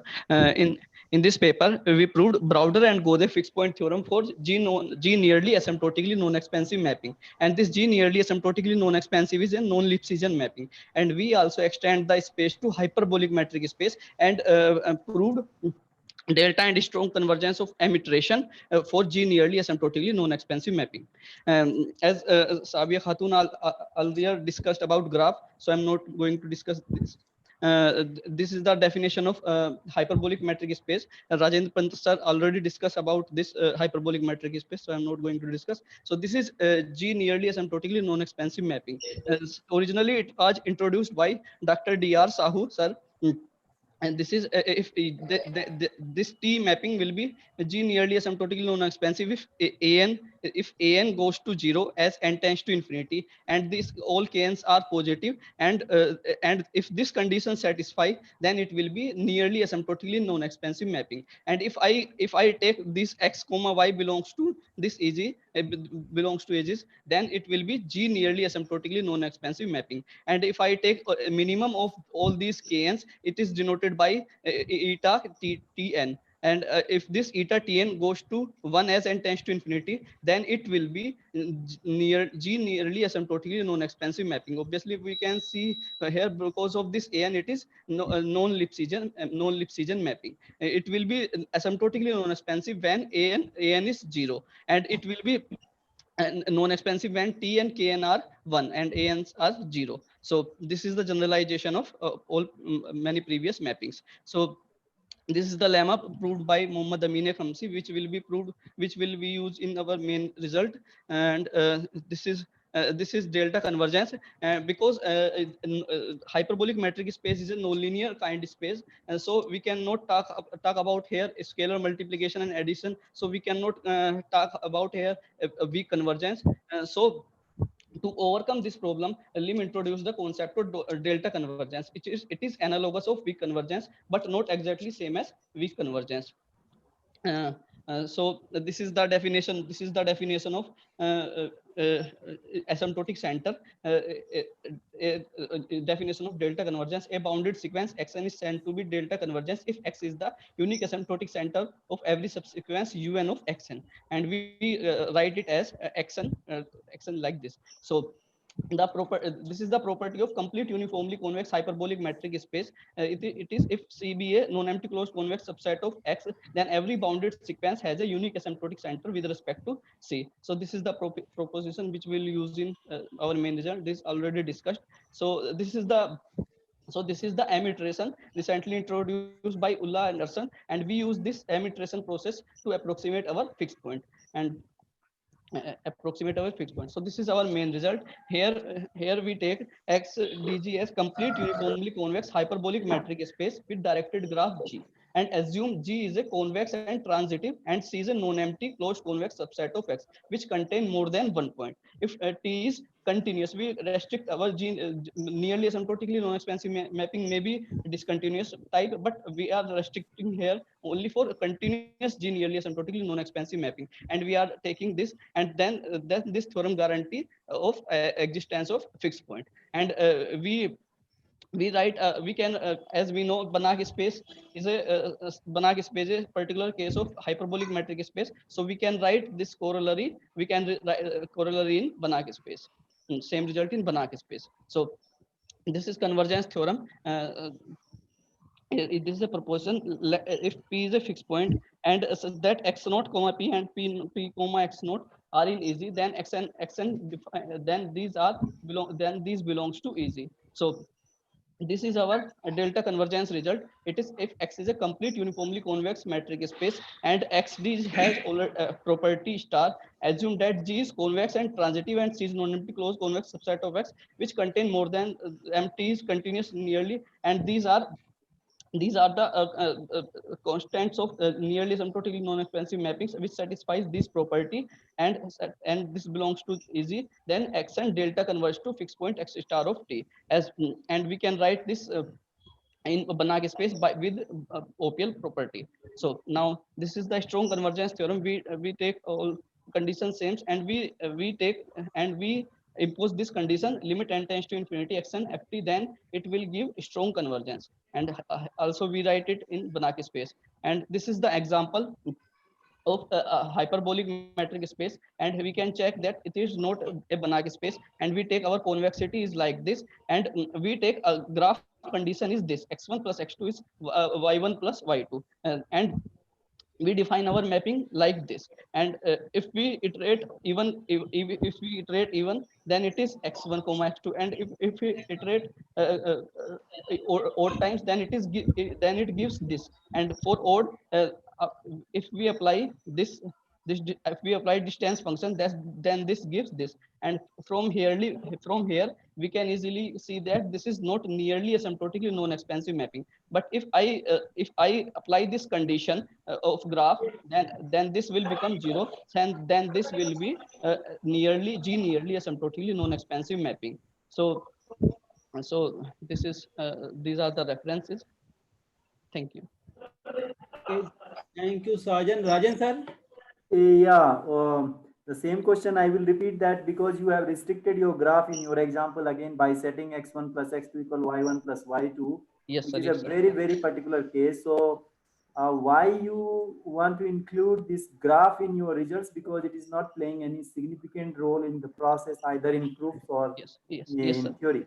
Yeah. Yes, sir. Sir, if I take our whole x, then this gives this. If I take some particular points which satisfy the property of this graph, then we can skip that points which are not satisfying the property of nearly asymptotically non-expansive. So to remove this, we impose a condition. This we remove because of this, you can see this is not a nearly asymptotically non-expansive. If I remove this, then it will be nearly asymptotically. So so the advantage of graph is you can take you can impose a condition. You can define the xy belongs to this like this. So you can remove this, and it will be nearly asymptotically non-expansive. G nearly non-expansive. No. That is not correct. What I am trying to say is not the answer of my question. Dr. Pant. Yeah. Dr. Pant, time का ध्यान रखिए. Okay. हम time limit cross कर रहे हैं. Okay, maybe we can ask later. Yeah. Next. Yeah. So the next speaker is Savitri, paper number 42. Next, is she here?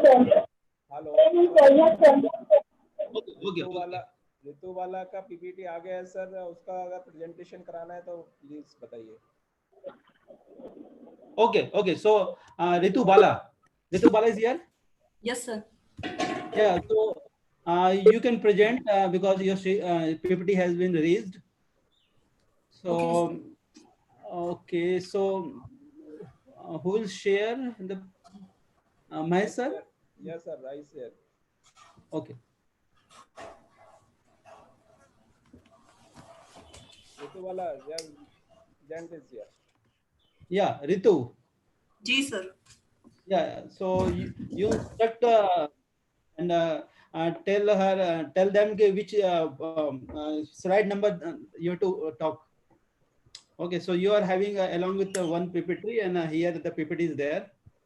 So only discuss the main points. Okay, sir. You see? The first result defines the relationship between metric space and multiplicative metric spaces. Abodhya et al. In the year 2015 established a relationship between metric and multiplicative metric spaces, which is given by theorem 2.1. Now, We present some equivalent results in metric and multiplicative metric spaces. There are some results for fixed points which are similar to the results in fixed point spaces under the framework of multiplicative metric spaces. Edelstein in the year 1936 established the result 2.2 in the framework of multiplicative metric spaces, and later on in the year 2016, Dosanovic et al. Presents his result in the framework of multiplicative metric spaces. In the year 1969, the following result was established by Meyer and Killer. Consider a complete metric space Xg if F is a mapping that satisfies the condition given by the theorem 2.4, then F has a unique fixed point, and moreover, the sequence of functions F and U converges to the same limit Z. The analogous result in the framework of multiplicative metric spaces is given by Dosanovic et al. In the year 2016, which is presented by theorem 2.5. Cannon in the year 1968 generalized the Banach contraction principle given by 2.6, and similar result for multiplicative metric spaces is given by the theorem 2.7. In 1972, motivated by the result of Cannon, Chatterjee established the theorem 2.8, which states that if Xd is a complete metric space along with a real number Q belonging to the interval, and if F obeys the contraction condition given in 2.8, then F possesses a unique fixed point. The similar result in the framework of multiplicative metric spaces was established by Dosanovic et al. In the year 2016. In the year 1971, the Banach and Cannon theorems were unified by Rich 1971, which is given by theorem 2.10. The similar result in the framework of multiplicative metric spaces was established by Dosanovic et al. In the year 2016, given by theorem 2.11. In 1972, the Banach, Cannon, and Chatterjee theorems were unified by Zamferescu, which was presented by theorem 2.12, and the similar result in the framework of multiplicative metric spaces is given by theorem 2.1. I think we can come to your main results. Okay, sir.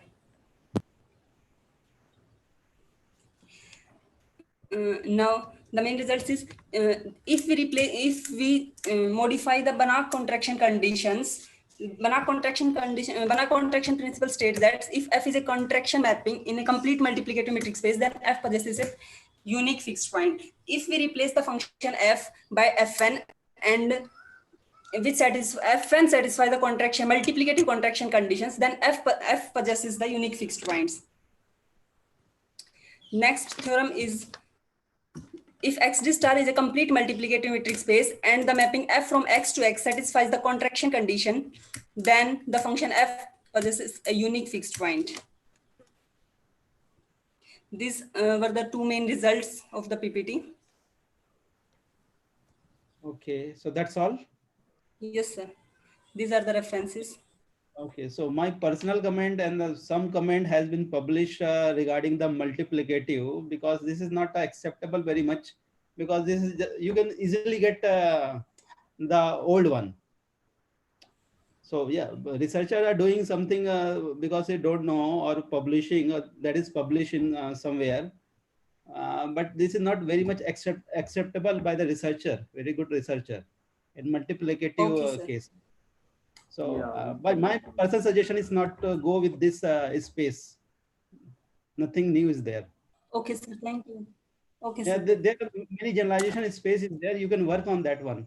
Even I talk on a Cauchy B matrix, and even you can work on like that. Okay, or sir. Okay, other are there. Okay, sir. Okay. Okay. Thank you. It's Okay, thank you. Thank you. Okay. So now the next is the Savitri. The paper number 42. Good evening, sir. Hello.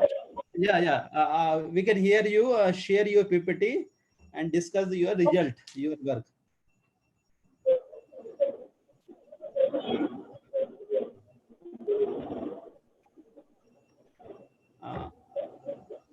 I think again we are having the same problem as we had the Ritu Bala. I can't see the.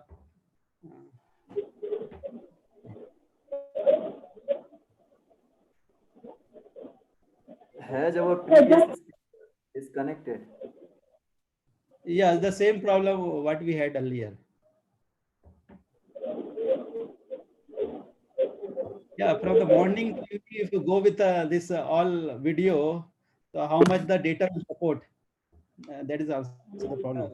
Next And now I think it is back. Yeah, we can. Savitri, you can go with your presentation. You can share. Is it visible? Yeah, now it's coming. Yeah, coming. Okay. Yeah. Go with your main work. Okay, sir. Okay. I'm Dr. Savitri from GHS Mashhad, Sonipat, Haryana. Topic of my presentation is Ghana and Ghana contractions framed in couple settings in rectangular matrices. In this paper, Ghana and Ghana contractions are framed in couple settings. They establish their existence and uniqueness of couple fixed points in rectangular matrices. These are the keywords which I have used in my paper: contraction, Dr. Savitri, I think there are some other mics are open along with you. A mobile is something. So keep away the other things so that the echo will be not there. Okay. Now, is it fine, sir? Yeah, you it's try. better. Yeah. Continue. Go the main work here. Yeah, you go to main work. This is the first theorem done by me. Let us give a complete matrix space, and T is the mapping from ordered pair X to X such that it satisfies the condition distance between Txy and Tuv is less than equal to lambda times distance between X and Y. For if this condition holds for all xy uv belonging to X, where lambda belongs to 0 to 1, can assume the value 0 but can't be 1. Then T has a unique coupled fixed point. This is the extension, or we can say it is the phase where I have framed the Banach contraction principle in couple setting. So to prove my result, I have taken two sequences, xn and yn, defined as xn plus 1 equal to t of xn and yn, and yn plus 1 equal to t of yn and xn.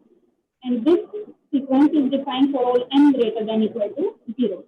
To prove my result, I have taken distance between xn and xnp, n plus p. Two cases are taken when and p is odd. Dr. Savitri, don't go to Pardon, sir? don't go in proof. Only state your theorem results or discuss, right? I'm telling just in brief, sir. Okay. Go in. Okay, sir.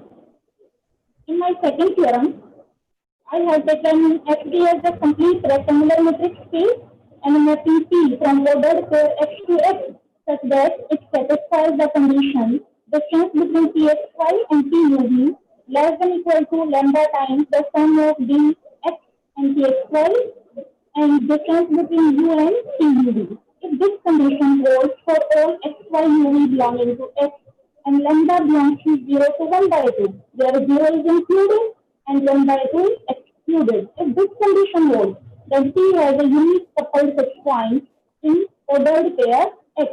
This is the extension of a common contraction in the form of couple. And these are the references which I have used, or I can say these inspired me to frame these common and Banach contractions in couple settings. Thank you. So have you gone through the survey work of this area? Because more generalized work has been done in this area, the couple fixed point and this all. Because this is the starting version of the couple fixed point, as we can see. Yes, that I have done other methods also about again you go through in the Google and search the couple fixed point result. You can see the better results. Okay. Okay. So stop sharing. Yeah. Yes, sir. No, let's go to next speaker, I think. Yeah. Okay. Thank you. Okay, so stop sharing, Dr. Savitri. I have done that. Okay, okay, Yes. thank you.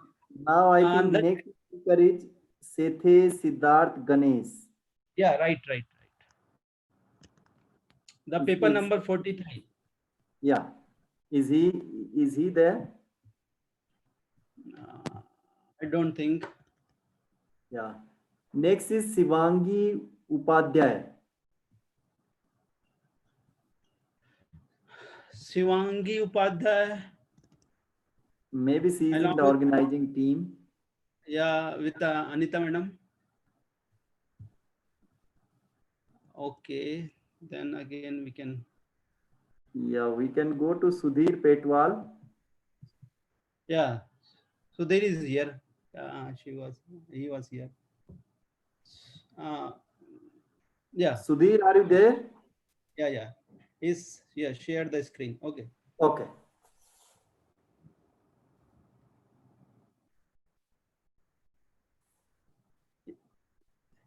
Yeah.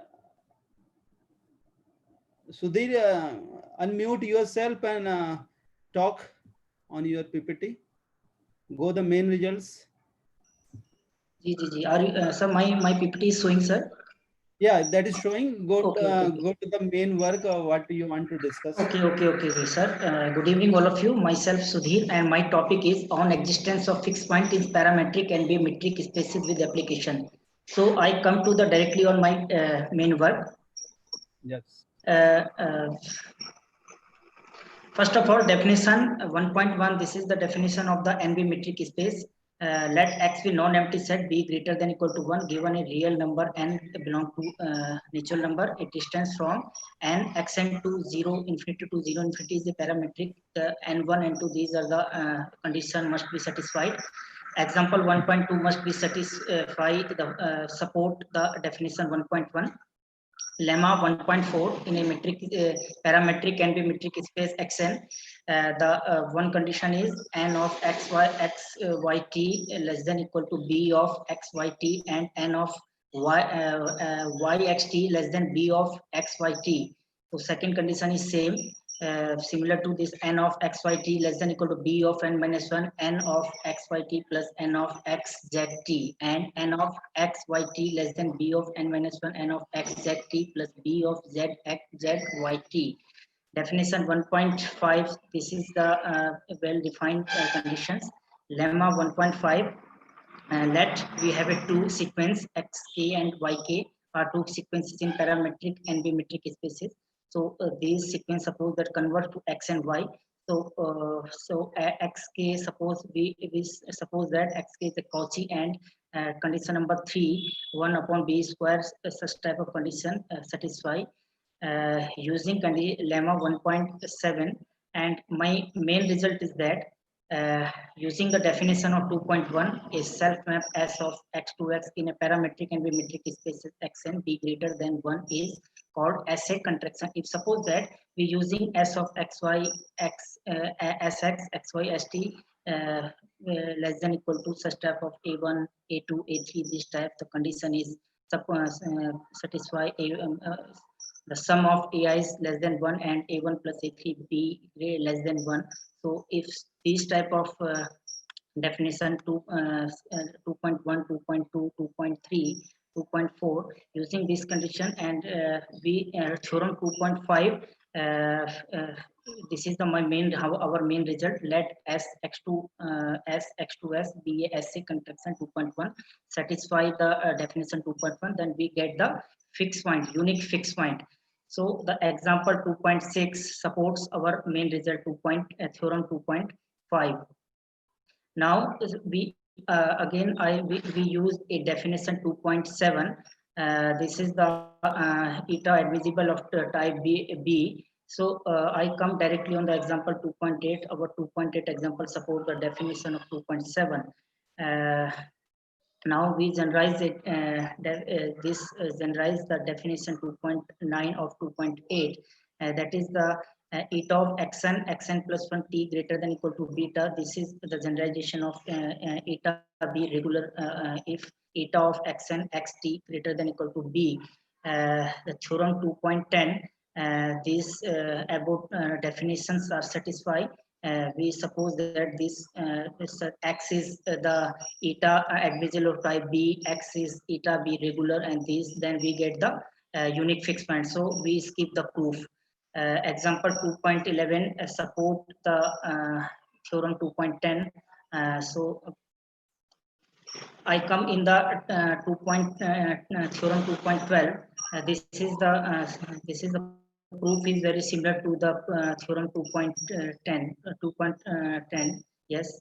2.11. I come to the theorem 2.11 using the construction 2.4. So this 2.4 is we have already discussed on the construction 2.4 definition 2.4. So example 2.14 1.4 is supports the above main result.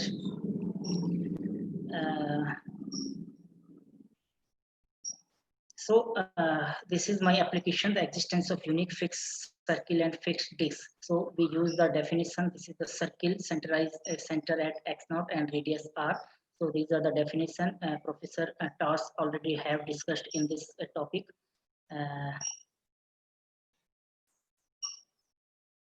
So these are my references. So thank you, sir.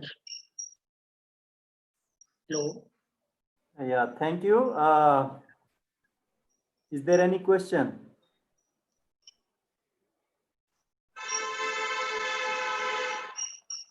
Yeah, Sudhir, I think you can discontinue if there are no questions, so we can move to next speaker. Yes, sir. Thank you, sir. Thank you. Thank you.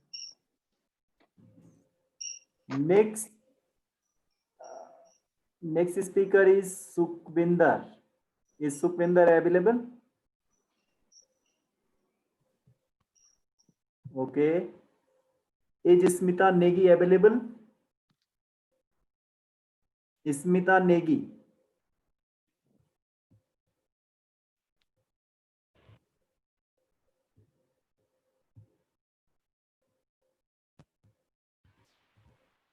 Invite Swati, she is available.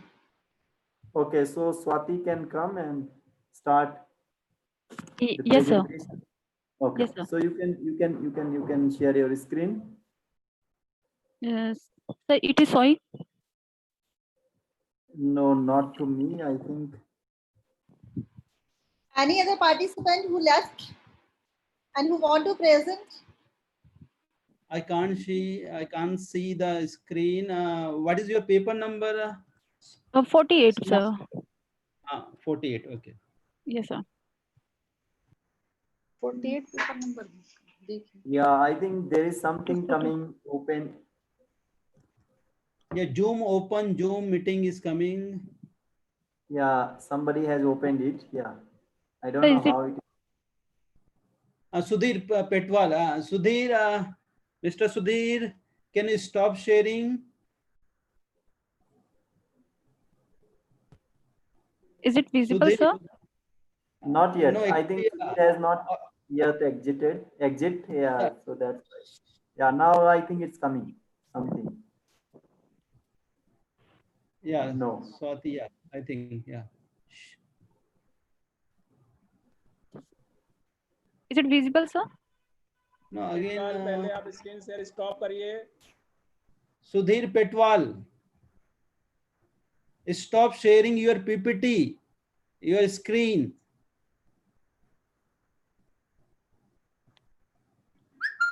Yeah, Swati, I think now it's coming. Yes. Yeah, that's coming. Yeah.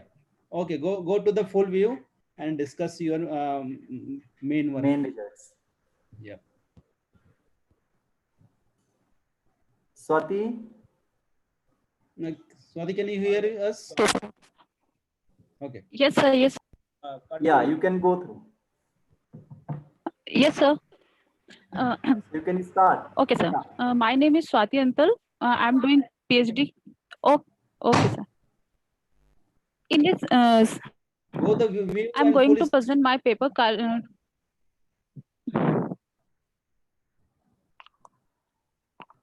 Oh.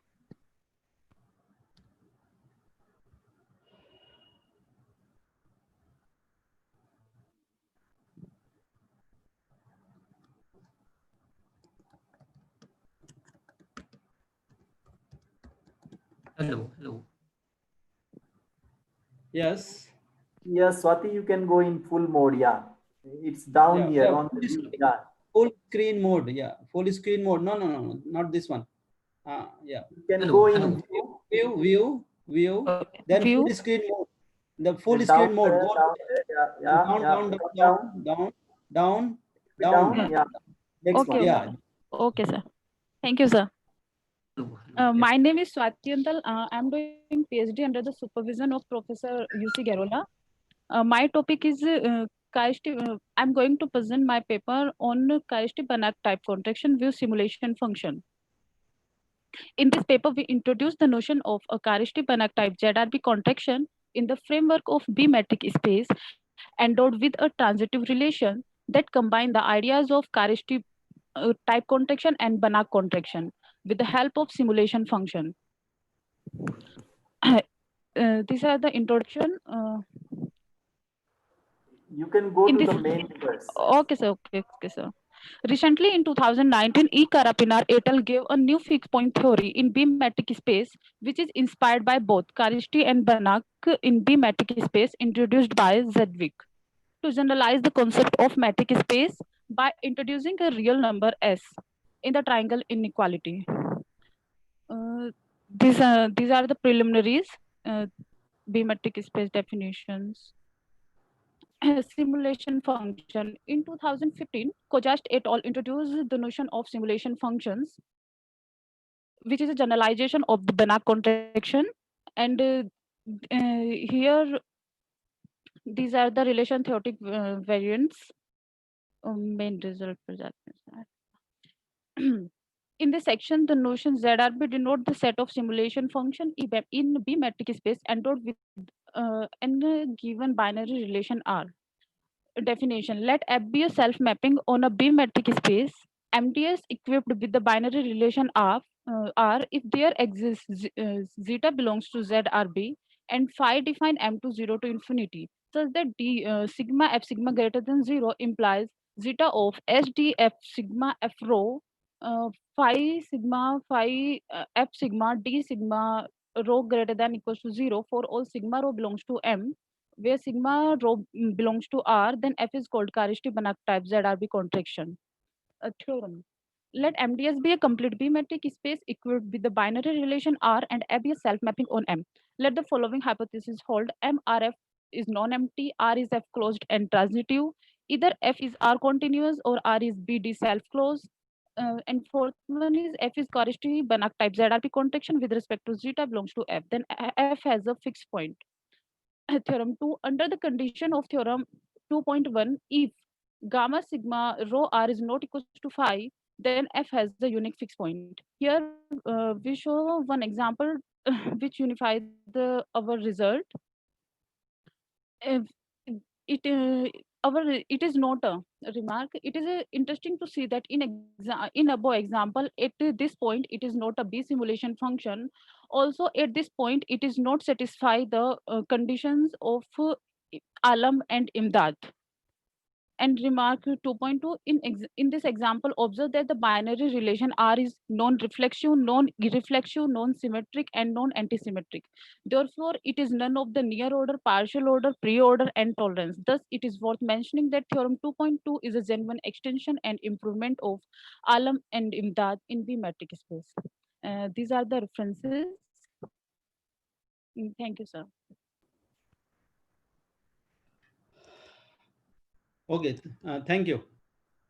Thank you, sir. Thank you, Swati. I stop your sharing the PPT. Okay, sir. Now we are going to the paper number 34. 34 is Prakash Chandra. Good evening, sir. Yeah, share your screen. Sir, this is Prakash. Yeah, Prakash. Yeah. From Vainag. Sorry, sir. Actually, there. No, that's all. That's okay. That's okay. Share your screen. Yeah, sir. It is visible.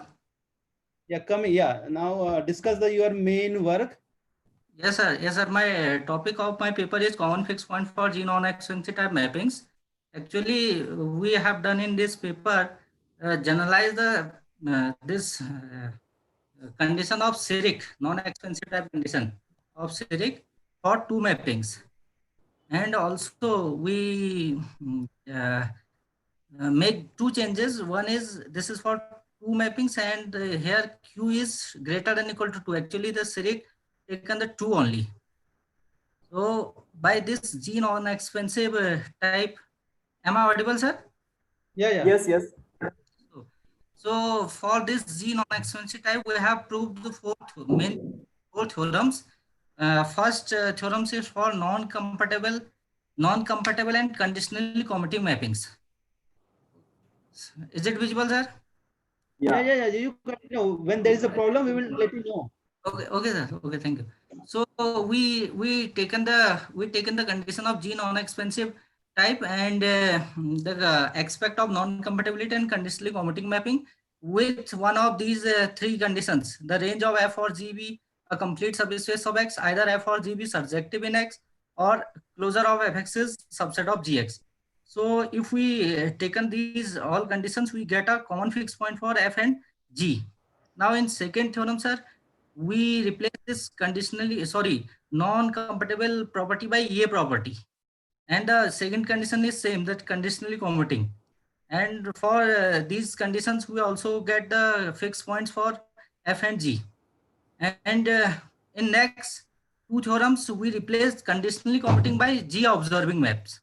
So for non-compatible and G observing, we get a fixed point. And for A property and G observing, we get the fixed point. Actually, these are the generalized case of CIRIC. So if we will take the G as an identity mapping, and QS2 will get the all result of CIRIC. And sir, Ryan sir, I have made changes as we have discussed. I have discussed with you that C is greater than 0, sir. I have taken C is greater than 0, so that's why I think the result is fine. Is it okay, sir? Yeah, you complete your talk, then discuss. Okay. Yes. Okay. That's all, sir. That's all. I have proved these problems. Yeah. Okay. Okay. Okay. So if there's no question, sir. No, from my side there is no question. Okay. So stop sharing. Yes. Thank you, sir. Thank you. Thank you, Okay, Matpal. Yes. And now the next speaker is Rahul. Rahul is here. I think he should be ready. Yeah. Okay. So now we are going to call again from the starting, which is left from 32. I'm going to call because Hemant, all I are. think, yeah. Yes, sir. There is some student. Reena is ready, I think. Is Reena ready? Yes, sir, I'm ready. What Okay, is your so you paper number? Sir, my registration number is 59, but my name is not in abstract book, but I am still want to present my paper. Okay, so you can go. You can share your screen. Okay, sir. Okay, sir. Thank you.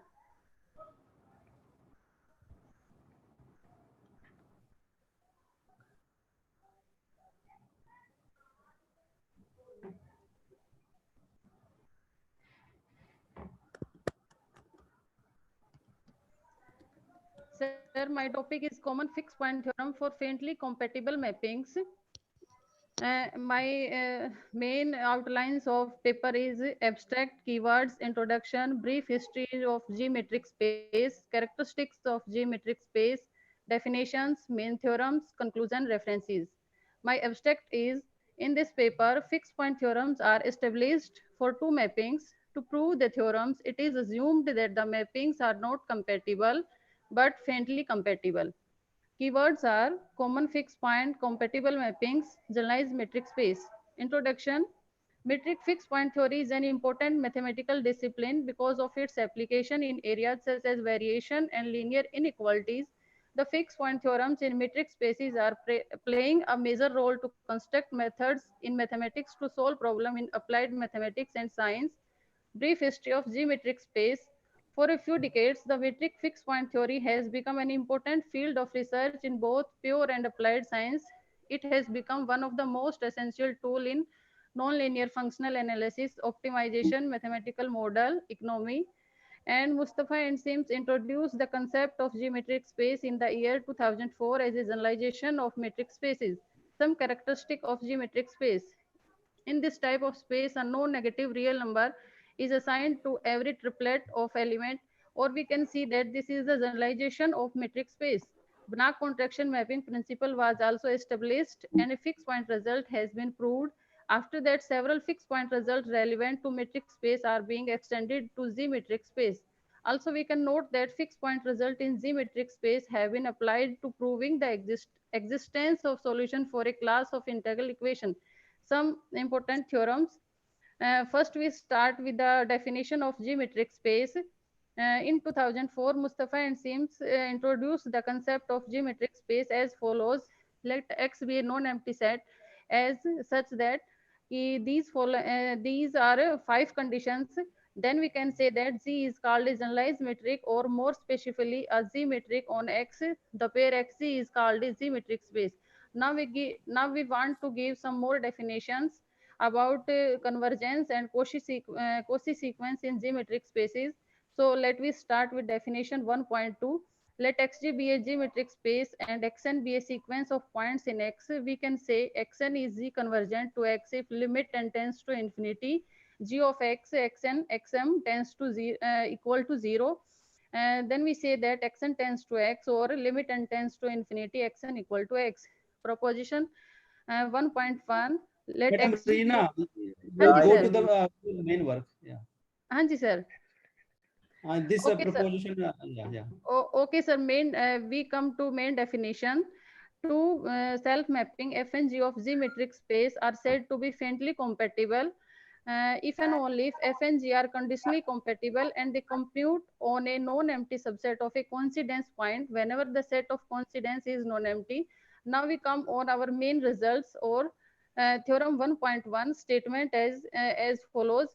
Let f and g be non-compatible but faintly compatible self-mapping of a geometric space X satisfying the following condition. First condition is that fx contained in Zx.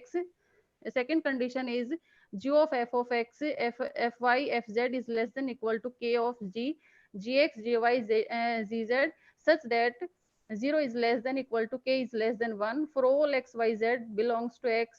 Third condition is either f or g is continuous. Then we can say, or we can prove that f and g have a unique common fixed point. Theorem 1.2 statement. Let f and g be two non-compatible, faintly compatible self-mapping of a Z-metric space Xz satisfying the condition 1. Sorry for the disturbance. Okay. Yeah, please carry on. Okay. Theorem 1.2. Z-metric space Xz satisfying the condition first of theorem 1.1 and the extra condition satisfying z of fx, fy, fz is less than equal to z, gx, gy, zz whenever gx is not equal to zy equal to zz. If either f or g is continuous, then f and g have a unique common fixed point. Theorem 1.3 statement. Let f and g be two non-compatible, faintly compatible mappings of a Z-metric space Xz satisfying the condition 1 of theorem 2 and the extra two conditions such that first condition is that g of fx, fy, fz is less than equal to k of g, gx, gy, zz such that k is greater than equal to 0. Second condition is that g of fx, f of fx is not equal to maximum of g of fx and capital G of fx and f of fx. Whenever the right hand side is non-zero, then the mapping have a unique common fixed point. And the statement of theorem 1.4 is as follows. Let f and g be two non-compatible, faintly compatible self-mapping of a Z-metric space Xz satisfying the conditions as follows. Condition 1, whenever the right hand side is non-zero, suppose f and g are continuous, then the two mappings have a unique common fixed point.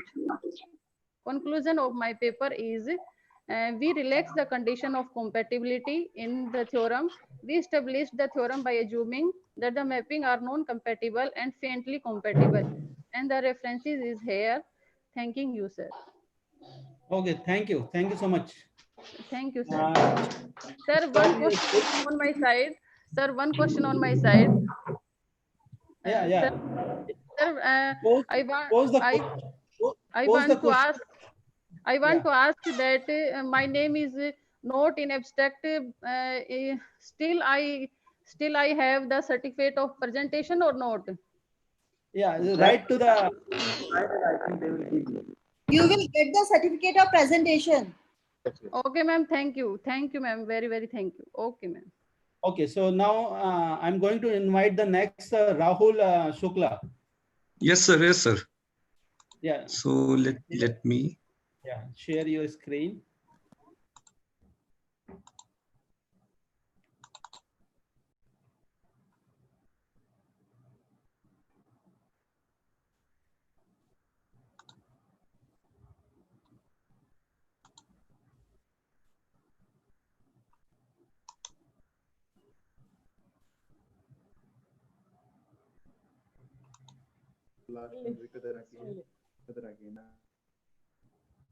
I think you should click on the presentation file. Yeah, click the presentation. Don't share there. Yeah. Okay, okay. No, just click on the presentation file here. I think the fifth one in the second row. Yes, yes, yes. Let's just give From me. the left. So it is there or not, sir? No, no, it's still not coming. Yeah, we can see your screen, but that PPT is not open yet. Okay, okay, sir. 1 minute. Double click and I think.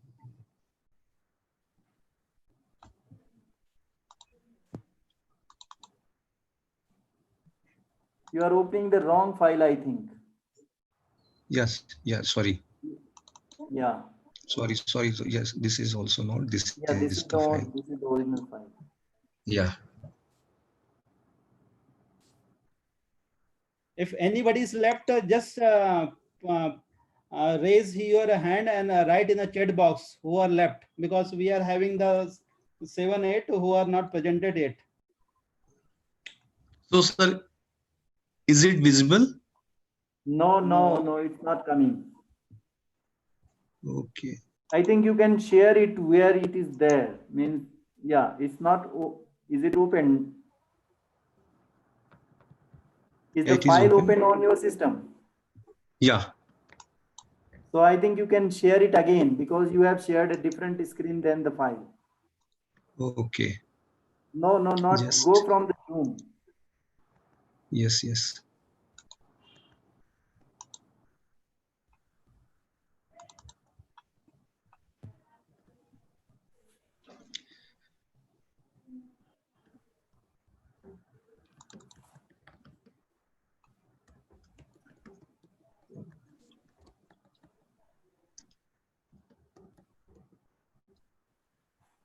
Rahul, what is happening? Yes, sir. I don't know what is happening here. I think you stop sharing and again you go. Yeah, you stop sharing and on the Stop top sharing. and then stop and sharing then and again first you open then share. I think you first open your file. Okay.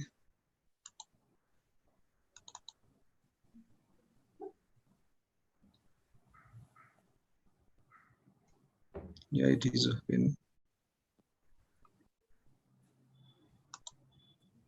And share screen.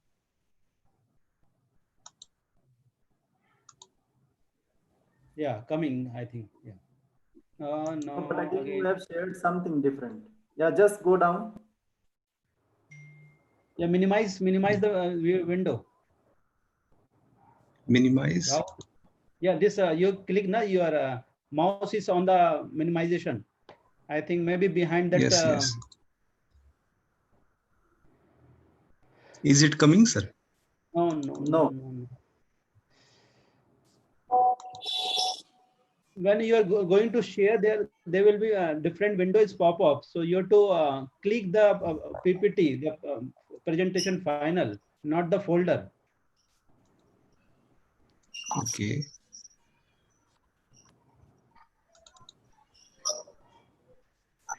Okay, so you continue with that one. Let me chat with the other. Now I put Okay, in the okay. chat box. Yeah, I put in the chat box 32, 36, 37, 39, 43, 44, 46, 47 are not presented yet. Anybody's here?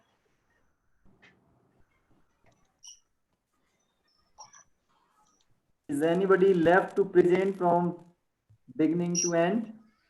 Yeah, there are many, sir, but they are not here. Yeah, now yeah. it's coming. You can make full screen.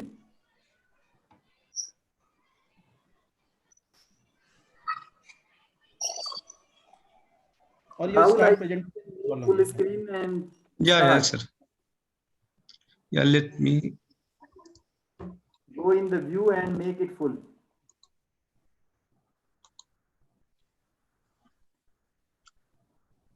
Yeah. So I think, is it visible? Fine. Yeah, Fine. it's coming. So you can So, yeah, good evening, all of you. And I would like to thank the chairperson of this session for giving me this opportunity. So, title of presentation is Fixed Point Result for some journal classes of non-expensive mappings. And this is the brief abstract of my presentation. We present some journal class of non-expensive mappings, which are not necessarily continuous. And we show that these classes properly contains many other class of non-expensive type mappings. So this is the basic definition of non-expensive mappings, examples. And in this slide, uniformly convex space, normal structure property are discussed. So I am leaving this slide. And these are the basic theorems of Browder, Godet, and Kirk. So I am also leaving this. And definition directly go to your 1.4 contribution. is for Suzuki mapping. And this is the theorem of Suzuki with OPL property.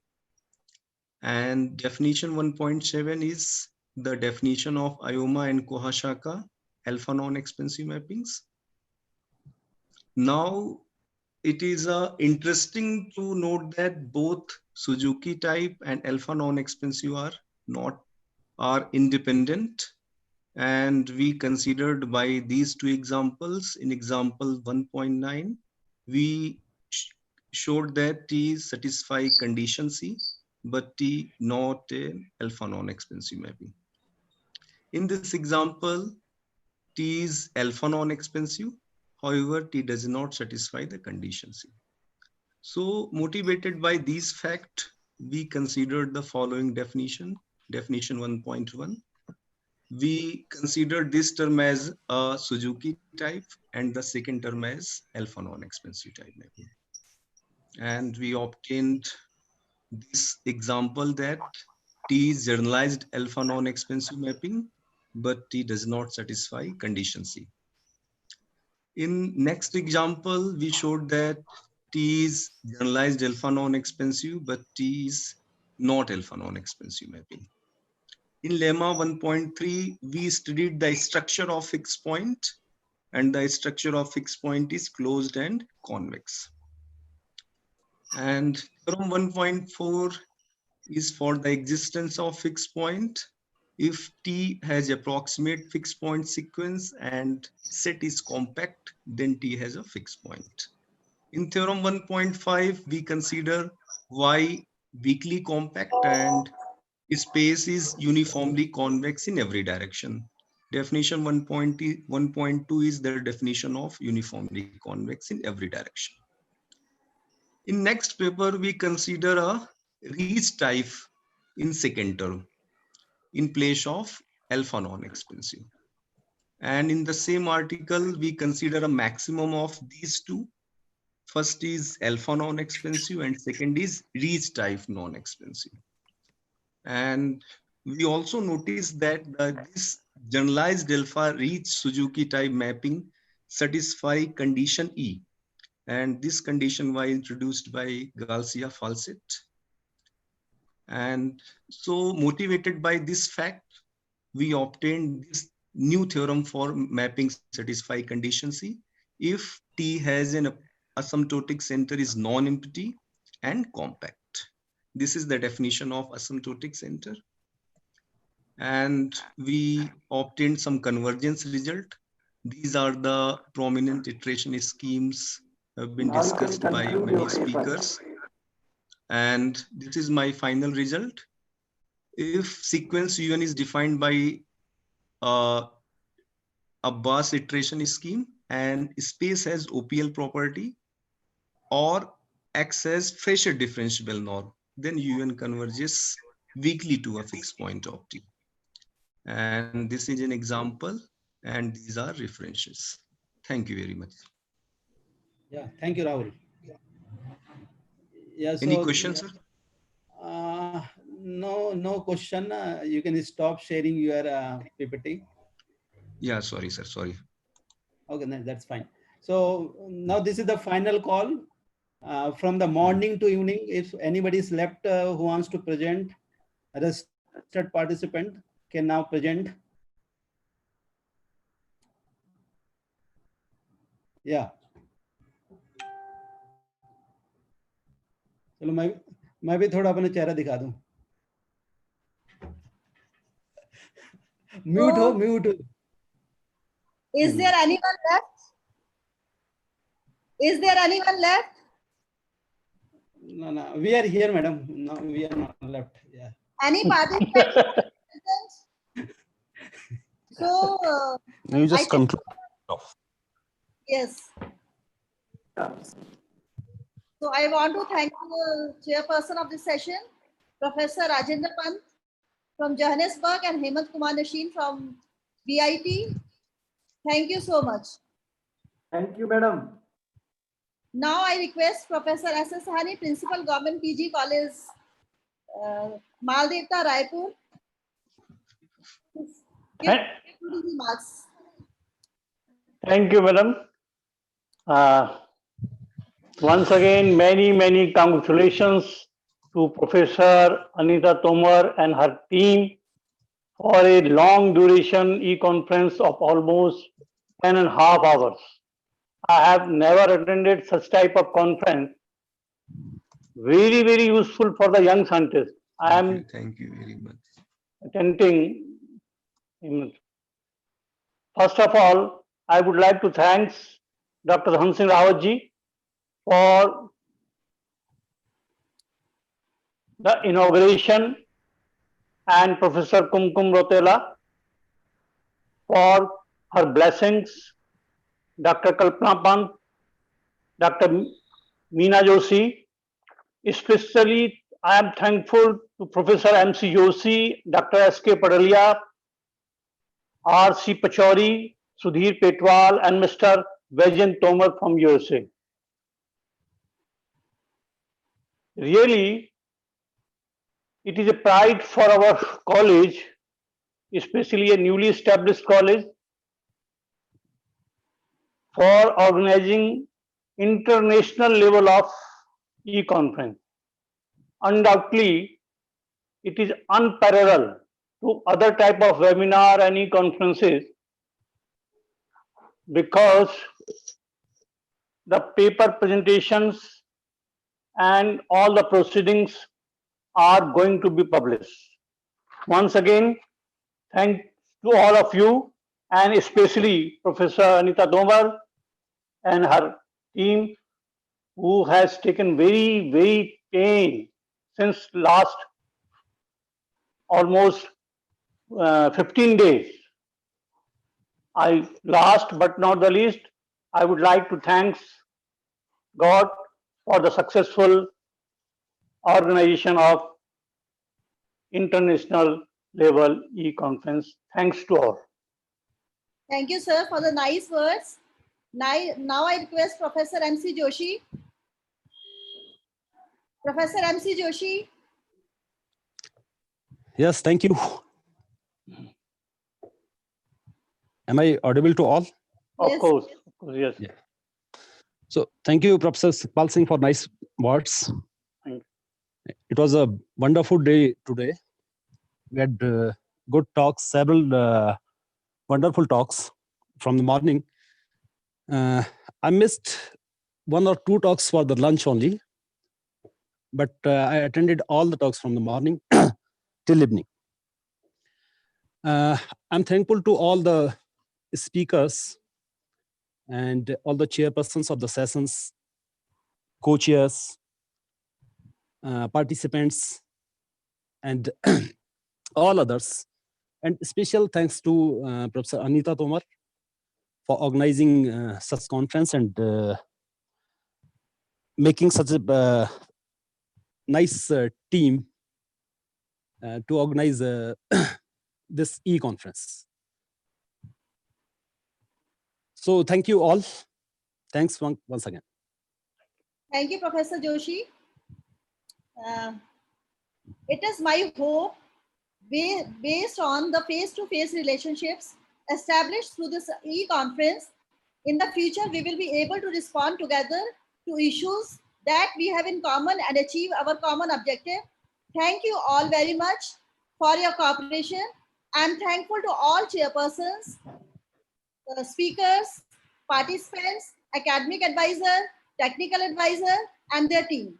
My special thanks are to my principal, Professor S.S. Sahani, Patron-in-Chief, Dr. Dhan Singh Rawat, our patron, Dr. Kumkum Ratela, and everyone for making this conference a grand success. I appreciate very much several opportunities here. It's been a pleasure being with all of you today. Thank you all for your patience. I wish you all a very good evening. Goodbye. I have shared a feedback form and I want to make one announcement. Darshana Prajapati is interested in one group photograph. So please open your videos. Yes, all of you are requested to open your videos. Make your video on for few minutes so that we can take your group photo. Wave your hands or keep smiling. Just a minute. Yes. Darshana? Yes, madam. But Yes. everyone is not how to. But just you stay on your screen. Just be on your screen. Okay, in the group of 4 peak will come. So I'm taking. It will take just. Ajay Kumar Chaudhary. Ajay Kumar Chaudhary. Charu Batra. Please. Please look here. Look Videos. at screen, please. I'm taking, and it will not take much time. Thank you very much. I'm taking. All of you are requested, please. Some of you are not coming here. Yes. Everybody is requested to see on screen. Make your video on. Some of them have not. Yes, please. Fine. Look at your screen. Make your video open. Okay, please. All of you. Just a minute. Now it will not take much time because this being the other are requested to make your video open.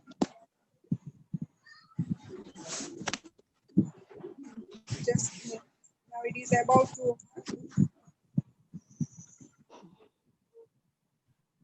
Okay, it is over now. Thank you very much. Thank you, madam. Rajinder Pal, Amit, Professor Kerala, Professor Joshi, Professor Palaria, Professor Anand Rashid, Professor Joshi, Professor Mamta, Darshana Prajapati, Amit, everyone. Thank you so much. Pant ji ठीक हैं? Thank you. Thank you. Thank you so Okay, much, bye. ma'am. Thank you so much, ma'am. अच्छे वगैरह Please, ma'am, please share this photo. ये बहुत सुंदर Share in the group. ठीक Anita, madam. within few seconds. ये बहुत बढ़िया रहा.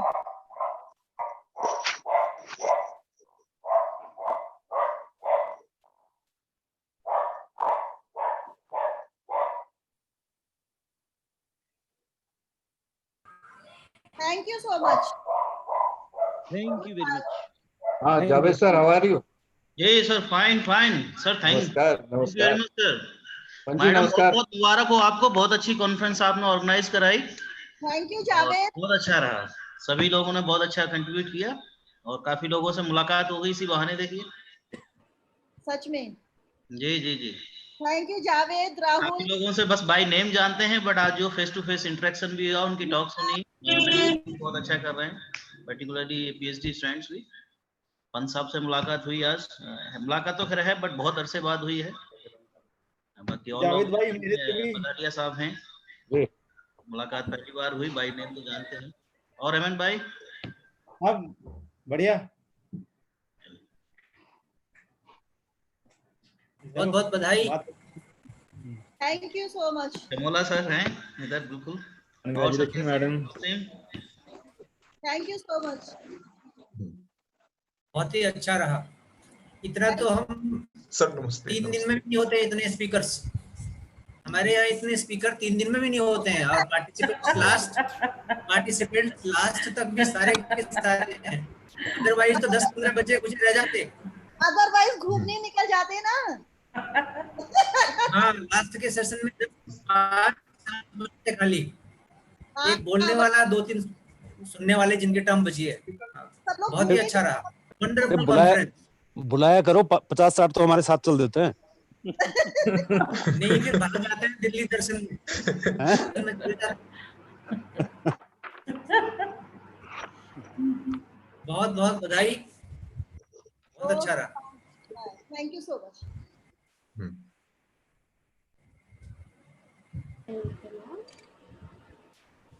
Rajendra Pan, keep in touch. Yeah. Thank you. चलो आज का डेटा खत्म हो गया होगा, नेटफ्लिक्स में देखा होगा कोई. नमस्ते नमस्ते. पिया का कुछ आया है ना स्कूल वाला. फिर क्या करोगे आप? ऐसे हो रहा है जैसे बिजली वाला सीन होता है ना. हैं? जो करने में जो है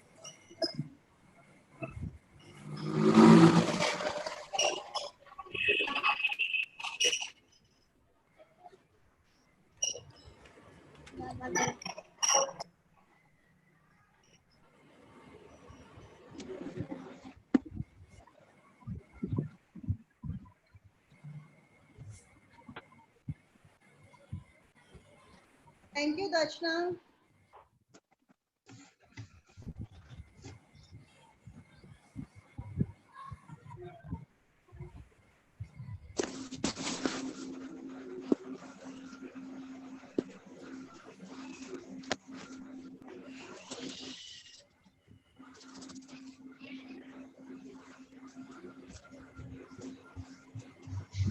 अच्छी गाना है.